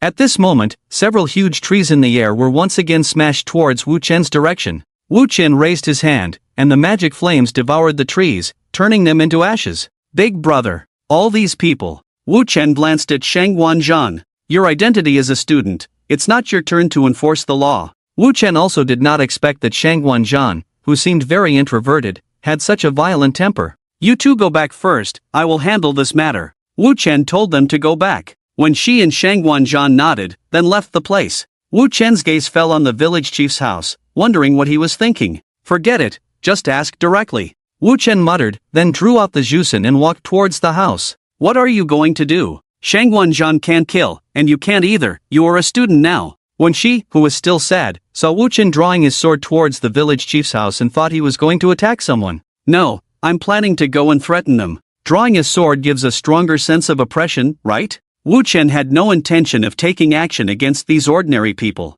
He didn't have the authority to enforce the law at the moment, he just wanted to scare them. When she also breathed a sigh of relief. That's fine, you be fierce, scare these villains away, and when the fog clears, send them all to the prison. Wu Chen nodded, then walked step by step towards the village chief's house. Roar! Just then, a roar echoed through the entire valley. Wu Chen looked at the white monkey in front of him and shouted to when she watched them. With that, Wu Chen stomped his foot, shot out, and directly slashed at the white giant monkey. Aoo! Accompanied by the giant monkey's wail, a huge knife mark was directly cut on its chest. The giant monkey looked at Wu Chen, then grabbed a pile of stones from the ground and threw them at the house behind him. These people all deserve to die. After throwing the stones, it turned and ran towards the forest, wanting to escape. Don't run! The giant monkey's speed was not fast, maybe because of the injury. Wu Chen caught up with it as it rushed into the thick fog. How long have you been practicing here? How much do you know? What does it matter if I know? Can it change the outcome? These people must die, especially that damn kid. I must kill him. Because of him, how could our tribe be taken away by those humans to be eaten? The monkey roared at Wu Chen, its sharp teeth gleaming with a cold light, its face sad, as if it were a person who had lost a loved one. Wu Chen looked at its appearance with a hint of confusion in his eyes, but quickly suppressed that stray thought. Regardless, if you kill someone, you must die. Tell me the truth, I can make sure those people receive the punishment they deserve. Punishment? What punishment? Go to jail? Is that useful? If they go to jail, can my people survive? We are weaker than you humans, that is an indisputable fact. We accept it, we die, we also accept it. But why do you have the right to use such self-righteous words to judge me? If you want to kill, then kill. From my standpoint, I am not wrong. The white monkey's tone was extremely agitated, and the blood from its chest was becoming more terrifying. Alright, you are right, I won't argue, I won't use those self-righteous words to talk to you. I am stronger than you. The moment you kill someone, you must die. They killed your people, and if you kill them, I won't investigate who is right or wrong. I may not have the responsibility to protect them, but I must kill you. Wu Chen's tone was cold, he understood that after the other party said these words, there was no turning back. When the creatures in the world have intelligence and language, animals will become a thing of the past, replaced by a group called the Yao tribe. Between races, it's not about right or wrong, only positions. 7 cuts of the demon blade. Dismemberment. The crimson blade aura pierced through the white monkey's body, accompanied by splattering blood. Wu Chen turned and left. Back in the village, Wu Chen looked at the terrified villagers and the bodies on the ground, his face instantly turned cold. Shangguan Zhan was standing in front of the bodies at this moment, with no trace of guilt on his face. Xian Yuan Tianjiao and others were panting, it seemed they had experienced a battle, and Shangguan Qingrong's face was pale, as if her spiritual power had been exhausted. What's going on? Wu Chen's tone was extremely cold, making people feel as if they were in an ice cellar. The people noticed that Wu Chen's tone was off, and the atmosphere on the scene suddenly cooled down. Xian Yuan Tianjiao walked up with some guilt and said, "It's my fault. After you went to chase the monkey, the wolf demon with the people from the heavenly court came out again.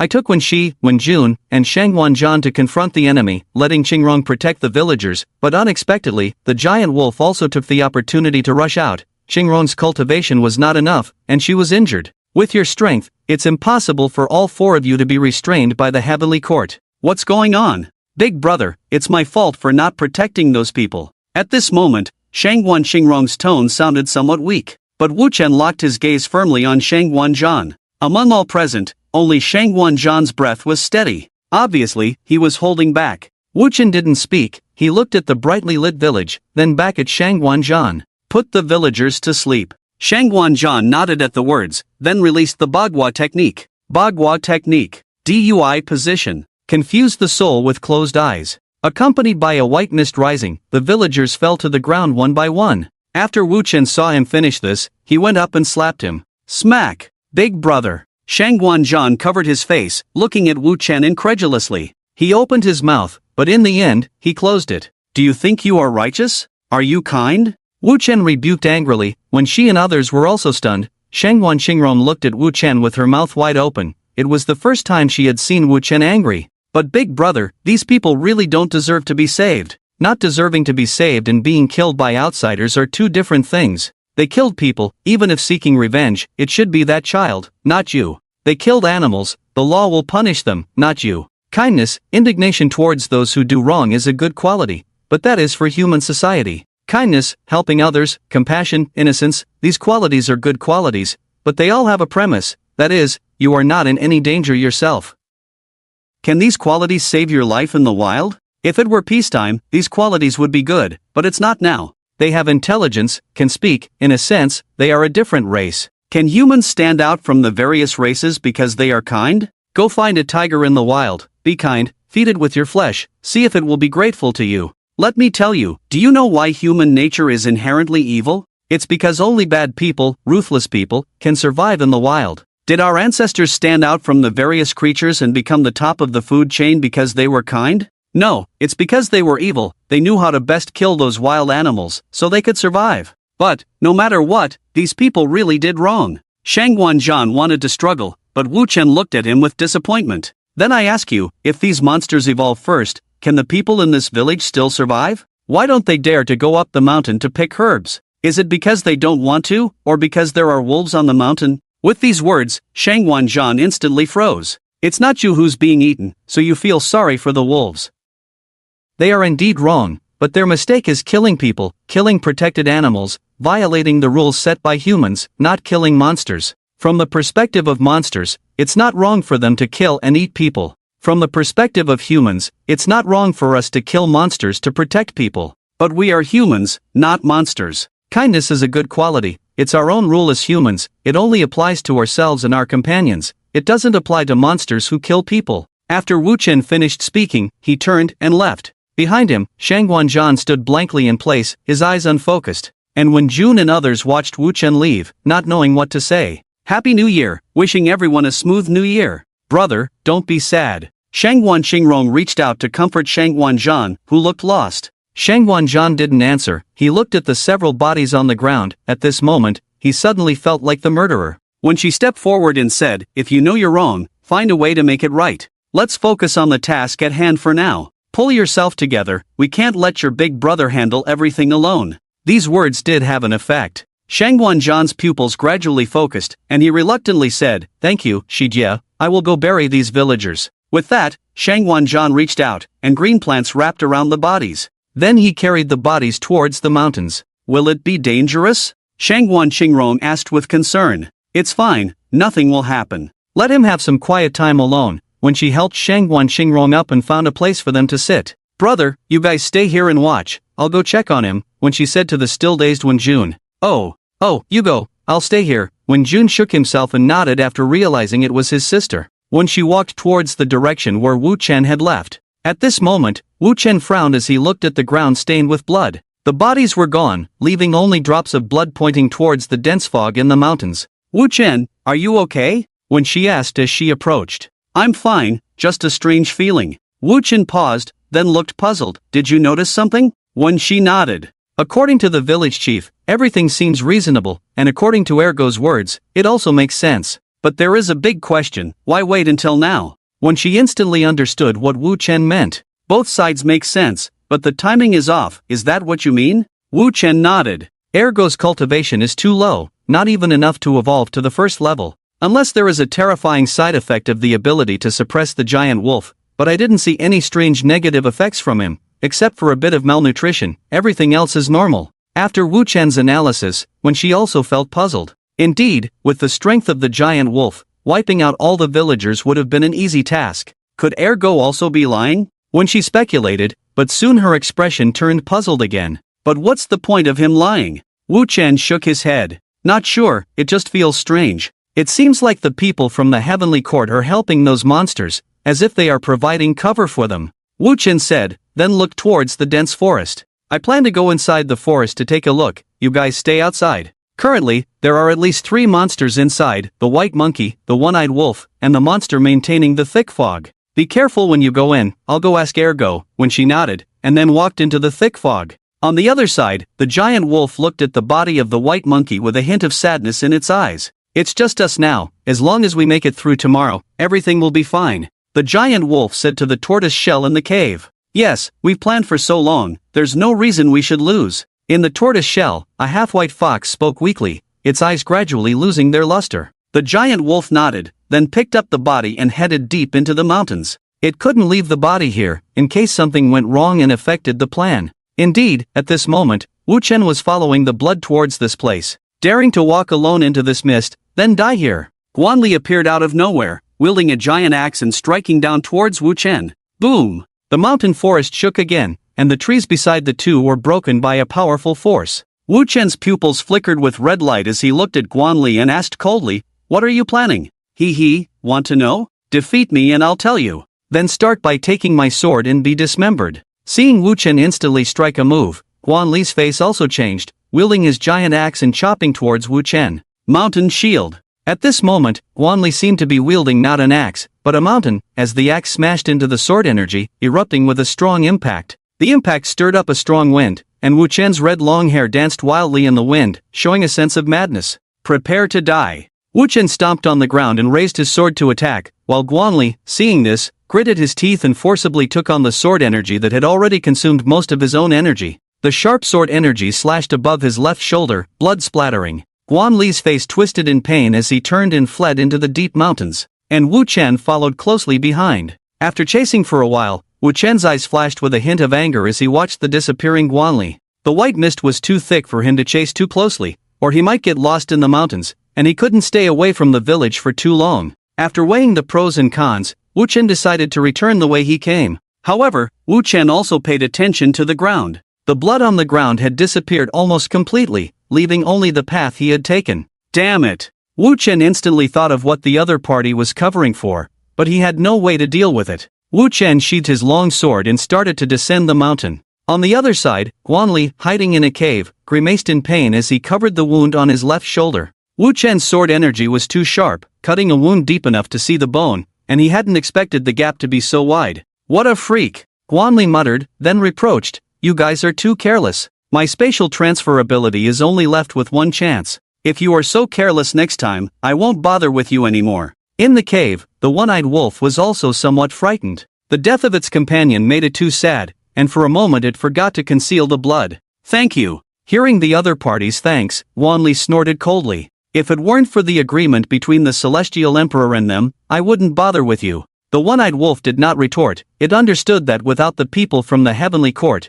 even if they were accurate and knew a lot, they could not execute the plan perfectly. Back in the village, Wu Chen saw that everyone was patrolling and didn't want to disturb them, so he went to the mountain village instead. Looking at the white bones in the cave, the godslayer in his hand faintly visible. Forget it. Looking at the sleeping travelers in the mountain village, he decided not to open the deep pit. There might be treasures or some unknown secrets inside the pit, but digging it up would surely cause the collapse of the village above, and it was not good to expose these innocent travelers to danger at night. Let's wait until tomorrow. Early the next morning, Wu Chen found Xian Yuan Tianjiao and told him about the plan ahead. Get the guests out of the mountain village and protect them well. I suspect there are many things buried beneath the village. Xian Yuan Tianjiao nodded, realizing that things had already exceeded expectations. They had originally thought it was just about expelling demons, but now lives had been lost. Following that, the people in the village were called out by Xian Yuan Tianjiao, and they did not show any dissatisfaction, just looking fearfully at the misty forest.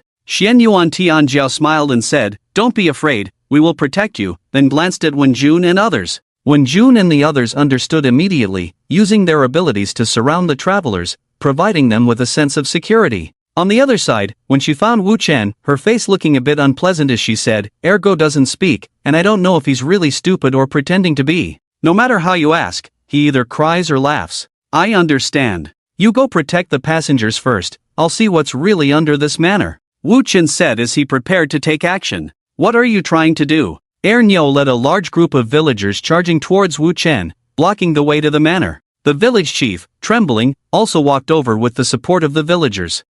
Young man, what are you trying to do?" Wu Chen didn't waste words and said directly, "I suspect there is something under the manor, I need to dig and see. This manor will be destroyed, but rest assured, I will compensate you double. No, this manor is the foundation of our village, it's not something that can be measured with money. If you destroy it, what will we do in the future?" Niu was extremely emotional, as well as some other villagers. They stood in front of Wu Chen, showing a determined look. "Young man, under the manor are some animal heads or fur. Our village used to have a habit of hunting wild animals in the earlier years, but we haven't done it since the founding of the country. The nearby police station can testify to this." The village chief stepped forward and said, taking out his phone from his pocket and dialing 110. "This matter is not under the jurisdiction of the police station now, it's under my control. I said I will compensate double for the manor. Once the fog clears, you can rebuild another one, and before it's rebuilt, I will provide double the daily turnover according to your usual business," Wu Chen said, preparing to move forward. "No, this manor was built by the older generation, it's our dream, it can't be demolished." "That's right, it can't be demolished. Can't be demolished." The villagers were very united, showing strong emotions. Wu Chen looked at them, a hint of anger flashing in his eyes. "What you say now doesn't count. Last night, Ergo said you killed his parents and buried their bodies here. I can't prove if what he said is true, or prove your innocence. I need evidence. With your reaction, it's hard for me not to doubt the truth of what the village chief said yesterday." Wu Chen's pupils turned crimson, filled with oppression. The villagers were stunned, their eyes showing a hint of confusion, as if they didn't know about this matter. But Niu quickly reacted, "Ergo doesn't even have parents, do you believe the words of a fool like him? Whether you believe it or not, step aside now. I don't want to use special means," Wu Chen said, shifting his gaze to the official Shanjian observing from a distance. Shanjian instantly understood and pointed towards the area. The village chief, seeing this scene, gritted his teeth and rushed towards Wu Chen. "Village chief!" everyone shouted, and Wu Chen, standing sideways, frowned as he watched the old man hit the stone. "You murderer!" Niu turned the spear towards Wu Chen, full of anger in his words. "Everyone, record it, the evolver is killing people." Someone shouted, and the villagers took out their phones to take pictures. Bang! A powerful aura erupted from Wu Chen, sending the villagers flying. Wu Chen leaped up, ready to forcibly dismantle. Roar! Suddenly, a wolf howl sounded, accompanied by a black shadow rushing out of the thick fog, crashing into the house where Ergo was. Seeking death. Already annoyed, Wu Chen turned the long knife and directly attacked the giant wolf. With a spurt of blood, the giant wolf howled and returned to the thick fog. "Shanjian, go rescue Ergo!" Wu Chen shouted at Shanjian, then struck down towards the manor once again. Today is the day when the king comes, and he also needs to see what is hidden beneath this village. With a slash of his sword, the village was destroyed, leaving the villagers stunned. They watched in fear as smoke rose from the village, a hint of panic in their eyes. On the ground, the village chief, who had been pretending to be dead, whispered to Ernia, "No matter what, we'll claim that these are the bodies of the villagers. As for the animal bones, find someone to identify them, and the people in the village will help take care of his family." Wu Chen had no idea what the village chief was talking about. At this moment, he stood above the sword marks, looking down at the stark white bones below, his eyes filled with a chilling intent. The bones took various forms, some were animal bones, and some were human. The crimson intent in Wu Chen's eyes reached its peak at this moment, as he turned to look at the villagers not far away. "I need an explanation." The villagers, seeing Wu Chen's murderous look, swallowed nervously, their eyes filled with fear. On the other side, Shang Wanzhan pulled Ergo out of the ruins, relieved to see only minor scratches on him. "You're really lucky, these are just minor injuries." Although it was not appropriate to say so, Shang Wanzhan couldn't help but marvel at Ergo's luck. The house collapsed, yet he only had minor injuries. On the other side, Ernyo stuttered, those bones belong to the elders in our village. Those animals. Indeed, someone went up the mountain to hunt wild animals. You're running a business on your elders' graves? Do I look like a fool to you? Wu Chen clearly didn't believe it, feeling like they were treating him like a fool. Running a rural tourism business on your elders' graves, how is that any different from dancing on your father's grave? It's our village custom, what's it to you? Ernyo retorted stubbornly. Wu Chen fixed his gaze on him, causing him to shrink his neck instantly. Alright, then whose elders are these bones from, male or female? How old were they when they died? And tell me, why are there children's skulls and young women's clothes here? Wu Chen looked down at the tattered dress and the tiny bones, his eyes filled with questioning and killing intent. This. Ernyo was speechless for a moment, looking at the ground, preparing to act dumb. Not talking? No problem, then good luck to all of you. After saying that, Wu Chen sheathed his long sword and turned to leave. Wu Chen wouldn't waste his energy protecting someone who knew but refused to speak. The villagers watched as Wu Chen left, unsure of what to do.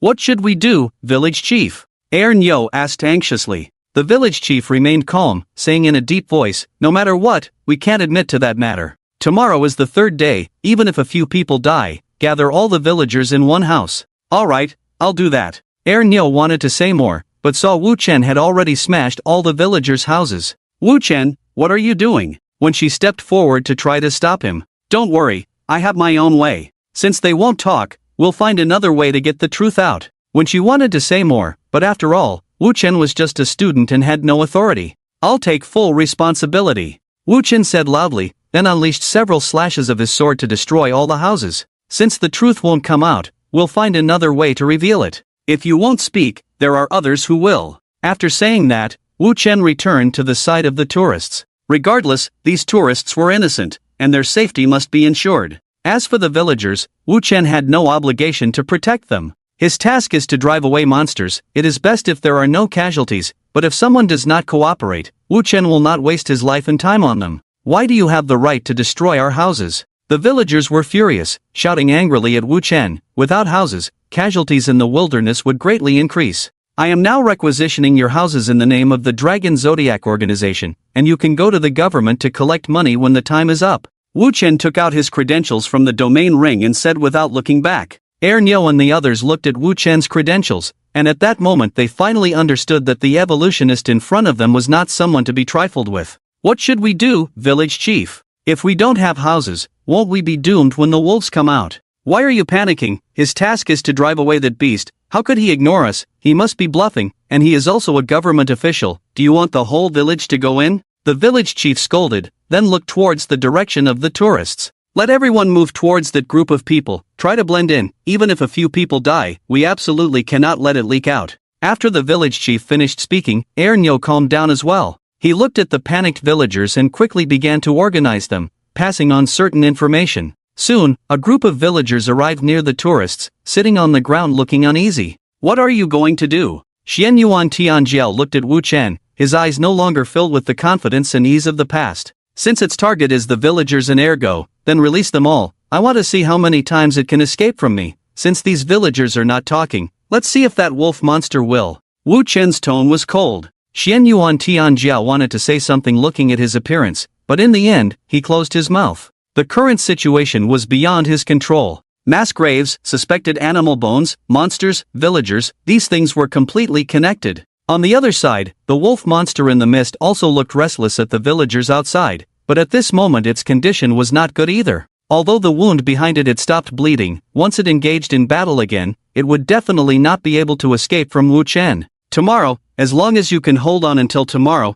everything will be over. The wolf monster focused its gaze on the villagers, its eyes full of hatred and killing intent, of course, with a hint of mockery. As time passed, Wu Chen watched as the sky gradually darkened, his vigilance reaching its peak. If he were to act, he would definitely choose the night. Wu Chen closed his eyes, pondering over certain issues. For some reason, the unease in his heart grew stronger. As time passed, night gradually brought a faint light. Outside the white mist, it seemed as if the sun had already risen. Throughout the night, Wu Chen had not figured out what he had overlooked. He still did not know what the other party's purpose was. There were bones under the manor. If it was for revenge, why wait until now? What are you thinking? Have something to eat. You haven't eaten anything for a day and night. When she walked over, then took out a compressed biscuit from somewhere. Where did you get this? Wu Chen looked somewhat surprised at the biscuit in his hand. It was given to us by tourists. They are quite obedient, and they understand us. They didn't make a fuss, and even voluntarily gave us some food. When she had a smile on her face, receiving food from the other party indeed made her happy.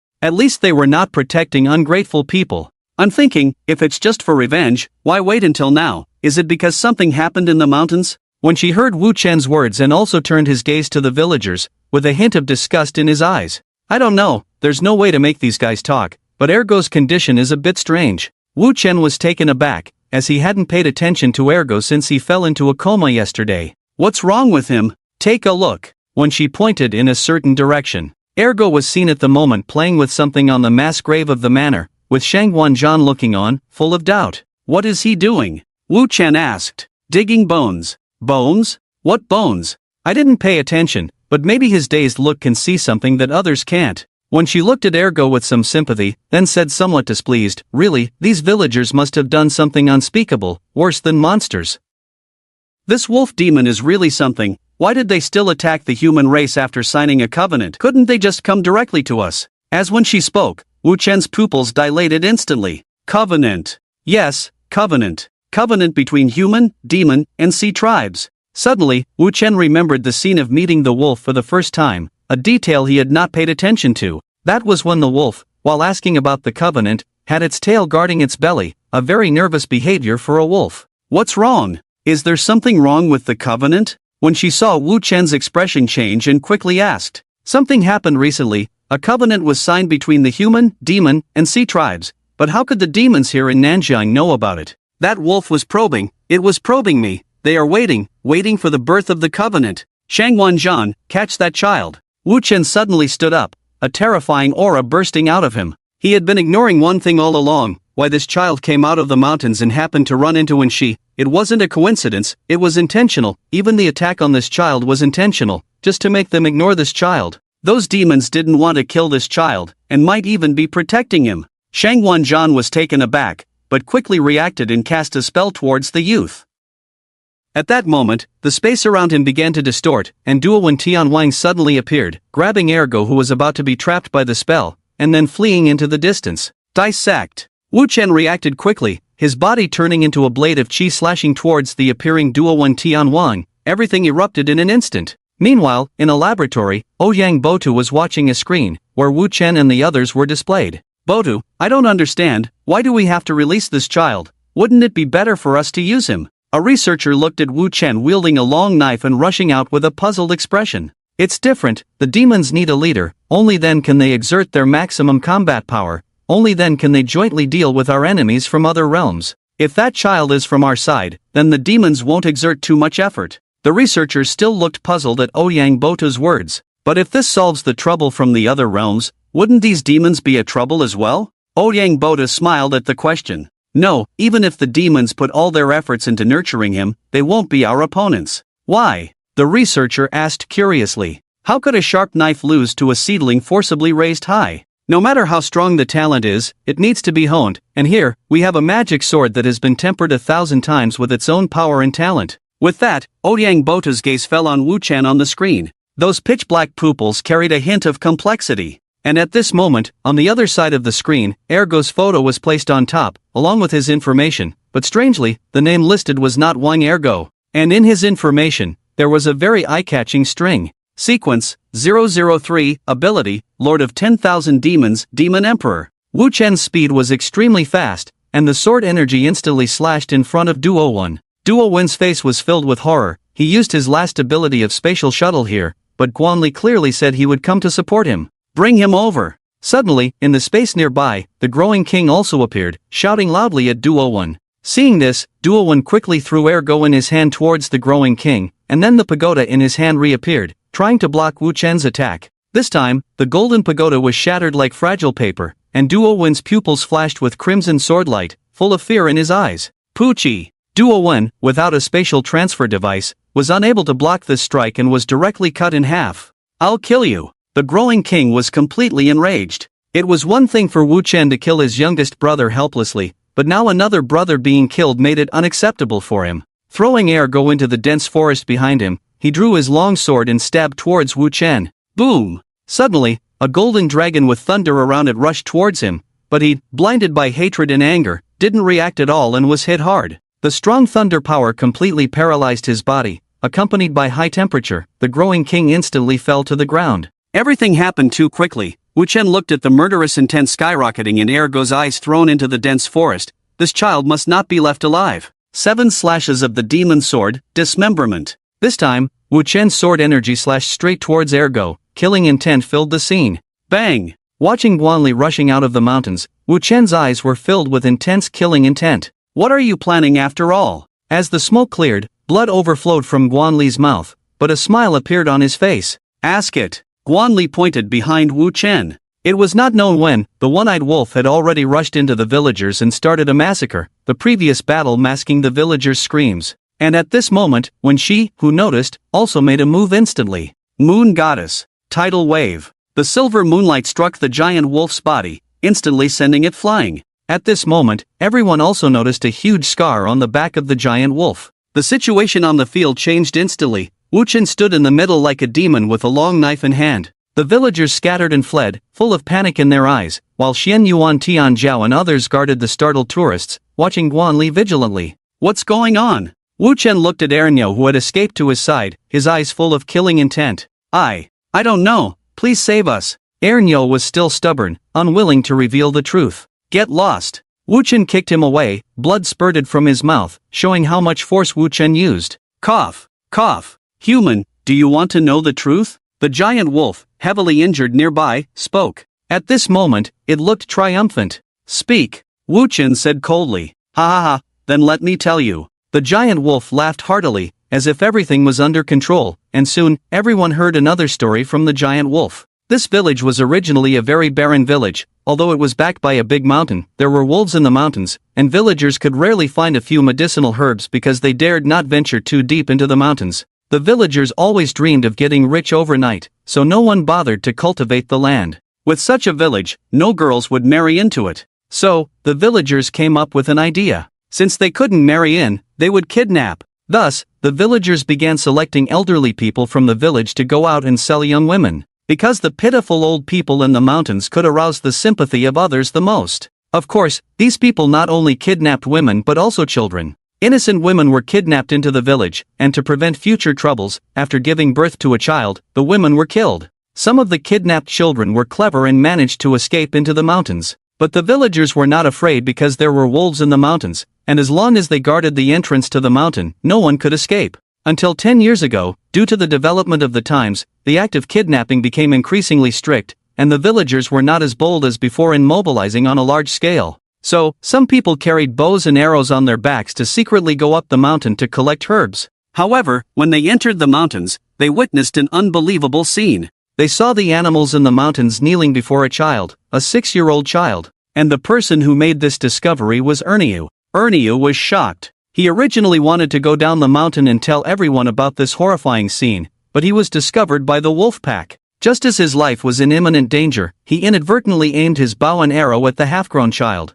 When the animals sensed that the child was in danger, they miraculously retreated. They left a path for Ernyo, wanting him to leave. Ernyo had also thought the same, but as he walked, a sudden thought flashed in his mind. Since these animals are so afraid of that child being harmed, why not try using that child as a hostage? Humans are creatures who like to gamble, and Ernyo was no exception. He even thought about how much wealth he could gain if it worked, and the village would no longer need to kidnap women. After all, with the advancement of technology, more and more people were being caught. In the end, he shot the child's leg with the arrow. It must be said that Ernyo was indeed skilled. The arrow accurately pierced the child's leg, rendering him immobile. Immediately after, Ernyo used the bow and arrow to threaten the wolf pack and animals, ultimately taking the boy back down the mountain. The further down the mountain they went, the more excited Ernyo became. His guess was correct, his gamble paid off. He ran towards the foot of the mountain at a rapid pace, knowing that he had to keep the child unharmed, or else he would lose his value.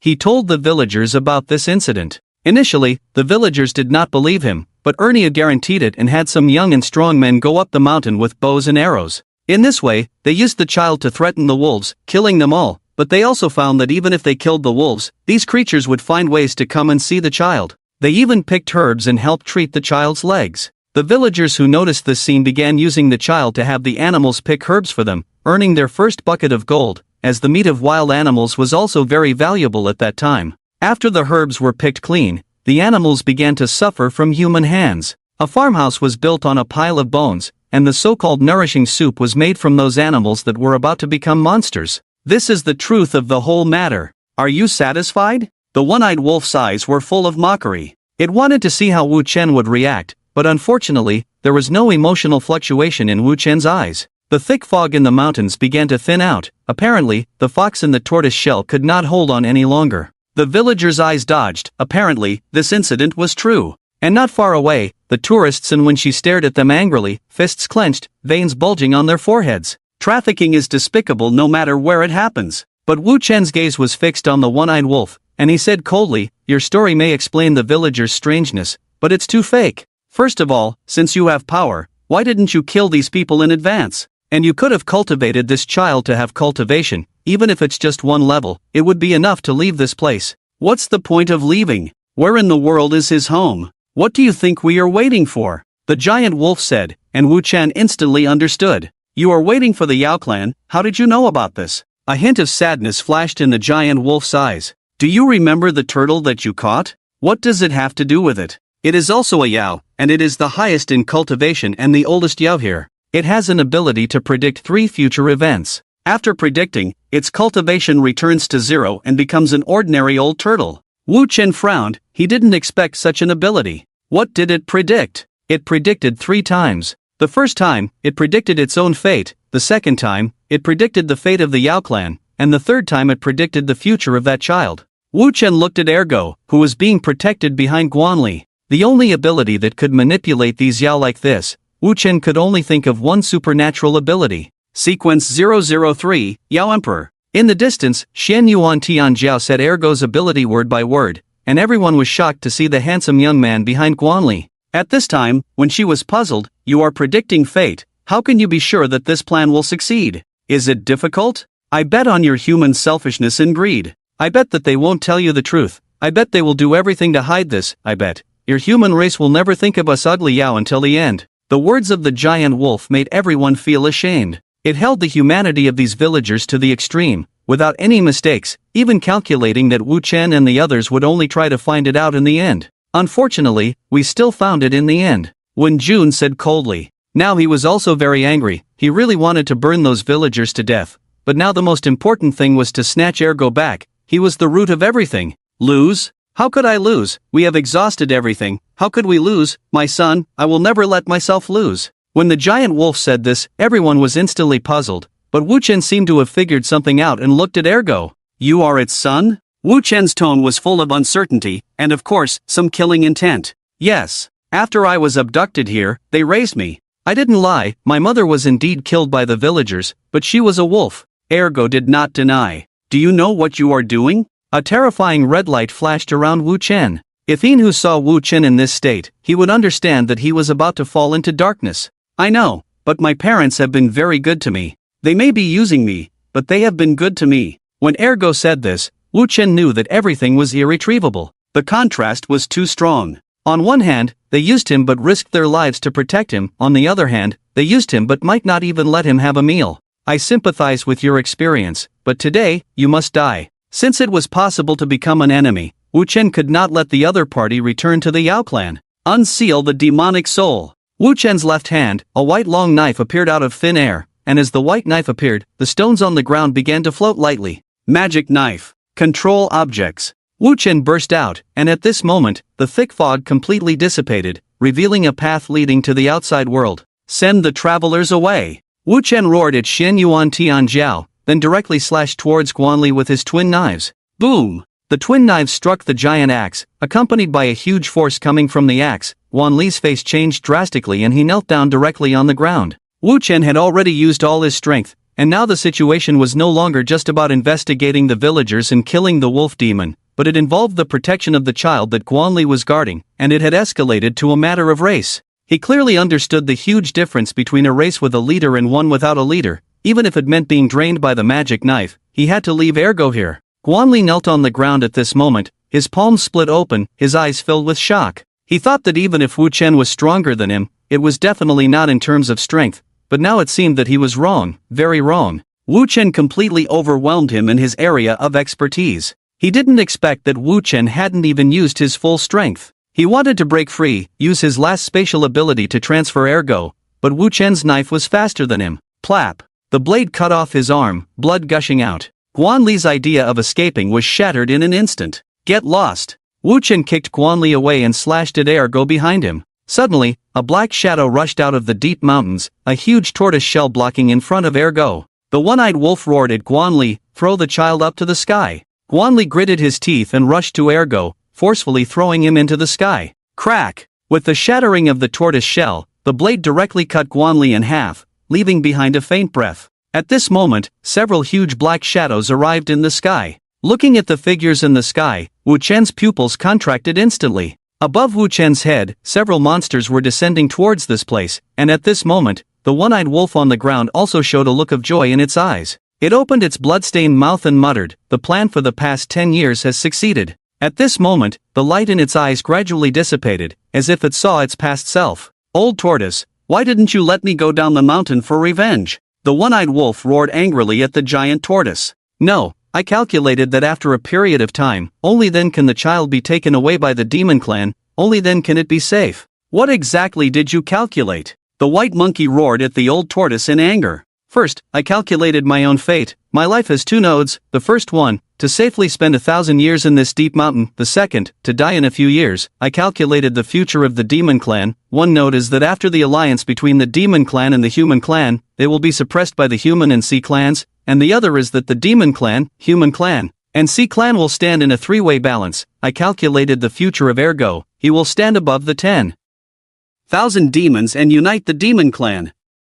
The old tortoise's eyes were filled with longing. "What does that have to do with us?" The fox sneered, pointing to the villagers killed below the mountain. "It does. In the future, our descendants can have a place to settle down, no longer having to struggle for survival. Isn't that good?" After the old tortoise finished speaking, several demons fell silent instantly. "Then what about us? We will die." The old tortoise did not hide it from them, but directly told them. "Old tortoise, fox, monkey, we won. As long as they have a home in the future, it's fine." The lone wolf's remaining pupil began to dim, and it turned its head laboriously towards a certain spot in the jungle. A grave erected by wooden planks, underneath which lay a wolf bone. Howl. Several words were carved on the wooden plank. Grave of Yao Mu. Wolves are monogamous creatures, and in the absence of their mate, they generally stay together for life. But if one dies, driven by instinct, they will quickly seek another mate, giving birth to rational wolves who should be able to suppress their instincts. Of course, it's also possible that it simply has no kin left.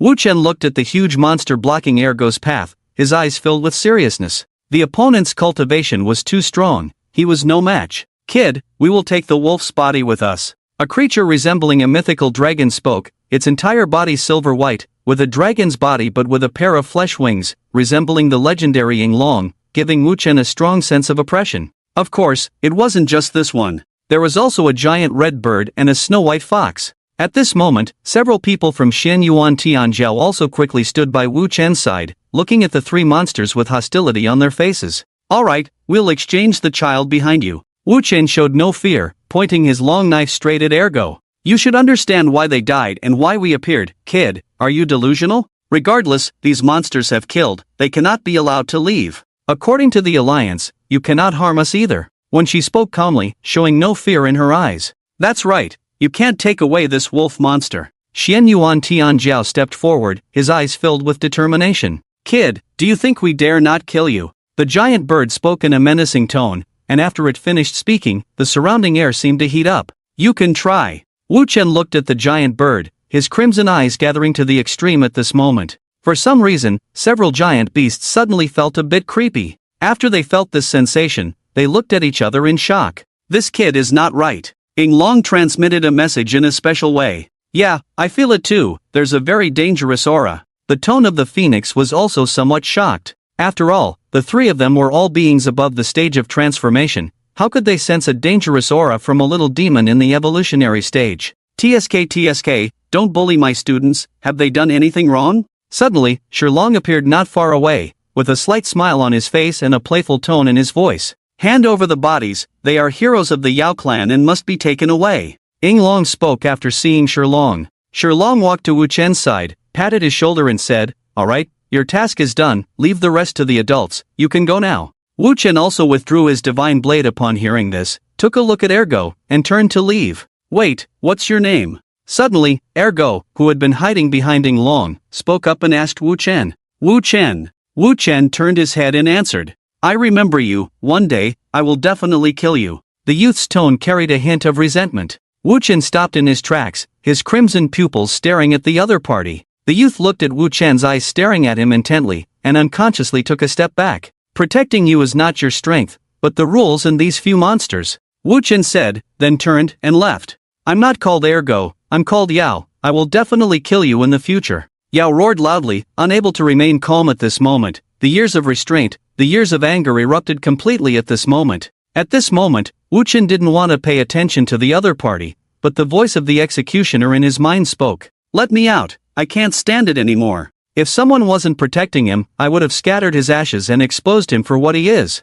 Let me out." The executioner shouted, and Wu Chen, feeling annoyed, summoned the executioner. A crimson long knife rose out of thin air with crimson mist towards Yao, and Ying Long and others instantly shielded Yao behind them. At this moment, the executioner's knife stopped in front of them, and the mist on the blade began to form a sentence. "A little kangaroo pretending to be a big kangaroo, pretending to be you, stupid." The monsters and Yao couldn't hold back when they saw the words formed by the executioner, veins bulging on their foreheads, as if they were about to punch the magic knife in the next moment. The executioner disappeared directly in the air, leaving only the words formed by the red mist to slowly dissipate. Poochie! When Jun and others couldn't help but laugh when they saw this scene. Shen Yuan Tianjiao patted Wu Chen on the shoulder and said loudly, "Huh, your magic knife is quite cultured." Wu Chen seemed to have a few black lines on his forehead. "Don't learn random things in the future," Wu Chen shouted loudly in his heart. "If you don't want to learn, then don't learn, why be so fierce?" The executioner sounded a bit aggrieved and then fell silent.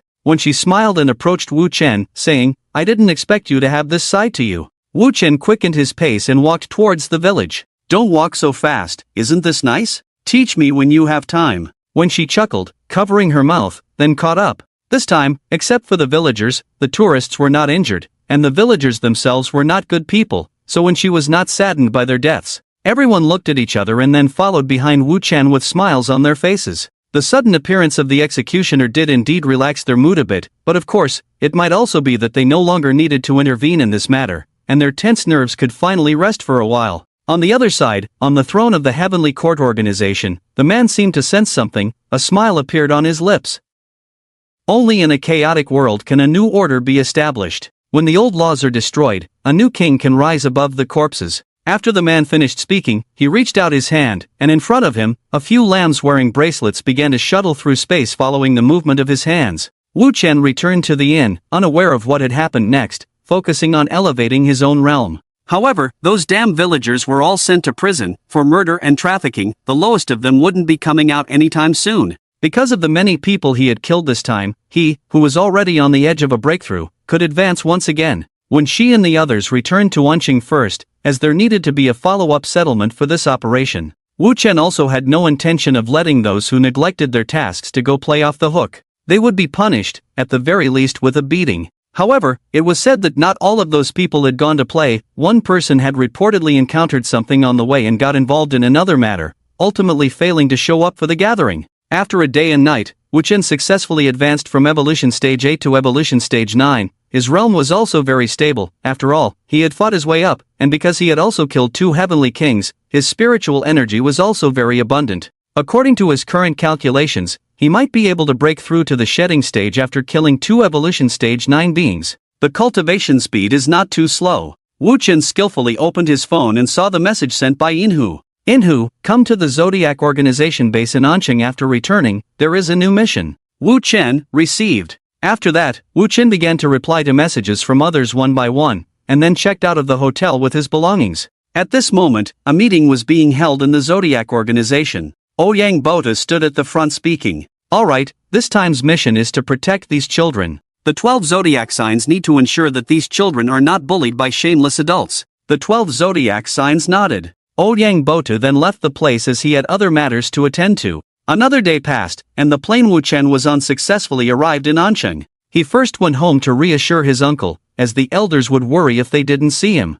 Then he rode his bike towards the Zodiac organization. Knock, knock, knock. Wu Chen walked to Inhu's office and knocked on the door. Come in. Inhu's voice came, and Wu Chen pushed open the door to see Inhu's figure. Oh, your strength has improved, not bad. Inhu could tell that Wu Chen's cultivation had advanced and jokingly remarked. What is the mission this time? Wu Chen asked. You have to go to Goryeo. Ha? Wu Chen was taken aback, as he had never been abroad before. Why do I have to go abroad? Wu Chen curiously asked. Goryeo has been very unstable recently, with many markers appearing there. Because Goryeo itself doesn't have many strong individuals, the strongest is only at the first stage of the shell transformation realm. The markers were few in the past, so it wasn't a big deal, but this time the markers suddenly increased, and Goryeo has started seeking help from other countries. Wu Chen nodded, then asked, if that's the case, why not go together as a class? Why call me here separately? Because this time you have a secret mission. Wu Chen was surprised and asked curiously, what secret mission? Assassination. Inhu's tone suddenly turned cold, and a sense of killing intent filled the air. Who do I need to kill? Wu Chen narrowed his eyes, as it was the first time Inhu had asked him to kill someone. This time, Goryeo has sought help from many countries. Due to its weak strength, it is now like a piece of cake that everyone wants a piece of. According to intelligence, the main contested area where various countries are heading to in Goryeo is the battlefield of the Dragon Kingdom and the Beautiful Kingdom. Battlefield? You mean? Exactly, it's the battlefield of the Dragon Kingdom and the Beautiful Kingdom from the past. Wu Chen furrowed his brows. Why fight over that battlefield? The specific situation is unclear, but it is said to be to retrieve the souls of the dead soldiers of the Beautiful Kingdom on the battlefield. It is speculated here that the Beautiful Kingdom may have given birth to an evolver related to souls. Although the Dragon Kingdom has received many bodies and relics from the battlefield before, there are still some that cannot be found. If it is indeed the ability to control souls, the Dragon Kingdom's soldiers' dragon souls must not fall into the hands of other countries. Inhu's tone was very serious, and Wu Chen understood the importance of this mission. Your task this time is to retrieve the remaining relics of the Dragon Kingdom on the battlefield, and now we have this ability, so we must not let them remain outside. Your task this time is to eliminate all those who obstruct or covet these things. You can go all out this time, and we, the 12 zodiac signs, will mobilize most of our forces to escort you. People outside our generation will definitely not appear on the battlefield. Wu Chen nodded solemnly. Rest assured, this mission will definitely be completed. Well, this time because all of your classmates are just passing through, it will be recorded, and you need to hide your identity. After all, the current situation is chaotic. Although the human race is said to be allies on the surface, no one has been chosen as the leader. All countries are eyeing this position, so do not expose yourself unless absolutely necessary. We have arranged a new identity for you, so you can just take her place when the time comes. With that, Yin Hutiger took out a bag with a strange expression on his face.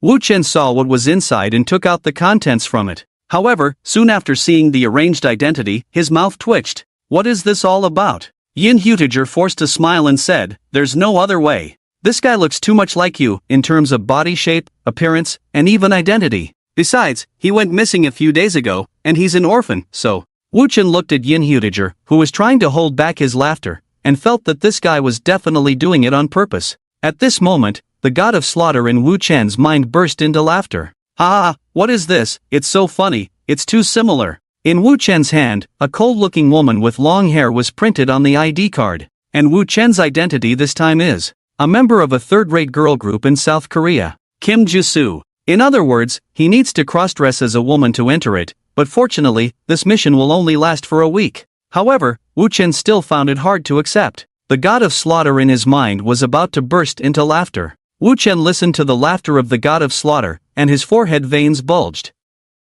Meanwhile, in a certain laboratory, Ouyang Botu was discussing something with someone. With the current strength of the Dragon Kingdom, there is no need for him to hide his identity. Nowadays, even children like to be heroes. It's not good to keep hiding. Ouyang Botu smiled. It's always a process to go through. Although it seems peaceful now, once there is a freak who can crush other post-natural evolutionists at the same level, he will definitely become a target. When things settle down, what belongs to him will be his, and he won't run away. Moreover, if such large-scale killings are known to the public, there will be consequences. Let the young ones bear too much pressure. We old folks are not dead yet. The person next to Ouyang Boto nodded at his words, then looked at the confidential documents in his hand. A corner of the document was exposed. Protect the dragon's soul outside and return home. After receiving the task, Wu Chen returned to school as he had other things to do. The first thing he did when he returned to school was to communicate with Shilong. Shilong had no objections and let Wu Chen do as he pleased.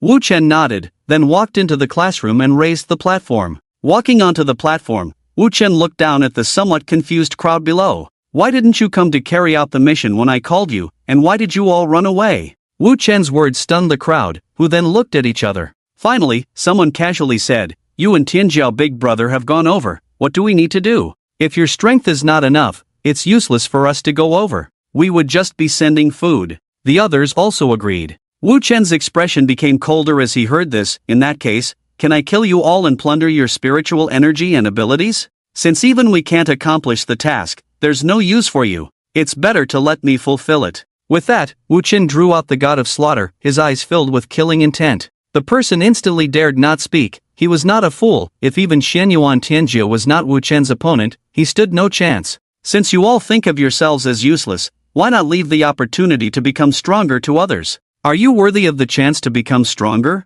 Are you relying on the strong to do everything for you? Are the evolvers here just to make you stronger? Or have you already started to feel indifferent towards ordinary people once you gain power? A group of useless freeloaders, only seeking benefits without taking responsibility. Why are you still here if that's the case? Just go home and sleep, a bunch of waste. The crowd fell silent, feeling somewhat uncomfortable. In all honesty, they did have such thoughts, thinking that they didn't need to do anything if there were strong individuals to rely on. If the strong couldn't accomplish certain tasks, what use were they? This attitude made them reflect more on themselves. In simple terms, they had gained resources but had not yet taken on the corresponding responsibilities. Some useless waste, only interested in taking advantage without taking responsibility. Why are you still here? Just go home and sleep, a bunch of waste. The crowd murmured, some clenching their fists, looking displeased. Truth be told, they were able to enter to prove their talents. It was just a matter of awakening sooner or later. Although they had indeed not completed the current task,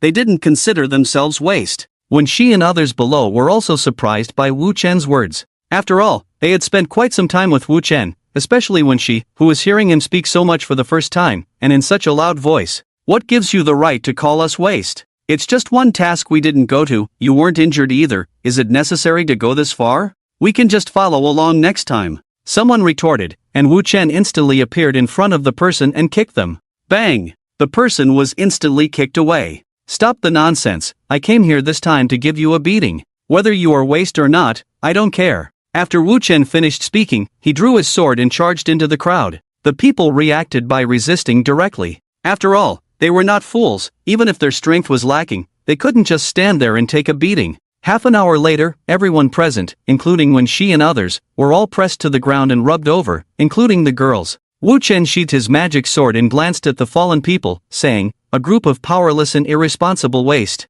After speaking, Wu Chen nodded toward Shilong and left for other matters. Shilong smiled faintly and then turned to the students, saying, "Don't be so angry, he meant well. If you're not satisfied, feel free to challenge him anytime. Fighting here doesn't violate school rules, focus on training and reflection, it's time for dinner." Shilong left after speaking. These kids were currently untrainable, they probably needed to lie down for a while. Wu Chen was firm but not excessively harsh, it would hurt, but not for a long time. At this moment, Wu Chen was doing something important. He didn't have the mood to lecture these people with high principles. People can never be taught by others, they need to experience it themselves to understand some things. Beating them up was just a vent, without much other thought. In the following days, Wu Chen continued to teach on time, introducing some information about the foreign lands and the current distribution of power, occasional sparring, and assigning some small tasks. Over half a month passed, and as September approached, they finally received their second task. Going abroad?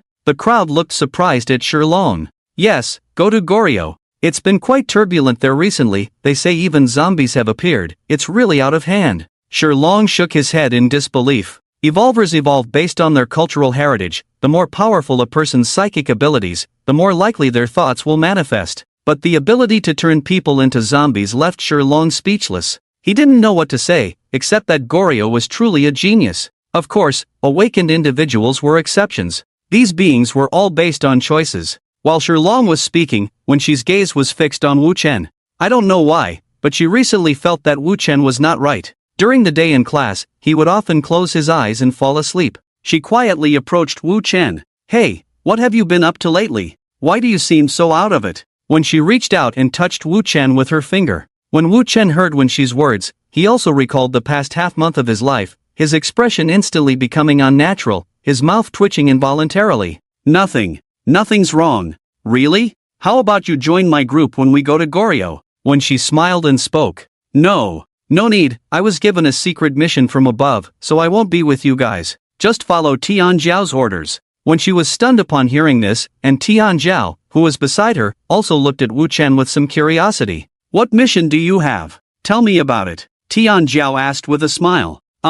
If I have the chance to meet you in Goryeo, I will tell you. Wu Chen's eyes dodged. This made Wenxi even more curious, staring straight at Wu Chen as if trying to guess his thoughts. Unfortunately, she couldn't read minds after all. I'm laughing to death. Shameful, Emoshu, Emodao, dismemberment, one by one, super invincible and fierce code names appearing above your head, and in the end, you have to cross-dress and dance in a girl group, ha. Jushin laughed mockingly at Wu Chen, who listened to his mockery, the veins on his forehead becoming more pronounced. However, soon, he seemed to think of something, and a smile suddenly appeared on his lips. After the class that day, Wu Chen did not return to the dormitory, but went to the Zodiac organization's base. Oh, you're here, the thing is here. Inhu smiled and handed him a necklace when he saw Wu Chen. This necklace can shield your cultivation, making you look like an ordinary person. Those who can see through the shell will know, but rest assured, Goryeo won't have anyone above the shell stage, at least you won't encounter them. Inhu sounded confident, and Wu Chen nodded in response.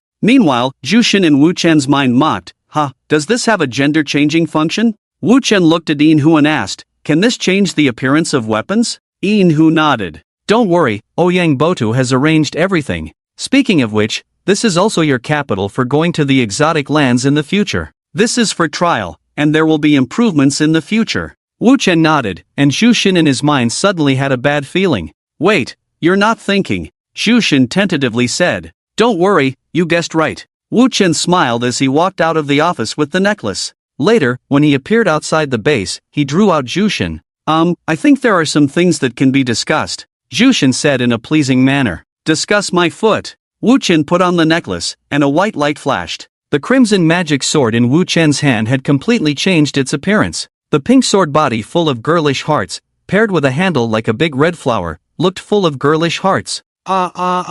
Change back, quickly change back. I am Jushin, not a little fairy, change back. Jushin's tone was filled with despair. Don't worry, I'm the one holding the sword, not you. It's fine, it will only remember a pink long sword called Jushin, not you. Wu Chen smiled slightly, and in Jushin's mind, looking at his smile, at that moment he felt like Wu Chen was a demon. Really like one. After changing the appearance of the sword, Wu Chen rode his motorcycle towards the school. At that moment, Inhu, who was watching the surveillance video, smiled slightly. This is just like a child, sigh, I just didn't expect that something that can make you act like a child would be a magic knife.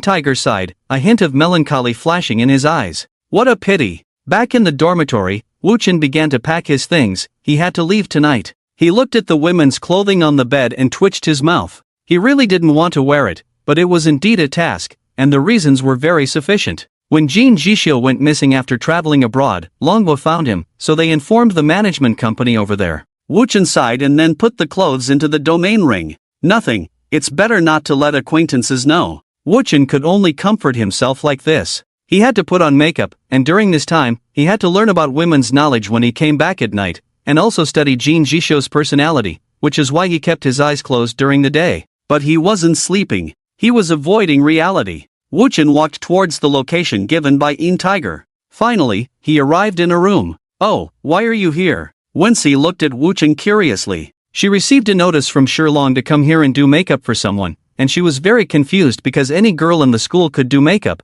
Why did they have to find her? In the end, she came here with doubts, but she didn't expect it to be Wu Chen. And Wu Chen was completely stiff. He didn't expect Tiger to arrange Wenxi to do makeup for him. He must be doing this on purpose, I'm going to kill him. Wu Chen roared in his heart, and at that moment, Tiger suddenly sneezed twice. Achio, who's thinking about me? Rubbing his nose, Tiger thought somewhat arrogantly. And the god of slaughter in Wu Chen's mind started laughing again. Am I supposed to do makeup for you? Wensi suddenly realized something and then a mischievous smile appeared on her face. Wuchen stiffly nodded. You want to cross-dress? Shut up. It's a task. Wuchen's voice trembled slightly. Oh, it's a task. Wensi elongated her tone, her eyes full of teasing. She found Wuchen super cute like this. Can you imagine a boy nicknamed the Magic Rat, holding a magic knife, full of killing intent, blushing and asking a girl to do makeup for him and saying he wants to cross-dress? This was the scene Wensi was seeing now. Hurry up, I have to leave soon.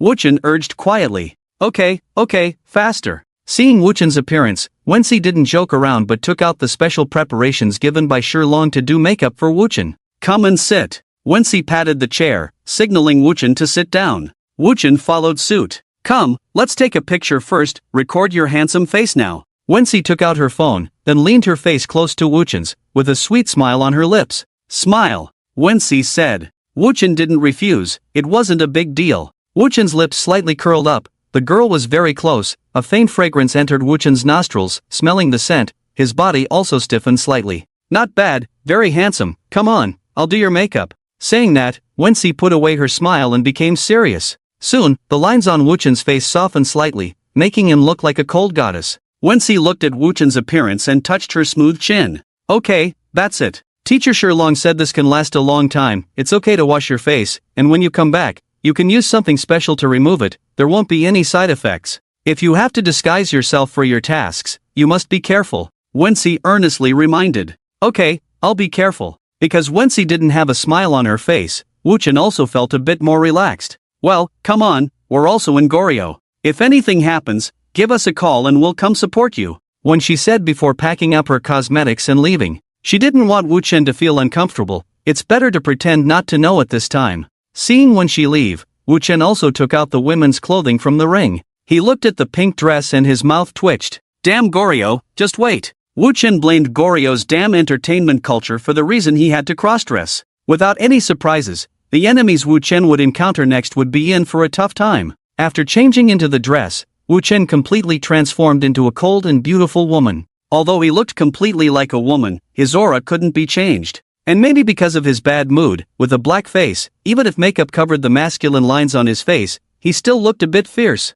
Ha, this is hilarious. In his mind, the god of slaughter was still laughing wildly. Now that he had turned into that ghostly appearance, he laughed even more recklessly. Wuchen ignored him, adjusted his mood, and then rode his motorcycle towards the airport. Speaking of which, Ian, who was really something, not even arranging a car for Wuchen when he was in women's clothing. On the street, Wuchen, wearing a pink dress and showing off a lot of leg, rode his motorcycle like the wind. When waiting at a traffic light, a car next to Wuchen rolled down its window. The person in the car looked at Wuchen's slender but muscular legs and whistled. Miss, can I have your contact information? We can go out for a meal together in the future. Wuchen's calm face instantly turned dark again. He resisted the urge to draw his sword, and when the light turned green, he revved the throttle and sped off. At the airport, the person who came to pick up Wuchen led him onto the plane bound for Goryeo. Wishing you a safe return. When boarding the plane, the person who came to pick him up saluted Wuchen. Wuchen nodded, and then followed the plane as it left the land of Longwa for the first time.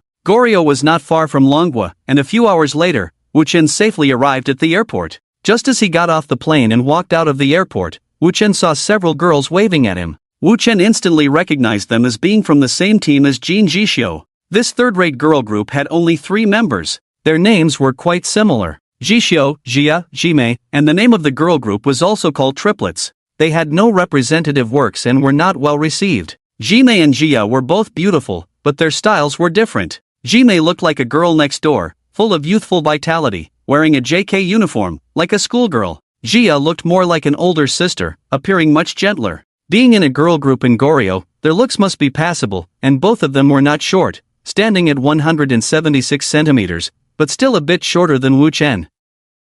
Well, now she should be called Jishio. Jime opened her arms and ran towards Wuchen the moment she saw him, looking very excited. Wuchen also reached out and pressed her forehead. Oh, Jishio, where have you been? You know how worried I've been about you. Jime said impatiently. Alright, Jime, Jishio has just returned and must be tired, so don't bother her. Jia looked much gentler, like an older sister. Wuchen also nodded in agreement. That's right, Jishio, have you grown taller and your hands seem bigger? Jime said strangely. Ahem, I've been through a lot in other countries during this time, received quite a bit of stimulation, so some changes are normal. Wu Chen used his psychic abilities to change his voice, giving it a neutral tone. Ah, you must have suffered a lot. Let's go back quickly, I miss you so much, he said. Jimei listened to Wu Chen's words, looking at him with a heartache expression, then grabbed his arm and headed towards the car. Jisho has really suffered a lot, his arms have become much stronger, not like before when they were soft, Jimei said, making Wu Chen's face stiffen.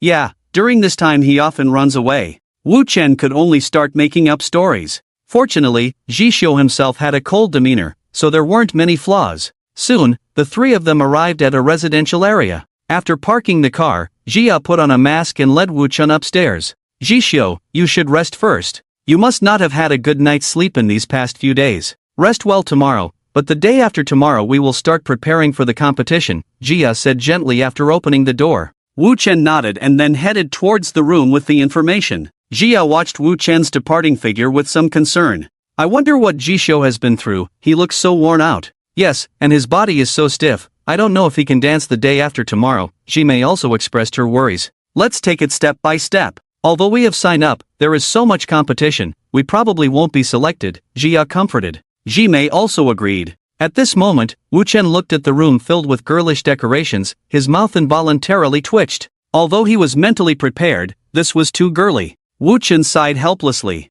Luckily, it's only for a week. At this moment, In Tiger sent another message. In Tiger, kid, have you arrived safely? Wu Chen, yes. In Tiger, I have sent you the location. When you have time, you can go and check it out. By the way, I forgot to mention the mission time earlier. Your mission will start after the students from the Evolution Academy arrive, which will be about a week. Wu Chen, what do you mean? In Tiger, it means that your classmates will only arrive next week, so you still have plenty of time. Enjoy it. Wu Chen, where do you live? In Tiger, looking at Wu Chen's last message, burst into laughter. Ha, this kid is quite quick. On the other side, Wu Chen, resisting the urge to smash his phone, reluctantly accepted this annoying message. At this moment, footsteps were heard at the door. Thud thud thud. Jisho, are you asleep? Do you want something to eat? Wu Chen didn't want to respond at first, but after some thought, since the mission was important, he decided to answer. Yes, I'll have a little. After speaking, Wu Chen changed into a more neutral outfit. He didn't want to keep wearing a skirt all the time.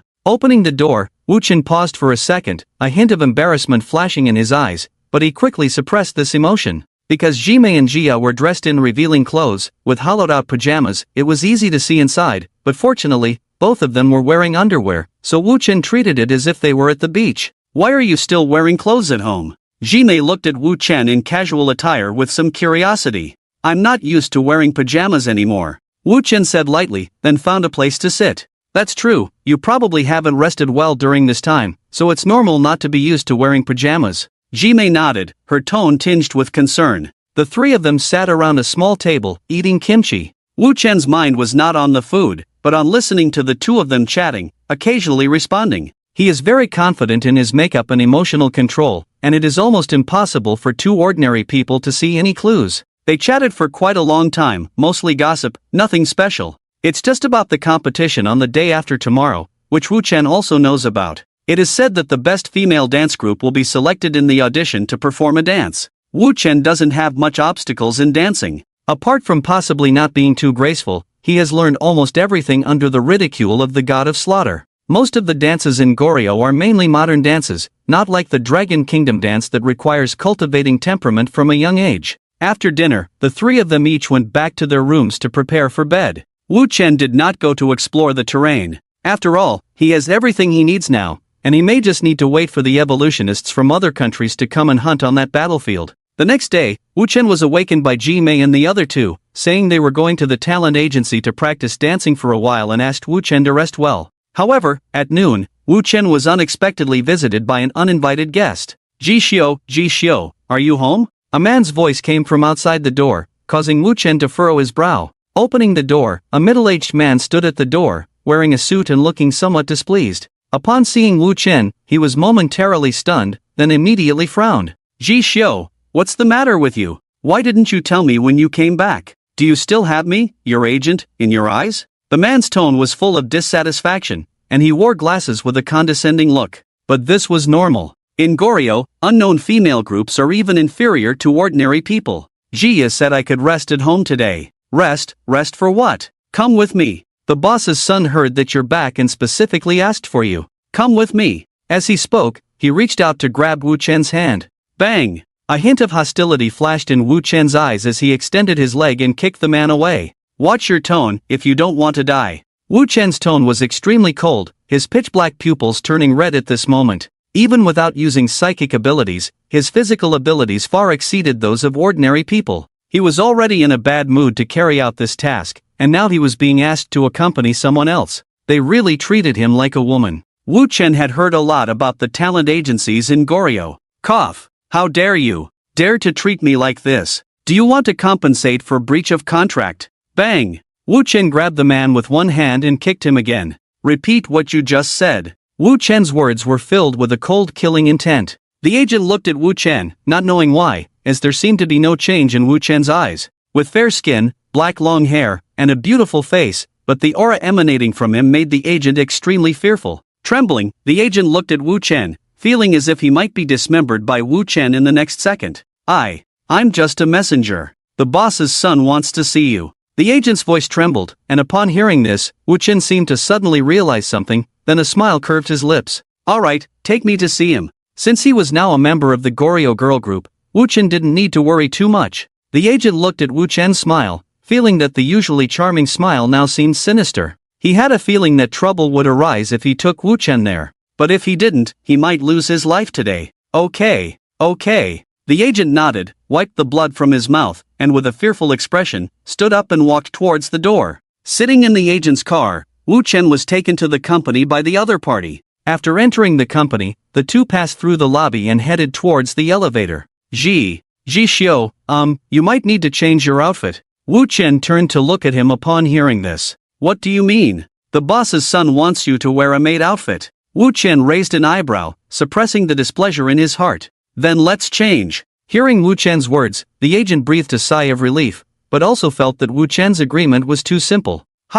Ji Xiu, why are you here at the company? As the elevator passed a certain floor, Ji Mei suddenly walked in, sweating profusely, looking like she had just finished dancing. Something came up, Wu Chen said lightly, then followed the agent out of the elevator. Ji Mei seemed to have realized something upon seeing the agent, her face instantly becoming somewhat frightened and sad. It seemed that she had also figured something out, but she had no choice. Soon, Wu Chen was dressed in a maid outfit and taken to the top floor. Speaking of which, Wu Chen's maid outfit was quite out of place. Even in women's clothing, he belonged to the cool and beautiful type, and due to his height, the inherent sense of oppression was quite strong, making the maid outfit feel somewhat awkward. But it also gave off a feeling of wanting to conquer. Soon, Wu Chen was brought to a large door. Pushing it open, a huge bed came into Wu Chen's view. On the bed was a man with an oily face, somewhat handsome, but his handsomeness seemed unnatural, and he looked greasy. He was accompanied by two well-proportioned beauties, with a lecherous look on their faces. Oh, little Ji Xiu is here, do you need a bath? The man's eyes flashed with a hint of perverse gloom upon seeing Ji Xiu, his mouth smiling teasingly, his tone full of provocation. The two women beside him were asked to leave. No need, do you want me to call your dad? Wu Chen's mouth curved into a wicked smile, his tone somewhat strange. Wouldn't that be a bit inappropriate? The man was taken aback and did not notice anything unusual about Wu Chen, but instead his face showed an even more perverse expression. It's okay, go ahead and call him, Wu Chen said with a smile. However, the agent behind Wu Chen swallowed hard. For some reason, he felt like the temperature around Wu Chen had dropped slightly. Since little Ji Xiu has this request, then of course I must fulfill it. The man's smile became even more twisted, and then he took out his phone and made a call. Soon, a chubby man entered the room, and the father and son looked nothing alike, but their expressions were exactly the same. With everyone present, a hint of red light flickered in Wu Chen's eyes. The two men ushered the agent out of the room, then approached Wu Chen with lecherous expressions. Wu Chen smiled wickedly at the corner of his mouth, followed by a loud noise. Bang! At this moment, everyone in the building suddenly looked up at the ceiling. Someone shook their head and said, "The boss is really something, the commotion today is too big." In the room on the top floor, the pink-colored Jusen sword handle was stained with a little blood, and the two men knelt on the ground, with some scars seemingly cut by toy-like long knives, their faces bruised and swollen, looking at Wu Chen with fear. The man couldn't understand why Ji Xiu, who used to be cold and resistant but powerless to resist, had become so terrifying. Wu Chen, dressed in a maid outfit, looked down at the two men. What is the winner of tomorrow's talent show going to do? Go dance for Lord Death. Perform. Wu Chen's eyes showed a hint of understanding upon hearing this. If he didn't guess wrong, this Reaper should be the main character of this beautiful country this time. Sequence 044, Supernatural Reaper. It is said to be a supernatural ability that can turn the dead into Earth soldiers, but this is compulsory and also requires a medium to summon. However, Wu Chen feels that he is not summoning souls, but more like using relics to create a monster similar to a soul. This should also be the reason why they came to this battlefield. There were too many people who died here in the past. Each one of them was an elite among ordinary people. Although this power does not pose a great threat to evolvers, it is equivalent to a nuclear bomb, as it can wipe out ordinary people in a city in a short period of time. Currently, evolvers make up less than half of the world's population, and the population is very important. Moreover, if this ability truly grows in the future, it will be very terrifying. After all, if the world really descends into chaos, the number of dead will be too many. Fortunately, this guy cannot summon someone stronger than himself, and besides having more monsters, he doesn't have any special abilities. It is a supernatural ability that is very lethal to ordinary evolvers, but it will not cause much trouble for true geniuses. After thinking for a while, Wu Chen tapped the blade of the Godslayer with his hand. The two men knelt on the ground and secretly glanced at Wu Chen. Although it was strange why Wu Chen would use such an ugly knife. Can we leave now? The man asked with a flattering smile. Bang! Wu Chen kicked him into the ceiling, embedding the man's head into it, his life or death unknown. The remaining man's son looked terrified, almost screaming out. But Wu Chen's blade tip was already close to his neck. As long as he dared to make a sound, Wu Chen dared to kill him. If he dies, will this company be yours? With these words, the man instantly froze, tremblingly raised his head to look at Wu Chen, his eyes filled with fear and a hint of expectation. Why yes. Looking at his expression, Wu Chen's face showed a slight smile. I'm not interested in your money. I'll give you a chance to live. I want to be the champion of tomorrow's selection, understand? When the man heard that Wu Chen was not interested in his money and wouldn't kill him, his eyes instantly lit up. He nodded frantically. Of course, you can consider calling the police on me, but... At this point, Wu Chen suddenly paused, then looked up at the man's head still embedded in the ceiling. Immediately, a dark red flame rose, the flame appearing for a very short time. 3 seconds later, the man on the ceiling turned into dust and disappeared without a trace. The remaining man's eyes were filled with even more fear. He had heard of this ability. Evolvers, he had wanted to hire an evolver as a bodyguard before. But all of Goryo's evolvers were controlled by the top conglomerates, and the strongest were only at the second stage of shell-shedding realm. However, he had also witnessed the power controlled by these people. With a casual punch, they could shatter a fake mountain over 3 meters high. He had seen this kind of flame ability that Wu Chen possessed, but they usually released fire from their hands or mouths, unlike Wu Chen who could silently raise a flame and instantly burn a person to ashes. I won't. The man's voice trembled. Wu Chen, expressionless, retracted the Godslayer and then turned and left. Seeing Wu Chen leave, the man first breathed a sigh of relief. Then his eyes were filled with excitement. He would take over the company as quickly as possible, and then rightfully marry his stepmother. Wu Chen was not very clear about what happened next. He watched the agent at the door and said, "Take me back." The agent nodded quickly. Although the soundproofing was very good, he still heard some things. At this moment, he was really on pins and needles, afraid that Wu Chen would punch him. After all, he had just seen it. There was only one person left in the room. As for calling the police, he never thought about it. He was just slightly better than the artists, and his position in the company was not that high. Otherwise, a third-rate girl group like Triplets would not have ended up in his hands. Soon, Wu Chen was taken back home. Back at home, Wu Chen turned on the TV and listened to the TV while scrolling through his phone. As for why he wanted to be the champion, his idea was that since it was a performance, there would probably be many people from beautiful country that day. Inhut said that high-end combat power would not appear on the battlefield, so he decided to approach and test the strength, mainly to see how many people the other side had brought. If there were not many people, it would be best to take them all out at once. If there were many people, he would have to figure out a way to kill them. Anyway, once he entered here, Wu Chen would not let this group of people leave alive. Not a single damn one could escape. But speaking of it, Wu Chen suddenly felt that it was quite refreshing to change identities like this. At least he could do things without feeling restricted. Of course, it would be even better if he didn't have to cross-dress. Clearing his mind of distractions, Wu Chen opened Wenxi's chat box. The other party had sent him many messages. When she, how is it going, Wu Daebody, with the mission in Goryeo? Wu Chen, no problem, but don't call me beauty. When she quickly replied.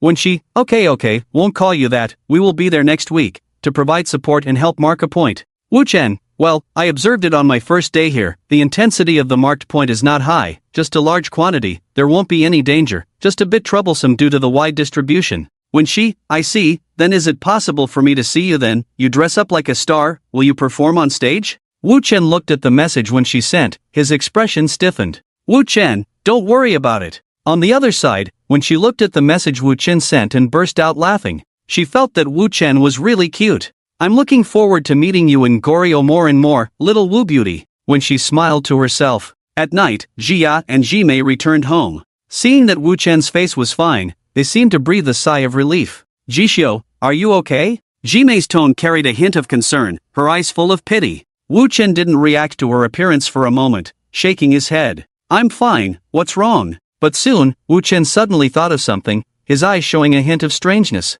These two don't think I was slept with, do they? Wu Chen thought this way, and then looked at the eyes of the two, becoming more certain of what he was thinking. I have nothing to do, you can rest assured. Wu Chen said lightly, then stood up and walked towards the room. It seems like there really is nothing wrong. Jia looked at Wu Chen's normal walking pace, and the worry in her eyes dissipated at this moment. Jimei also nodded, they didn't expect the company to treat people like this. Jimei had just come back and called him over. But it seemed like they had escaped a disaster. The two glanced at each other, then let go of their worries. In the room, Wu Chen sat on the bed and fell asleep early. He didn't want to have too much conversation with these two people, as the more they talked, the more likely problems would arise. Sleeping early was the way to go. And so, Wu Chen's second night passed very peacefully. In the morning, Jia knocked on his door. Jishio, are you awake? We are going to participate in the first round of auditions today. Wu Chen opened his eyes upon hearing the voice. Okay, let me change and freshen up.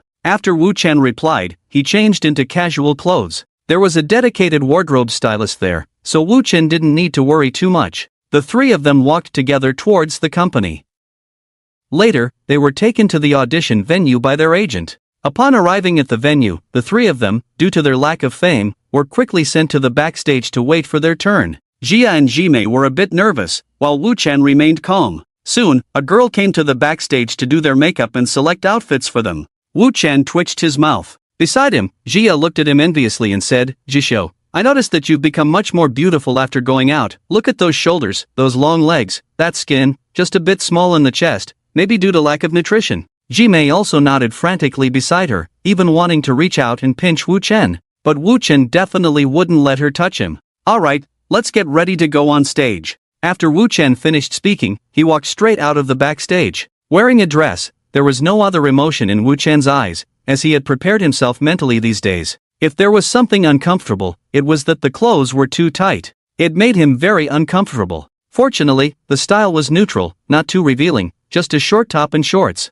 Wu Chen put it on, quite plain, but his face was really well made up. Overall, he looked quite neutral. Their dance wasn't provocative, just a normal modern dance. Soon, the three of them went on stage. There were 3 judges in front, 2 women and 1 man. Because they had been taken care of, the 3 of them made eye contact with Wu Chen the moment they saw him. It's him! The 3 of them read each other's minds and prepared to praise even if Wu Chen danced poorly. Sometimes money power is just so unreasonable. Wu Chen looked at the audience in front of him, unconsciously swallowing his saliva. There was no longer calmness in his eyes, but a sense of nervousness and embarrassment. His previous mental preparation completely collapsed at this moment. He had indeed overestimated his sense of shame. With the sound of music, the other 2 had already started moving their bodies. Wu Chen was still dazed and slow. At this moment, the voice of the executioner in his mind shouted, "Dance, or you will be exposed. Imagine this is your room, lower your senses, let the executioner sing for you." The executioner's tone was full of excitement, and at this moment, he didn't know where he had pulled out a guitar in that red mist space, wearing sunglasses, long red hair matching Wu Chen's face, and an extremely flamboyant leather jacket, looking like a rock bassist. So passionate. The executioner's roar also brought Wu Chen back to his senses, and at this moment, he didn't think of anything else. Instead, he followed the executioner's words and proceeded accordingly. He blocked his senses and started moving his body. With the music playing in his mind, he seemed to be back in his room, and most of the nervousness in his heart disappeared. At this moment, the executioner in the red mist space stepped on a speaker, pointing his finger at the guitar and strumming it. "Oh, baby, let's get excited, music." With the sound of the guitar, Wu Chen on stage also began to move to the music. For a moment, the whole audience fell silent. Even the movements of the two people beside Wu Chen involuntarily became smaller. Everyone stared in astonishment at Wu Chen on stage, their eyes filled with bewilderment. It wasn't that Wu Chen's dancing was bad, but rather, the rhythm he danced to was clearly different from the music playing on stage. The two next to him wanted to remind him, but the audience below made it difficult for them to say anything. Although Wu Chen's movements were correct and well connected, they were too stiff, giving off a mechanical dance vibe without the smoothness of others. It seemed somewhat out of place. The sound engineer backstage was sweating profusely. He frantically adjusted the music, trying to match Wu Chen's rhythm. After nearly a minute of adjustments, he finally synced the rhythm with Wu Chen's. Jia and Jimei quickly followed Wu Chen's rhythm. There was a hint of embarrassment in their eyes. Wu Chen was immersed in the world of the god of slaughter and was unaware of the outside world's thoughts, believing his movements were flawless. It wasn't until the god of slaughter stopped the music that he opened his senses. Seeing the stunned faces of the judges in front, he furrowed his brows. "What's wrong?" Wu Chen asked curiously. Nothing." Jia thought it best not to tell Wu Chen, as she felt he was truly immersed just now. She hoped the judges' words would be tactful. Meanwhile, the judges recovered from their shock. The three exchanged glances, and the first judge pressed the pass button directly. "Fantastic, absolutely fantastic. I've never seen such a wonderful dance. I declare, you're through." "Ha?" Jimei and Jia looked puzzled, their eyes filled with astonishment. The second judge then spoke, very rhythmic, full of vitality. "This is what young people need nowadays. Wonderful, you're through." The third judge was even more exaggerated, standing up and praising with the microphone. "Wonderful, absolutely wonderful. Dancing with such dynamic movements, you're the next international superstar. I declare, you're through." Wu Chen nodded, somewhat satisfied with the expected outcome. "You're still useful." Wu Chen thought to himself. Of course, I am the god of slaughter, I understand music too well." The god of slaughter laughed heartily with hands on hips. Wu Chen turned and left with the two stunned individuals. The backstage manager informed the boss of the situation. The boss rubbed his chin and said, "The last judge. Is there a problem?" The manager asked hurriedly. "More money. What's wrong?" Wu Chen frowned, looking at the two girls beside him. These two had been staring at him since they got on the car, making him uncomfortable. "Nothing. It's just that the change is so significant." Jimei's tone carried a hint of emotion, and when Wu Chen heard this, he furrowed his brows and asked, "What do you mean?" He thought his disguise had been exposed. "It just feels like your dancing is a bit different from before, so immersed on stage." Jia finally found the word immersed after searching for a while. Wu Chen was taken aback. Did he dance so well? "It's okay, maybe I had some insights during the escape process," Wu Chen said lightly before turning away. Seeing Wu Chen's calm demeanor, Jimei and Jia also became somewhat unsure. They exchanged glances and finally understood each other. "We can't tell her." They decided to keep this matter to themselves.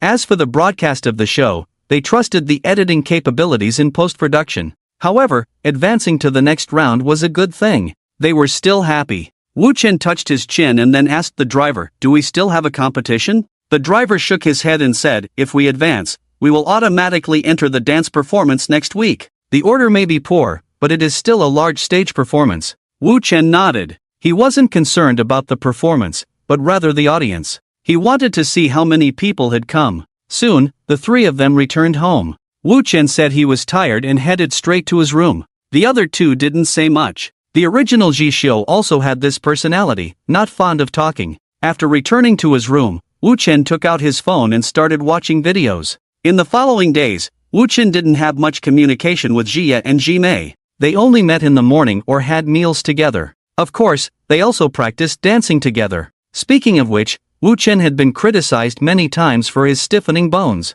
He had nothing to say and could only awkwardly cooperate with them. However, stiffness didn't mean that Wu Chen lacked flexibility. It was just that all his flexibility was used for fighting, so he would feel uncomfortable suddenly dancing. He didn't want to put effort into that aspect. Time passed bit by bit, and soon, a week had passed. Jia and Jimei trained late every day, while Wu Chen would practice for a while and then go home. Initially, the two were a bit dissatisfied, but in the end, the manager said, "If you're not willing, go accompany the boss and shut your mouth." They both knew very well what the consequences of accompanying the boss would be. Soon, the day of the performance arrived. On that day, people from the Evolution Academy also successfully arrived in Goryeo. Except for no one else knew Wu Chen's whereabouts. They only knew that Wu Chen had been on a mission elsewhere for a week and would meet up with them after the mission was over. After getting off the plane, Wen-shi chatted with the people around him. During the conversation, Wen-jun couldn't help but say, I have to say, there are indeed many beautiful women in Goryeo.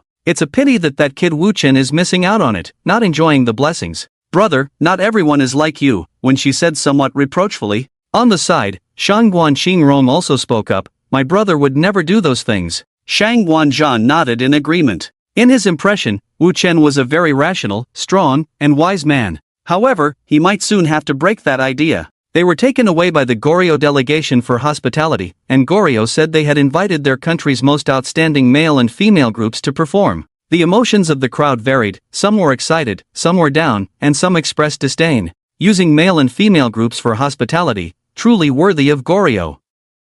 After entering the seating area, everyone began to observe their surroundings. There were many people from various countries, but the most important ones were just a few countries. A group of muscular young men from the polar bear country, various types from the beautiful country, including muscular ones, those with dark features, and those fiddling with something. It was quite chaotic, but not all countries had sent representatives. Only 5 countries had come: Dragon Country, Polar Bear, Beautiful Country, Sakura Country, and the British Knights of the Earth. It seemed that all the visitors were unfriendly. When they saw Xian Yuan Tianjiao and others enter, they watched with interest, but deep in their eyes, there was an unerasable vigilance. In the backstage, Wu Chen frowned. He hadn't expected people from the Dragon Country to come as well. He thought only people from the Beautiful Country would be there. The number of people from the Beautiful Country was not much different from that of the Dragon Country, about 30 people, and the other countries were similar. People who come here are mostly secretive and probing. Since the appearance of the evolvers, the strength of various countries has already begun to change.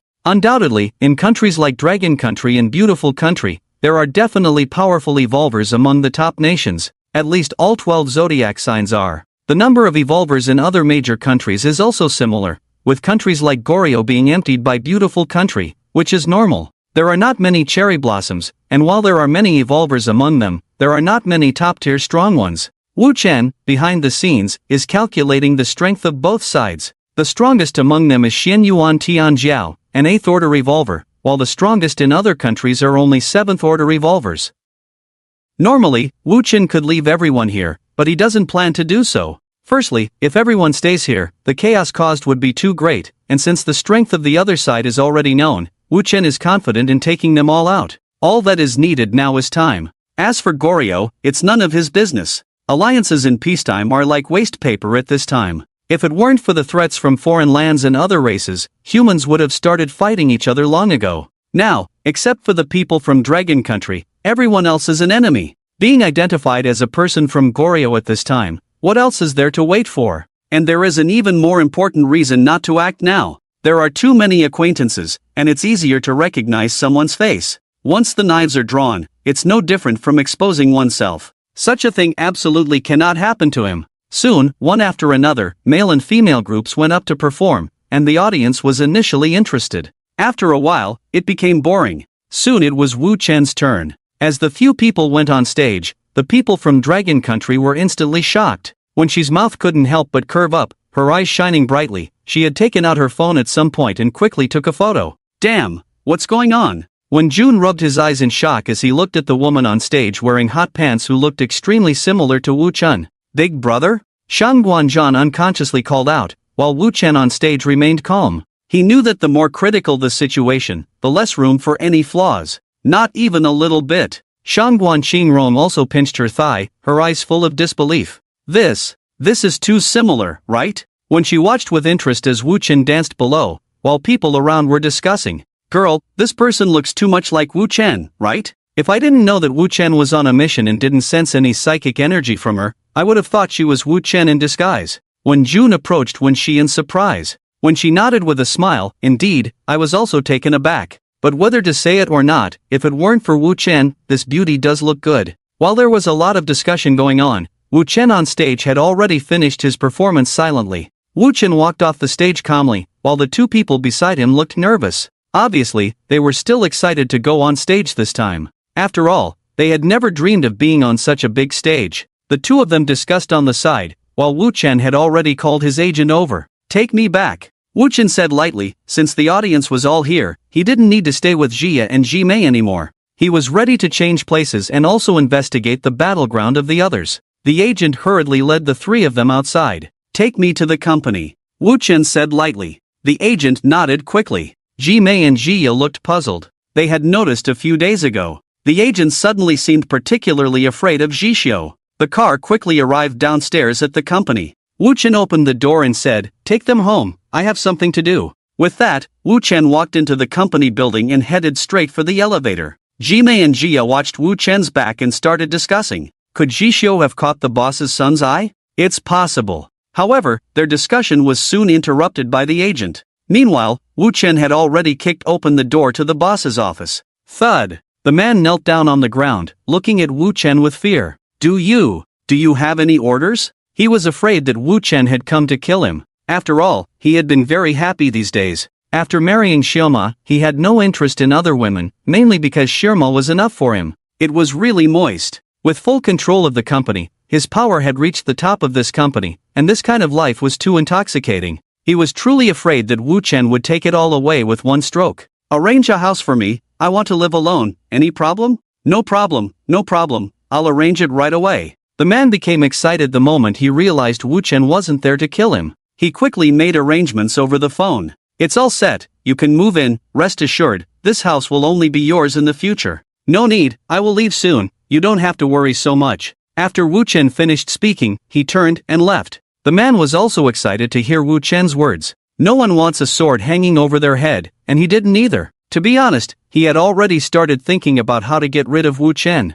He just hadn't figured it out yet, but if Wu Chen wanted to leave on his own, that would be great. Thinking of this, he instantly became happy and even wanted to go home to find Xioma. Wu Chen was unaware of his emotions at the moment, as he was being taken to a residential area. Looking at the new house, Wu Chen nodded, then dismissed the person who brought him there. Taking out his phone, Wu Chen sent a message to Yin Yutager. "Wu Chen, people from various countries have all appeared, is there anything to pay attention to?" Yin Yutager quickly replied. "Yin Yutager, kill the god first, he must die first. As for the others, do your best, kill as many as you can, but try not to leave too many flaws." "Wu Chen, no problem." Wu Chen put away his phone, a hint of red flashed in his eyes involuntarily. He didn't need to hide anything now, as he planned to invite Wenxi out tonight. Since they were both there to deal with the marked points, Wu Chen believed Wenxi should know where the marked points that other countries needed to deal with were located. By then, he could also go there in advance, directly kill that group of people. His cultivation level indeed needed to be raised. Otherwise, his current level of cultivation would not be enough to go to the exotic land later. They didn't know much about the specific situation in the exotic land. But one thing was certain. The strong in the exotic land must be far superior to the blue star. If it weren't for some kind of will-suppressing cultivation on the blue star, it would probably have been occupied by the other side long ago. Wu Chen sent a message to Wenxi. "Wu Chen, can you come out tonight? I have something to discuss with you." At this moment, Wenxi in the embassy looked at the message sent by Wu Chen on her phone, and couldn't help but smile. "Wenxi, of course, what's up?" "Wu Chen, do you know where the marked points of other countries are? If you have specific locations, send me a list." When she saw this and her eyes flickered for a moment, then typed in response, "Then send me the address tonight, such important matters must be discussed in person." Wu Chen, okay. Wu Chen tidied up a bit, then changed his clothes. After all, there was no need to pay attention to others now. It didn't matter what he wore, as long as his face didn't return to its original state. As for the issue of the knife, he had already figured out a solution. Kong Li's ability would come in handy. Soon, Wu Chen walked down the street in casual clothes. The streets of Goryeo were not much different from Longwa, the only difference being that there were not too many people, mostly young people. Soon, Wu Chen saw Wenxi sitting on a public bench. Wow, who is this, so beautiful? When she looked at Wu Chen, her tone slightly teasing. Wu Chen did not have any emotional fluctuations in response to Wenxi's playful words. "I plan to go to the mark point assigned by beautiful country first. Where are they located?" Seeing Wu Chen's serious expression, Wenxi also took out her phone and opened the map of Goryeo. This location, their border, is also near the battlefield of the past. While we have been completely assigned in the opposite direction, they may also be able to sense what we are up to. Wu Chen nodded, then curiously asked, "What are the means for us to search for relics here?" "Hushin. when she mentioned a familiar yet unfamiliar name. Him? I remember he's only evolved to the 5th rank? Because of his ability? Wu Chen asked curiously. He had quite an impression of this Hu Shen. During the time in Nanzhong, he had intended to come and help Wu Chen and the others, but was caught up in other matters midway. He had sent a message to Wu Chen before, but Wu Chen had a lot of messages on his phone, so he hadn't seen or replied at the time. I remember his sequence is 025, is it summoning spirits? When she nodded. Yes, a kind of technique similar to the legendary divine art, but it doesn't summon any so-called gods or ancestors. Wu Chen understood. You can go to that battlefield tomorrow morning, I plan to probe them tonight. Wu Chen said lightly. Will it be dangerous? And I feel like Sakura and beautiful country seem to be plotting something, when she asked with some concern. Although Wu Chen was very strong, she was still a little afraid that he might be ambushed. It's okay, their plot is nothing more than observing us, taking action, or colluding together, but such things have no effect in the face of absolute strength. Even if I can't beat them, I can still run. Wu Chen's tone was full of confidence, when she didn't say much more after seeing this. Well, you should go back early, coming out too late at night may arouse suspicion from others, I have to leave too. After Wu Chen finished speaking, he turned and left directly. When she smiled as she watched him leave, and after Wu Chen's figure disappeared into the crowd, when she covered her mouth and chuckled, what's this, just being shy, what a lame excuse. After that, when she also left with her hands behind her back. On the other side, Wu Chen had already taken a taxi in the direction when she had given. Fortunately, Goryo was small, and he arrived at his destination in less than an hour. After paying the money, Wu Chen flashed with his body as the car left, and he instantly disappeared from the spot. On the other side, a group of people were gathered in a space, chatting and eating chocolate. John, you should be close to breaking through soon, right? A man said to the slightly gloomy young man in front of him. Yes, after completing this mission, I can break through to the 8th rank. The man nodded, and his classmates around him also looked at John with admiration after hearing his words. Even the young ladies have started to throw flirtatious glances at him. John's eyes were filled with pride, but soon, a terrifying red mist suddenly spread around them. What's going on? An evolver reached out to touch the mist, and the moment his hand touched the red mist, he felt a sharp pain. For some reason, these red mists seemed to be like knives, piercing through his body, but after the pain, his body was unharmed. There are enemies. Someone in the crowd shouted, and a huge figure descended from the sky. Bang! This monster? The crowd looked at the figure approaching 3 meters high in shock and fear. As the smoke cleared, a long-haired and beautiful woman with a fierce look on her face was staring at them. And the so-called monster they mentioned was the girl who suddenly appeared in front of them. And this person was Wu Chen. At this moment, his appearance had not changed much, but his body was full of muscles. His size had also grown to nearly 3 meters tall. In his right hand, he held a pink machete close to 2 meters long, with a huge red flower embedded on it, resembling the face of a fairy, with a body like a diamond. If one word had to be used to describe it, diamond fairy would be extremely fitting. The people of the beautiful country swallowed hard, their eyes filled with shock and fear.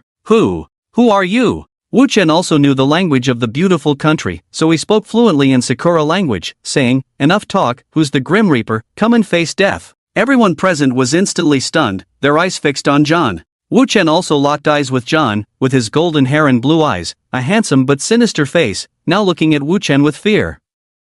Mainly because Wu Chen's oppressive aura was too strong now. The face of an angel, the body of a diamond, even a man would be afraid. At this moment, the god of slaughter in Wu Chen's mind, holding a comic book, shouted, got it, shout this move next. Cherry Blossom Snow Slash. After receiving the signal from the god of slaughter, Wu Chen shouted, Cherry Blossom Snow Slash. The terrifying blade energy slashed straight ahead, accompanied by a huge blue barrier rising in front of the Grim Reaper, blocking the attack. Wu Chen looked puzzled, as he did not sense any spiritual energy fluctuations from the opponent. Technology? Wu Chen muttered, then slashed out again. In order not to reveal his identity, he had spared no expense. He didn't even dare to shout dismemberment directly using the moves from the Sakura Country manga. Run, it's coming for us. John roared, then a silver whiteboard suddenly appeared in his hand. As he stepped on it, flames also spewed out from the board, and then he flew 3 meters high and quickly flew away. John was not stupid, the aura on the opponent was obviously much higher than theirs, staying here at this time was useless except to die.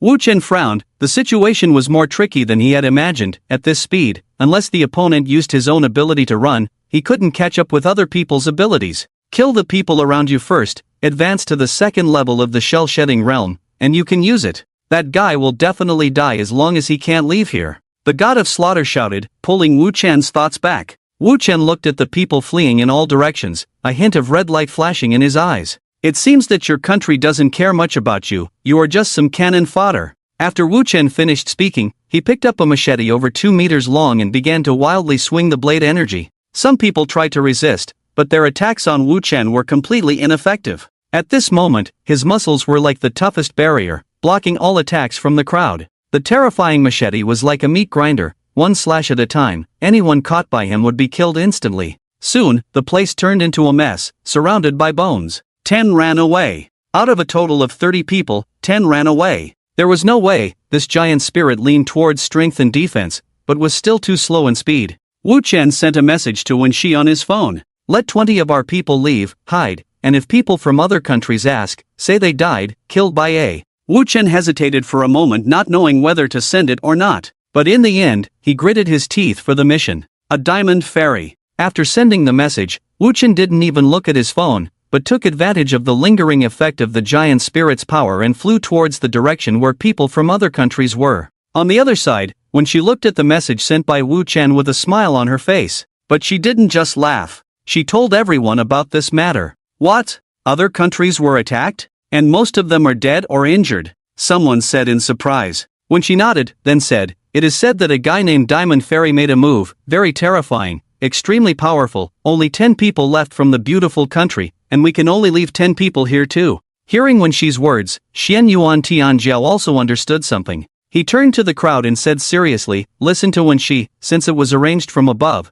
let's not ask too much. Next, I will call out the names of those who will stay. After that, Xian Yuan Tianjiao called out a total of 10 people, including himself and Wenxi. The rest of the people were then dispersed. No matter where they went, they couldn't appear here in the next few days. There was no objection from the crowd to Xian Yuan Tianjiao's words. After a sarcastic remark, they all left one after another. As they left, someone spoke to Xian Yuan Tianjiao, Brother Tianjiao, if Brother Sheng comes here asking where we went, you can't deceive us. We left according to the mission. Xian Yuan Tianjiao smiled at the words, don't worry, I won't lie, but don't be too happy too soon. The mark point guarded by the beautiful country has been directly broken up. There will probably be many intruders coming out. Try to kill them all, and if asked, try to mention the cherry blossom language. The 19 people who left nodded, indicating they understood. On the other side, Wu Chen had already begun his slaughter. He was like a bulldozer, leaving no grass behind. The White Bear Country, the Cherry Blossom Country, and even the people of Great Britain were killed by more than half.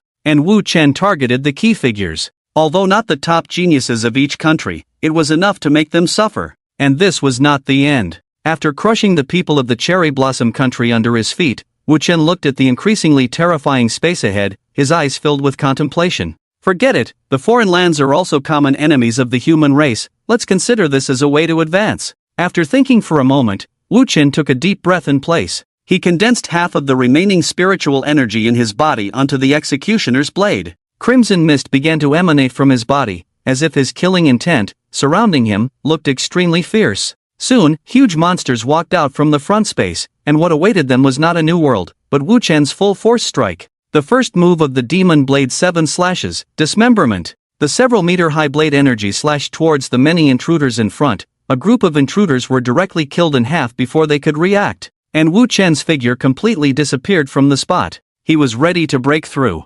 Soon, the checkpoints arranged by other countries were all lost, followed by hundreds of foreigners rushing into the streets to start killing. The people from countries like Beautiful Country were all killed and huddled in their respective embassies, too afraid to go out. On the other side, Wu Chen had already returned to the room. As long as he broke through the cocoon realm, this mission would be no problem. At this moment, as he broke through, the god of execution seemed to be asleep, lying silently in the space. The red mist around seemed to have a certain intelligence, slowly spreading and preparing to cover the place where the god of execution was. However, they could never get close to that small area. The entire room fell silent. On the other side, when she and the others began to deal with the checkpoints they were guarding, the people looked at the low cultivation creatures in front of them with a hint of disgust in their eyes. The battle did not last long, and within just half an hour, no intruders entered the checkpoints. After feeling the disappearance of the checkpoints, the people did not intend to go outside to help the ordinary people, because they were probably unaware at the moment, and if they went out to help, it would be hard not to associate the people from other countries being killed by them. At this moment, in the sea area near Goryeo, the tiger-headed tiger wearing a tiger mask was confronting a beautiful woman holding a golden spear and wearing golden armor. She had snow-white skin and a heroic look. Sequence 030, the wise goddess Athena, one of the 12 main gods of beautiful country. Tiger, are you sure you want to stop me? Athena pointed her long sword at the tiger in front of her, her beautiful face speaking words of great gloom. No, I'm just standing here. You can go past. This is not your country's territory. The tiger shrugged innocently. Athena's face darkened when she heard the tiger's words. Her task this time was to protect the god of death, but the appearance of the tiger made it impossible for her to break free. Wherever she went, the tiger followed, tirelessly. And she had already received the latest news. The evolutionists of their country were attacked by people suspected to be from Sakura country in Goryeo, resulting in the loss of 20 people. Fortunately, the god of death was able to escape with her blessing. But her blessing could only be used 3 times in total, and once used up, it needed to be re-empowered. Get out of the way. The situation was urgent, and Athena had no intention of entangling with the tiger, directly lifting her spear and attacking the other party. Oomph, close combat, I've never lost. The tiger snorted coldly, accompanied by 9 tiger tails appearing behind him. His body also began to rapidly expand, his hands turning into tiger claws and directly attacking forward. The spear and claws collided, accompanied by a huge thunderous sound, creating an incredibly huge wave in the sea area under their feet. At the moment of the collision, Athena suddenly smiled mysteriously. Her golden armor began to disassemble and transform, finally turning into several small floating cannons bombarding the tiger. Boom! Athena burst out of the black smoke, a blue barrier suddenly appearing around her. The Athena in the barrier became extremely exposed, with her armor appearing like a bikini, only covering the essential parts. She looked at the black smoke ahead with a smug smile and said, "Do you know why I am called the goddess of wisdom? The times have changed long ago." With that, she was ready to turn and leave. Suddenly, a huge figure rushed out of the smoke, a 9-tailed tiger nearly 10 meters tall pouncing towards Athena. The huge claws were like swatting a fly, directly knocking the previously triumphant Athena into the sea. A hint of disdain appeared on the tiger's face. "TCH, do you think I'm stupid? Would I come to fight without intelligence? If you don't give me any loopholes, do you really think you're smart?" Having said that, the tiger transformed back into a human form and stood in the air. Athena, who flew out from the sea, also had a smile on her face. Not bad figure. How about joining me for a drink? Too much fighting isn't good. We can do something beneficial for human progress. Athena's hair was dripping with water at this moment, looking very disheveled. Hearing the tiger's teasing, she instantly became angry. She pointed her spear, and the floating cannons beside her began to unleash countless lasers and cannonballs, each strike powerful enough to kill a transcendent realm expert. The gunfire and lasers began to output frantically. Her spear also began to transform into a weapon resembling a Gatling gun. Bullets and lasers crazily shot towards the tiger. Countless waves and steam rose from the sea. The tiger also put away his smiling expression, looking very serious. The opponent was going all out, so he couldn't play around. "Girl, don't be too hot-headed, watch out for irregular menstruation." After saying that, the tiger roared to the sky, and a giant tiger shadow manifested behind him. 9 tigers defeat heaven. The 2 transcendent realm experts engaged in intense battle here. And this kind of scene was also happening elsewhere. The common people were unaware of the battles of the top experts. After the night passed, they seemed to have regained courage during the day. Of course, it was also because the higher-ups of Goryeo began seeking their help. People had to come to the streets to hunt down the intruders. On the street, John, who wielded a sickle to kill an intruder, observed people from other countries. He noticed that people from all countries were missing. Initially, he suspected it was a conspiracy from the Dragon Country, but his doubts were dispelled when their people reappeared. After all, the Dragon Country also had fewer people, but it couldn't be ruled out as the other party's conspiracy. As for the Sakura Country, to be honest, he didn't believe they had the guts to make a move against them. They were just a vassal state, and even with the appearance of evolvers, it couldn't change their inherent fear. This was John's confidence in his own country. However, he didn't know that after the appearance of evolvers, some countries' higher-ups had long lost control of power. Xian Yuan Tianjiao also knew that people from other countries were observing them. He shouted towards Hushin not far away, "Hushin, you and Wenjun go to that battlefield, we will follow later." Hushin was a slender young man with long hair, lifeless eyes, and drooping eyelids, looking extremely listless. Wearing a black tracksuit, he held a large knife with a red ribbon floating on it. After hearing Xian Yuan Tianjiao's words, he nodded and then left the battlefield with Wen Jun. And a few people were missing from the beautiful country. At this moment, on the former battlefield, John looked excitedly at the ground. As long as he collected all the souls here and transformed them into his Earth soldiers, he would undoubtedly be the deserved genius when he returned to the beautiful country. He put away his sickle and pressed his hand on the land full of historical traces and bloodstains. Fallen souls of war, in the name of the Grim Reaper, I command you to serve me, become my Earth soldiers. As soon as he said this, green particles suddenly appeared around him, slowly drifting towards John. These green particles also contained some red particles. They flew very slowly, as if a little lost. Emperor Yen Yu. Suddenly, a golden flame turned into an arrow feather and shot towards John, who was gathering the dead souls. John also noticed the attack and gave up collecting the souls, leaping towards the rear to dodge the attack. The red particles seemed to suddenly lose their target at this moment and fell to the ground.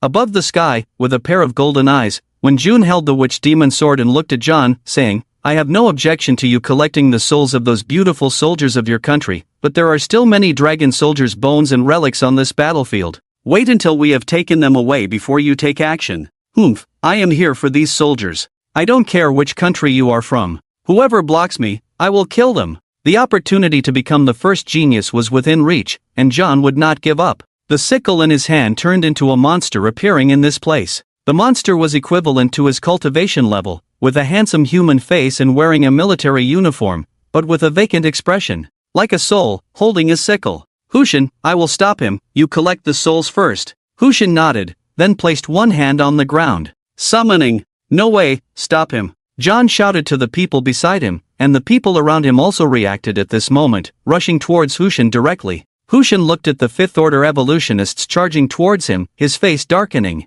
Seeking death. Summoning, Marshal St. Guan Yu. With his words, it seemed as if a man rushed into his body from above his head. However, that man didn't look like Guan Yu from history. Soon, Hushin opened his eyes, glaring angrily, and conjured a large knife with red fabric floating around it in his hand.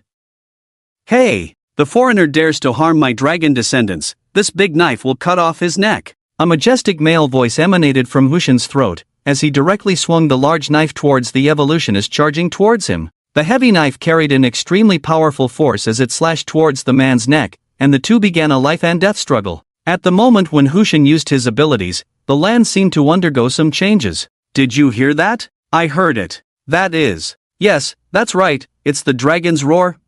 They are coming to take us away. While everyone was immersed in the battle, no one listened to that voice. Hushin wielded the large knife without any rules, full of killing intent, and the evolutionist from the beautiful country was suppressed by the big knife, suffering greatly and covered in wounds. On the other side, John and Wen Jun were evenly matched. John's seventh-order cultivation combined with the demon formed by the sickle, two seventh-order beings fought against Wen Jun. Although they had no special abilities, their strength was enough to give them a slight advantage. Wen Jun swung the witch demon sword towards John, and the battle between the two sides fell into a stalemate. At this moment, accompanied by a dragon's roar, John was directly blasted out.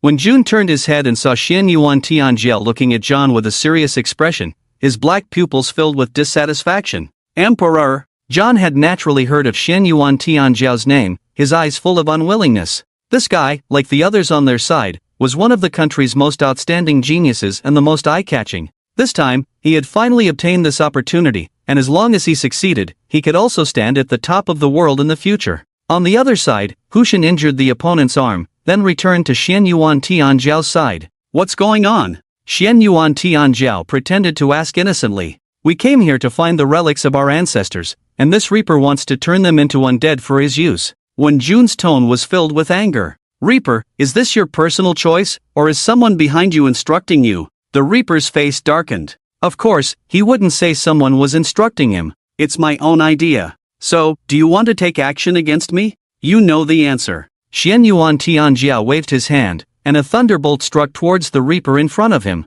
Boom! The Grim Reaper was unable to dodge in time, and a faint blue barrier appeared by his side once again, helping to block the attack. The Grim Reaper looked up at Xian Yuan Tianjiao with a look of unwillingness and anger in his eyes. This attack is a warning. We have no right to manage your own soldiers, but the ancestors of my Dragon Kingdom can only be taken away by us, the Dragon Kingdom. Whoever dares to touch them, I will kill them right here. Xian Yuan Tianjiao's tone was cold, and the elements around him began to manifest, with the golden dragon roaring as if expressing the anger of its master. The Grim Reaper looked grimly at Xian Yuan Tianjiao in front of him. Their overall strength was simply no match for the opponent, and for a moment, he didn't know what to say. When will Lady Athena come? The Grim Reaper roared in his heart. The opportunity that was within his grasp was slipping away. In fact, his main goal was the soldiers of the Dragon Kingdom. After all, on the battlefield back then, the Dragon Kingdom soldiers suffered the most casualties, although the casualties in the main battlefield of Gaoli Kingdom were even more terrifying. Their combat power simply could not be compared to that of the Dragon Kingdom and the Beautiful Kingdom.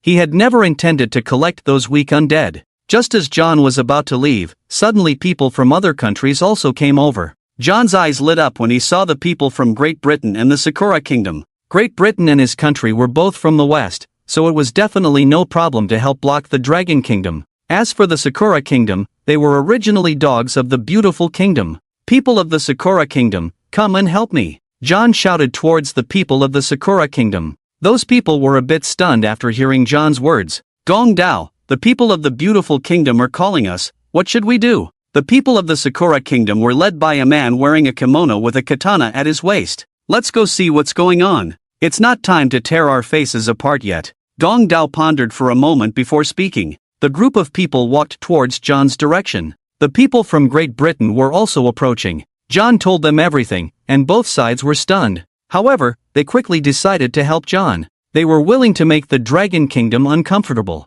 I think the Dragon Kingdom is a bit selfish. Since we are all humans, the most important issue for us now should be the foreign lands. Any power that can enhance human strength is good power. Since the Dragon Kingdom cannot transform these undead into power, why not let the Grim Reaper take them away? This would be a good thing for us humans, Gong Dao said with a smile. The little knight of Great Britain beside him also nodded with a smile. John also looked pleased. With the numerical advantage on their side and the moral high ground, he believed that even if they couldn't reclaim the undead today, it would still be no problem in a few days. The people of the Dragon Kingdom remained silent, their gaze fixed on Xian Yuan Tianjiao. Hearing the words of the people from the Sakura Kingdom in front of him, a murderous intent flashed in Xian Yuan Tianjiao's eyes. Humph, call your little emperor over, as for you, emperor's order. With the appearance of the golden token in front of Xian Yuan Tianjiao, Wen Shi, Shang Wanzhan, and others also displayed their abilities one after another. Talking nonsense, we are strong, that's the reason.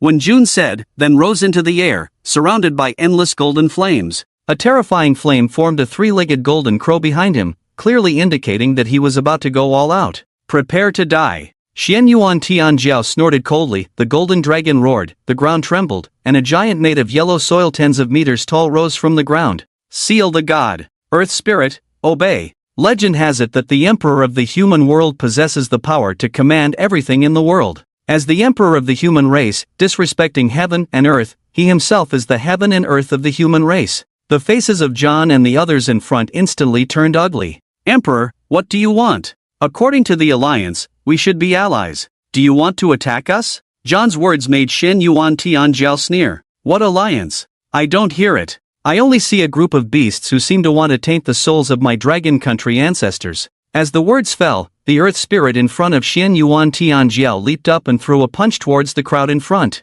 John and the others' faces changed drastically, quickly dodging the earth spirit's attacks. They understood that in terms of strength, they were no match for Xian Yuan Tianjiao. After all, there can only be one Wu Chen in the world. Fighting beyond one's level is a privilege for only a few. And Death God, an ordinary genius, obviously does not belong to this category. John resorted to his old tricks, took out the flying device given to him by Athena, and left the place directly. Damn it, Xian Yuan Tianjiao, I will never let you go. John planned to wait a few days for the people of Dragon Country to finish collecting before coming back to take away the other soldiers. There was no way, they were no match in strength, and Lady Athena did not show up. John was filled with regret, as the only opportunity for promotion slipped away from his fingertips. And the Lady Athena he longed for was currently fighting with a tiger on an unknown island. The sound of the battle between the two sides was intense, with occasional violent explosions on the island, as if it would sink at any moment. Although the battle between the two sides was fierce, their injuries were not severe. Because neither of them was foolish, one was trying to break free, and the other was trying to entangle, so they did not use their full strength. After all, if a top powerhouse gets injured, the resources needed for recovery are enormous. Seeing that the group of people had all left, Xian Yuan Tianjiao shifted his gaze to Hu Shen. You can collect at ease, we have enough time. Hu Shen nodded, then closed his eyes. The spiritual energy on his body began to spread outwards, and soon he heard extremely ancient and ethereal voices. Are you from Dragon Country? Hu Shen's face lit up when he heard the voices. Yes, we are from Dragon Country. Descendant Hu Shen is here to take all the heroes back home. Great, going home is great, we've been here for so long. With the voices ringing out one after another, Hu Shen also opened his eyes. His pupils became somewhat transparent, and in his sight, he saw people in military uniforms smiling and walking towards him, their faces filled with joy. Good children, all good children, look how good-looking and tall they are. Dragon Country must be getting better and better now. Yes, it seems that the battles we fought back then were worth it. Yes, look at these children, they are much better looking than we were back then. They praised these young people, and this scene was only visible to Hu Shen. At this moment, he didn't know what to say, he just felt a little sad. These were all heroes wandering outside. The first thing they thought of when they revived was to go home. As the soul slowly approached, the spiritual energy inside Hu Shen's body began to deplete rapidly. In Xian Yuan Tianjiao's eyes, they were looking around in shock. They couldn't see the souls, but they could see what the souls were attached to. They saw the broken national treasures, the rusty big knives, and the white bones floating in the air, moving towards them. Occasionally, something gently touched their heads, as if a warm hand. Quick, bring all of these back into the domain ring, Hu Shen can't hold on much longer. At this moment, when she suddenly noticed that Hu Shen's face was pale, covered in sweat, as if he had just been through a great battle. Yes, quickly. The crowd immediately realized and began to shuttle rapidly across this vast battlefield using their abilities. With so many relics, it would definitely be impossible to collect them all in one day.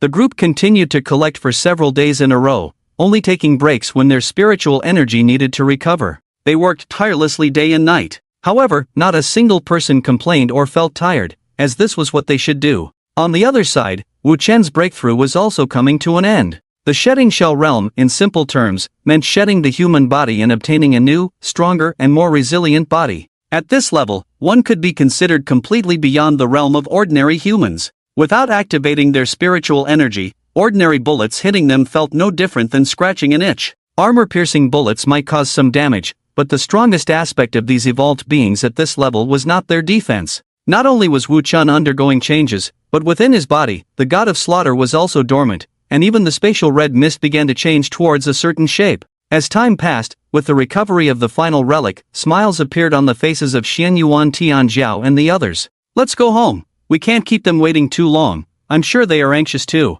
Xian Yuan Tianjiao looked at his companions and spoke with a smile. Yes, we can't keep them waiting too long. At that moment, everyone's minds were free of other distractions. They had only one common thought. Set off immediately, return to the Dragon Kingdom, and bring these lost heroes back home. The mission was successfully completed without any obstacles. The 29 members of the Evolution Academy returned to the Dragon Kingdom that day, solemnly handing over the domain rings in their hands to the military officers who came to meet them, with serious expressions. The officer received the small domain rings with solemnity and shouted to the many soldiers behind him, "Welcome, heroes back home." Tens of thousands of Dragon Kingdom soldiers shouted in unison at the place where the plane landed. In Hu Shen's sight, he saw souls walking out of the domain rings one by one. Their faces were full of excitement and joy. They were souls, unable to shed tears, but they listened to the dragon's roar and looked at the prosperous Dragon Kingdom with relief. They're back, it's great, our efforts were not in vain, our brothers can rest in peace under the 9 springs. These persistent souls passed through the gaps one by one, wanting to see the great mountains and rivers of their homeland, the land they had protected with their lives. Young brother, can you see us? Suddenly, a middle-aged man walked up to Hu Shen and asked. Yes, do you have any wishes? Hu Shen asked. Yes, can you tell the higher-ups to arrange our graves in a more crowded and lively place? The man's words stunned Hu Shen. It will disturb you, and, haha, how could it? Bullets can't disturb us, how could the voices of our compatriots disturb us? Besides, we also want to continue protecting our home. The man's words instantly stunned Hu Shen. He looked at the man in front of him, his eyes already filled with tears. Even when they return home, they still want to continue protecting it. In life, they built the strongest walls with their flesh and blood, and in death, they will also become dragon souls to protect their beloved homeland. Hu Shen nodded vigorously. Don't worry, I will tell them. The man, upon hearing Hu Shen's promise, also showed an extremely joyful smile. Thank you.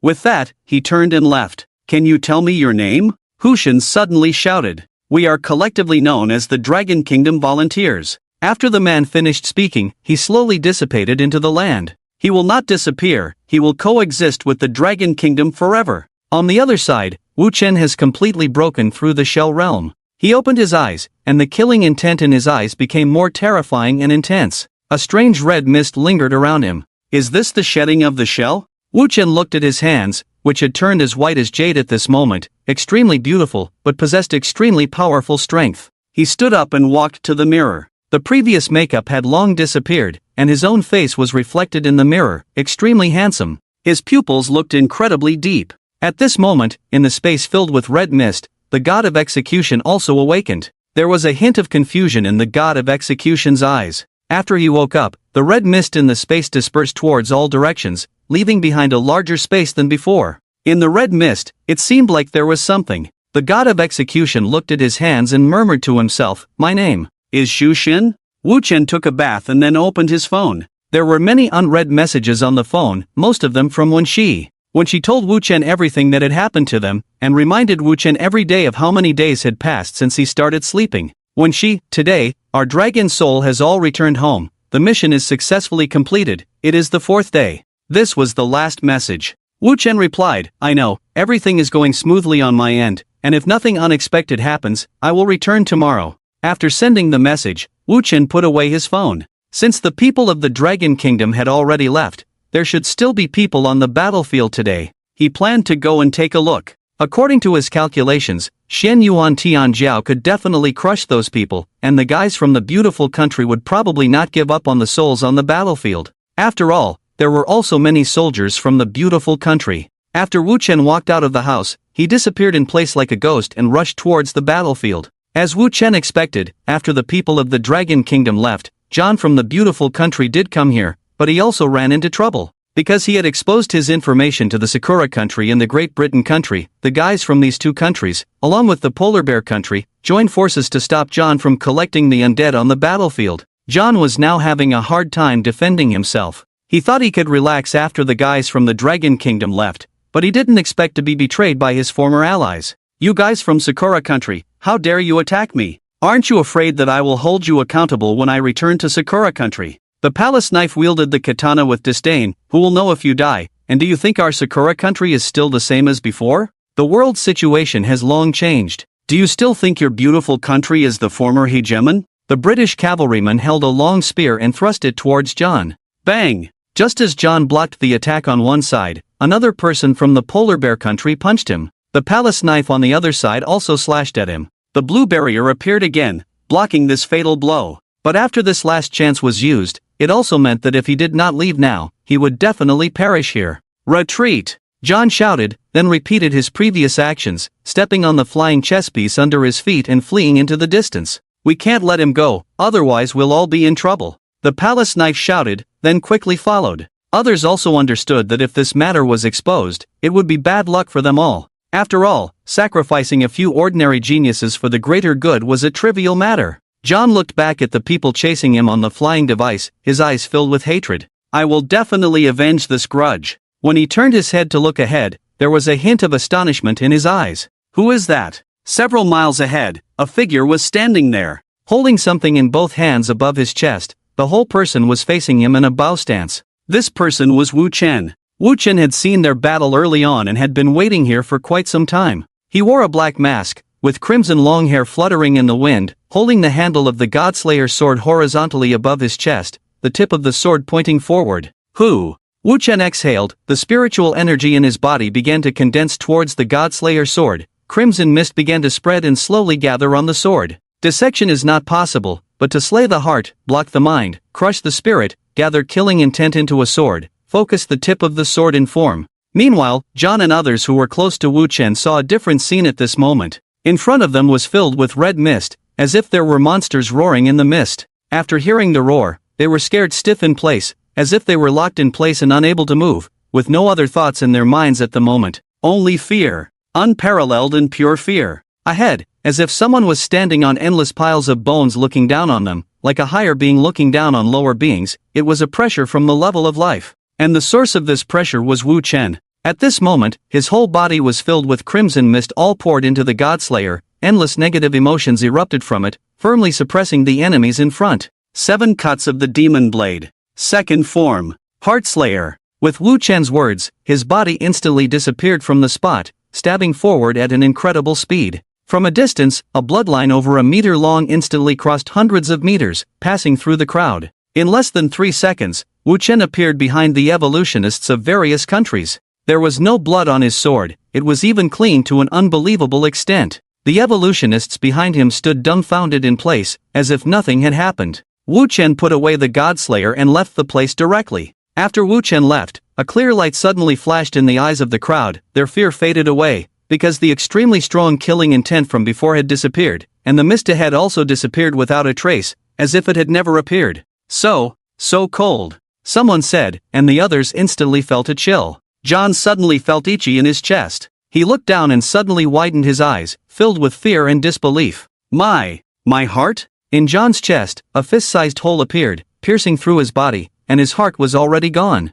Not just John, the hearts in the chests of everyone disappeared, and blood slowly flowed out at that moment. The eyes of the crowd began to blur, and their bodies became colder and colder. In a daze, they seemed to see their hearts jumping in front of them, as if a mischievous child was playing hide and seek with them. However, in this game of hide and seek, the loser would lose their life. Come back. I don't want to die. John reached out. As the Grim Reaper, he was afraid of death. He wanted to grab that heart, but in the end, he collapsed weakly on the ground. With the sound of each landing, except for a few people from various countries who did not come here, everyone present died. The scene was the same, with fearful faces, disappeared hearts. One cut to the heart, crushing the spirit and taking lives. After Wu Chen killed John, Athena above a certain sea seemed to suddenly realize something, her face darkening. Athena glared fiercely at Inhu, then turned and flew towards her own country. Seeing this, Inhu did not pursue, but smiled and said, it looks like things have come to an end.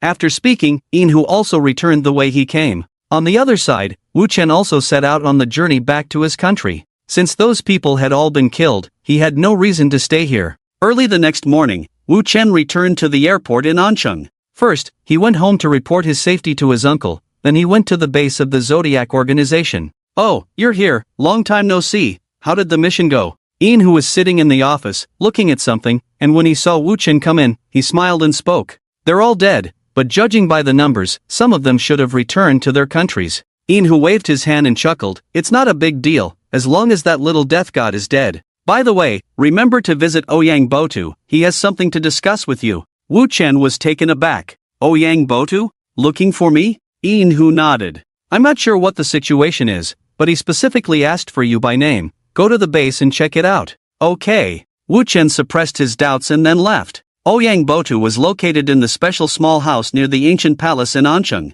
Wu Chen remembered the place and went there directly. Half an hour later, Wu Chen arrived at the location. At the entrance, a white-haired man in a white coat was standing as if waiting for someone. Upon seeing Wu Chen, the man smiled slightly and walked over. You're Mo Shu, right? Follow me. Wu Chen nodded. This man was Ouyang Botu, his striking white hair making him very noticeable. It was said that he was actually quite old, but suddenly awakened on the day of the marking, becoming an evolver, ultimately rejuvenating, and Wu Chen was not sure what his ability was, but it was said to be very strong. Do you feel any discomfort after shedding your shell? In a bright corridor, Ouyang Botu suddenly asked. Wu Chen was taken aback, then shook his head and said, there's no discomfort, just that my strength has increased. Ouyang Botu nodded, then fell silent. Wu Chen didn't speak either. The two of them walked one after the other and soon arrived at the entrance of a small room. As an infrared beam scanned Ouyang Botu's body, the door opened automatically, revealing a pitch-black interior, indicating it was an independent space inside.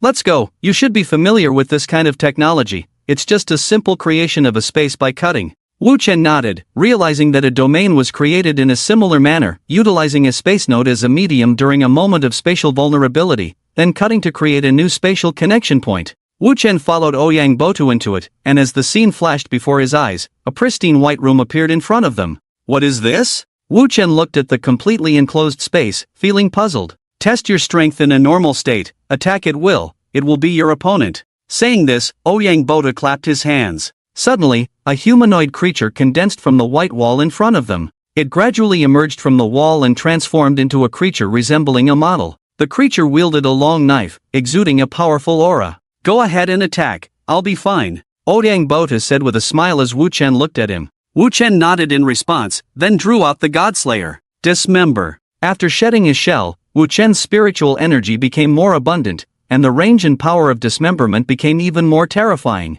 The blood-colored knife energy, approaching within tens of meters, slashed towards the white dummy with an incredibly powerful force. The knife energy passed through the white figure without any hindrance, then smashed into the white wall, slowly dissipating. The white wall seemed to absorb Wu Chen's attack like mud. "Well done. Under normal circumstances, your strength already far exceeds that of an ordinary evolver in the shell transformation stage. Very impressive," Ouyang Bota applauded, not hiding his praise. "It's nothing," Wu Chen modestly replied, while Ouyang Bota waved his hand. "Alright, come with me, we need to check your various physical values." After speaking, something resembling an elevator appeared in front of Ouyang Bota, and he led Wu Chen into it. The two of them descended straight towards the ground. Ouyang Bota checked Wu Chen's body and then let him leave. As Wu Chen was leaving, Ouyang Bota said a few words to him. "Take care of your emotions, don't be too closed off. You finally fought for a good life. There will be many opportunities for battles in the future. This year should be the last beautiful time for you.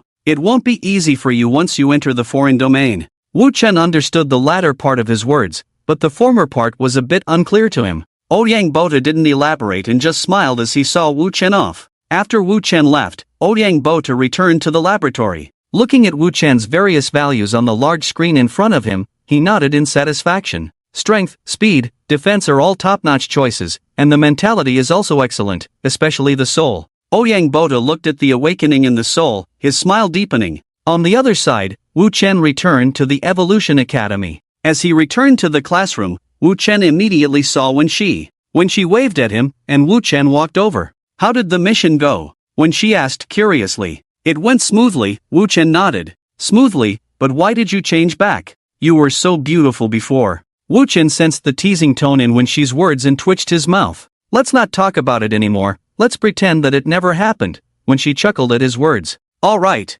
At that moment, Wen Jun suddenly approached with curiosity. "What are you two chatting about, so happy?" "Nothing," Wu Chen quickly interjected, fearing that Wen Shi might let something slip. Seeing his reaction, Wen Shi laughed even more. Wen Jun, hearing that there was nothing interesting, lost interest. "By the way, Wu Chen, my parents want me to take you home when I have time because you saved us. They want to thank you in person," Wen Jun suddenly remembered and said. Wu Chen was taken aback, then nodded. "Sure, just let me know when you're free." Wu Chen did not refuse. Some things must be responded to, or else the other party will feel uneasy. It's like when someone gives a gift, some people's first thought is to reciprocate. In such situations, it's best not to refuse, as it will help both parties get along better and prevent the other person from feeling uncomfortable. "Okay, let's go to my place this weekend," Wen Jun nodded. Wen Shi, on the side, looked at Wu Chen's profile and seemed to think of something, her cheeks blushing. A few days later, Wen Jun called Wu Chen. "Hello? Come over, it's the weekend. My parents have prepared a table of dishes to entertain you." Wen Jun sounded excited. "Alright, I'm free." Wu Chen calculated his time after hearing the invitation and found that he had enough time, so he agreed. "Uncle, I'm going out for a bit," Wu Chen informed his uncle before leaving. "It's time to eat, we'll talk after the meal," Aunt Debo said. "I have something to do, you best go ahead and eat. I'll be back in the evening," Wu Chen said before leaving. Aunt Debo didn't insist, knowing that Wu Chen had a lot on his plate. After a while, Wu Chen arrived at the address given by Wen Jun, who was already waiting for him. When Wen Jun saw Wu Chen, his eyes lit up. "Hey, you're here, come on, my parents have been waiting for you for a long time." Wen Jun sounded excited, though he wasn't sure why. Wu Chen parked his car and followed Wen Jun. "By the way, I've been wanting to ask you, where did you go when we were in Gaoli last time? You came back with much stronger energy," Wen Jun said enviously. "Oh, I was on a secret mission somewhere, killed quite a few people, and my cultivation naturally improved," Wu Chen said casually. "Impressive, it reminds me of something. There was a girl in a girl group in Gaoli who looked a lot like you. Unfortunately, I forgot to take a picture, otherwise I would have shown you," Wen Jun reminisced about their experience in Gaoli. Wu Chen's mouth twitched upon hearing this. "Really?" Wen Jun didn't notice Wu Chen's discomfort and continued. "Yes, it was the first time I saw a girl and a guy look so alike in real life. I've only seen that online before. That's quite a coincidence." "Indeed, I think so too. Come on, this is my home." The two of them walked to Wen Jun's house. In the villa, the maid greeted Wen Jun. "Young master, you're back. Is this the young master Wu Chen who saved you before? Wu Chen felt uneasy being called young master. Just call me Wu Chen, not young master, he said. The maid nodded in response. When June added, somewhat helplessly, Zhang Ma, I've said not to call me young master anywhere. The Qing dynasty has already fallen. The maid, known as Zhang Ma, smiled and said, but in front of others, some etiquette is still necessary. With that, she left. Curious, Wu Chen asked, is this how you address the second generation of the wealthy here? When June denied, not really, we don't usually call them that within the family. But sometimes when there are guests at home, to show respect and strict upbringing, we address them that way. Wu Chen nodded, realizing that in the capital city of Anchang, there were certain traditions to uphold, especially among the wealthy. At that moment, a woman who bore a striking resemblance to Wen Jun, especially in her gentle demeanor, stepped out of the villa. You must be Wu Chen. Thank you for saving Xiao Jun and the others before. I've always wanted to thank you, but never had the time. Since you're free today, June brought you here. When Jun's mother spoke softly, exuding grace and charm. Wu Chen nodded politely, saying, we are all from the Dragon Kingdom, it's only natural. Let's go, dinner is ready and waiting for you, she said, leading Wu Chen inside. Wu Chen silently followed behind. In non-combat situations, he usually stayed in the background. Soon, the three of them arrived in the living room. A long table was set with various high-end dishes made from premium ingredients. There were several people at the main table, four elderly individuals, 2 middle-aged men, and 1 middle-aged woman. When June spoke, these are my grandparents and great-grandparents, and over there is my aunt, my uncle, and of course, my father. This is the child who saved little June and the others before, you should have heard of him. Wen's mother spoke to the people seated. Wu Chen, the magic rat? The old man immediately identified Wu Chen. Wu Chen was momentarily stunned, then looked warily at the old man in front of him. Who are you? Don't be nervous, it's not strange that my position allows me to know your identity. That old man Ouyang has told us a lot about you. The old man chuckled, trying to put Wu Chen at ease. Hearing Ouyang Bota's name, Wu Chen also relaxed instantly. Sorry. Wu Chen apologized for his earlier rudeness. It's okay, it's just that I didn't expect you to be such a young child. Find a place to sit first. The old man seemed to know something, his tone somewhat nostalgic. Thank you. Wu Chen thanked him and then found a secluded spot to sit. First of all, thank you for saving Xiaoxi. As a father, you saved a family, please let me thank you. Wen's father stood up, raising his glass with a solemn expression. Seeing this, Wu Chen also quickly stood up and said, it's what I should do, it's my duty, there's no need to be so polite. It's different, even though it's your duty, my child was saved by you after all. As a father, not thanking you is definitely not acceptable. If you need any help in Anqing in the future, find me, I will help without hesitation. Wen's father was talking to Wu Chen as an equal. When she kept her eyes on her grandfather. Grandpa, do you know a lot about Wu Chen? When she asked her grandfather softly. You, stop prying into me, there are some things that can't be told to you, experience them slowly by yourselves. The old man shook his head, not intending to say more, looking at his mischievous granddaughter. When she pouted, looking a bit unhappy. It seems that when she's personality is much more lively at home. Wu Chen was polite to Wen's father in various ways. Wen's father offered to send him to the company or give him money. But Wu Chen refused all of it, mainly because he didn't lack money, there was no need for it. After the meal, nothing embarrassing happened, and Wu Chen bid farewell to everyone after finishing his meal. The whole process was very harmonious. Since Wu Chen returned from the Wen family, nothing eventful had happened. Everyone was peaceful, time passed slowly, and the people in the Evolution Academy occasionally had small tasks, but most of the time they were together, chatting, practicing, and building relationships. And Wu Chen remained the same. Familiar yet unfamiliar. Time passed slowly, and in the blink of an eye, a month had quietly passed. One day, Shilong came to the classroom as usual and said to the people in the class, hasn't this month been particularly boring? Teacher, you know it's boring. Practicing every day without any actual combat is meaningless. Someone said, feeling bored. Don't worry, the real battle is coming. Shilong smiled mysteriously and then began to introduce a new task to everyone. This event is significant. It may even affect the world's situation. Shilong's words stunned everyone, even Wu Chen furrowed his brows. If what Shilong said was true, how could such an important task not have been mentioned to him by Yinhu in advance? Teacher, don't be so mysterious, what exactly is going on? Wen Jun asked anxiously. When Shilong saw everyone so expectant, he smiled and said, this time is very special. The little emperor of the Sakura country is going to take over the position of the old emperor and hold a handover ceremony. They have invited powerful countries to witness it. Upon hearing Sherlong's words, everyone instantly felt less interested. Teacher, seriously? What kind of real combat is this? How does it affect the world's situation? People started to complain. Just a handover ceremony, making it seem like the end of the world. Of course, the handover ceremony is not the main thing. The main thing is that Sakura country has announced to all countries that from today, they will no longer be a vassal state of the beautiful country. They will break away, form their own army, and issue a notice for the beautiful country to withdraw all their forces from their territory. Otherwise, after the handover ceremony, they will be destroyed. As Sherlong's voice fell, everyone fell silent. Xian Yuan Tianjiao was somewhat incredulous. Has Sakura country gone crazy? How dare they make a global declaration about such matters, feeling emboldened? Aren't they afraid that their beautiful father will send them gifts? I guess their imperial family is too chaotic. I heard they have been practicing incest. Maybe this time they produced a lunatic, when June speculated. Wu Chen took out his phone and sent a message to Yin Hu. What's going on in Sakura country? Yin Hu did not reply to his message. At this time, Sherlong on the stage spoke.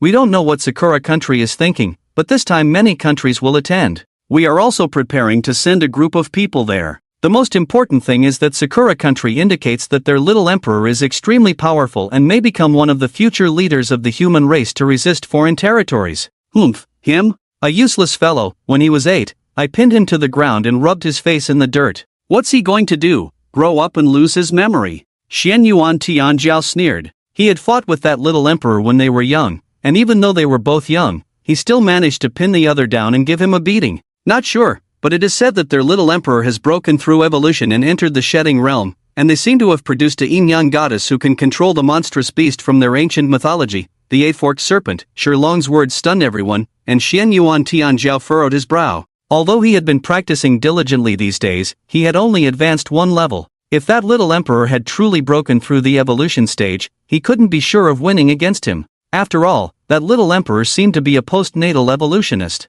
Sherlong continued, your task this time is simple yet dangerous. Go to Sakura country. If it's just a simple handover ceremony, you can treat it as a tour. But if there are some unusual things happening there, a sly smile appeared on Sherlong's face. Students, you can unleash your power. Upon hearing this, everyone immediately understood. To be honest, the most fun they had was when they went to Goryo. Full firepower, as long as they didn't harm the innocent, they didn't care about anything else, just fight. Wu Chen was looking at his phone at the moment, and Yin Hu still hadn't replied to him. He decided to go see him after school. Soon after dividing the details of the mission, Sherlong asked everyone to go back and prepare. Wu Chen walked out of the school and rode his bike towards the Zodiac organization's base. Upon arrival, Wu Chen went straight to Yin Hu's office. Is anyone there? Wu Chen asked. Come in, Yin Hu's voice came from inside, and Wu Chen pushed the door open. What are you here for? Inquisitively, Yin Hu looked at Wu Chen and asked, what's the deal with that mission in Sakura country?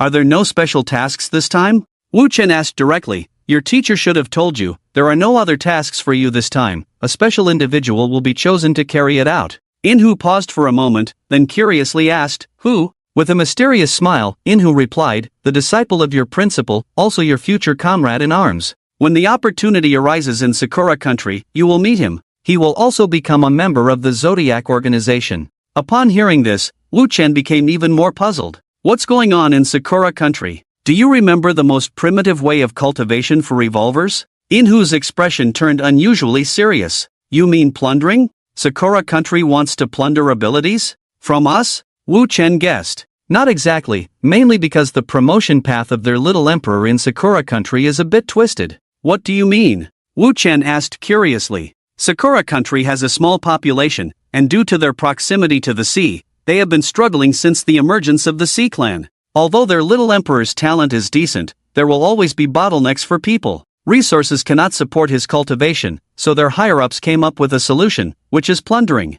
They found many local evolvers, had the little emperor kill them one by one, inheriting their spiritual abilities, even wanting to inherit their abilities. Many of Sakura country's evolvers have been killed. In this situation, the little emperor's cultivation has rapidly increased, and his body has also gained many miscellaneous abilities. Wu Chen still didn't quite understand. In this situation, calling evolvers from other countries clearly meant they wanted to plunder, but Yin Hu said otherwise. Meanwhile, as Wu Chen and Yin Hu conversed, in the principal's office of the Evolution Academy, Qianlong spoke to a figure, this is your first mission. If you have any questions, you can ask him Oshu. You should know what he looks like. Okay. The voice was young and male. Wu Chen walked out of Inhu's office, still feeling confused, his eyes full of incomprehension. What Inhu had just told him was a bit far-fetched. We are not very clear about the specifics on the Sakura side, but we have a speculation. They may want to gather powerful evolvers from around the world, then use their Sakura girls to entertain them, and hopefully establish relationships, leaving offspring behind.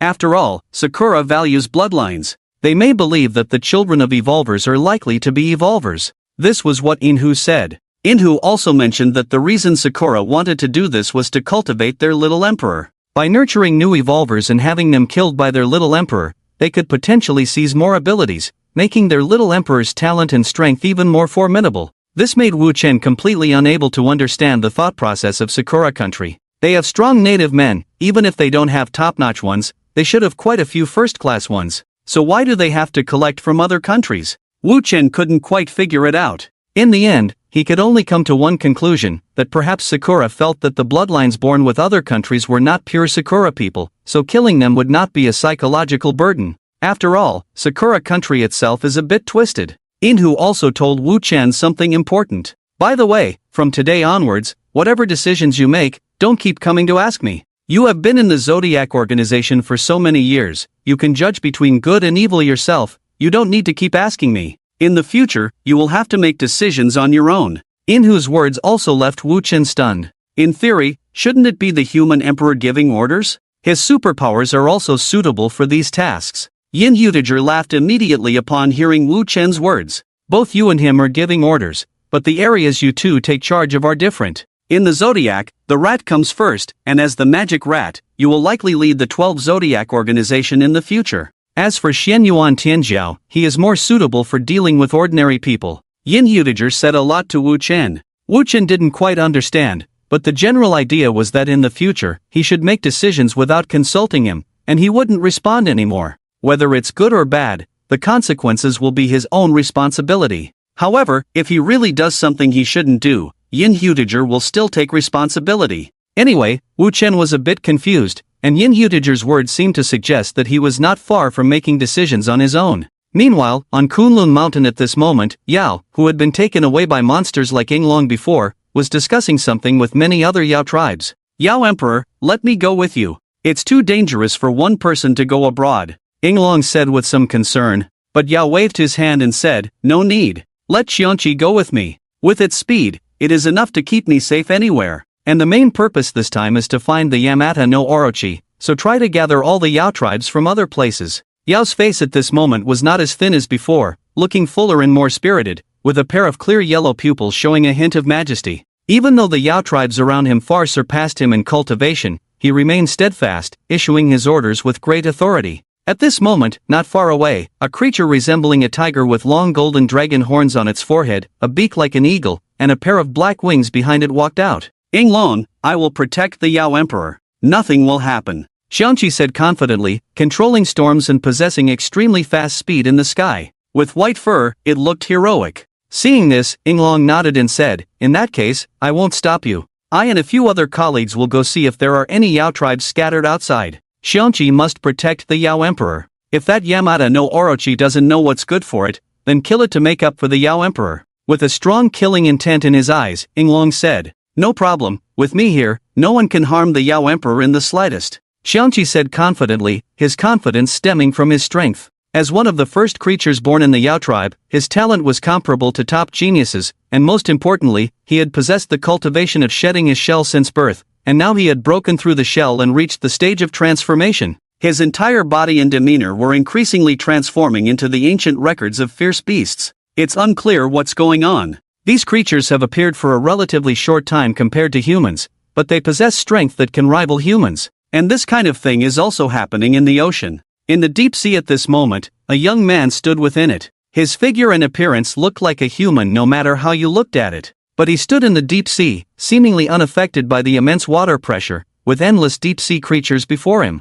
Various sea creatures that had once been hidden in the oceans beyond human exploration were now appearing before him, like the most loyal subjects. Incredibly large octopuses, crabs, lobsters, and even mythical creatures like merfolk. They looked at the young man fanatically, as if they were looking at a deity who could lead them to prosperity. A young man with light blue pupils gazed at numerous marine creatures and smiled, saying, "Everyone, the country of Sakura has caused quite a stir. They once killed many of our kind. This time, we need to teach them a lesson and show the world that the sea tribe also has strong individuals." The marine creatures in front of him responded eagerly. Although they lacked human form, the most powerful among them shed their shells, much like the demon race, possessing immense strength from birth. With the innate ability to manipulate seawater, they held boundless power in the ocean. However, something strange occurred. In their early days, they had intended to submerge the entire continent in seawater, but something seemed to hinder them. They were unable to flood the land with seawater. They attempted to submerge a small island but failed. There was another method, gaining the approval of the island's inhabitants, making them submit to the sea tribe and transforming them into sea creatures, known as merfolk, to completely submerge the island. Following this rule, they began negotiating with other countries, but these nations had long studied their abilities. The transformation into merfolk, possessing powers akin to those of the evolved, had an alarmingly low success rate. Only 1 out of 100 individuals could be successfully transformed. With tens of thousands of people on the island, only a little over 100 were transformed into fish people. In such cases, they could only deceive those who were unaware of this information. The young man at the forefront had recently joined them, or rather, taken command. He had a Western appearance and an interesting background, having been forced into the sea by humans. He named himself Haishi, a homonym for sea snake, as he believed snakes were the most feared creatures by humans, and sea snakes with neurotoxins were even more terrifying. The young man, named Haishi, also known as Sequence 002, possessed the ability to control the oceans, known as the Sea God. This was the only superpower exposed among all humans. Despite the extremely low probability of successfully transforming ordinary humans into fish people, with death as a consequence of failed transformations, it still attracted many desperate individuals. Wu Chen was unaware of the events occurring between the ocean and Kunlun Mountain. At this moment, he shared the information he had received with Xian Yuan Tian Jiao. Some information was better known to everyone, and Xian Yuan Tian Jiao's command made it easier for the people in the class. Wu Chen's words were only truly listened to by Wenjun siblings, Shanghuan siblings, Xian Yuan Tian Jiao, and Hu Shen. After talking with Xian Yuan Tian Jiao, he shifted his focus to the voice of the god of slaughter in his mind. "What do you want?" Wu Chen's tone was somewhat helpless, as the god of slaughter had been pestering him to eat chili, despite his dislike for it. "You go eat hot pot and spicy snacks, I want to eat." The god of slaughter remained as stubborn as before, behaving like a child. "I don't eat spicy food." Wu Chen decisively refused, as there was no room for negotiation on this matter. "I hate you." The god of slaughter shouted loudly, but Wu Chen pretended not to hear, engrossed in his phone. After a while, the god of slaughter's voice gradually faded. Wu Chen thought he had given up the struggle, but he suddenly said, "Did you kill a death god before?" "Yes." "What's the matter?" Wu Chen asked, puzzled. "How about this, give me the residual soul in the death god's blade, so I can come out for a while." Wu Chen was taken aback. "Ha! His superpower is summoning spirits. I am a spirit, and his supernatural power cannot control me. It's just right for me to manifest for a while.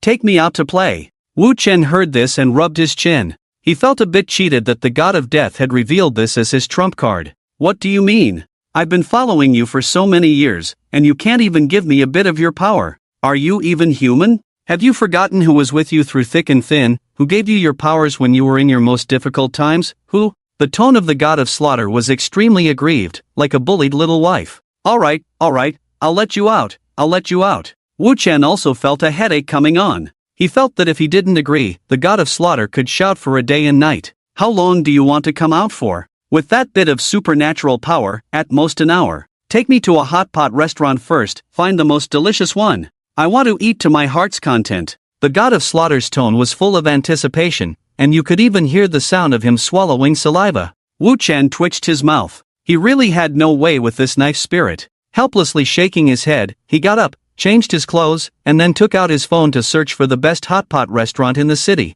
which one had the most authentic chili. After more than an hour, Wu Chen finally found a hot pot restaurant with overwhelming good reviews, of course, recommended by Wenxi and others. Speaking of which, Wenxi even asked Wu Chen who he was going to eat with. Wu Chen evasively passed by. He didn't want other people to know that the god of slaughter could sometimes turn into a human. It was just too embarrassing. The last time the god of slaughter cursed someone was already embarrassing enough. His character being accompanied by a knife spirit like a clown was really out of place. On the other hand, when she looked at the vague response from Wu Chen on her phone and pursed her lips. She had just made it clear to Wu Chen that she wanted to go together, but Wu Chen actually rejected her. Bro, if a guy suddenly asks you which restaurant is good and doesn't tell you who he's going with, and refuses to eat with you, what do you think he's thinking? When she looked at Wen Jun curiously, Wen Jun, without thinking, said, "Are you talking about Wu Chen?" "I'm talking about a guy, not Wu Chen." When she reacted quickly, speaking off the mark. "Huh?"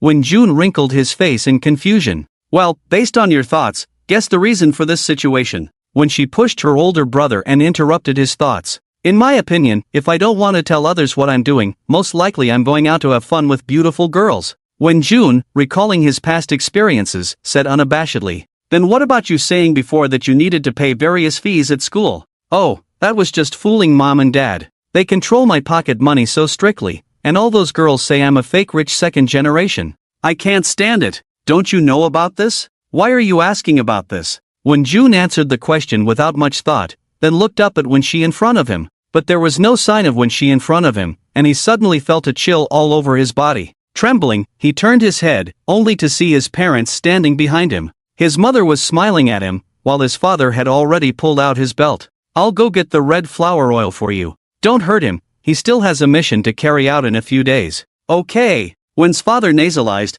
then approached Wen Jun step by step. Dad, I was just joking. Let's talk about it, okay?" Wen Jun swallowed hard, then stood up instantly, stuttering. "Come here first, let me give you a beating. And don't you dare use your psychic powers to block me, or I'll hang you up and beat you. Trying to trick me for money to pick up girls? You're living quite carefreely, huh?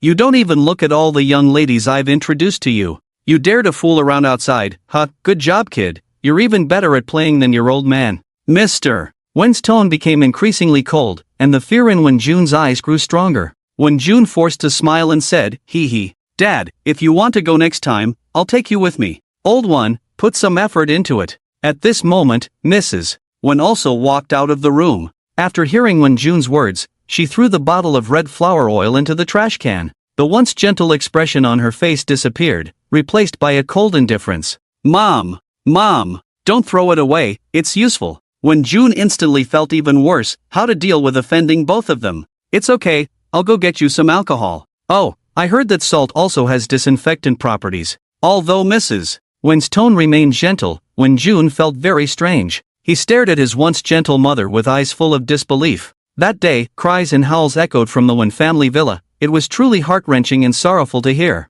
At this moment, when she was peeking at the restaurant she recommended to Wu Chen, soon, she saw Wu Chen having a meal with a guy with long red hair. When she frowned at the sight, then pretended not to have seen anything and walked into the restaurant. She wore a mask and a hat, looking like a private detective, mysterious. Wu Chen also noticed her, and at the first sight of Wen Shi, he knew it was her, but he was a bit puzzled. "Why are you dressed like a thief?" Wu Chen asked curiously.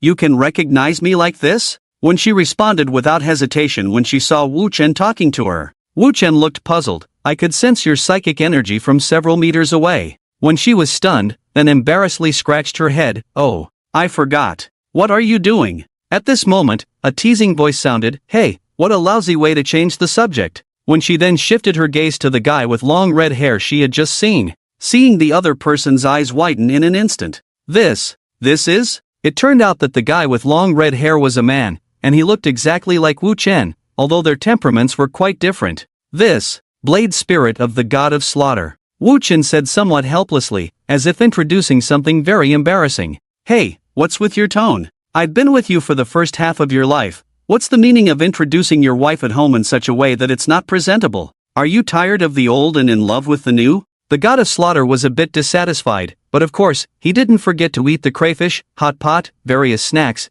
and milk tea that Wu Chen bought. There were so many varieties. There was no way, this guy said he wanted to eat his fill, so Wu Chen could only buy a lot and leave them in the domain to eat one after another. Anyway, just 1 hour. It's embarrassing, but it's embarrassing. When she looked at the god of slaughter's busy hands, then at the gloves in Wu Chen's hands, and instantly understood what was going on. "So, you brought him here just to eat?" Wu Chen nodded. "I don't like spicy food, let him eat by himself. Anyway, he's a blade spirit, no matter how much he eats, he won't be full, he won't be hungry, he's just tasting the flavor. Hey, can you respect me a bit? What's wrong with Dao Ling? Dao Ling is also a person, show some respect." "What do you mean by tasting? I'm here to taste food. Jushin protested when he heard Wu Chen describe himself like that, but Wu Chen completely ignored him and chatted with Wen Shi. So that's how it is, so the death god's abilities can be used like this. Wen Shi nodded in understanding, then looked at Jushin with curiosity. Wow, it's really like a person. I am originally a person, do you still want to pursue Wu Chen?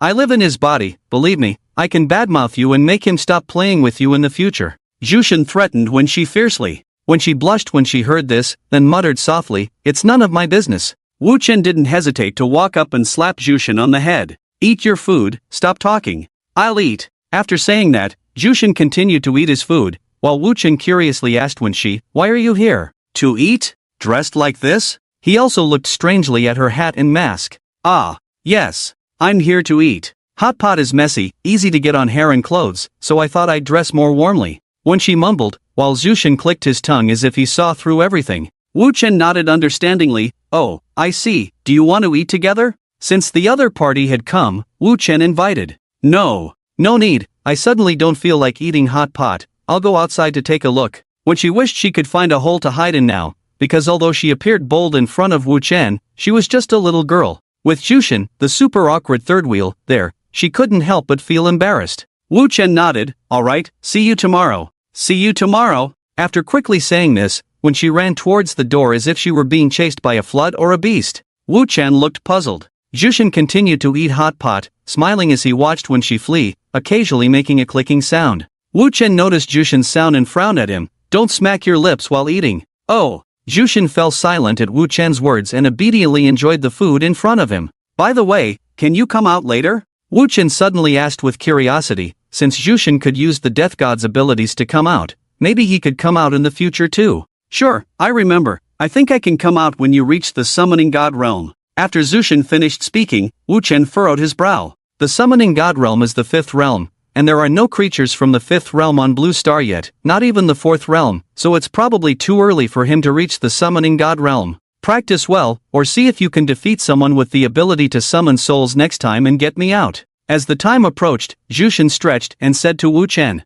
let's talk about it later, once you've had enough to eat, hurry back, behave yourself, don't cause any trouble. Jushin nodded when he heard this, then disappeared on the spot. The time from his appearance to departure was only 50 minutes. Wu Chen collected all the milk teacups that Jushin had drunk from and threw them all into the trash can outside. Fortunately, the trash can was big enough, otherwise it wouldn't have fit. He quickly left the place. Although evolvers are common now, people like Wu Chen still attract attention. Just now, many people were watching him. Those people were watching like monkeys, occasionally taking photos with their phones. However, Wu Chen was not worried that they would post it online, as it would never pass the review. The day passed quietly. The god of slaughter in Wu Chen's body returned to the red mist space after dinner. He looked thoughtful at the red mist around him, then touched his chin as if he had something on his mind. While Wu Chen was eating with the god of slaughter, there was another place observing them. Ouyang Boda looked at the image of the god of slaughter on the screen, with a slight smile on his lips.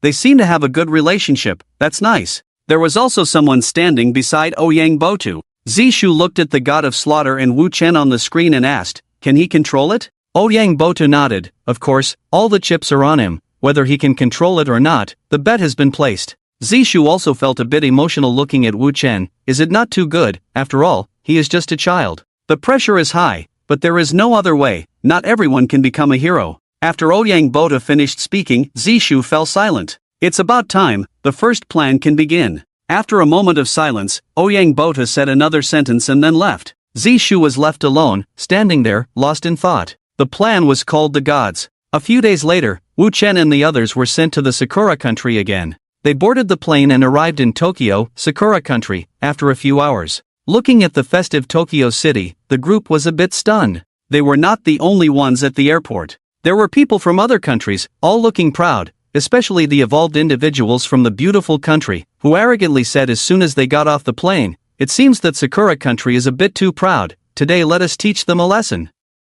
Wu Chen and the others ignored them, instead, they looked puzzled at the many beautiful women from Sakura country wearing kimonos. Xian Yuan Tianzhao approached Wu Chen and said with a smile, it seems our guess was right, these guys seem to really have a taste for us. Of course, there were not only beautiful women, but also many men with heavy makeup, who, after seeing girls from other countries, started to act in a disgusting manner. Please follow us. the receptionist led the group towards the hotel. Wu Chen observed the surroundings, thinking about how to act reasonably, but after observing for a while, he suddenly frowned. The group was soon taken to a very luxurious hotel, but although the hotel was luxurious, it felt like it had just been built recently. The location was quite unusual. It was built in a place similar to a bar street, showing that Sakura Country was serious about it. After arranging rooms for everyone, the receptionist said, "During this time, all your activities are free, just use our VIP card, call me if you need anything. Tomorrow at noon, we will hold a banquet for everyone to communicate and admire the grace of our young emperor." After saying that, the person left. Xian Yuan Tianjiao sneered, "It's a joke. If that young emperor were placed in ancient times, what's the difference from a cult?" Wu Chen didn't say anything. He looked around, then walked towards the door. "Where are you going?" when she asked as she saw Wu Chen leaving, quickly following up. The others also turned their gaze to Wu Chen upon hearing when she's questioned.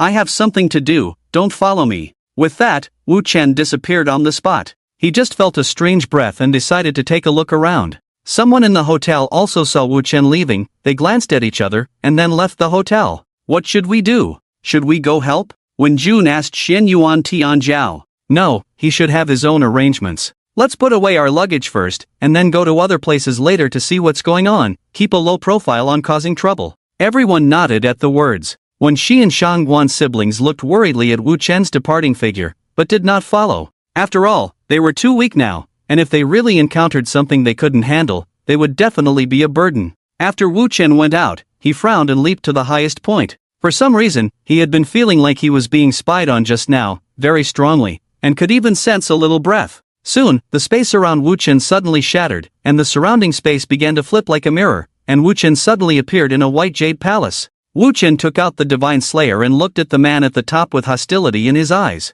"Who are you?" The man smiled slightly and instantly appeared behind Wu Chen. "Lord of the Heavenly Court, the Emperor of Heaven, hello, Demon Rat." Hearing the other party's title and that eerie teleportation ability, Wu Chen's hair stood on end instantly. He suddenly felt an immensely powerful pressure. "Do you have something to find me for?" Wu Chen looked at the man and put away his Divine Slayer. "Oh, you seem nervous, why put away the knife?" The man known as the Emperor of Heaven did not answer Wu Chen's question, but instead asked, "With your speed just now, it would have been easy to kill me, but you didn't make a move. Since you know my name, you should also understand that was your only chance to kill me, so what do you want from me?" Wu Chen's words made the Emperor of Heaven burst into laughter. "Ha, what an interesting person, no wonder that old Ouyang chose you." Wu Chen frowned in confusion. "What do you mean?" "Nothing, just want to chat with you, how about it, interested?" After the man finished speaking, he waved his hand, and a table with 2 chairs appeared in front of Wu Chen, along with 2 cups of tea with white mist floating above them. The Emperor of Heaven sat down first and took a sip. "If you don't want to chat, you can leave directly, I won't object." With that, the Emperor of Heaven waved his hand, and a door appeared next to Wu Chen. Wu Chen's eyes were uncertain, but after thinking for a while, he also sat down. "Speak, what do you want to chat about?" The Emperor of Heaven smiled, then waved his hand, and something resembling a television appeared in front of Wu Chen, playing a scene of a little boy being bullied by a group of people. "Familiar with this?" the Emperor of Heaven asked with a smile.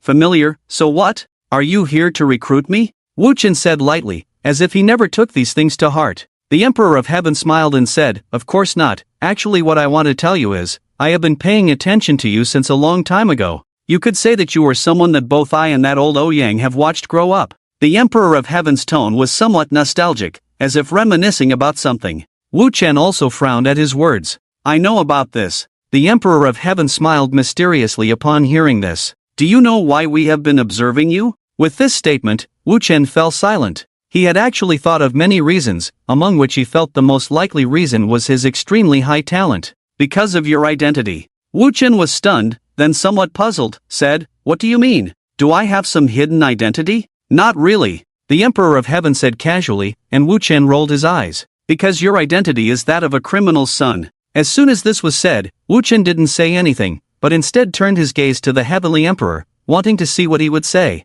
The Heavenly Emperor took another sip of tea and then smiled. "As the son of a criminal, you have experienced things that ordinary people cannot. You are very mature, have the ability to empathize, and can control your emotions, which is very important." Hearing this, Wu Chen still didn't quite understand. "What are you trying to say? Do you know that many important figures in Anqing show great respect for you? Do you know why they sympathize with you?" With these words, Wu Chen became even more confused. He hadn't seen many important figures, and he didn't feel that others showed any particular respect towards him. Do you like this girl? Suddenly, the Heavenly Emperor placed a photo of Wen Shi in the air. Wu Chen looked at the photo of Wen Shi, slightly stunned, and then said, I'm not sure, I don't know what I feel. What do you think of her family? What do you think of her parents? The Heavenly Emperor asked again. Wu Chen recalled his experience at the Wen family before nodding and saying, they are nice, very understanding. Let's not talk about your criminal father, let's talk about you, about everything you have now. You are the future leader of the Zodiac organization, the strongest fighter among the post-evolutionists, with exceptional talent, both in looks and abilities, emotionally stable. Do you think you are worthy of this girl? Listening to the Heavenly Emperor's words, Wu Chen analyzed seriously and then nodded, more than enough. Do you think her father will agree to marry her to you? Wu Chen thought for a moment and then nodded. If we don't talk about my father, I think he will. The Heavenly Emperor smiled slightly and said to Wu Chen, how about a bet? What are we betting on? Let's bet that after you return to the country, you will propose to her father and see if he will refuse you. Wu Chen replied without hesitation, no need to bet, he will definitely refuse. I know he will refuse, let's bet on something else. The Heavenly Emperor's words puzzled Wu Chen even more. What are we betting on? What reason do you think he will use to refuse you? The Heavenly Emperor asked. Because of my father's identity. No, that's too simple. Just by putting your and your father's household registrations in 2 different household registers, this matter won't be a hindrance. Besides, you haven't done anything wrong. Deceiving the public is easy. I bet he will say his daughter is already engaged, and after you speak, he will quickly arrange an engagement for his daughter. Wu Chen pondered for a few seconds. What's the stake? There is no stake, but if I lose, I will take all the people of the Heavenly Court to the Dragon Kingdom to surrender. How about that? The Heavenly Emperor's words left Wu Chen even more confused, starting to doubt the mental state of this Heavenly Court master. This kind of bet, like playing with a child, was of no benefit to him at all. Alright, let's leave it at that. An old man has come to see me. Whether to bet or not is up to you. With that, the Heavenly Emperor disappeared on the spot, along with the White Jade Heavenly Palace, while Wu Chen's figure reappeared on top of a building in Jingdong. Standing on the rooftop, Wu Chen, full of doubts, headed towards the hotel. He needed to figure out what all this meant. On the other side, another figure appeared in the Heavenly Palace of the Heavenly Emperor. Ouyang Botu, with white hair, looked at the man on the high platform and smiled helplessly. What did you say to him? Nothing much, just made a bet with him, the Heavenly Emperor said in a very relaxed tone, recounting the entire conversation with Wu Chen to Ouyang Botu. Hearing this, Ouyang Botu also felt somewhat helpless. Is there any meaning in what you are doing? It doesn't make sense, but it's still better than sneaking around and doing shady things behind his back. Ouyang Kong, you've gone too far. Ouyang Botu heard the seriousness in the Heavenly Emperor's tone. Ouyang Ji, stop acting like the big brother, we are enemies now. The two stood facing each other, one tall and one short. Upon closer inspection, there was a slight resemblance between them and their facial features, as they glared at each other with anger.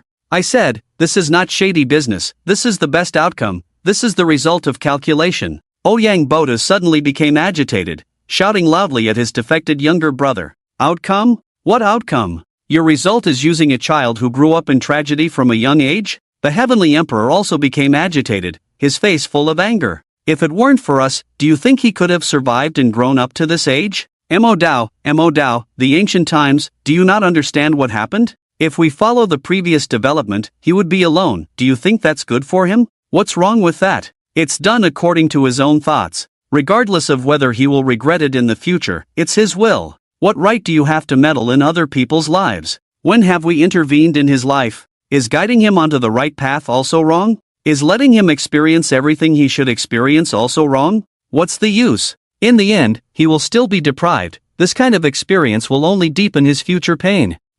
What we say is useless. When he grows up and has control over his own power, I will tell him everything. It's up to him to decide. Now, telling him, what can he do with his current strength? After saying the last sentence, Ouyang Botu left directly. The Heavenly Emperor also looked blankly at the empty white jade celestial palace. In the end, I am not that kind and rational. After muttering to himself, the Heavenly Emperor fell silent. At this moment, Ouyang Botu was also somewhat silent, with a hint of reminiscence in his eyes. Brother, why are they attacking us? Because our father did something wrong. What does it have to do with us if Dad did something wrong? It's not like we did it. Don't you want Dad anymore? I do. Then this matter is related to us. In his memory, the older child led the younger child towards home amidst the disdainful gazes of the crowd. On the other side, Wu Chen returned to the hotel. After following a beautiful kimono-clad beauty back to his room, he refused her illegal services and lay on the bed thinking about something. Soon, he took out his phone and sent a message to Wenxi.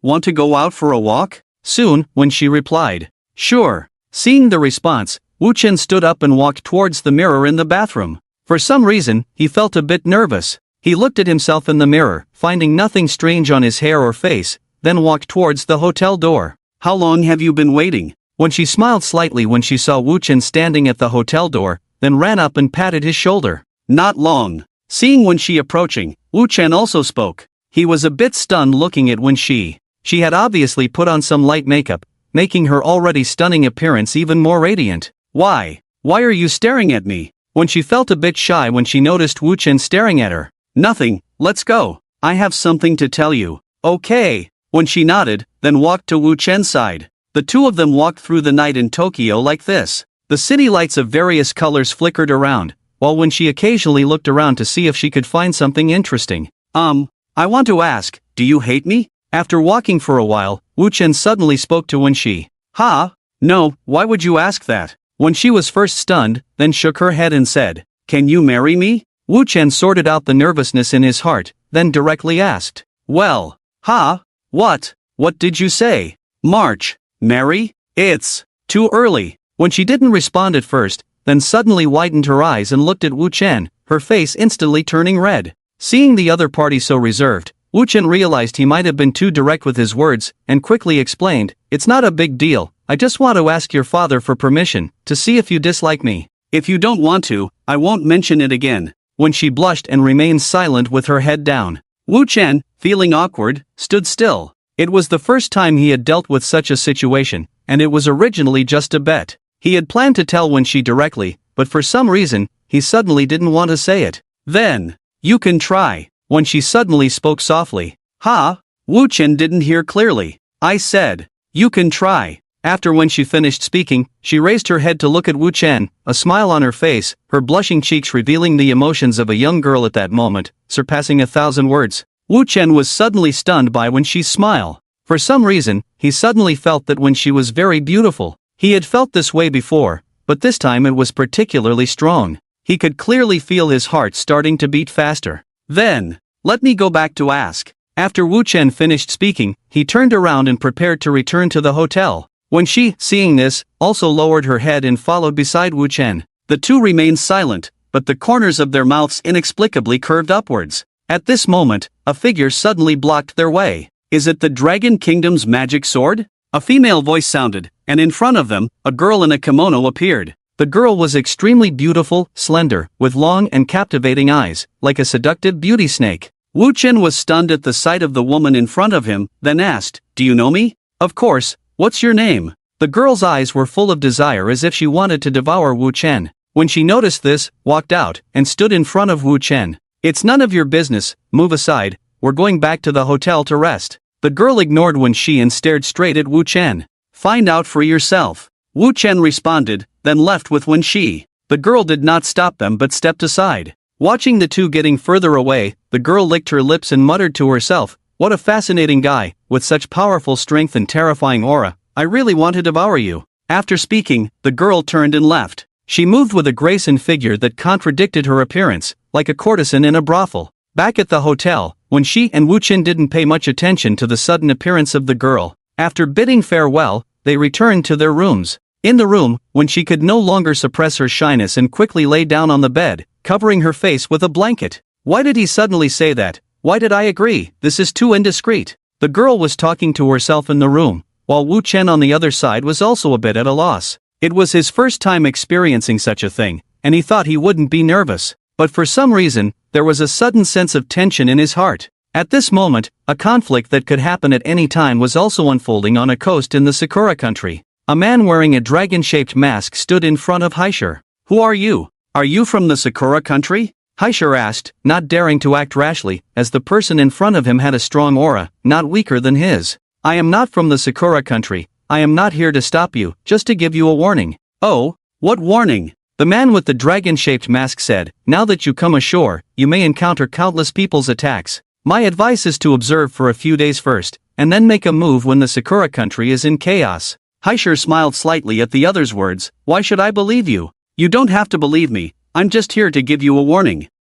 I think you might be more interesting, take this." Haishir snorted lightly, then smiled, holding a trident and thrusting it towards the man in front of him. With a thunder illuminating the entire coast, the man with the dragon-shaped mask held a war spear to block Haishir's attack. "Do you want to fight? If you don't call out the old monsters of your sea clan, I don't mind having a seafood feast here." The man's tone was full of teasing. Haishir's expression changed, then he turned and jumped into the sea. "Who are you?" "Zodiac Organization, codenamed Azure Dragon," the man said, and a flash of blue thunder shimmered in the sky, like the roar of a dragon, illuminating the entire coast. "I'll remember you. If you lie to me, I won't let you go," Haishir threatened before returning to the sea. The Azure Dragon also turned and left. Early the next morning, Wu Chen and others were awakened by someone calling out. Looking at the beautiful woman in a cool kimono, Wu Chen's mouth twitched. "Please leave, I don't need anyone to serve me here." The kimono beauty didn't say much, bowed to Wu Chen, and left. If she wasn't needed by Wu Chen, she could find someone who needed her.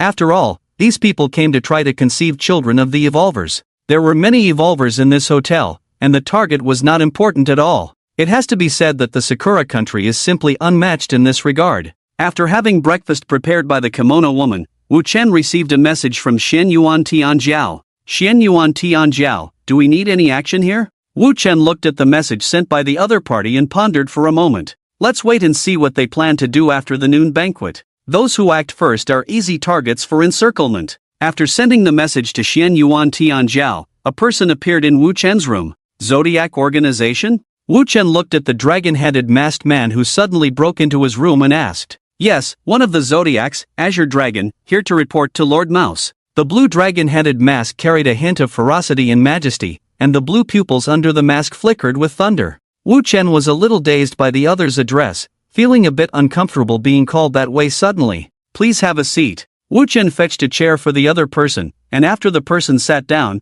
he said solemnly, "Speak, what information have you gathered?" The Azure Dragon cleared his throat and said, "Currently, besides the forces of various countries on the island, there are also the Yao clan and the Sea clan. The Sea clan may be retaliating because the Sakura country often hunts marine animals, while the Yao clan is after the Yamata no Orochi under the Sakura Divine Mountain." Wu Chen nodded, then asked, "Revenge from the High clan may be secondary. They may want to use revenge as a way to strengthen the High clan. Currently, they are not our enemies. Who are the main strong individuals in the Sakura country?" Xinglong replied, "Sakura country is slightly better than Goryeo, but only slightly. The strongest one is their current emperor, at the 9th realm of shell shedding. There are also some scattered veteran yin-yang masters at the 1st to 5th realms of shell shedding.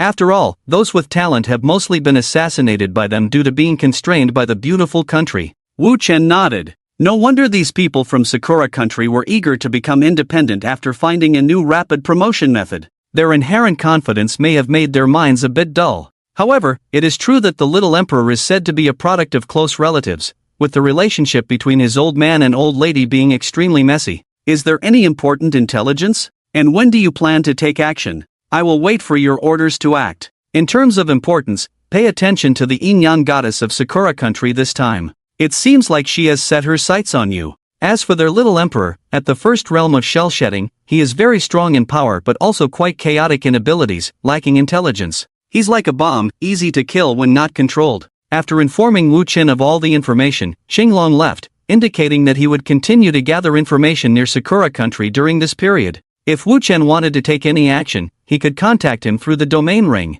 After Xinglong left, Wu Chen took a deep breath. The feeling of being a leader was a bit strange, but fortunately, Xinglong was not someone who wouldn't listen. Now, it was just waiting for the noon banquet to see what the little emperor was up to. Soon, it was noon, and the kimono beauty appeared again. However, her face clearly carried a hint of spring, and there was a strange smell emanating from her, indicating that she had done something special with a man. "Sir, this is the attire for the banquet. Please change." She reached out to take off Wu Chen's clothes. "I'll do it myself." Wu Chen pushed her hand away and walked into the bathroom, closing the door behind him. The woman didn't mind, as her task was already completed. Soon, Wu Chen appeared at the door in a black suit. The suit perfectly accentuated his figure, making him look very tall and handsome, although he felt a bit uncomfortable. The constriction of the clothes made him not very happy. He put his clothes into the domain ring so that he could change quickly in case of an emergency. On the other side, others were also arranged to wear formal attire.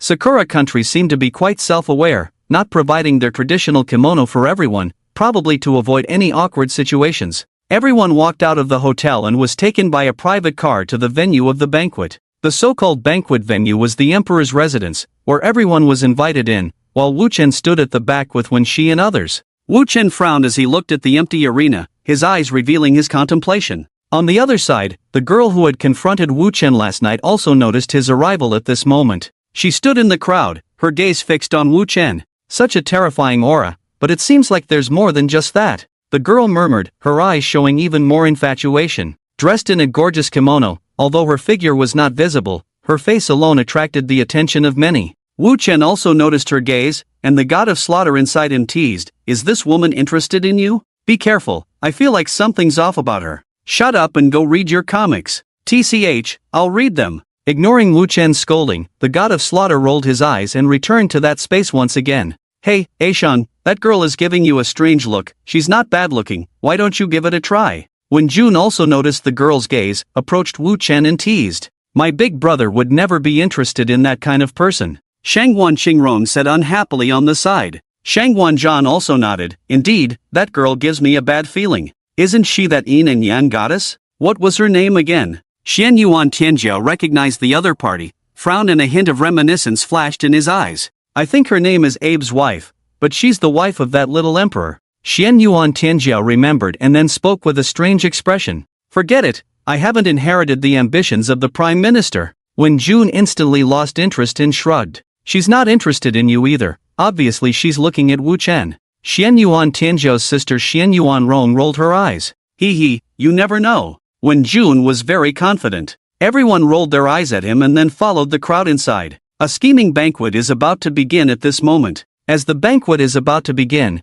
Wu Chen and others stand in place observing their surroundings. There are more or less a few key figures from other countries, all of their gazes focused on a group of beautiful people, as if waiting for a good show. "Isn't that the successor of the king of the gods Zeus, the little Zeus? Quite interesting, he's here too." Xian Yuan Tianjiao looked at a blonde, blue-eyed man over there and chuckled. "The disciple of Zeus, one of the 12 main gods? I remember the one with blue hair is called Poseidon, right?" When June also looked at the blue-haired youth next to Zeus with some curiosity. "Yes, the funniest thing is him, claiming to be the second generation of Poseidon, and then the real sea god appeared. His position is extremely awkward now, his control of the sea technique is completely suppressed by the real sea god, including his status. He is now the funniest among the 12 main gods, and also the lowest in status, and I don't know where his saying came from. One of the 12 main gods, Poseidon, impersonating the sea god failed." Xian Yuan Tianjiao looked at the smile on the face of the blue-haired youth and couldn't stop laughing. Previously, they could still fight with the Dragon Kingdom. Poseidon was originally the head of the gods, because the beautiful country was the overlord of the sea,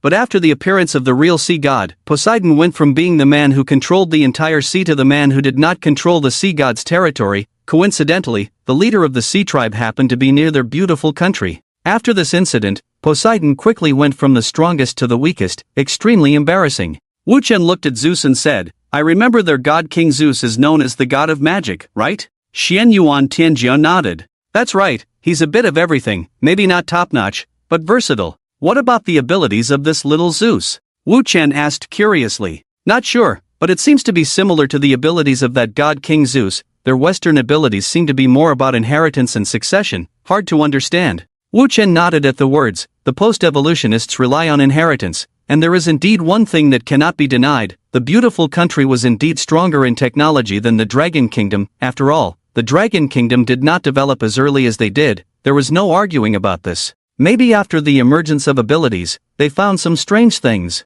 "I remember his sequences?" "That's right, sequence 006, the god of magic Zeus." Xian Yuan Tianjiao guessed what Wu Chen wanted to say and directly continued with Wu Chen's words. Wu Chen looked at the little Zeus with a proud look in his eyes, then chuckled. "Let's just watch the show. Reaching the 8th order is not a concern." Xian Yuan Tianjiao shrugged, indifferent, "It's up to you." Soon, after everyone had gathered, a young man with a crown appeared on the stage at the front. People were surprised when they saw his face. "Wow, this little emperor looks quite smart." When June couldn't help but curse. The little emperor above was really out of the ordinary. standing at 170 centimeters tall, slender, grinning foolishly, with a pair of very wise eyes, looking left and right, appearing extremely wise and valiant. Seeing this little emperor like this, I feel relieved, when June nodded seriously. Xianyuan Tianjie was also a bit puzzled. He remembered that although this little emperor was unremarkable in his childhood, he wasn't smart to this extent. If you want to use me to chop him, I'll fight you. Use your own knife to chop. Wu Chen's mind went blank. After seeing this intelligent emperor, Jushin was also dumbfounded and refused to chop such a brainless person.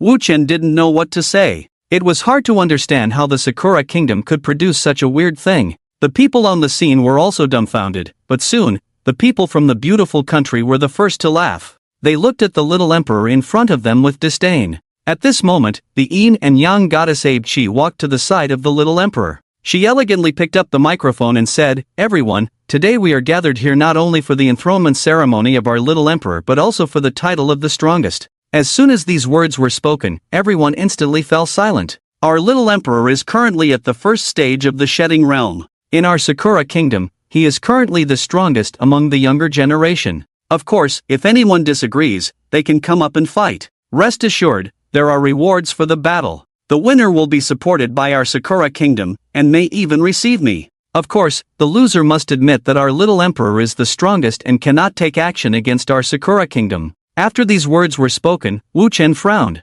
This kind of verbal agreement was too childish, and no one would actually abide by it. What do you think? Xianyuan Tianjie also felt something was wrong and approached Wu Chen to ask. Something's not right. Let's not go up there, let's wait and see. I feel that this yin and yang goddess is not that simple. After Wu Chen and the others finished speaking, they found a corner to hide in, and no one in the audience was prepared to go up to the platform. At this moment, a dirt bridge suddenly rose under the feet of the little emperor. With a foolish smile on his face, he walked up to the platform and looked at the crowd with his wise eyes, laughing. "Ha, you bunch of trash, I am the strongest. I will rule the world in the future." No one could tolerate being laughed at by a fool, especially the arrogant Western countries. Zeus and the others were already looking for trouble, and now they couldn't bear being mocked. He glanced at Poseidon, who instantly understood and walked up to the platform directly on the water flow. "I'll fight you." With that, water began to gather around him, swirling and forming a water tornado over 3 meters high.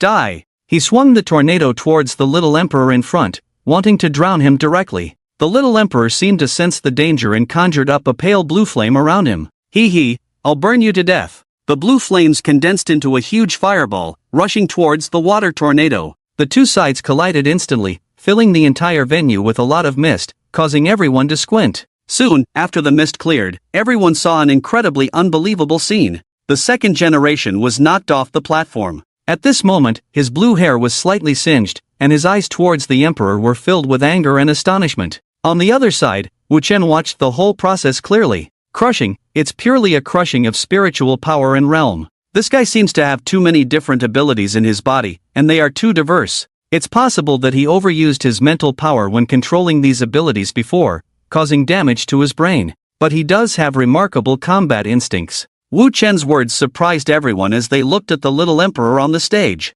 Is this fool really that powerful? Wen Jun exclaimed in disbelief. Not powerful, at least not stronger than others at the same realm. But his abilities are too versatile, which could be troublesome. It's like a hedgehog, he can easily kill those weaker than him, but he could be a bit of a nuisance to those stronger than him. Zeus also noticed this, looking at the foolish little emperor on the stage with a grim expression. To be honest, he was not the opponent, his magic was extensive but not stronger than pure abilities, and his realm was inferior to the other. The defeat of Poseidon also made people from other countries hesitant to act rashly. They also realized it. The Sakura Kingdom placed the so-called pure realm suppression. This little emperor might be the weakest at the same realm, but he has a strong suppression against those with weaker realms. It's like he's at the first stage of shedding, possessing 10 ninth stage evolved abilities, which makes him a troublesome opponent for those at the evolved realm. Fortunately, it seems that he lacks intelligence. As the crowd discussed, Abe's wife, not far away, had her eyes on Wu Chen.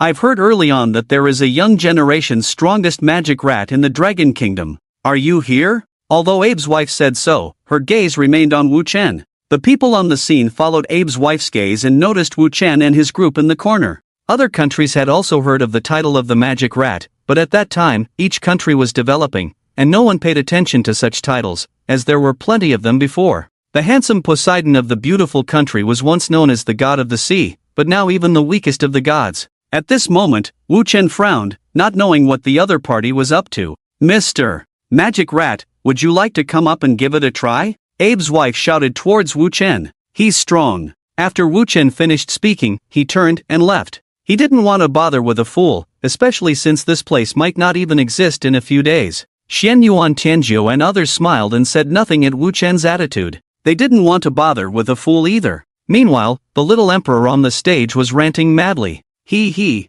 Trash, rat, a rat's son is also a rat, a whole family of rats, he. Hate rats. Kill them all. Bang! Along with the smoke rising on the stage, Wu Chen's crimson eyes stared coldly at the little emperor pinned to the ground. Who did you say you want to kill? Say it again. At this moment, Wu Chen firmly held the little emperor's neck with one hand, his long crimson hair dancing in the wind. He pressed the opponent to the ground, making him unable to move. The little emperor struggled, wanting to use his abilities to attack Wu Chen, but Wu Chen's strength was immense. With his neck being squeezed and the pain all over his body, he couldn't gather his spiritual power, only able to scream and eventually burst into tears. Woo woo! As the sound of crying echoed through the entire venue, horror filled the eyes of the crowd. They couldn't even tell when Wu Chen made his move. This guy. Shedding, and it's a very strong shedding. Zeus stared in shock at Wu Chen, who was crushing the little emperor. Lord Wu Chen, could you please spare my husband? At this moment, Abe's wife walked slowly towards him, with a smile on her face and no trace of worry in her eyes,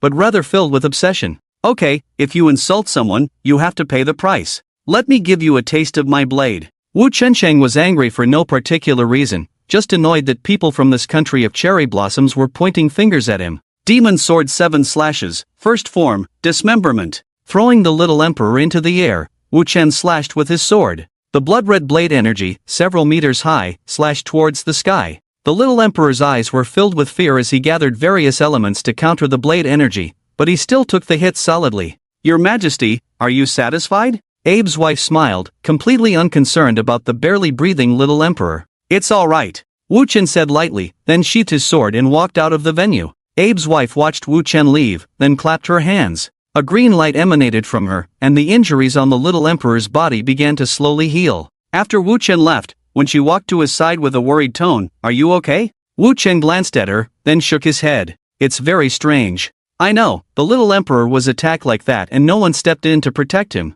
The emperor and others from the country of cherry blossoms seemed to have disappeared. When she spoke, well, let's go back first. I'll investigate tonight. After saying that, Wu Chen led the others back to the hotel. On the other side, Abe's wife said she would take the little emperor down for treatment, let the others play on their own, and arranged for numerous cherry blossom beauties and handsome men to enter the venue, even arranging rooms thoughtfully. Abe's wife led the little emperor through room after room, finally pushing open a door at the deepest part. She looked at the many men inside with eyes full of satisfaction and excitement, then threw the little emperor at the door and walked in. The group of men surrounded her, their eyes full of desire. They looked at the girl standing among them with fascination, while Abe's wife watched the scene, laughing heartily until tears came to her eyes. Come on! She beckoned with her finger, and the group rushed towards her like hungry wolves. She still wore a smile on her face. The little emperor outside seemed to sense something and crawled over with a foolish smile. At night, after chatting with Xian Yuan Tianjiao and others, Wu Chen returned to his room. In his room, a girl was kneeling. Abe's wife looked at Wu Chen with a smile on her face. Your Majesty, you're here. The girl's eyes still carried a look of obsession, as if Wu Chen were some kind of delicacy. Wu Chen frowned, then walked into the room as usual. Speak, do you have something to say? He, don't be so boring. Your Majesty, what do you think of me? The girl looked at Wu Chen and giggled. You're very beautiful, but there are many people's auras on you. From my understanding of the national situation in the country of cherry blossoms, you have probably been forced by many people. Your ability should be related to charm, and you've probably controlled their higher-ups.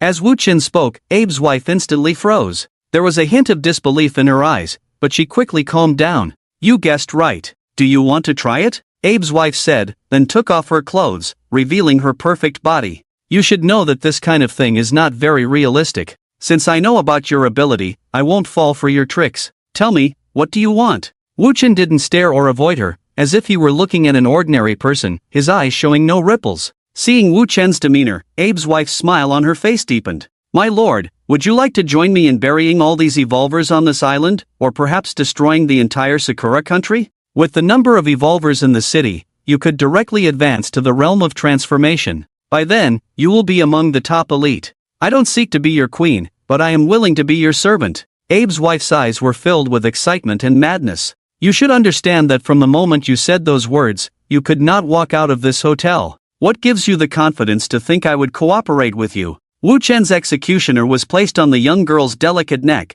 as if it could be severed in the next second. And what makes you think, my lord, that I would come in my true form? The girl regarded the executioner as nothing, slowly rising with a smile in her eyes. Chapter 101, The Attack of the Demons. After pondering for a moment upon hearing the other party's words, Wu Chen put away the executioner in his hand. What is your ultimate goal? No ultimate goal, just want to destroy this country, even this world. Abe's wife's eyes were filled with madness. Sorry, I have no intention of destroying this world. Our conversation ends, you may leave. Wu Chen stood up, opened the window, and gestured for the other party to leave. Really? As far as I know, my lord's living environment is also extremely dark. I remember, my lord's father was a rapist, with hands stained with blood, a child who grew up in darkness from a young age. Do you want to survive in a bright environment? With these words, Wu Chen instantly grabbed Abe's wife's neck, his pitch-black pupils beginning to turn red. If you want to die, I can grant your wish. You can't kill me, my lord. A rat is a creature that lives in the gutter, not fit to be a hero. His terrifying face will make people fear him. Abe's wife's eyes were filled with a smile, as if Wu Chen was not choking her neck. Crack! With a forceful grip from Wu Chen, a crisp sound rang out as the girl's neck was easily snapped, and in the moment of her death, Abe's wife's body transformed into the figure of another person. A stranger. My lord, you can act at any time. Even if you don't cooperate with me, you can still destroy Sakura. There are no more strong ones in this country. The girl's mocking voice echoed in the empty room, while Wu Chen remained silent, his face dark and unreadable. Meanwhile, in the emperor's house, Abe's wife wore a smile on her face, her beautiful face filled with madness and obsession. Fantastic, my lord. You were born in darkness, you can only be with me, we are the most compatible. The girl's voice carried a hint of madness, surrounded by a group of men lying on the ground, laughing foolishly. At this moment, a figure tens of meters tall appeared in the sky above Sakura country, with a person standing on its head. Yao looked at the sacred mountain below and said, "Is the Yamata no Orochi inside?" "Yes, your majesty." "Well, then let's get started." With Yao's words, the Qianqi also roared to the sky. As tornadoes appeared out of thin air, the world seemed to be in a natural disaster. The citizens of Sakura country looked on in horror at the tornado on the sacred mountain, their bodies trembling uncontrollably. Tornado! Tornado! Run! Run! Help, Emperor! Your Majesty, according to the alliance agreement, I cannot attack the human race without reason, so this is as far as I can go. Well, scaring them is enough. Yao nodded, then turned his gaze to the mountain below. There, a presence was slowly awakening. On the other side, Wu Chen and others also saw the tornado above the sacred mountain. What the hell? How come there's suddenly a tornado? Wen Jun said in confusion. It's not a natural occurrence. I've calculated that a tornado shouldn't appear recently. It should be. Shang Guanzhan's face turned serious, but he was interrupted by Wu Chen before he could finish.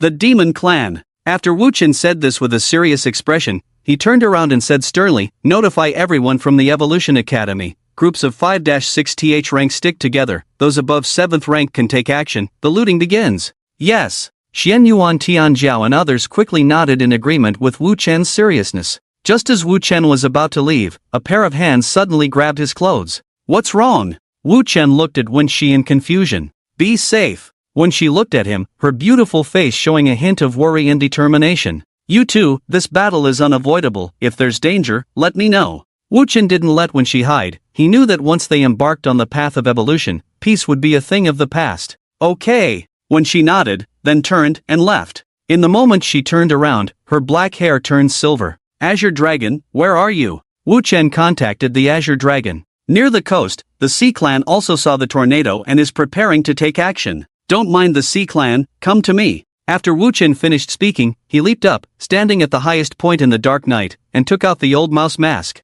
Soon, the Azure Dragon appeared at the location. Lord Mouse, should we take action? Azure Dragon, what's your cultivation level? Wu Chen asked. Evolution 9th rank, sequence 013, Azure Thunder Divine Dragon. Good, follow me to that mountain, we'll meet the Demon Emperor. After Wu Chen finished speaking, he put on the mouse mask. The two of them disappeared in an instant, flying towards the sacred mountain. Meanwhile, in the imperial palace, Abe's wife was also filled with a mad laughter. Fight, let this cherry blossom island sink into the depths of the sea today. With that, the girl stood up, covered in blood, with a strong aura, and around her, the young emperor was already dead. The girl disappeared in an instant, leaving behind a pile of corpses. On the other side, Wen Jun and others also began hunting down evolutionists from other countries. In such a situation, it was impossible for anyone to survive alone. In the chaos, only the strong could survive. This was a test, a battle, where the weak would be completely eliminated. Even for self-preservation, one must kill. Because if you don't kill, they will come for you. At this moment on the coast, the sea roared, huge waves swept over the entire coastal city, and whales rammed into the fools trying to escape by boat, venting their anger. High she stood on top of a water pillar, transforming the people who fell into the water into fish people. Success was rewarded, failure meant becoming bait. Everything happened so suddenly, a battle without warning erupted instantly. At this moment, Wu Chen arrived with the azure dragon under the sacred mountain. Inside the sacred mountain at this moment, a Cheongchi was hammering an 8-headed snake. The Yamata no Orochi was also confused. He had just broken through the shell to reach the transformation realm, thinking he was invincible, but unexpectedly, a winged tiger came from somewhere and pinned him to the ground to rub him. Yao Yi watched coldly from the side. He had just given this snake a chance, but it was disrespectful, so he felt he had to teach him a lesson. At this moment, he seemed to suddenly sense something and turned to look. Not far from him, two figures were appearing in front of him. One wearing an old mouse mask, the other wearing a dragon mask. Long time no see, Wu Chen. Yao recognized Wu Chen's identity at a glance, gritting his teeth. In a sense, I didn't really want to meet you, but I still have to ask, what are you guys up to?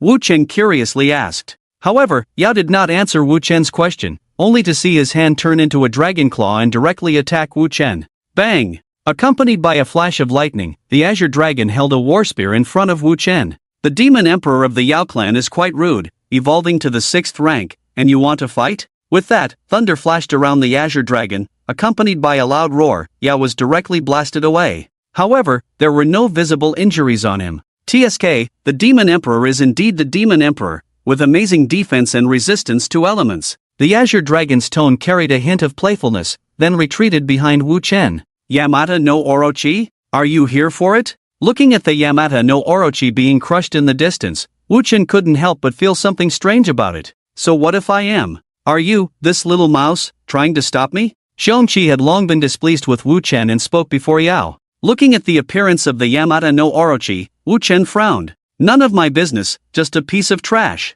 With that, Wu Chen turned and walked towards the mountain. He thought he might find something interesting, but it turned out to be this guy, Yao. To be honest, he currently had no interest in Yao. If that Xiongqi wasn't there, he might have killed him, but he couldn't guarantee a win against Xiongqi at the moment, so he couldn't act recklessly. Don't run, fight me. Yao became somewhat excited after seeing Wu Chen, perhaps remembering that Wu Chen had killed his father, or recalling the humiliation during their time in the southern frontier. Wu Chen frowned at him, then took out the divine slayer pointing towards him. Fight? Don't you find what you're saying ridiculous? Why should we fight? Just let your big guy behind you not interfere. Life and death are fated. If you can withstand one of my strikes, I'll admit defeat. How about that? With that, a hint of red mist floated around Wu Chen, and with the appearance of the red mist, the temperature in the space seemed to drop a few degrees. Yao looked at Wu Chen, wanting to agree, but the fear in his eyes couldn't be concealed. As the demon emperor, his instinct told him that this battle couldn't be fought, he would die. The instinct for survival made him dare not agree. At this moment, Xiongqi also noticed something wrong with Yao, and with a gust of wind, he swept Yao and Yamata no Orochi up, flying directly into the air. Kid, we'll meet again. Xiongqi disappeared instantly, leaving Wu Chen and the azure dragon stunned. They had thought there would be a big battle, but they didn't expect Xiongqi to just slip away. What? Now? The azure dragon looked at Wu Chen and asked, do you want to kill or protect people? Wu Chen asked, protect. After all, the students of the Evolution Academy are all geniuses, losing one is not a good thing. Alright, you go protect them, I'll go deal with the others. After saying that, Wu Chen rushed down the mountain. He planned to first deal with that little emperor. 10 minutes after they split up, Wu Chen encountered his first opponent, or rather, not really an enemy. What do you want? Looking at Abe no Tsuma in front of him, Wu Chen frowned. For some reason, he suddenly had a bad feeling in his heart. My lord, what are you planning to do? To kill or to protect? Abe Notsuma appeared next to Wu Chen in an instant, then disappeared again. At this moment, she seemed like a ghost, exuding a strong sense of allure and terrifying energy. None of your business, get lost. Wu Chen pointed his long knife at her and rebuked. For some reason, the unease in his heart grew stronger. The strength of this Abe Notsuma seemed a bit strange. Too indifferent. Shang Jun, I really like you a lot. Let's fall into darkness together. We are born to be the same kind of people. With the words of Abe's wife, behind her, a pink giant snake with 8 heads appeared, and her pupils and hair also began to converge towards pink. Sequence 015, Soul-Stealing Enchantress Snake. However, the Enchantress Snake in Wu Chen's memory did not look like this. It seems that Abe's wife's ability has undergone some changes. Accompanied by a pink mist rising, Wu Chen appeared in another scene. He watched as a delicate little girl in front of him stood still. The little girl seemed not to see him, just playing with her own things. The girl slowly grew up, awakened her ability after the marking day, possessing unparalleled beauty and charm, and was chosen as the Yin and Yang goddess. However, this title did not bring her honor, but instead brought disaster. At the age of 15, the girl was told to marry the young emperor, but she already had someone she loved at that time. That person was her childhood sweetheart. But in the Sakura Kingdom, the emperor's power is supreme, and she could not refuse. She wanted to give her first time to her loved one before the wedding, wanted to elope with him, but the emperor found out about it. In the end, she was insulted by the emperor in front of her loved one. Yes, it was the young emperor's father, the emperor. That day, she saw her loved one go mad and die in front of her own eyes. She was in immense pain, but helpless, and eventually married the young emperor. Although she married the young emperor himself had intellectual issues, and the imperial family was already a dark place. She said she was the young emperor's wife, but she was more like a plaything of the entire imperial family. She went mad, filled with intense hatred, and came to the foot of the sacred mountain. She made a deal with her body and the Yamata no Orochi, eventually seizing energy and some special abilities from the Yamata no Orochi. With cultivation, she began to manipulate the entire imperial family using her body and her unique abilities. The Enchantress Snake, Soul-Stealing Enchantress, this ability was not originally so powerful, but her intense hatred allowed her soul to devour something, and with her powerful hatred, she managed to survive and gain the power to control souls. She began to reform, to kill the evolvers, to slowly manipulate the people of the imperial palace, and finally, to completely control everything. Wu Chen looked at Abe's wife's experience and said, "What is the meaning of showing me this? Do you want my sympathy? I admit, you are pitiful, but it has nothing to do with me. I don't want to cooperate with you, nor do I intend to help you. Shang Jun, do you know how excited I was when I found out that there was a man living in the darkness in the Dragon Kingdom just like me? I gathered many talented evolvers in the world here, just to let you kill them all. Let's fall into darkness together, isn't that good?" Abe's wife's eyes were filled with hatred and a hint of sadness. "Do whatever you want, I won't stop you. Your experience is very sympathetic. If I were not your enemy, I would let you go. Now you have a chance, let me go. I will take my teammates with me. Who you want to kill, who you want to destroy, has nothing to do with me."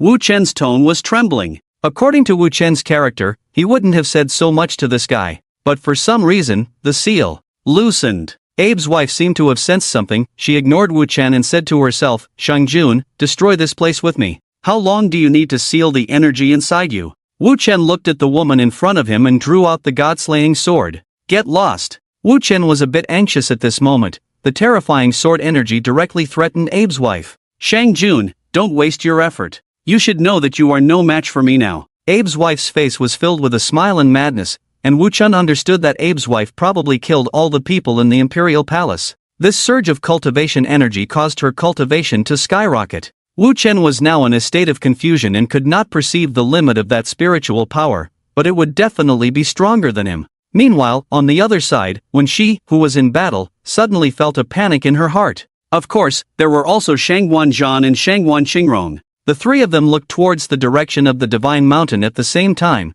as if they had sensed something, when she also decisively flew towards that direction. In the space where the god-slaying existed, the red mist was drifting wildly, as if a hurricane wanted to take them out of this space. The god-slaying also showed a hint of helplessness in his eyes. Outside, Abe's wife was still provoking Wu Chen madly. Wu Chen's pupils became increasingly red, as if to fill his entire eye sockets. Abe's wife's voice in front of him sounded like a demon whisper, making him involuntarily recall his past life. Watching the past experiences flash before his eyes like a TV drama, Wu Chen felt a splitting headache. Let me go, and I will spare your life." Wu Chen gasped for breath, his tone becoming extremely suppressed, as if something was blocking his throat. Abe's wife smiled and walked up to Wu Chen. "You can kill me anytime, as long as you become like me." The girl's pink pupils were filled with madness, as if something extraordinary would happen once Wu Chen transformed. "Shangjun, I know what you were sealing. Why do you seal your negative emotions? Why only let out killing intent?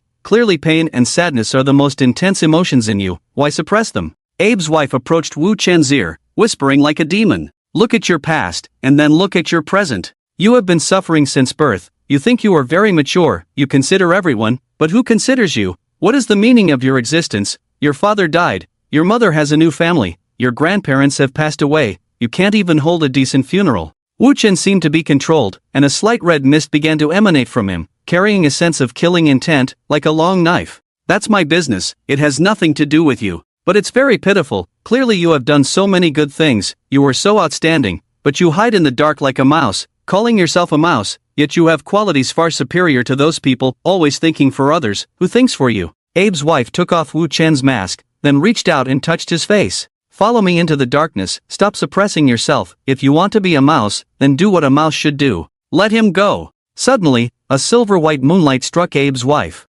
"Brother, are you okay?" Shangguan waved his hand, and the ground under Wu Chen's feet began to wriggle, instantly pulling Wu Chen to his side. "Brother, wake up!" Shangguan began to shake Wu Chen's shoulders, while when she and Shangguan stood in front of Wu Chen, looking ahead at Abe's wife with vigilance. "Looks like the party pooper has arrived." Abe's wife watched the scene without any worry. She had already found a loophole in Wu Chen, sealing this kind of thing once it goes wrong, unless completely unsealed and resealed. And at this moment, Wu Chen was also forcing himself to clear his mind. Go! Everyone, go first!" Wu Chen's voice was like a beast growling low, his eyes becoming even more crimson, as if he would turn into a beast in the next moment. "What did you do to him?" When she looked at Wu Chen's appearance, angrily shouting at Abe's wife. "I didn't do anything, just helped him release some suppressed emotions. Haven't you rarely seen him lose his rationality, anger, and pain?" Abe's wife's words stunned everyone. Indeed, Wu Chen seemed to rarely show such emotions. He is just an 18-year-old child, how could he have no desires? He is not a god, he is human and will have emotions, he has endured more than 10 years of pain, how could he not have sadness? Abe's wife's words stunned everyone. They looked at Wu Chen behind them with a pained expression, eyes filled with astonishment. Suddenly, with Wu Chen's roar, a crimson mist spread for tens of miles. This mist was strange. People in the mist unconsciously felt a sense of desolation, and also felt an extremely pure killing intent. Abe's wife took a deep breath, enjoying it. That's right, so much pain experienced over more than 10 years, so pure, Shangjun, so pitiful. Besides father, grandfather, grandmother, and a few relatives, no one has ever been good to you, so pitiful. A person actually has to rely on sealing his emotions to get through the rest of his life. Who are you afraid of hurting? Who is hurting you? When she and the others also sensed a heavy sense of sadness at this moment, tears unconsciously flowing from their eyes, they looked at Wu Chen, who was now half kneeling on the ground, crying. Wu Chen's face was wet with tears. He seemed like an ordinary person, with extreme killing intent on the outside, pure anger in the middle, and only the mist closest to him was sadness. Sigh. I've always said that sealing this thing has never worked, saying it's used as a trump card. The combat power brought by negative emotions is very strong, but it's also the easiest to go berserk. Forget it. You haven't been happy enough to seal away the good emotions. Suddenly, a voice sounded. The executioner's blade appeared out of thin air in front of Wu Chen, its tone full of helplessness and sadness. When she and the others looked at the long knife that appeared in front of Wu Chen, their eyes filled with tears and a hint of astonishment. And not far away, Abe's wife also became instantly alert after the executioner's blade appeared. Who are you? Abe's wife shouted loudly at the executioner's blade. At this moment, she had lost her calm control over everything, and instead felt a bit uneasy about the sudden appearance of the long knife. None of your business. The executioner's words made Abe's wife's face instantly ugly. Wu Chen's younger siblings, right, you guys retreat first, inform your dragon country people, evacuate from within this red mist range, the upcoming battle may affect many people, you stay. The executioner seemed to be giving orders like a leader. And Shangguan wanted to say something, but was stopped by Shangguan. Are you my brother's blade spirit? He will be fine, right? Shangguan asked with concern. Don't worry, I know him best, come pick him up in 10 minutes. Shangguan nodded upon hearing this, then decisively left with Shangguan. It's not that he's not worried about Wu Chen, but he has limited ability, and it will probably affect the executioner. Meanwhile, when she walked to Wu Chen's side and reached out to touch him. Can I ask you a question? Jushin looked at Wen Shi and asked. What is it? When she stopped her hand and turned to look at Jushin. You've seen it too, he's like this, most likely won't change in the future. If one day he goes berserk, what will you do? Of course. When she was about to say she would stop Wu Chen, but Jushin interrupted her. I'm not asking for a solution, I'm asking if you will stand by him after it's all over. You need to think about this carefully, because you have parents, so for me, you are not suitable for him. Even that Sakura girl may be more suitable for him than you. I don't need you to choose between your parents and him, I need to know if you will have the courage to stand by him when the time comes. With these words, Wen Shi was instantly stunned. To be honest, she couldn't concentrate on thinking clearly because of the influence of the red mist. She looked at Jushin in confusion, seemingly pondering its meaning. At this moment, not far away, Abe's wife smiled and said, Saimai belongs only to me. Those who fall into darkness cannot climb out of it. Human nature will not allow a tainted person to appear. He is only suitable for me. And at this moment, the red mist began to rapidly converge towards Wu Chen. The unsealing of the demon soul. Whose soul will be unsealed in the end? Jushin muttered to himself, then transformed into human form. I originally intended for you to come out and vent a bit, but I didn't expect it to escalate to this extent. But it's fine, after all, it's not your home. Jushin held a long knife and stood in front of Wu Chen. Alright, take your time to think. I need to have a thrilling battle with my partner now. Jushin shrugged, then slashed a blade of chi towards Wen Shi. The blade of chi was not sharp, more like a gust of wind, sending Wen Shi flying but not harming her. At this moment, Wu Chen slowly stood up. The mist around him condensed into his right hand, and a black and red blade embryo appeared in his hand. The blade embryo has appeared, quite fast indeed. Jushin smiled and looked at Wu Chen. After being suppressed for so long, let's have a fight, it will only take a few minutes anyway. As if in response to Jushin's words, Wu Chen disappeared in an instant and raised his long knife to strike at him. Dismemberment. Boom. Accompanied by a thunderous explosion, Abe's wife was directly lifted by the terrifying force. As she was lifted, she gazed at Wu Chen's eyes covered in red light, looking at him with excitement. Yes. Saimai, that's how it is, you can only be mine. Jushin, who was grappling with Wu Chen, sneered. What a joke, I don't agree to this marriage. The two separated again, using the same sword technique and equal strength to clash everywhere. The two turned into two red lights and fought from the top of the divine mountain to the city. In the city, two red shadows crisscrossed, sword chi swept around, smashing houses, and some evolved beings caught in the attack were directly cut in half, unable to even speak. 7 cuts of the demon blade, dismemberment. Wu Chen seemed to act on instinct and directly transformed into a tens of meters high blade of chi slashing towards Jushin. 7 cuts of the demon blade, dismemberment. Bang! The two collided again, a huge explosion erupted on the spot. Obviously, the strength displayed by the two far exceeded the shedding realm. Wu Chen's body was gradually drained, becoming thinner and weaker. Damn, one last strike, if he keeps absorbing, he'll die. Jushin looked at Wu Chen's emaciated body and shouted loudly. And Wu Chen seemed to understand his words, his body slightly bent. 7 cuts of the demon blade, heartbreak. Do I even have a heart in this state? The god of execution looked at Wu Chen rushing towards him, thinking seriously about the situation. As Wu Chen was about to approach, he used the same move. The collision of the blades sent shockwaves that blew away the surrounding shattered buildings, creating a space of tens of meters. The two men looked alike, but one had red eyes while the other had red pupils. It seemed like one was rational, and the other was insane. Boom! This time, both of them flew backward again, and as Wu Chen's knife fell to the ground, he completely passed out. The long sword condensed from red mist also disappeared instantly, reappearing as red mist in another space. The god of execution looked at Wu Chen lying on the ground in the distance and smiled. It seems much better to vent, but it feels strange, this drained feeling. The god of execution sneered and casually swung his sword towards a certain direction. What an idiot, treating me like a fool. Somewhere, Anbi's body was split in half, her eyes filled with disbelief, not knowing if it was because she was cut by a sword or because she was discovered. The figure of the god of execution also disappeared on the spot, and in the ruins, Wu Chen's hair turned from red to black. At this moment, a figure appeared here. The azure dragon quickly picked up Wu Chen lying on the ground and flew towards the Dragon Kingdom's residence.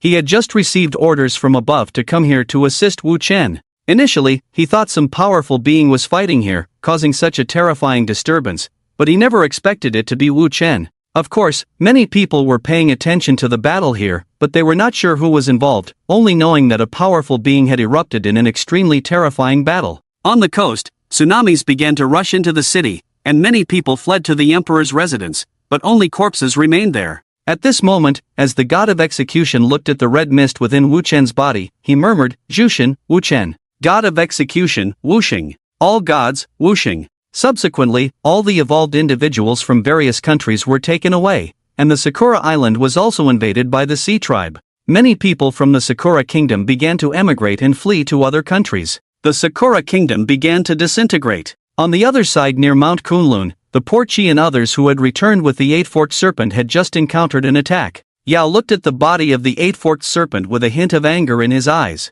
Beside him, a nine-tailed white fox spoke. The soul of the eight-forked serpent has long been decayed, but it hasn't realized it. This time, due to the attack weakening its body, the parasitic soul inside it found an opportunity. Speaking of which, that parasitic soul carries a hint of temptation, probably aiming to harm the demon emperor. With a hint of disdain in her eyes, the nine-tailed fox continued, I have never succumbed to the power of temptation. The Porchi beside her also spat, Bah, what a joke, wasting my time. After speaking, he found a place to lie down. On the other side, Wu Chen also woke up. Looking at the white ceiling, Wu Chen knew what had happened. Raising his hand, he felt helpless seeing his right hand, which now resembled a withered branch. When the spiritual power was insufficient, the seal was released, and he could only draw out other things from his body, such as blood, or even directly extract his lifespan. Originally, it was used to protect Wu Chen, like the body's immune system, automatically protecting the host from anything threatening. What to do when Wu Chen's spiritual power was not enough?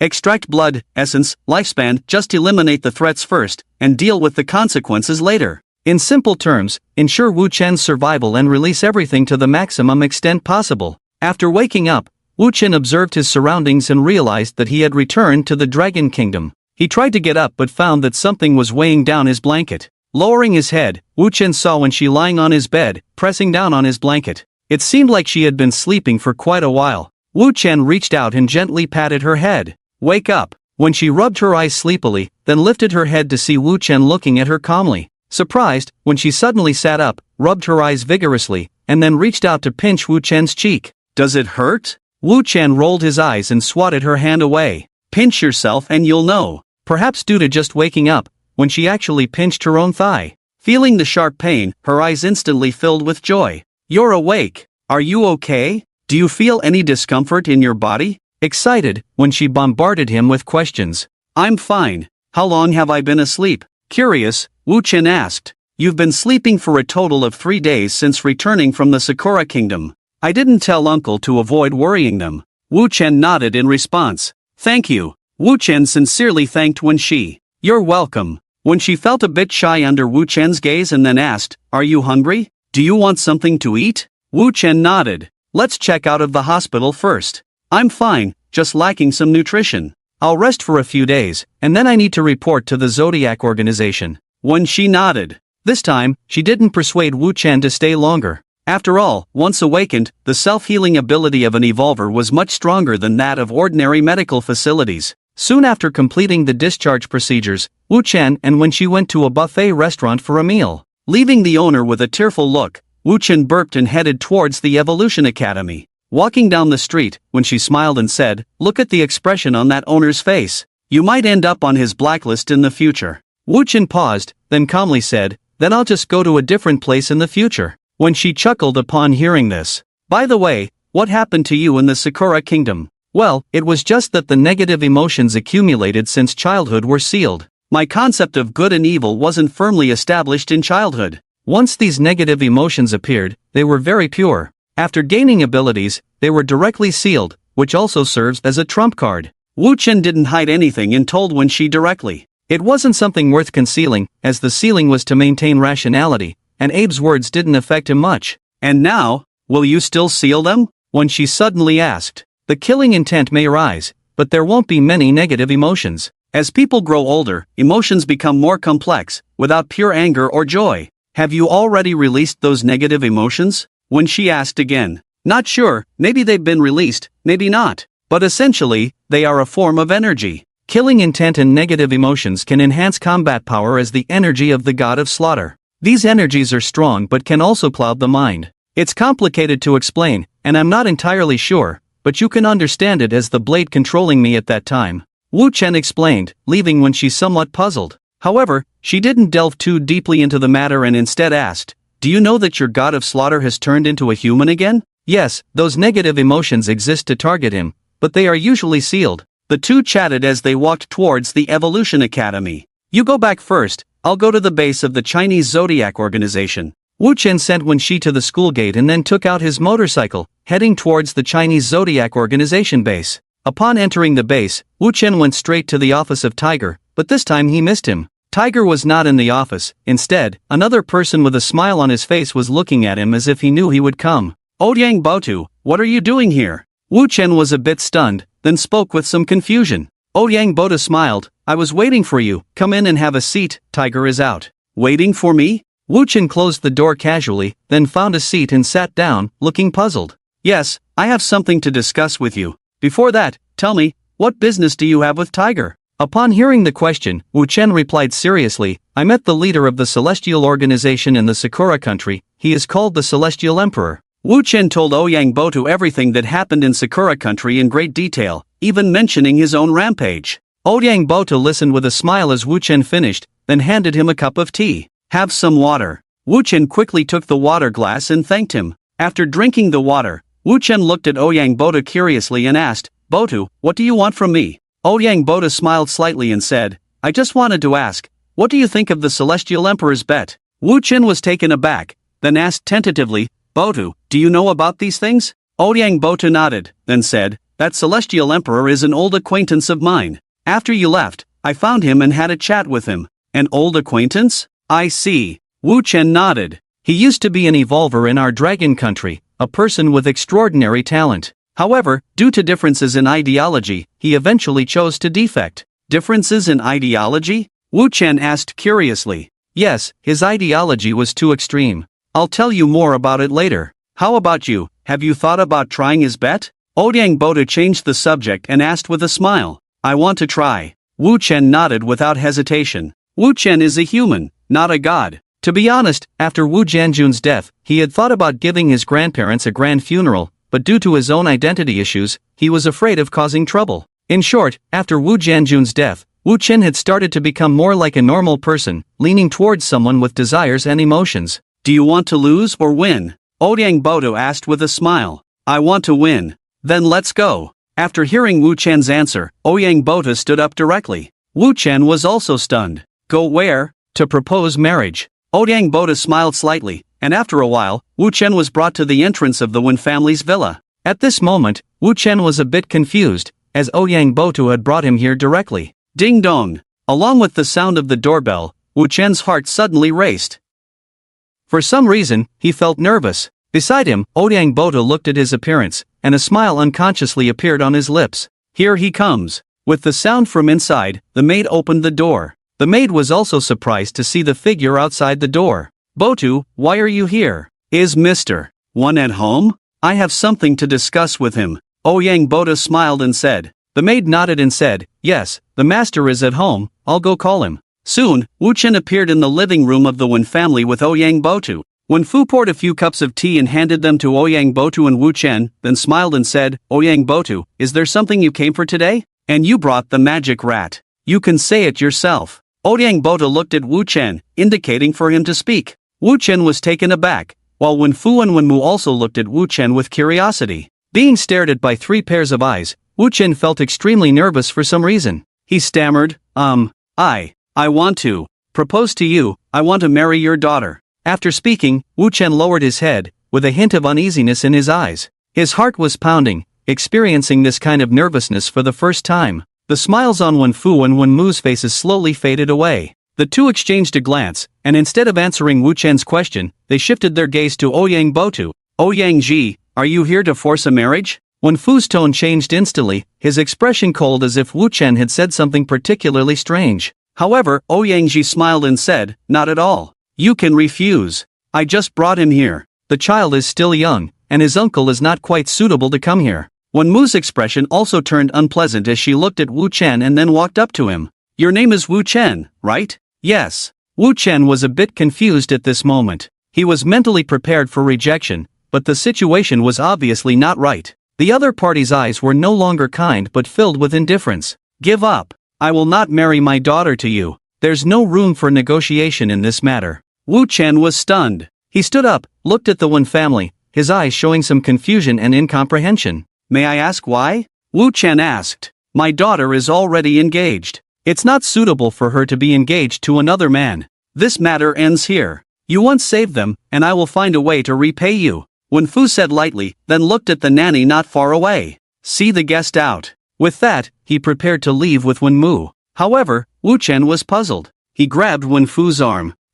Because I know that when she doesn't have an engagement, so I want to know the real reason. Wen Fu was taken aback. He turned around and looked at the young man behind him with a complicated expression in his eyes, showing sympathy and determination. Think about what you have done. My daughter, I don't ask her to marry a wealthy man, but the other party must meet one condition at least. Wu Chen was puzzled. What condition? At least, that person can live openly among the crowd, not hiding like a mouse. With these words, Wu Chen was instantly stunned. His eyes showed some confusion and resignation. He let go of Wen Fu's arm, then slightly smiled and said, I apologize for the disturbance. At that moment, he seemed to understand something, yet also appeared puzzled. Ouyang Botu saw his expression and stood up, patting his shoulder. Let's go back. Okay. The two of them left the Wen family side by side. After the two left, Wen Fu and Wen Mu exchanged a glance. Is this right? Wen Mu said with some reluctance. There's nothing wrong. Our family lacks nothing, and we don't seek any achievements for Xiaoxi's other half.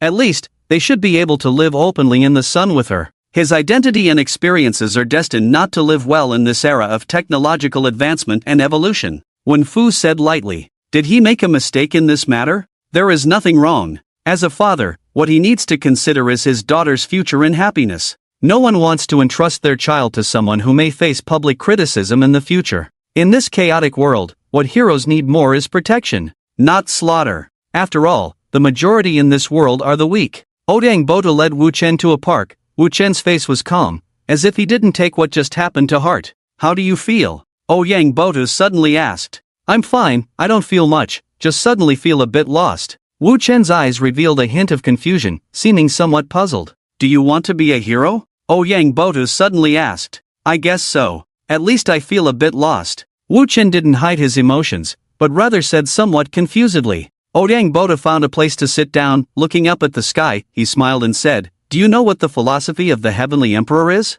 Wu Chen was stunned, then shook his head. His philosophy is to follow one's heart. He believes that human emotions are the root of suffering. If you have never had emotions, you will not suffer. Don't suppress desires, don't overly rely on reason, do whatever you want, morality collapses, order disappears, the strong rule. That is his philosophy. Ouyang Botu's words made Wu Chen focus on him. Botu, you seem to be very familiar with the Heavenly Emperor? Yes, he is my younger brother, my own brother. Wu Chen nodded, murmuring, so that's how it is. A hint of reminiscence flashed in Ouyang Botu's eyes. He murmured, our experiences are actually quite similar to yours. Then, Ouyang Botu began to tell his story. Our father, the father of my brother and me, was also a criminal. We grew up in contempt, but both of us were very intelligent. We got into university and had a strong interest in scientific research, which was what changed our destiny. Both of us were extraordinarily gifted. We invented some things in university, even discovered psychic material, but at that time, because we didn't understand how to use it, we only knew it was an extremely powerful force, and this power was found on a stone tablet. Our discovery was known to the higher-ups. Because of our strong talents, we were exceptions and joined the research institute, specializing in studying this material. However, even so, our identities as the sons of criminals were still known to others. Genius, sons of criminals, these two identities put a lot of pressure on us, because the research institute itself was not a kind place. There were also people who entered through the back door. They started targeting us, publicizing our identities. It was at this time that our philosophies diverged. He believed that since the law had already punished our fathers for what they did, why should they be blamed? While I felt that this was also a form of punishment, after all, the victims were also innocent. They suffered unparalleled pain. It was not unreasonable for us to bear some, until the appearance of the marking day. We both awakened at the same time, and with our extremely high talents, our cultivation progressed rapidly. He began to retaliate against those who had hurt him, while I was immersed in scientific research at the time and did not notice. Wu Chen listened quietly to Ouyang Botu's words, then spoke. Botu must have hidden a lot, right? Ouyang Botu nodded, then said, the first outbreak of our conflict was because of your appearance. Wu Chen was stunned. Me? Ouyang Boto nodded and said with a smile, "My plan is to cultivate you into a god with independent thinking ability, one who can distinguish right from wrong, possess emotions and desires. He, on the other hand, wants to cultivate you into a person without morals, without constraints, someone who acts based on emotions. In fact, there is no difference between these two. In terms of the end result, they are both the strongest, but the process will be different.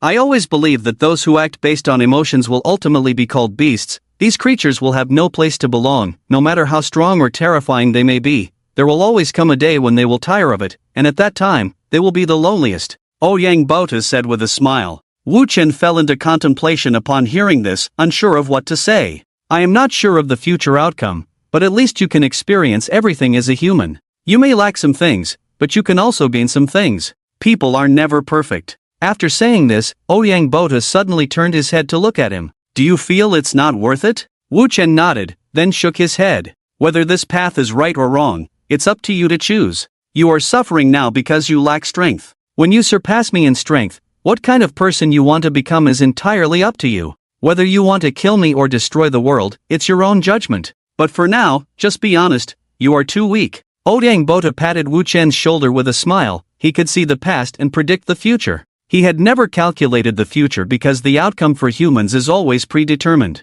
The starting point is birth, the end point is death, the process is the true life. Pain and joy always coexist. Ouyang Boto stood up and continued, "What you want to do, what you want to be, it's all up to the future you to decide. For now, just listen to my arrangements." Wu Chen also stood up and spoke. Bo 2. At night, Wu Chen returned home. Wu Jiangwo and Zhang Hua were surprised to see Wu Chen return, and Wu Jiangwo happily walked to Wu Chen's side. "It's good that you're back, you've lost weight, come and eat." However, Wu Chen remained unmoved. "What's wrong?" Wu Jiangwo frowned as he looked at Wu Chen's dazed expression. In his memory, Wu Chen had never been like this. "Uncle, I want to go home." As soon as these words were spoken, Wu Jiangwo was instantly stunned in place. He looked at his nephew in disbelief, and after a moment, Wu Jiangwo's eyes turned slightly red. "All right, Uncle will take you home. Tomorrow we will return to Sichuan in Shu. We won't stay in this place." Zhang Hua watched this scene without saying a word. She knew that Wu Chen must have been greatly wronged.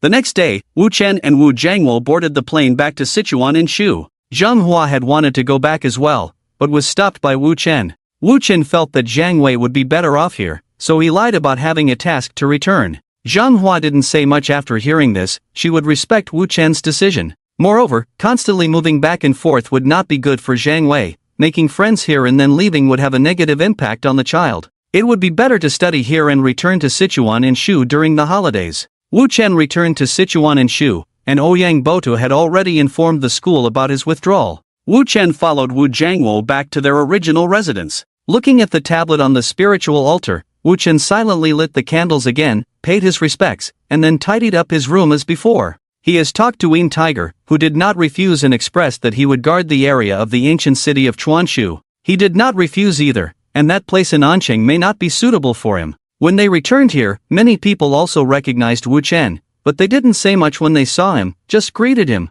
Wu Chen didn't care about what they were thinking. Since the last large-scale invasion on the marking day, there have been no more marking points appearing in Chuanshu. Wu Jiangwo moved into the room where Wu Jianjun used to live and opened a new store. In his words, Chuanshu is indeed much more comfortable than Anqing. At least he will have a few acquaintances and won't be so idle running a store. On the first day back, the two of them restored everything to its original state, and then Wu Chen began to practice cultivation. Since the last rampage during the cherry blossom season where he killed many evolvers, his spiritual energy is still relatively abundant, and he wants to see if he can break through again. Since the last incident, the Sakura country has completely lost its national sovereignty, and people across the country have started to flee. Those who cannot escape can only gamble and see if they can become a member of the high tribe. While Wu Chen was practicing here, on the other side, Wen Shi from Anqing was called out by Ouyang Boto for a private chat. "Hello, Wen Shi, right?" Ouyang Boto smiled at the little girl in front of him. "Who are you?"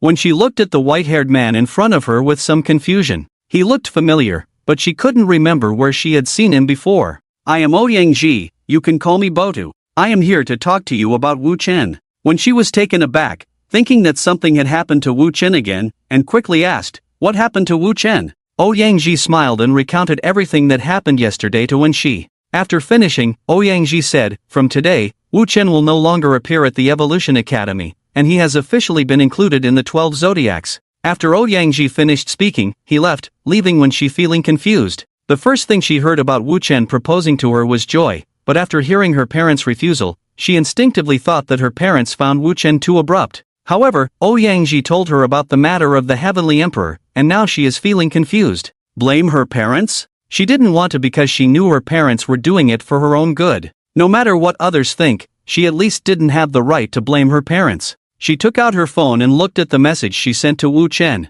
For some reason, she felt a bit uncomfortable, and Wu Chen did not fail to reply, with his latest message being sent today. Busy, no worries, rest assured. She returned to the classroom feeling a bit dazed, then asked for leave. She felt that there were some things she needed to confirm with her parents. When she returned home, when Wen's mother saw her return, she was surprised for a moment, then smiled and said, "Why are you back? I remember today is not a holiday. Is my dad here?" When she forced a smile and asked, Wen's mother was taken aback, knowing her daughter better than anyone else. She looked at her daughter and understood something, showing a hint of affection in her eyes. "Your dad is not at home. Let's wait for him to come back later." "Who told you? Ouyang Botu? Or Wu Chen?" Wen's mother sat down beside Wen Shi and said softly, "Ouyang Bota told me." When she leaned into her mother's arms, sounding a bit low. "It's good that you said it. Mom was actually planning to tell you when you came back, but Mom is very relieved." Wen's mother's face showed a gentle smile.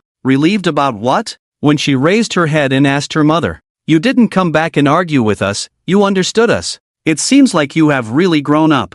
Wenmu gently stroked her daughter's hair, not knowing when the child who could only hold onto her legs could no longer be lifted. The two of them sat on the sofa enjoying the warmth between mother and daughter. After some time, Wenfu also returned home. When he saw his daughter, he was also stunned for a moment. He looked at his wife and got the answer from her eyes. "Dad." Wensi wanted to say something, but didn't know where to start. Wenfu took a sip of water and then said, "Just say whatever you want to say, it's okay." Wensi nodded, and then expressed her doubts. Wenfu looked at his daughter and said, "Xiaoxi, do you know what kind of environment Wu Chen grew up in?" "I know a little. His childhood was very difficult." Wenfu shook his head, a hint of reminiscence flashing in his eyes. "It's not just difficult, besides his grandparents, he actually received very little love. His father is a rapist, who has been working since he came out of prison, so he didn't care much about Wu Chen at that time. Verbal abuse, bullying, these things were basically everywhere in his childhood." "Then shouldn't we care more about him?" Wensi quickly interjected. "I have no objection to you caring for him, treating him well, or even dating him, but you are not suitable for marriage." Wenfu's words stunned Wensi. She was not shy about the mention of dating and marriage, but asked in confusion, "Why?" "Because you grew up in completely different environments, which means either you adapt to him in the future, or he adapts to you, but he is someone who prioritizes the bigger picture, so you will be very tired in the future." With these words, Wensi also understood. "But I haven't seen him have such thoughts during this time?" Wensi asked in confusion. "That's because you have experienced few things together. As you experience more in the future, conflicts will inevitably escalate. But remember, love is about emotions and reason. Only rational love is not love, and emotional love alone is destined not to last long." After finishing speaking, Wenfu remained silent, letting Wensi think for herself. And so, Wensi returned to her room, lying on the bed lost in thought. On the other side, Wu Chen was also practicing in his room. Ouyang Bota returned to his laboratory, preparing for the next invasion from the alien realm. Without any surprises, the next invasion was estimated to be a major one, and they needed to prepare to send Wu Chen and others into the alien realm. After returning home, Wu Chen's presence only caused a stir among a few people, without causing any major disruptions. Wu Chen continued to stay in the ancient city area, where the Zodiac organization was basically retired. The creatures from the alien realm were basically dealt with easily, without any reasoning. Shangguan Zhan and Shangguan Xingrong asked Wu Chen what was going on, and he simply told them he had a new mission and would see them again in the future. Shangguan Zi also asked Wu Chen. Wu Chen gave the same reply. Wensi, on the other hand, seemed unaware of this matter. Whenever she had free time, she would chat with Wu Chen, as he had slowed down his training since he was no longer on a mission. And so, a month passed. On this day, Een Tiger called Wu Chen again. "Hey, how's your rest going?" Een Tiger first exchanged pleasantries. "It's okay, is there something you need?"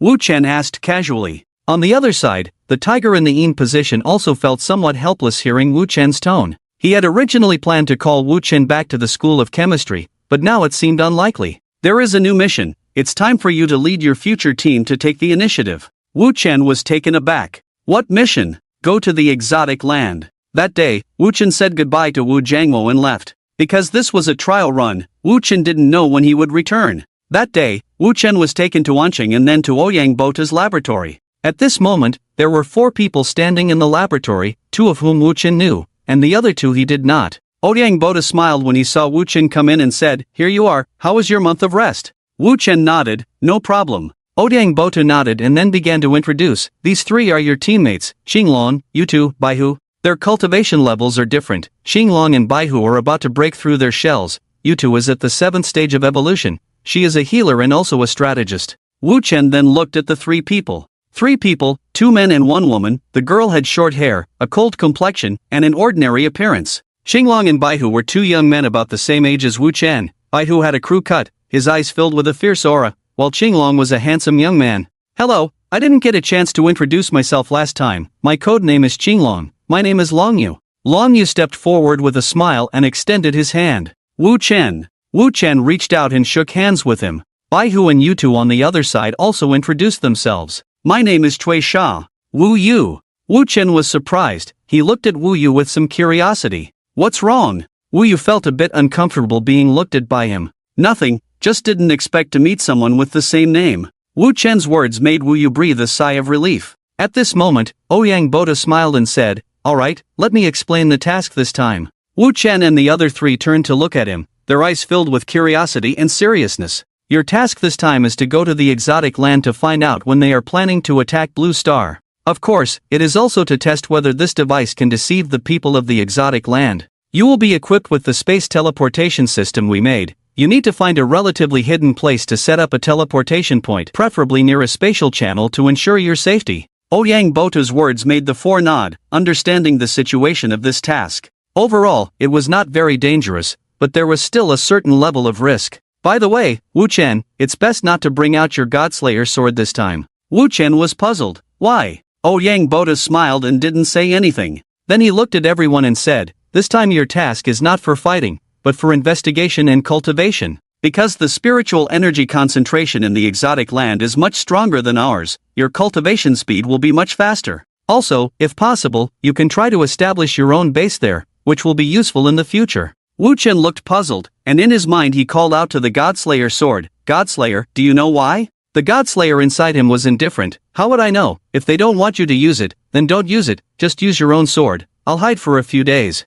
Wu Chen frowned. Using his own sword was extremely prone to going berserk. It could be said that the sword formed by the red mist was like a possessive entity. As long as someone showed hostility towards Wu Chen, it might just rush forward and strike. And with Wu Chen's current strength, coupled with the situation of the red mist blade draining his lifespan and energy, he is invincible in the shedding realm, but the duration won't be long. By the way, remember to give your own blade a name. After Zushin finished speaking, he disappeared. At this moment, Ouyang Bota pressed a button. Along with a slow tearing of space, a tunnel appeared in front of everyone. This tunnel leads to a forest, where there are not many people inside, but there are many strange monsters, the strongest being at the 9th evolutionary stage. However, it is unknown if they possess any strange abilities. Be careful, as we are not very clear about the situation over there. Stay safe. The 4 individuals looked at each other, then put on their own masks. A black rat, a blue dragon head, a black and white tiger, and a silver-white rabbit. Remember, your mission this time is very dangerous, yet safe. It all depends on your own performance. We will maintain the spatial tunnel for a month, and you must ensure to return within a month. Remember this. Ouyang Bota's rare serious expression made the others nod after hearing his words. Yes. As the words fell, the 4 figures walked directly into the unknown spatial passage ahead. After the 4 figures disappeared, the space completely vanished. Ouyang Bota looked at the disappearing figures with no expression on his face. After a few seconds of staring, he left. Tisk, evolutionists these days. He sighed, then left. He seemed to know everything, yet said nothing. On the other side, Wu Chen and the others passed through a pitch-black space, and a bright light appeared, leading them towards it. The scene changed, and a primitive forest appeared before them, extremely lush to the point of being unbelievable. Is this the exotic realm? Wu Chen murmured as he looked at the sturdy trees. At that moment, several tall shadows appeared behind them. Wu Chen and the others turned around, only to be stunned in place. Behind them, giant humanoid creatures emerged.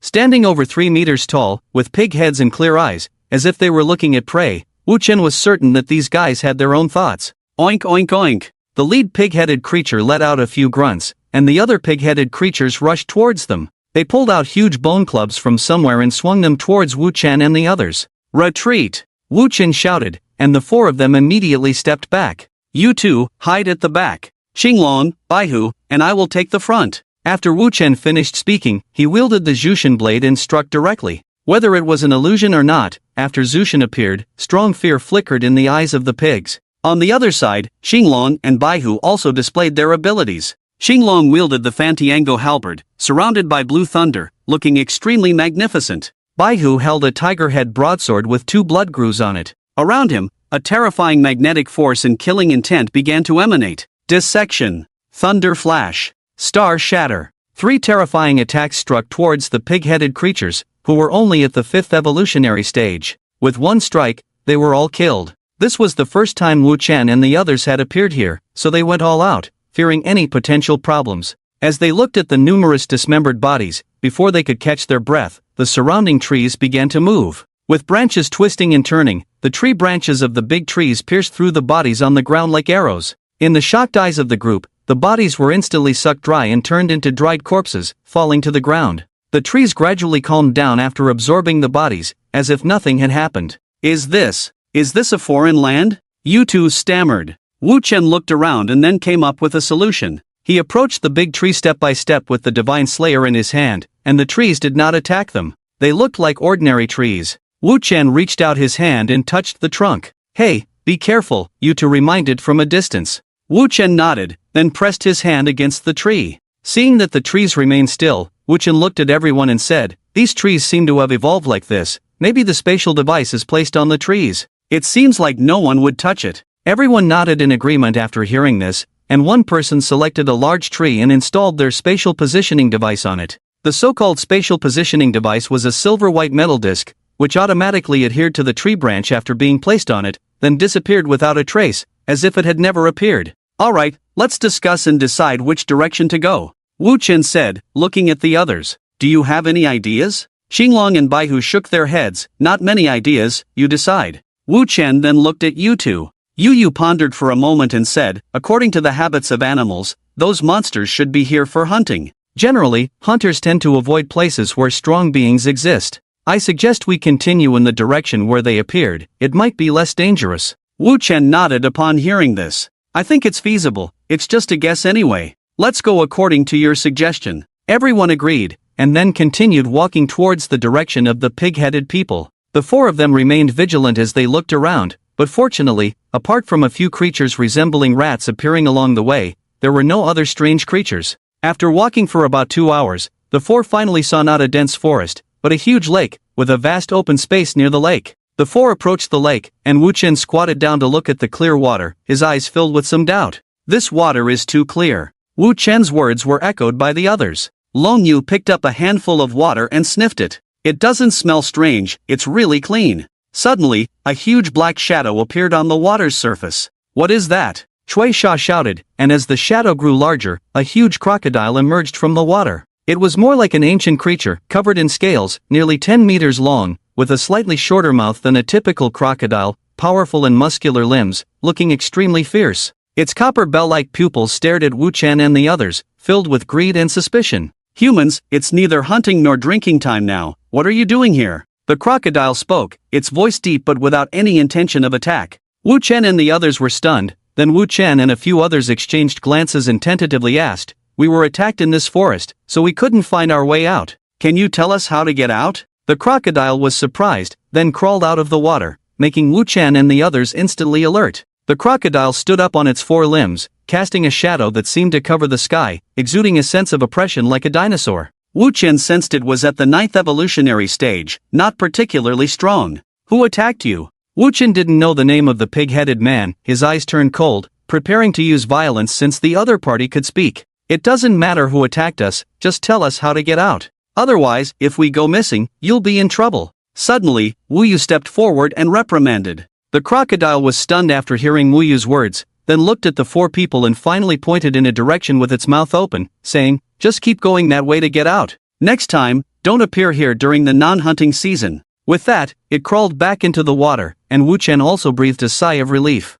In this place without intelligence, he really didn't want to act recklessly, especially since Ouyang Boto had instructed him not to use the magic sword. The four turned and walked in the direction the crocodile indicated. After the four left, the crocodile resurfaced, its eyes fixed on them. Strange. Thanks to you, the crowd said to Wu Yu. We are teammates, no need to be so polite, Wu Yu said lightly. The others nodded. At this time, Cui Sha asked, how did you know that speaking to that monster would tell us how to get out? The other two also looked curiously at Wu Yu. Wu Yu explained, it said that hunting is allowed here, which means that at least in the struggle with humans, they are the ones being hunted and killed, and they may also hunt humans, but they should be at a disadvantage. It knows that it dares not directly attack us when we are lost, which means it should fear humans. So I think a tougher attitude might work better. Wu Chen nodded, looking at Wu Yu with a different perspective. This Wu Yu's reaction was indeed quick. It seemed that Ouyang Boto had not chosen the wrong person. The group walked in the direction the monster pointed, and soon they saw a small town.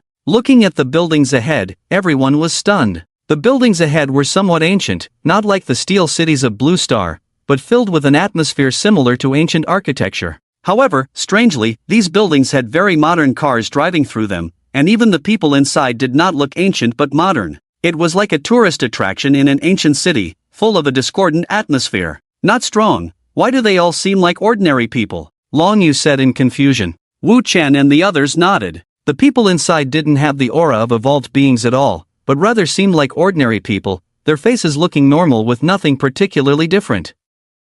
However, they were stunned when they saw Wu Chen and the others. They approached Wu Chen and the others step by step, and the four unconsciously took a few steps back. What should we do? Cui Sha asked Wu Chen. Let's see what's going on first. I don't sense any hostility, Wu Chen said, but he walked to the front. Hey, whose kids are you? How can you run out at this time? Go back quickly, it's hunting time. The people grabbed Wu Chen and the others' hands and pulled them towards their homes. The four were a bit confused but didn't say much because they didn't sense any hostility, and the other party's strength was not strong. The four looked at each other and decided to wait and see. The four were thus pulled into a house, but after entering the house, they were visibly stunned because there were many children inside. Boys and girls, some the same age as Wu Chen and others, and some around 10 years old. Some eyes were filled with fear, some with unwillingness, various emotions that piqued the curiosity of Wu Chen and the others. Soon, accompanied by roars, wild beasts rushed out of the forest. Wu Chen looked at the people outside, his eyes widened in disbelief.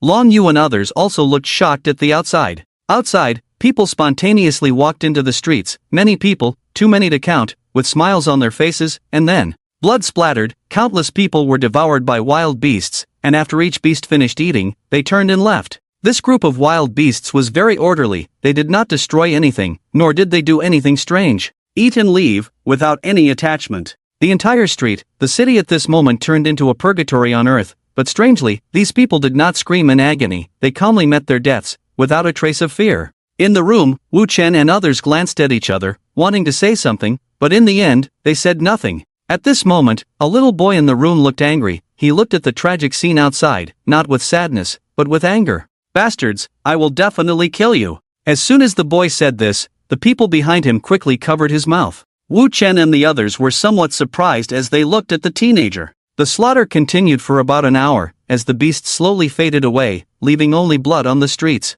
At this moment, several red lights appeared in the sky, and with the red lights growing larger, several silver-white robots arrived. The red light was bursting from their eyes. The robots landed smoothly on the ground, and then a large black hole appeared in their chests, accompanied by a strong suction force that took away all the blood, leaving the streets clean as if nothing had happened. Wu Chen and the others frowned, and at this moment, a small figure rushed out. The little boy, holding a broom, directly smashed it towards the head of the metal robot, and as the stick broke, the robot stared at the boy with crimson eyes. The crimson light carried an unknown scent, and it slowly reached out its silver-white arm towards the boy's head. At this moment, a black shadow next to Wu Chen instantly rushed outside. With a flying kick from Wu Yu, the robot's head was instantly kicked off, and the little boy looked at the big sister in front of him, his eyes full of shock. After Wu Yu displayed her power, the people around also focused their attention on her. Evolver, why are there evolvers here? They are not from the containment facility, could it be that they are poachers? Quick, report to the research institute and the containment facility, there are intruders. With the loud shouts of the people around, Wu Chen frowned. Take the child and retreat first. With that, Wu Chen took Wu Yu and rushed towards the forest. The people here were really not right, and that little boy seemed to know something. The four of them disappeared in an instant like ghosts, and after Wu Chen and the others left, several figures descended from the sky. Under their feet, a white cloud lifted them up, looking extremely magical. Where are the people? There were 3 people in total, all women. They were beautiful and slender, but they were holding weapons resembling sniper rifles in their hands. They ran into the jungle, 4 people, and took Shaolin with them. A young man spoke anxiously. He wasn't so urgent when so many people were eaten, but he was extremely anxious after discovering Wu Chen and the others. There are poachers at this time, let's go, check inside the forest. The 3 looked at each other, then flew towards the jungle. Activate the rainy day mode, there are poachers. After one of them spoke to the wristband, the sky, which should have been cloudless, suddenly filled with countless dark clouds. Wu Chen, who was fleeing in the forest, looked up at the sky, his eyes showing a hint of unease. At this moment, the child rescued by Wu Yu shouted loudly, "Quick, hide! If you get hit by raindrops, your position will be exposed." Wu Chen was taken aback, then looked around but didn't find any shelter from the rain. Just then, Cui Sha somehow produced a huge piece of metal and, under his control, transformed it into a rectangular house that enveloped the 4 of them. "Let's hide for now. If we are discovered, we'll take him back," Cui Sha said, focusing his gaze on the little boy in Wu Yu's hands. The boy, at this moment, looked at Wu Chen and the others with admiration, his eyes filled with excitement. This puzzled Wu Chen and the others. It was indeed strange here. The concentration of psychic energy was definitely higher than on Blue Star, but there were no evolvers. Instead, there were ordinary people, pig-headed individuals, large beasts, and humans heading towards death. There were too many questions in their minds that needed answers. Are you evolvers? Are you from outside? Before Wu Chen and the others could ask, the young man spoke first, his dark eyes full of admiration as he looked at Wu Chen. "We are evolvers from outside. Where is this place?" Wu Chen asked. "I can't believe I can actually meet evolvers from outside. Can you take me out, or teach me?" The young man didn't answer Wu Chen's question but instead spoke excitedly, as if Wu Chen and the others were saviors. "Answer my question first," Wu Chen said sternly. The rain outside was getting heavier, and this metal shelter wouldn't hold for long. After all, if the rain could really reveal humans, a metal house suddenly appearing in the forest wouldn't last long. The young man wasn't intimidated by Wu Chen's serious expression but instead said excitedly, "This is Rainforest Zone 2. Wu Chen frowned upon hearing the description but didn't show any confusion about the term. "What's the situation in the city just now?" Suddenly, a sonic boom came from the sky, and Wu Chen and the others instantly became alert. "Someone's coming," Long Yu said. "Long Yu, Cui Sha, come with me. Wu Yu, keep an eye on him." After Wu Chen finished speaking, he put on his mask, as it would be better in case of a fight. The other 2 also put on their masks. Outside, 3 captors looked at the metal house not far away with a hint of anger in their eyes. "All poachers must die." The 3 raised their weapons, and the dark muzzles began to absorb psychic energy from the air, a terrifying aura gathering at the gun barrels. Swish! Suddenly, an arrow shot towards the 3 at high speed. Boom! One of the 3 turned the gun, and with a pull of the trigger, a nearly half-meter diameter silver-white laser shot out. The laser collided with the arrow, instantly melting it into molten iron. Terrifying power. On the ground, Cui Sha, holding a bow and arrow, watched the laser streaking across the sky like a meteor and muttered to herself. At this moment, a blue thunderbolt appeared out of thin air, transforming into a dragon head over 3 meters high and struck towards the 3 people above the white clouds in front.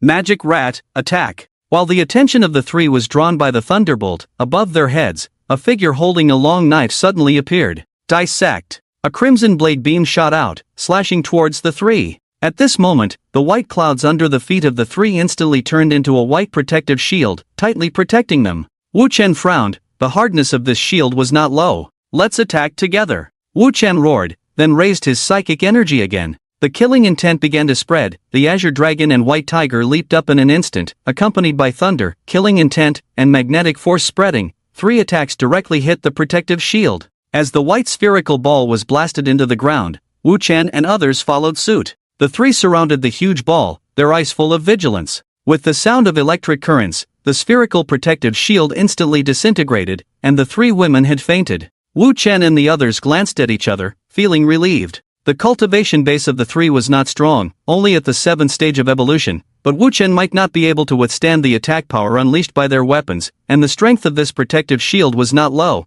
at least Wu Chen and the others had used all their strength. Take them away. In the rainy night, 3 people stared at the 3 beautiful women like assassins, and then dragged them away. Of course, the round spherical ball was also taken into the domain ring by Long Yu. This thing looks pretty awesome, bring it back for Botu to study. Long Yu thought to himself, then followed Wu Chen towards the front. Back in the metallic house, Wu Chen and the others injected the 3 evolvers with the medicine developed by Botu, sealing off all their cultivation bases. Botu had given them quite a lot of this stuff. The little boy, seeing Wu Chen and the others bringing 3 women, looked even more admiring. Who are these 3 people? Wu Chen asked the curious little boy. They are from the captive facility, said to be here to protect us, but actually to monitor us and prevent us from leaving. The teenager's tone was full of anger and resentment. These people were bastards who deprived them of their freedom. Wu Chen and the others frowned, listening to him. It seemed that this place was not entirely an alien land. At this moment, the 3 women also slowly woke up. The moment they opened their eyes,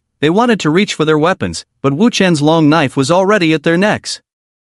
Behave if you don't want to die. The crimson blade was only a few centimeters away from their throats. With just a gentle push, the 3 would instantly perish. Initially showing strong anger in their eyes, the 3 suddenly looked fearful upon seeing Wu Chen's long knife. This knife. The 3 looked at Wu Chen's Jusen speechlessly, and Wu Chen also furrowed his brows. What's wrong with the knife? Wu Chen asked curiously. All crimson. The disaster blade, who are you? The woman said fearfully and then questioned Wu Chen. Shut up, you think I am who I am, now answer my question, and I can let you go. Wu Chen's words made the 3 look at each other. A hint of determination flashed in their eyes, followed by an electric current passing through them. A very dangerous aura suddenly appeared. Go! Wu Chen's pupils dilated, then shouted at the others. The others were not fools. They felt something was wrong as soon as the electric current appeared. Wu Chen grabbed the little boy and rushed out of the metal house in an instant, and after everyone came out, Shueisha clenched his hand, sealing the house instantly, followed by a huge explosion.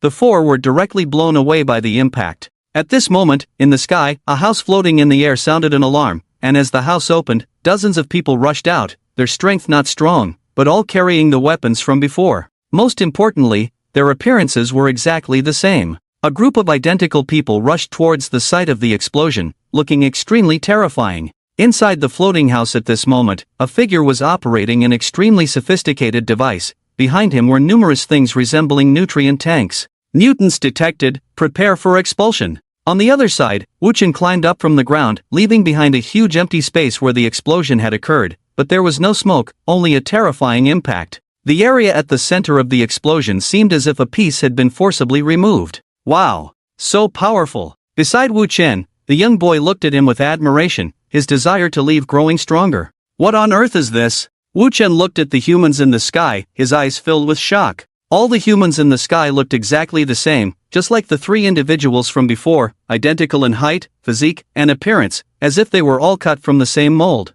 Their headquarters are in the sky. If we don't go up there and take out what's inside, these people will keep coming like flies. The young boy shared all his intelligence with Wu Chen. In the sky? Wu Chen was a bit puzzled, while the young boy pointed in a direction above the sky. That one. Following the boy's finger, Wu Chen indeed saw a tiny black dot in the sky, resembling a bird flying in the sky. Wu Chen instantly understood who the target was. Qinglong, Baihu, can you hold off these guys? Wu Chen shouted towards Qinglong and the others. You do what you need to do, we can't win, but we can run. Just take care of yourself. After Qinglong finished speaking, wielding the Fangtian halberd and with green hair flowing, he leaped onto a big tree. On the other side, Baihu also leaped from the jungle with a tiger-headed broadsword, directly attacking the humans above. Wu Chen didn't hesitate either, drawing out the Divine Slayer sword and pointing it upwards. Slay the heart. With one hand holding the sword and the other grabbing the young boy, he shot towards the sky like an arrow. After killing the 3 individuals, Wu Chen stood on the white clouds.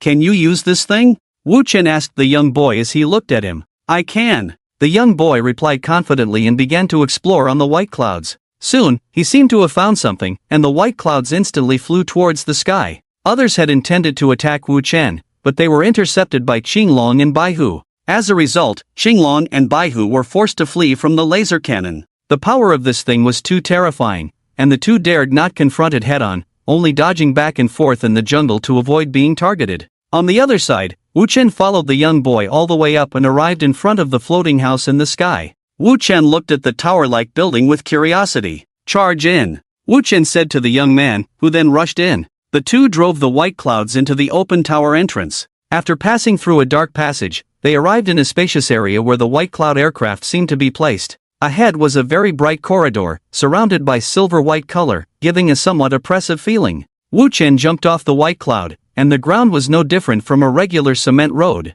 He stored the white cloud aircraft in his domain ring and walked towards the corridor. The young boy looked a bit scared, following behind Wu Chen step by step, occasionally looking around vigilantly. After walking along the corridor for a while, they soon reached the end. As they approached the door, it opened, revealing a scene that left Wu Chen and the young boy stunned in place. Ahead was an extremely vast square, with objects resembling space pods neatly arranged, extending endlessly on both sides, and a huge screen at the front. At the forefront, a figure stood with red eyes reflected on the black screen. Robots? Wu Chen was a little stunned. Everything here looked so magical. The research institute has been invaded. Activate defense mode. With the sound of the robot, the space capsules suddenly disappeared, and then, one by one, robots appeared in the square, holding weapons pointing at Wu Chen.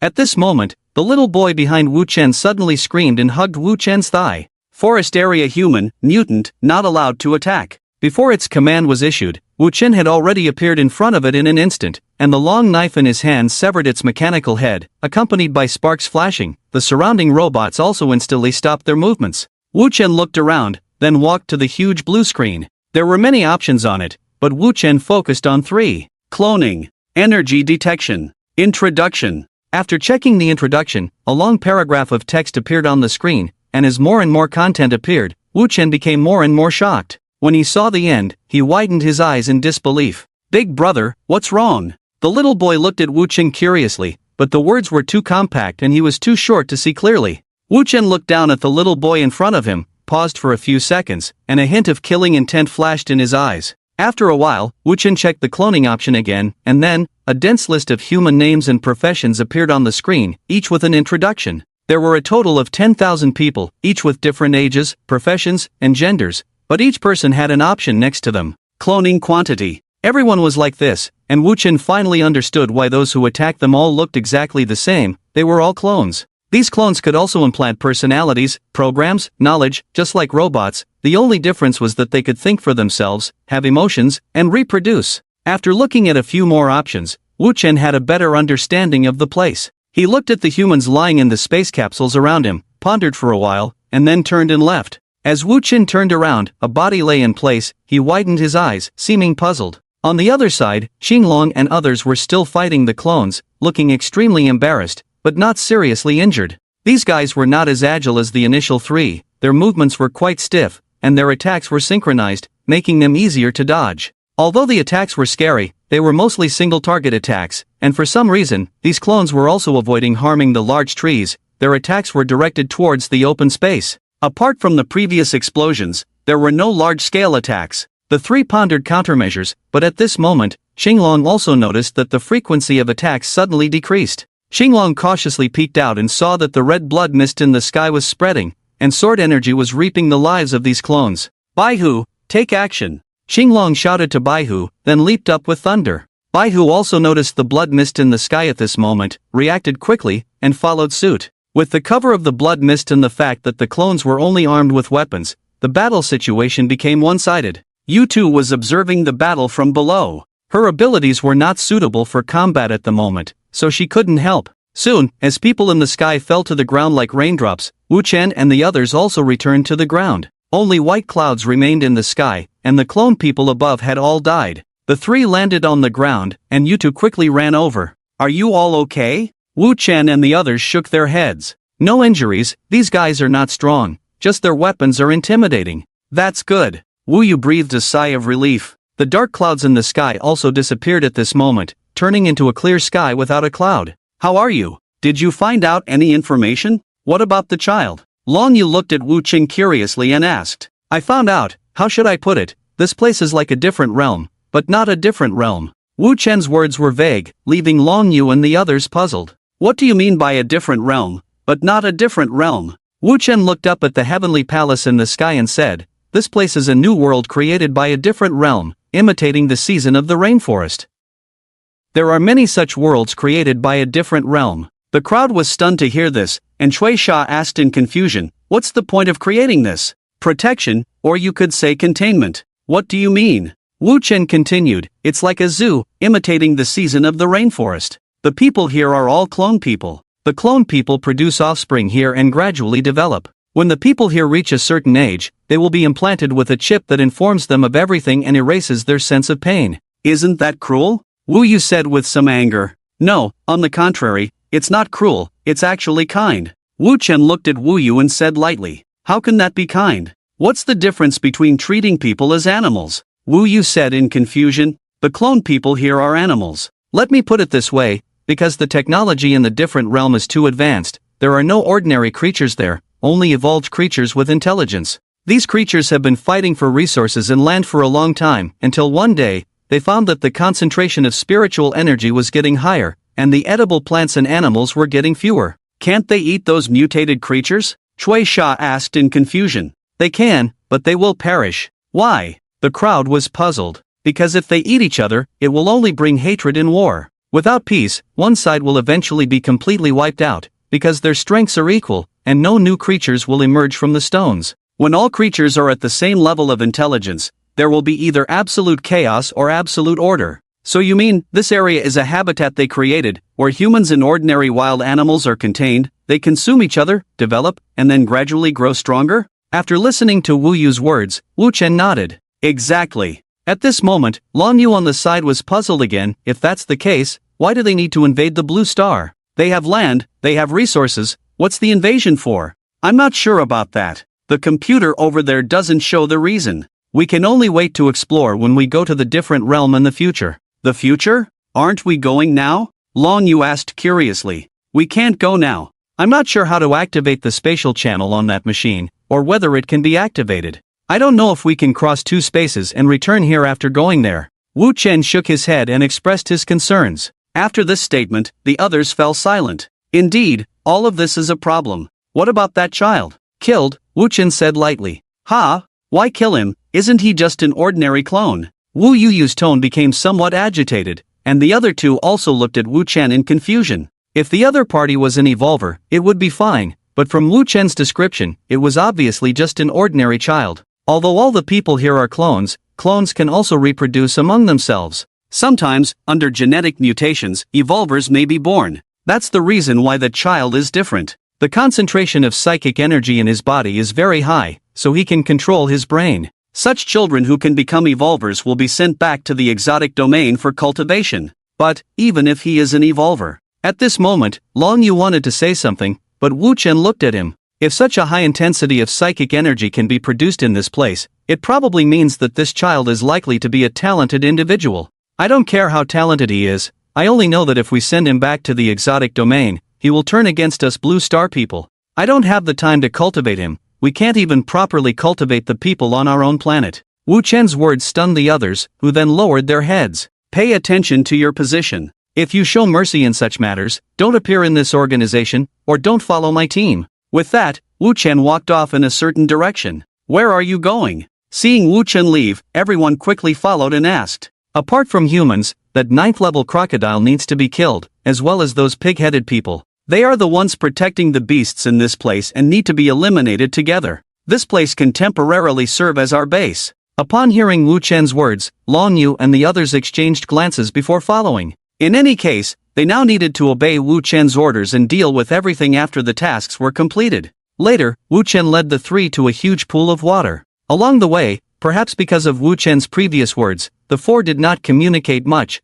and the atmosphere was extremely heavy. Wu Yu stared blankly at Wu Chen's back, lost in thought. The four returned to the edge of the huge pool of water, where Wu Chen looked at the bottomless pool and stroked his chin. He was thinking about how to lure out the crocodile. Soon, he turned his gaze to Long Yu. Xinglong, can your thunder cover this pool of water? Xinglong was taken aback, then nodded. No problem. Come on, give that crocodile in the water an electric therapy session. Long Yu nodded at the words, then walked to the edge of the pool, his hands flashing with lightning as he reached into the water. Accompanied by the spread of electric arcs, soon, the entire surface of the pool was covered with blue lightning, crackling like an electric net. Soon, huge bubbles began to emerge from the water, and with a familiar figure emerging from the surface, Wu Chen took out his divine slayer directly. Dissect. The crocodile was almost confused at this moment. The temperature in the water suddenly rose, and it felt numb, making his body ache faintly. Just as he emerged from the water to see what was happening, he was met with a several meters high blade chi coming towards him. The crimson blade chi cut across the water's surface, directly splitting the crocodile in half. Blood dyed the entire lake red, and Wu Chen sheathed his long knife. Go to the pig-headed people's territory. Wu Chen recorded the territorial boundaries of the entire space on the screen over there. In the rainforest, crocodiles and pig-headed people guarded, while the human area was monitored by several robots. This was to prevent people from the exotic domain from sneaking in to hunt secretly. Because the meat from the exotic domain was mostly cloned, they rarely ate the native animals living in the ecosystem. These animals could only reproduce slowly, while people outside could just eat cloned animals. But no matter what kind of creature, once one desire is satisfied, they will want something at a higher level. So there are also many poachers who want to capture native animals and sell them at high prices. The exotic land looks no different from the Blue Star. Perhaps the only difference is that their technological level and overall strength are stronger, but this kind of strength is ineffective on the Blue Star. Wu Chen and the other three headed towards the tribe of pig-headed people. After arriving at the tribe of pig-headed people, a red mist began to spread, and a slaughter scene unfolded once again. There were not many pig-headed people in the tribe, not even 100. One of them, who had reached the evolution realm, was cut down by Wu Chen with a single knife. Soon, their flesh and blood were devoured by the surrounding trees, leaving only pieces of pigskin. Wu Chen looked at the time. They didn't know how long they had been here since the time was controlled by that robot. Both day and night were the same, so he didn't know how long had passed. What should we do next? Should we go back? Long Yu asked. Aren't you about to break through? Why not take the opportunity to cultivate with the potion of Bo Tu here for a while, and I will help protect you, Wu Chen suggested. His words stunned the three of them, and then they asked, aren't you going to cultivate? My way of cultivation is different from yours. You cultivate yours, Wu Chen replied. The three nodded in agreement and sat down to cultivate on the spot. Wu Chen had them cultivate for a reason, as he planned to see if he could encounter any exotic hunters who had sneaked in. If he could catch one, he could gather a lot of information. And there wouldn't be any strong individuals in this space. Because the strong ones didn't lack such things, there was simply no need to do such things. The strongest poachers were only at the 9th evolutionary stage, and those at the shell-shedding realm sneaking in to steal things to eat would be too embarrassing if this news got out. Moreover, there were other ways for those at the shell-shedding realm to make money. This was Wu Chen's understanding. He could only guess that the poachers who came in here were at the evolutionary stage, as no strong individuals had appeared. And his guess was not wrong. Indeed, no matter where, those who usually did such things were relatively low-level individuals. Because high-level individuals could use money to hire low-level individuals to do these things. Except for a few people with special hobbies. As time passed bit by bit, Long Yu and the others also woke up from their cultivation. Where's Wu Chen? Long Yu looked around, but there was no sign of Wu Chen. The three of them had also made a breakthrough, with two of them successfully advancing to the shell-shedding realm, and Jade Rabbit reaching the 8th evolutionary stage, with high talent. The three were wondering where Wu Chen was when suddenly a loud explosion came from not far away. Boom! It's probably Wu Chen. Let's go check it out, Long Yu said, transforming into thunder and heading straight towards the explosion, with the other two following closely behind. On the other side, Wu Chen looked at the three poachers in front of him with a hint of doubt in his eyes. These three people were discovered by Wu Chen 10 minutes ago. It was quite interesting. Wu Chen had originally planned to see if there were any strange animals to hunt and taste. These three people suddenly appeared out of nowhere and, upon seeing Wu Chen, immediately attacked without hesitation. They were saying something. Aren't the captive people here female? What's with this male? He might be poaching like us. Let's kill him first. Alright. After the three finished speaking, they immediately attacked. However, the strongest of the three was only at the 8th evolutionary stage. Wu Chen easily subdued the three with a single strike, and when they saw the divine executioner in Wu Chen's hand, their faces changed drastically. A strong sense of fear suddenly spread in their eyes, which puzzled Wu Chen greatly. After subduing the three and injecting them with spirit suppressors, Wu Chen took out the divine executioner and curiously asked, "Do you recognize this knife? What are you pretending to be? Poaching is a minor offense. How dare you use a crimson long knife similar to the ancient demon blade? Wait to be judged." One person shouted loudly, as if the red long knife was something ominous. At this moment, Xinglong and others also arrived at the scene. Seeing the three people tied up, Wu Yu curiously asked, "What's going on?" "Poaching, caught by me. I want to ask some questions, but I'm not good at torture. Can any of you do it?" Wu Yu and the others looked at each other, then shook their heads one after another. Then just take them back. There is no way to go to the foreign land, and there are no so-called keepers in this space. Come back next time. As for the information, let Ouyang Boto call the professionals. I think that's fine. Long Yu and the others nodded, indicating no problem. The poachers also sensed the other intentions of Wuchen and the others, with a look of shock in their eyes. Are you people from the Blue Star? Wuchen couldn't be bothered to talk to them at all, gestured to Long Yu, and Long Yu understood, giving the three people an electric shock, instantly stunning them.